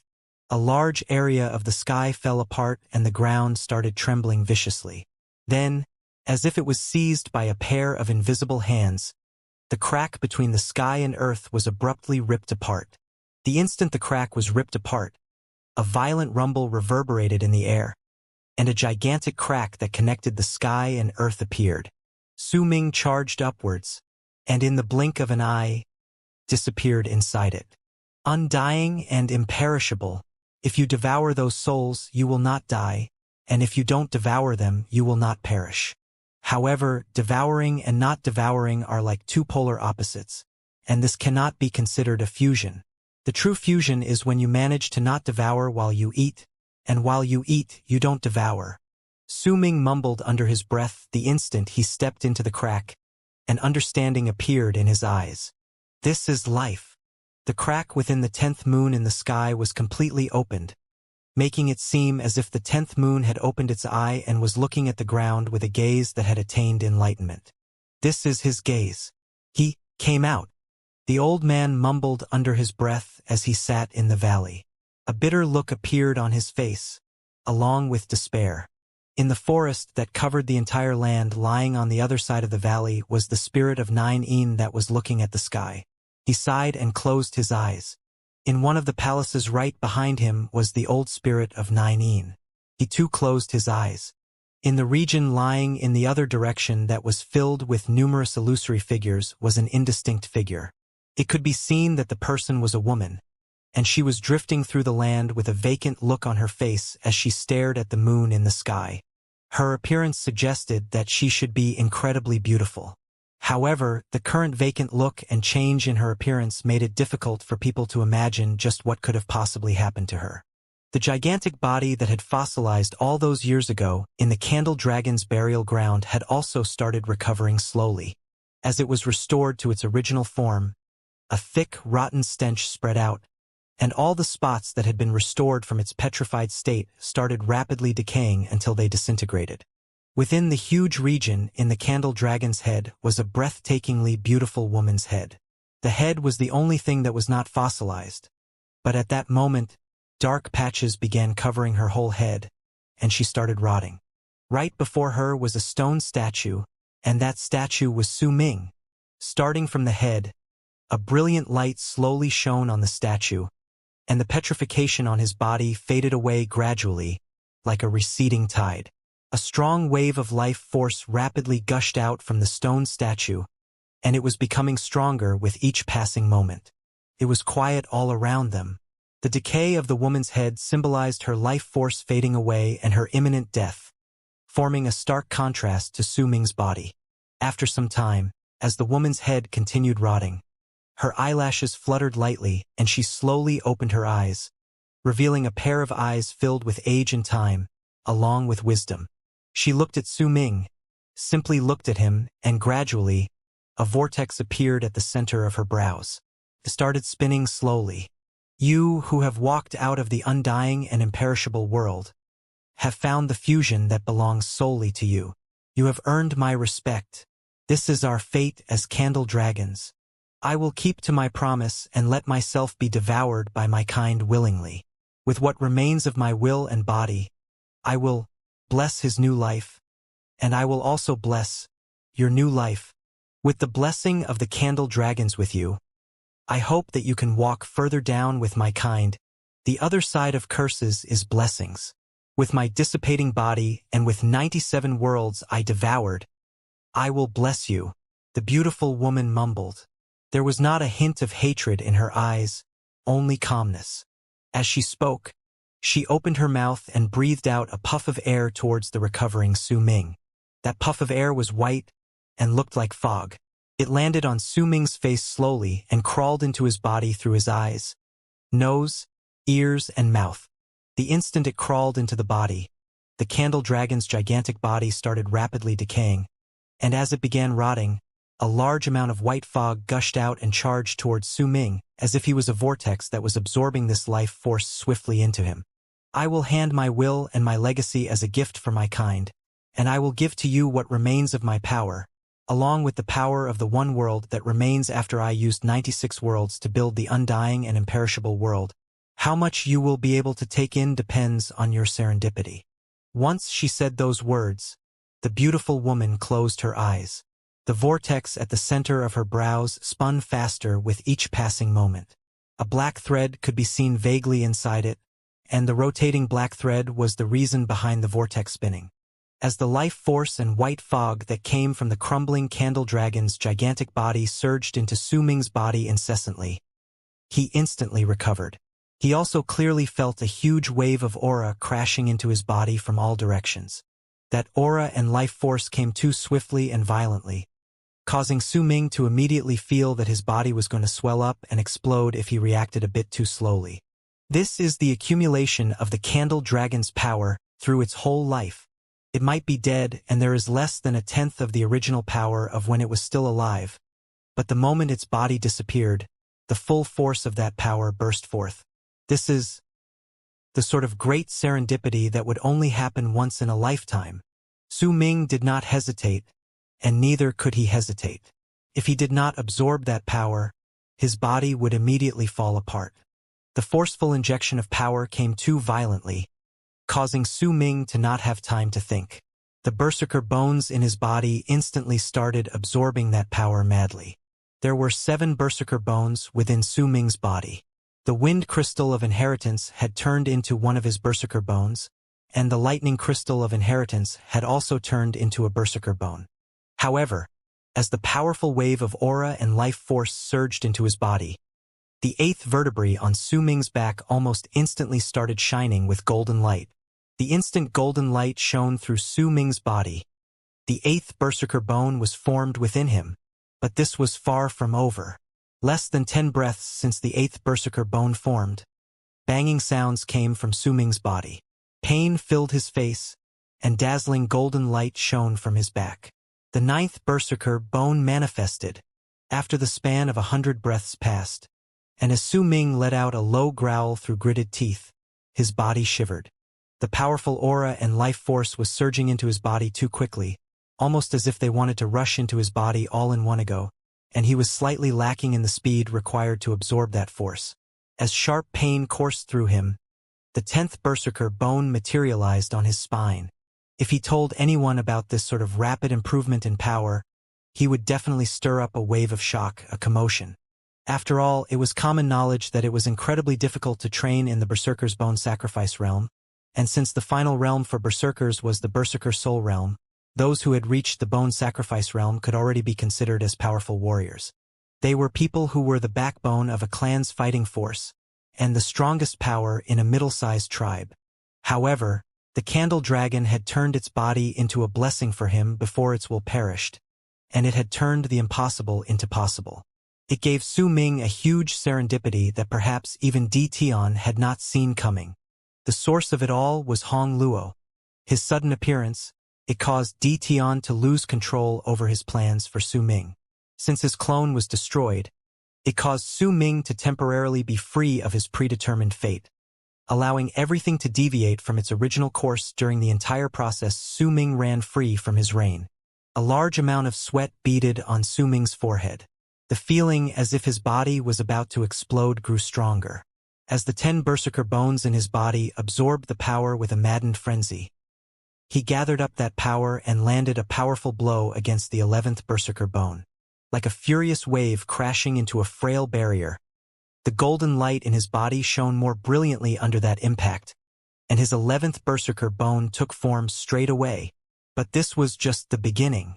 About the time taken for half an incense stick to burn later. As Su Ming's spine continued absorbing the life force and aura that was forcefully injected into his body, golden light erupted forth from his 12th berserker bone. Since this is a serendipitous event, then I might as well just let myself go and absorb. I'd like to see just how far I can go with this serendipity helping me. Su Ming formed a seal with his hands, then let loose of all his inhibitions to absorb the life force and aura. His 13th berserker bone gathered together swiftly. The power from the 13 berserker bones allowed Su Ming to absorb the candle dragon's life force at a much faster pace. As time passed and as he trembled even more furiously, the 14th berserker bone manifested on his spine, the spine that made him belong to the berserkers. 14 berserker bones. An amount that was twice more than what Su Ming had previously.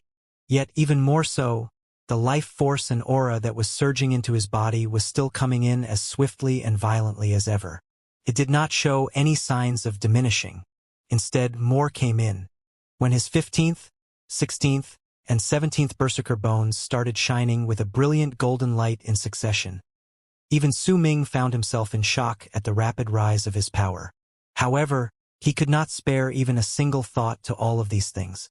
If he did not boost his power, then his body would fall apart and explode. With gritted teeth, all 17 of his berserker bones started madly absorbing the force. He could not spare even a single bit of his attention to worry about this right then. He had to absorb it, had to use the newly formed berserker bones to contain that vast amount of life force. The 18th berserker bone took form with a bang a moment later. The total amount of power that Su Ming needed to absorb for this berserker bone to appear was much more than what he needed to activate the other berserker bones. If he had been training normally, it would be incredibly difficult for him to activate this 18th berserker bone. Once it appeared, the 19th berserker bone almost activated itself at the same time as its predecessor. At that moment, the golden light shining from Su Ming's body practically illuminated the entire area. Even his hair looked as if it had completely turned gold. Veins popped up on his face, and he began trembling even more violently. A large amount of black liquid was also forced out of his skin, and as it was forced out, he could distinctly feel his body becoming much lighter than before.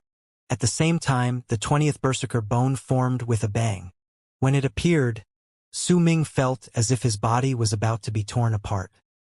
He gritted his teeth and endured that pain, turning all of it into a force to guide the life force and aura that was still endlessly surging into his body to rush against more berserker bones. The 21st berserker bone formed some time later. The 22nd and 23rd. Powerful berserkers in the bone sacrifice realm could at most create 26 berserker bones, and the moment the last formed, he or she must break through into the berserker soul realm. There was only one chance, and life and death was decided within an instant. If that person succeeded, then he or she would step into the berserker soul realm and become a powerful warrior in the berserker soul realm with one fell swoop. They would join the people who trained in the final realm within the cultivation method practiced by berserkers. If that person failed trying to reach the berserker soul realm, then all the berserker bones in their body would explode, their life force would fade away, and everything about that person, including his body, would die.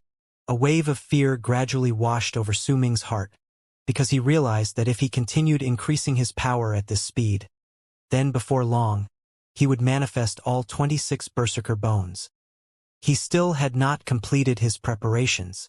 He still had not found the 9 abyss flower. More importantly, Su Ming had always been deeply skeptical about this so-called candle dragon's blessing. To him, the candle dragon was a living being filled with wisdom and resolution. This was a living being that would still remain prideful even though it had died and only had a shred of its will left. Perhaps it scoffed at the idea of lying, and perhaps this was truly a blessing. But there was only a line between blessings and curses. It was like an empty bottle. Once it was filled with enough water, it would be full, but once someone pumped in an amount of water that was more than the bottle could take, then it might very well burst apart. This explosion was not a blessing but another type of curse. If you can withstand my serendipity, then I will give you my remaining life force and the power of the one world to bless your growth, so that you will have the right to become the master of my descendant. But if you can't withstand it, then you have no right to become the master of my descendant. No matter what, a descendant of the candle dragon that doesn't have a master is still better than one having to become someone's servant. Perhaps this was the candle dragon's true thoughts. Life and death would be decided within an instant, and all of it depended on Su Ming's choice. It was a blessing, a curse, and also a test. A glint appeared in his eyes. He looked at the woman's rapidly decaying head and at the spinning black thread at the center of its brows. That black thread became clearer and looked as if it was about to shoot out of the center of the woman's brows at any moment. That black thread was the small snake. This power came too suddenly, and I don't have time to completely stabilize it. If that's the case, then I'll be forced to try breaking into the berserker soul realm in extreme haste. Without complete preparation, my chances of failure will be exponentially high.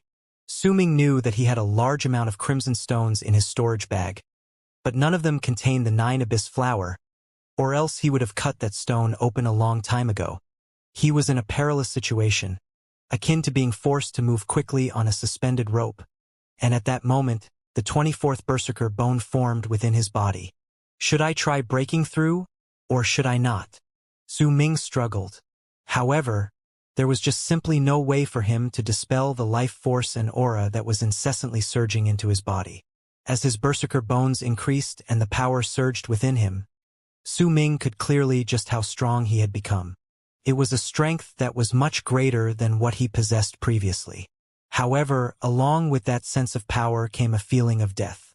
Once he reached 26 berserker bones, he would have to risk it all in a gamble, and his life would be decided in an instant. As he watched his 25th berserker bone start to glow with a faint golden light as the candle dragon's aura and life force surged into it, Su Ming gritted his teeth. The nascent soul in his body instantly opened its eyes, formed a seal with both its hands in his dantian region, and sucked in a deep breath. This was the only way Su Ming could think of at the moment to slow down the process. However, it was also clear to him that he could not use this method for long. When the nascent soul became unable to absorb any more of the candle dragon's life force and aura, then he would be forced to make a difficult choice.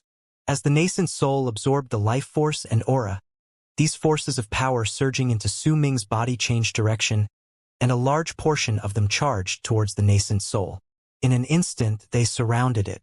The nascent soul continuously formed seals with his hands in accordance to the Immortal's cultivation method which Hong Luo had left. After a moment, the nascent soul grew to twice its original size, and pain appeared on its face. This sort of forceful increase of power was a serendipitous event, but it also meant danger and pain. Once Su Ming's nascent soul swelled up, its level of cultivation immediately shot through the early nascent soul stage to the mid-nascent soul stage, and it was still increasing. Time was flowing by swiftly, and before long, when Su Ming's nascent soul swelled up and grew twice its previous size once again, extreme pain and suffering appeared on its face, and Su Ming's expression also became the same. He had a feeling as if his nascent soul was about to explode. A bang went off in his head, and the nascent soul let out a roar in his body. Immediately, its insides turned murky and its power climbed straight up to the late nascent soul stage from the mid-stage. However, the power that was surging into Su Ming's body did not diminish by even a single bit. Instead, it just became even greater, making it seem like if it did not cause him to burst apart, it would not stop. Fine blood capillaries had already appeared on his body, and tiny cracks had also appeared on his nascent soul. At that moment, it looked just like a bottle that was about to fall apart. As the nascent soul absorbed that power once again, almost the instant it reached the late stage, it climbed straight into the great circle of nascent soul. Just one more step and it would reach soul formation. Once it reached soul formation, then the nascent soul would be as powerful as a ladder shaman and a berserker in the berserker soul realm. To reach the immortal soul formation stage, I will need to understand their domains. These domains are really mysterious and I don't really understand them, but I'll have to get to that stage no matter what. Su Ming gritted his teeth and looked as if he was ready to risk everything. At this point, when his life and death could be decided in an instant, he found himself actually not being bothered by death any longer. Since this was the Candle Dragon's blessing and also its test, then he might as well not be worried about anything else. The moment this thought appeared in Su Ming's mind, his nascent soul opened its mouth wide, and a savage look appeared on its face. Candle Dragon, let's see just how much of your blessing I can take in. The nascent soul opened its mouth wide and began sucking madly. All the life force and aura surging into Su Ming's body rushed straight towards it, and as they were continuously pumped into it, it grew at a rapid pace, eventually growing to be almost the exact same size as Su Ming. Soul formation.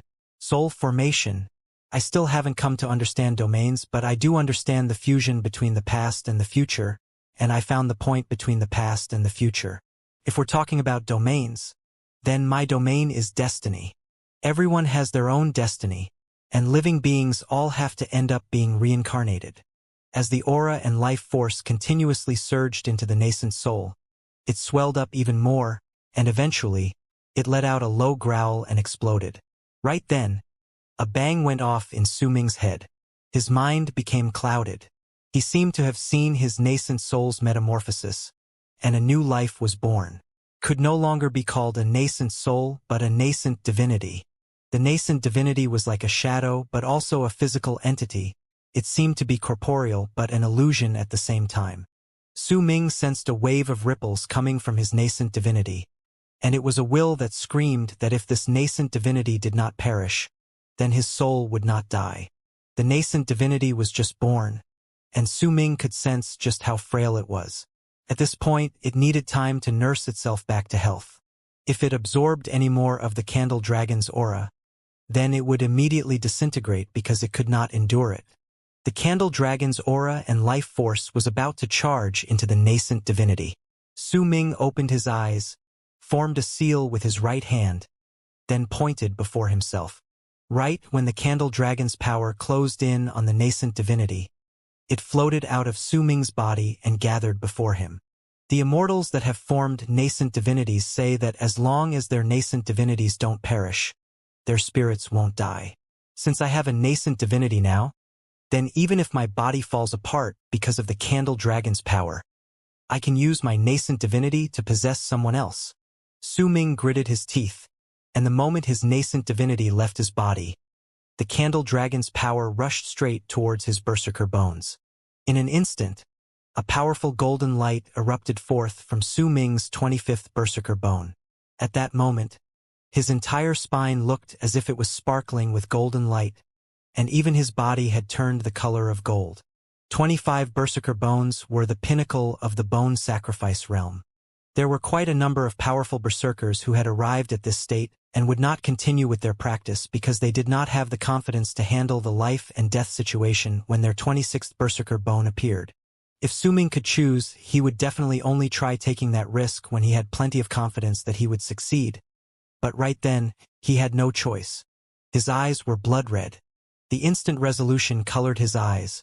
All 25 of his berserker bones started absorbing all the candle dragon's power surging into his body simultaneously to create that 26th bone. After the time taken for an incense stick to burn, the 26th berserker bone formed, and right at that instant, a brilliant light that even those outside the candle dragon's body could see erupted from Su Ming's entire spine. As the light merged together, it looked as if it wanted to form a shape behind Su Ming's body, and that shape was naturally the thing that all powerful berserkers in the berserker soul realm would possess, their very own statue of the god of berserkers. A feeling as if his soul was about to be absorbed by that statue appeared, causing Su Ming's mind to become clouded, and in the midst of that fuzziness, his head became empty. However, almost right after the shape appeared, it started to look as if it could not maintain its form after a few flickers. It lasted for the span of several more breaths in an incredibly unstable state, and eventually started breaking up before disintegrating with a bang. The instant the shape fell apart, Su Ming instantly felt the portion of his mind that was absorbed being torn apart. That spine of his that was shining with that brilliant light shattered into pieces with a violent bang. As it shattered, blood trickled out of the corners of Su Ming's mouth.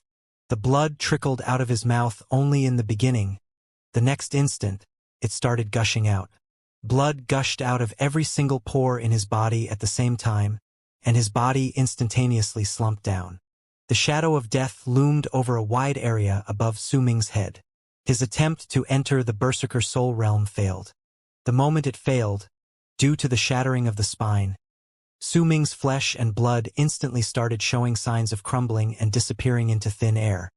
His life force was rapidly flowing away, and the spark of his life was swiftly growing dull. However, right at the moment these signs showed up, due to the vast amount of life force and aura surging into Su Ming's body, his flesh and blood was not ripped apart. As the life force fused into it, Su Ming's own life force was swiftly replenished, and the shattered bits of his spine were also rapidly gathering together to merge into one. I can help you, but only once. Not all life forms can handle my blessing. The next time, if you still cannot endure through my blessing, then you are not fit to become the master of my descendant. If you still cannot handle the next wave of my blessing, then stay here and rot with me. If you can persevere through the time taken for an incense stick to burn, then the remaining power of that precious one world of mine will appear. If you can absorb it, then it will truly be your serendipity. The candle dragon's ancient voice echoed in Su Ming's mind. His spine gradually became whole and his life force was fully replenished. Besides the spine not shining with any more golden light and that Su Ming would need to refine all his vertebrae once again, he did not suffer even the slightest bit of harm. Even though all his berserker bones had shattered and were gone even after his spine was reformed, not only did Su Ming not feel that his power had diminished, but even had the feeling that it had become greater. However, he did not have time to think about this strange feeling, because as the life force and aura surged into his body, the first vertebrae on his spine started shining with a golden light once again. You must break the old to form the new. This was a rule that never changed since ancient times. This rule existed in many things, and as people slowly found this rule and made conclusions about it, they came up with this phrase. With the candle dragon's blessing, Su Ming could be said to have gone through a strange change that no one had ever experienced before, and that change was this failing after trying to break into the berserker soul realm the moment he reached the pinnacle of the bone sacrifice realm and not dying. While this sort of thing had indeed happened a few times in berserker history, but every single time it happened, these people would lose too much of their life force and would sink to become a mere mortal. However, due to the candle dragon's blessing, Even though Su Ming's berserker bones had shattered, his power remained. It was as if his berserker bones were no longer limited to just being on his spine but had spread from his spine to all over his body. That was why he remained as strong as ever. This sort of thing had never happened before. Even the first god of berserkers, who had created the entire constitution for the berserker's cultivation method, would never have expected this sort of situation happening. Su Ming's shattered spine and 26 broken berserker bones turned into the power that belonged only to berserkers in Su Ming's body and fused into all the other bones within him: his ribs, his skull, his arms, his hands, his pelvis, and all his other bones. There was even one portion that fused into his flesh and blood before spreading through his entire body. As the candle dragon's power surged into Su Ming, besides his new first berserker bone absorbing that power as it shone with a golden light once again, he could also clearly feel all his other bones and even his flesh and blood absorbing its power as well. All the other people and Su Ming himself had previously only refined their spine when they reached the bone sacrifice realm. However, at that moment, Su Ming realized in shock that if he continued this way, then he would not only be refining his spine, but would be refining all his bones, including his flesh and blood. The 26 ancient berserker bones they refined in the bone sacrifice realm was akin to them reverting their bodies to the same state as those of their ancestors. When these berserker bones appeared, the berserkers could use them to obtain great power. However, if Su Ming turned all his bones into berserker bones, then his strength would be. Su Ming sucked in a sharp breath. Just how terrifyingly powerful would he be if he turned all the bones within his body into berserker bones and even made his flesh and blood more tenacious after fusing it with the power of his berserker bones? Su Ming did not have an answer for that. Perhaps even the first god of berserkers did not have an answer to that when he created the constitution for the bone sacrifice realm. But at the same time, if I really walk down this outrageous path, then the difficulty for me to reach the berserker soul realm will be unimaginable.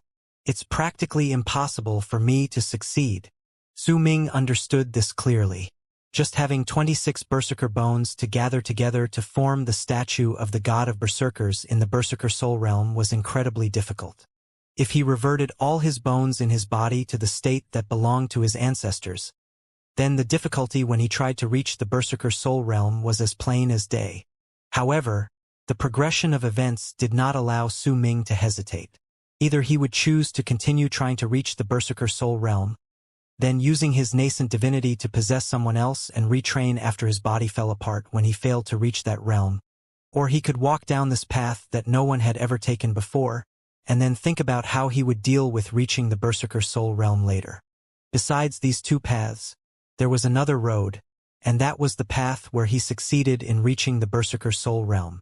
However, Su Ming knew that it was practically impossible for him to succeed in one go because he had yet to stabilize his power, and there were plenty of parts in his power that remained unsteady due to this forceful surge of strength into his body.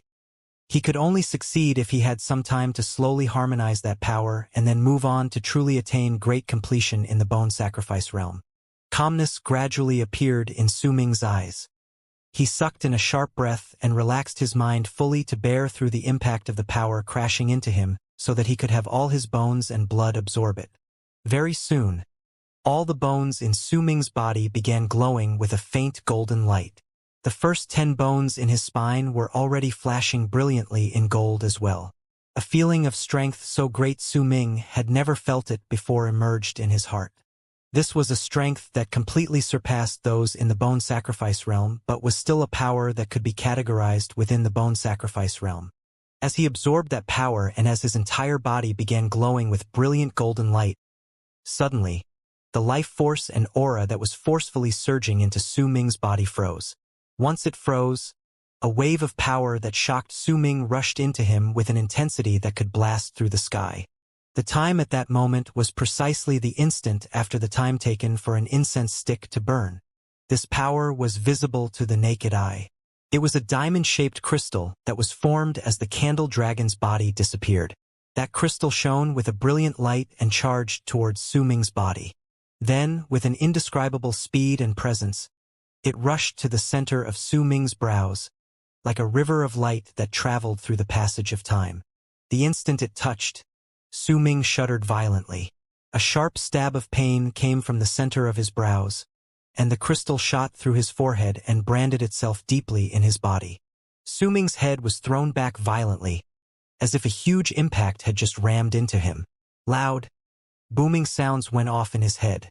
During that instant, he had already forgotten the dangers his body faced and had even forgotten everything else. All that was left in his head was a furious roar that surged into the sky. That roar seemed to be made by an innumerable amount of living souls at the same time. Su Ming saw in his muddled mind a world, and as a gigantic candle dragon floating in midair opened its mouth, a large part of that world started crumbling. The crumbling world did not disappear, but instead continuously gathered together as it fell apart, along with all the living souls in those crumbled parts. No matter how hard they struggled, it was all in vain. The only thing they could do was to let out maddened roars filled with despair that echoed in the air. Gradually, that world turned into a diamond-shaped crystal that was swallowed by the candle dragon in one gulp. Could this be the power of one world? This is the one world plane remaining after I created the undying and imperishable world. It doesn't matter what sort of cultivation methods all these lives in the world choose. Even if the names of their cultivation methods are different, in the end, all of them will end up practicing the power of the world plane. The candle dragon spoke with its unique ancient voice, and its words echoed in all directions. Those words contained the accumulation of all its experiences and epiphanies gained in its life. You still can't master or understand the power of the world plane as of yet. It won't let your power increase either. But it is my true blessing to you. Hold on to it, understand it, master it, and if you can do so, then when that day comes, you will discover the mysteries lying in the universe. You will find out that you can control everything. The candle dragon's voice spread out and echoed in Su Ming's heart and soul, causing him to still be able to hear the words clearly despite his muddled mind. It was just like a brand that was deeply printed onto his soul. Do you know for what reason do all manner of living practice cultivation? For what reason do we strive to become strong? The candle dragon asked softly with its ancient voice. Su Ming could not answer that question, and the candle dragon had not expected him to anyway. That is because we all have flaws within our bodies. Each race contains different flaws, and the root cause for cultivation is for us to mend those flaws. But it is not a simple task to mend all our flaws. Usually, over a countless number of years, only one or two living souls in a single race can be found capable of doing so. The methods each race used to discover their own flaws and set out to mend them are different. But in the end, we all need the power of the world plane. Over the long years of my life, I had some form of contact with immortals before.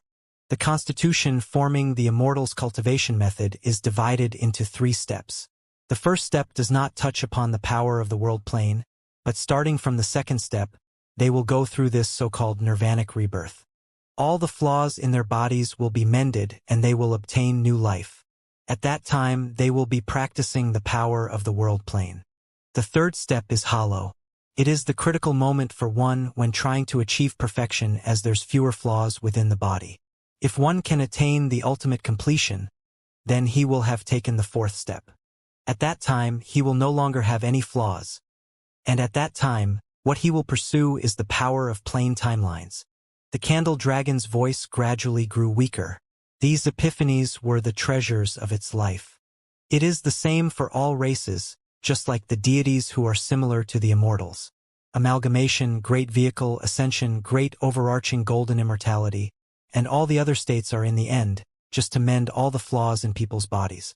You are a berserker. The name of the path you berserkers pursue after the berserker soul realm might be different, but in truth, you still use the power of the world plane to mend your flaws, and as you have fewer flaws, you will become stronger, and in the end, you will reach perfection. Once Su Ming finished hearing these words, his mind gradually grew clearer. A thunderstorm raged in his heart. All these theories were things that he had never heard before, and they were words that allowed him to suddenly see light, like a bolt of lightning had just flashed in his mind. We candle dragons will only be born through serendipitous events, but we still have flaws, and that flaw is that we don't have a cultivation method that has a constitution laid out for us. The only way for us to mend it is to devour other things. Because even I don't know what is the flaw of my people. It might be the undying and imperishable world. It might be the nine-headed dragon. That is why I kept devouring otherworld planes, because I wished that I could mend that flaw. Su Ming stared at the beautiful woman's head in a daze. He remembered the fusions in the undying and imperishable world. I went to many places when I was alive. The universe is endless, and I have even gone to 2 of the 4 great true worlds, and met only 5 people who were perfect and had mastered the power of plane timelines. They are the ones who truly deserve the title of being powerful beings in this universe and among the 4 great true realms.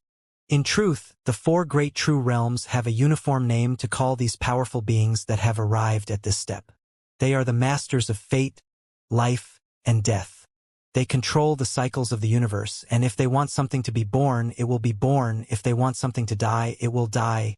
All the races have different names for this particular stage, but all of them just wish for completion. In truth, there are still a few great realms in this stage, but they say it is a mere legend.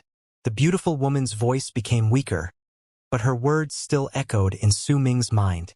Now that you have obtained my power of the world plane and have let my descendant acknowledge you as its master, my will shall soon disappear.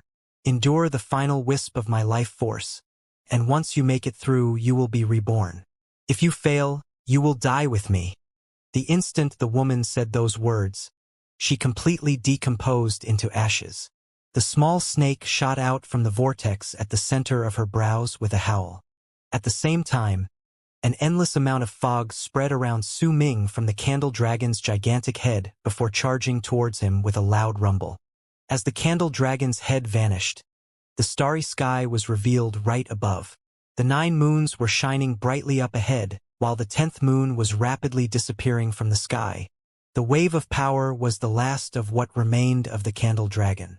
As its gigantic body rapidly vanished, that wave of power charged towards Su Ming and surged into him from all over his body, as if it wanted to stuff him up until he exploded. If Su Ming's previous self, whose blood and bones had not gone through the mysterious change, came face to face with this power, then besides using all his power and attention to absorb that force, he would have no other way to deal with it. He would increase his berserker bones until eventually being forced to attempt breaking through into the berserker soul realm once again.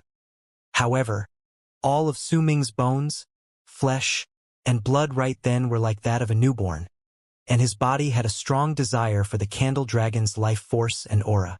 Like a bottomless pit, it began rapidly absorbing the power surging into him. Rumbling sounds came from within Su Ming's body.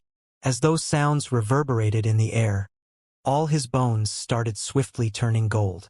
His blood, flesh, tendons, and everything else also slowly started gaining a faint golden glow as that power rushed into him, a sacrifice of all of his bones. This change that had never happened to any of his ancestors, and would perhaps not happen to anyone else in the future, appeared on Su Ming's body under the candle dragon's blessing. He could clearly sense his body becoming stronger and his power rising at an unimaginable pace. That sort feeling, as if he held the sun, moon, and stars in his hands, made Su Ming's hair move without wind, caused him to look as if he was a god of war, shining with golden light as he stood there. His eyes were closed and his entire body sparkled gold. If there was anyone else in the place, then they would surely be shocked greatly when they saw Su Ming. The presence coming from his body was clearly that of a berserker in the bone sacrifice realm, but the presence was so great that it would give them a feeling that he was even more terrifying than those in the berserker soul realm. This was a paradox, but it was a feeling that truly existed. As all of the candle dragon's remaining power finally entered Su Ming's body, and as the candle dragon's gigantic body disappeared rapidly before his eyes, everything around Su Ming turned into ashes and scattered away. When the sky, the earth, and the heavens in the world of 9 were revealed to him, Su Ming opened his eyes. A golden light flashed in his eyes, and that light seemed to pierce through air, through the world, turning into the most brilliant ray of light in the planet. A light that could take someone's breath away. A light that could steal away people's souls. Golden light covered Su Ming's entire body. He did not waste even a single bit of the candle dragon's power. Besides the portion used for the soul formation for his nascent soul, everything else had turned into power accumulating in his blood, flesh and bones. Right at that moment, a sixth of all the bones in his body had turned into berserker bones, and it was the same for this flesh and blood. The path he would take would be different from all berserkers in the future. Even the first god of berserkers had not walked on this path.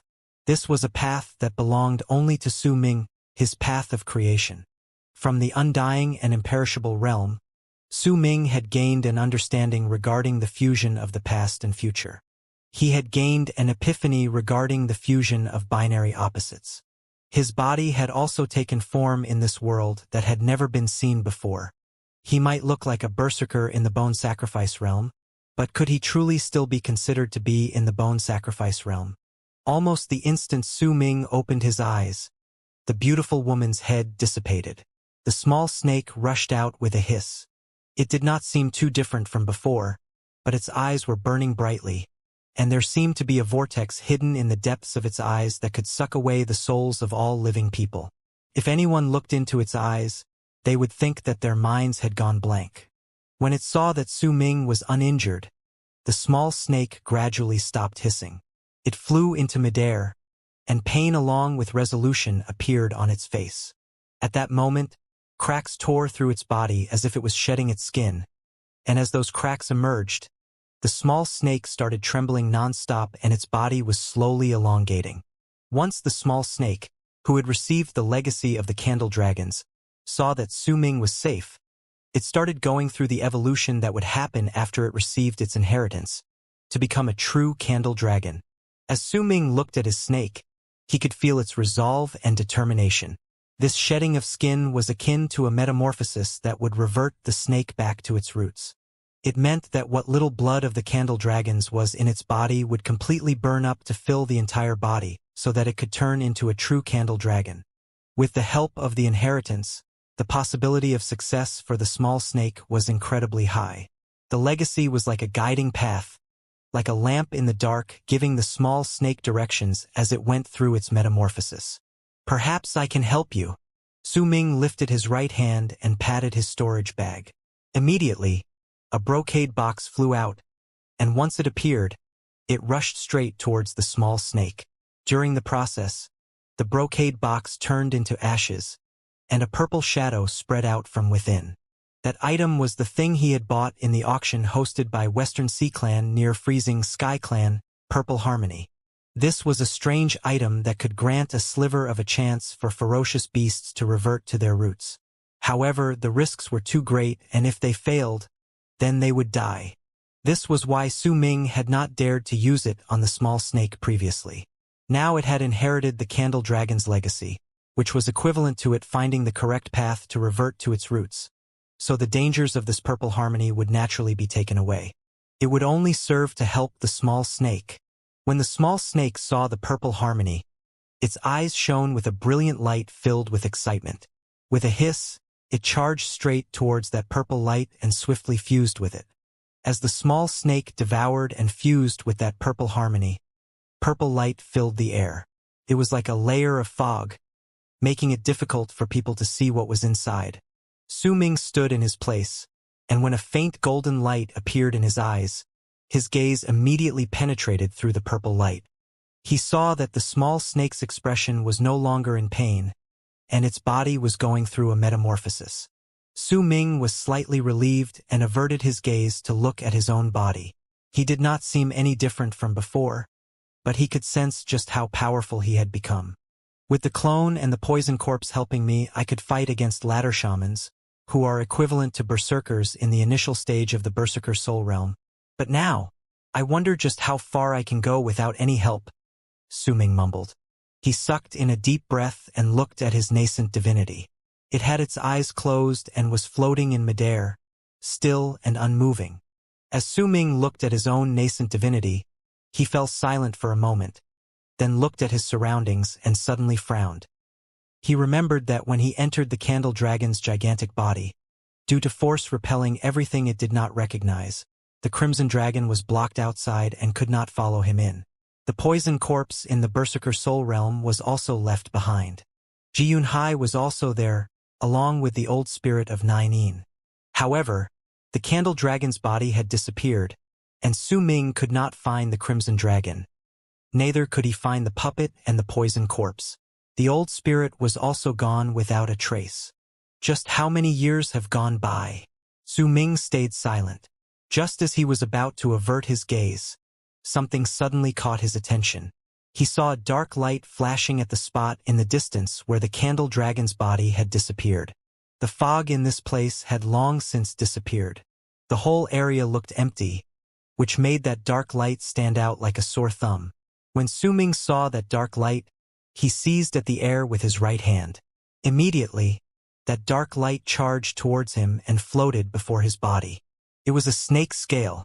It was the candle dragon scale. A scale that was left behind despite the fact that its body was destroyed. Su Ming looked at the scale, and gradually, a sparkle of surprise alighted in his eyes.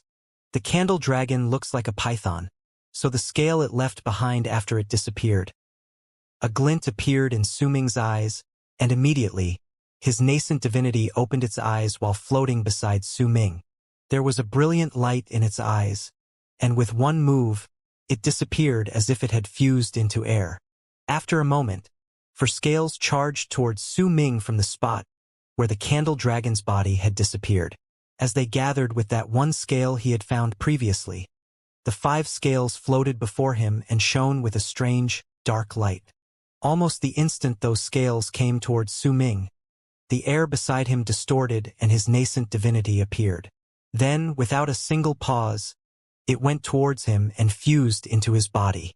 The last ingredient required for the welcoming of deities is the scale from a python's tail. I wonder if the candle dragon scale has the same effects. If it does, then I'll be able to create the welcoming of deities. Su Ming mumbled under his breath. He had first learned about the welcoming of deities in Dark Mountain, and so many years had passed since then. If he could use this scale, then he would have finally managed to gather all the ingredients for this pill. Once Su Ming put away the scales, he sat down cross-legged, and as he waited for the small snake's metamorphosis, he spread his divine sense outward in all directions.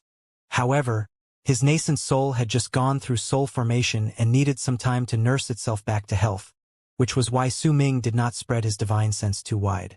But, even if he had just spread out a small portion of his divine sense, all the things he could see within the area still left him in shock. Gradually, Su Ming's expression changed.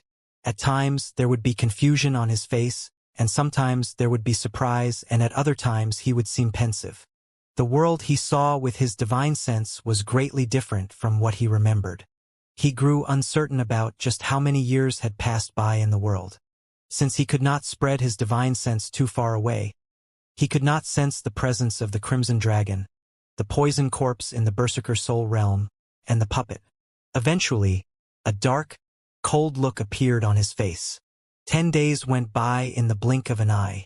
During those 10 days, Su Ming remained sitting in his spot. He had already retrieved his divine sense and had used the time to stabilize his power. The small snake had also completed its metamorphosis during those 10 days. With a cry that shook the skies, the purple light in midair disappeared, and what took form before Su Ming was a red snake that was an arm long and 2 fingers wide. There was a bump on the snake's head, along with a crack at the center of its brows. That crack was the spot for its third eye, but it remained shut, and the snake did not open it. There was a profound gaze in its eyes, and no matter where it looked, distortions would appear in the air around its eyes, as if those eyes were absorbing some faint, unknown power from the air itself.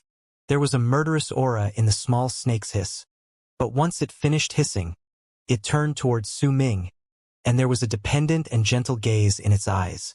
It charged towards him and let out a delighted cry at his side, like a child playing before his parent. Su Ming smiled softly as he looked at the small snake. After a long while, he lifted his head and looked at the sky. "Let's go. We're leaving this place."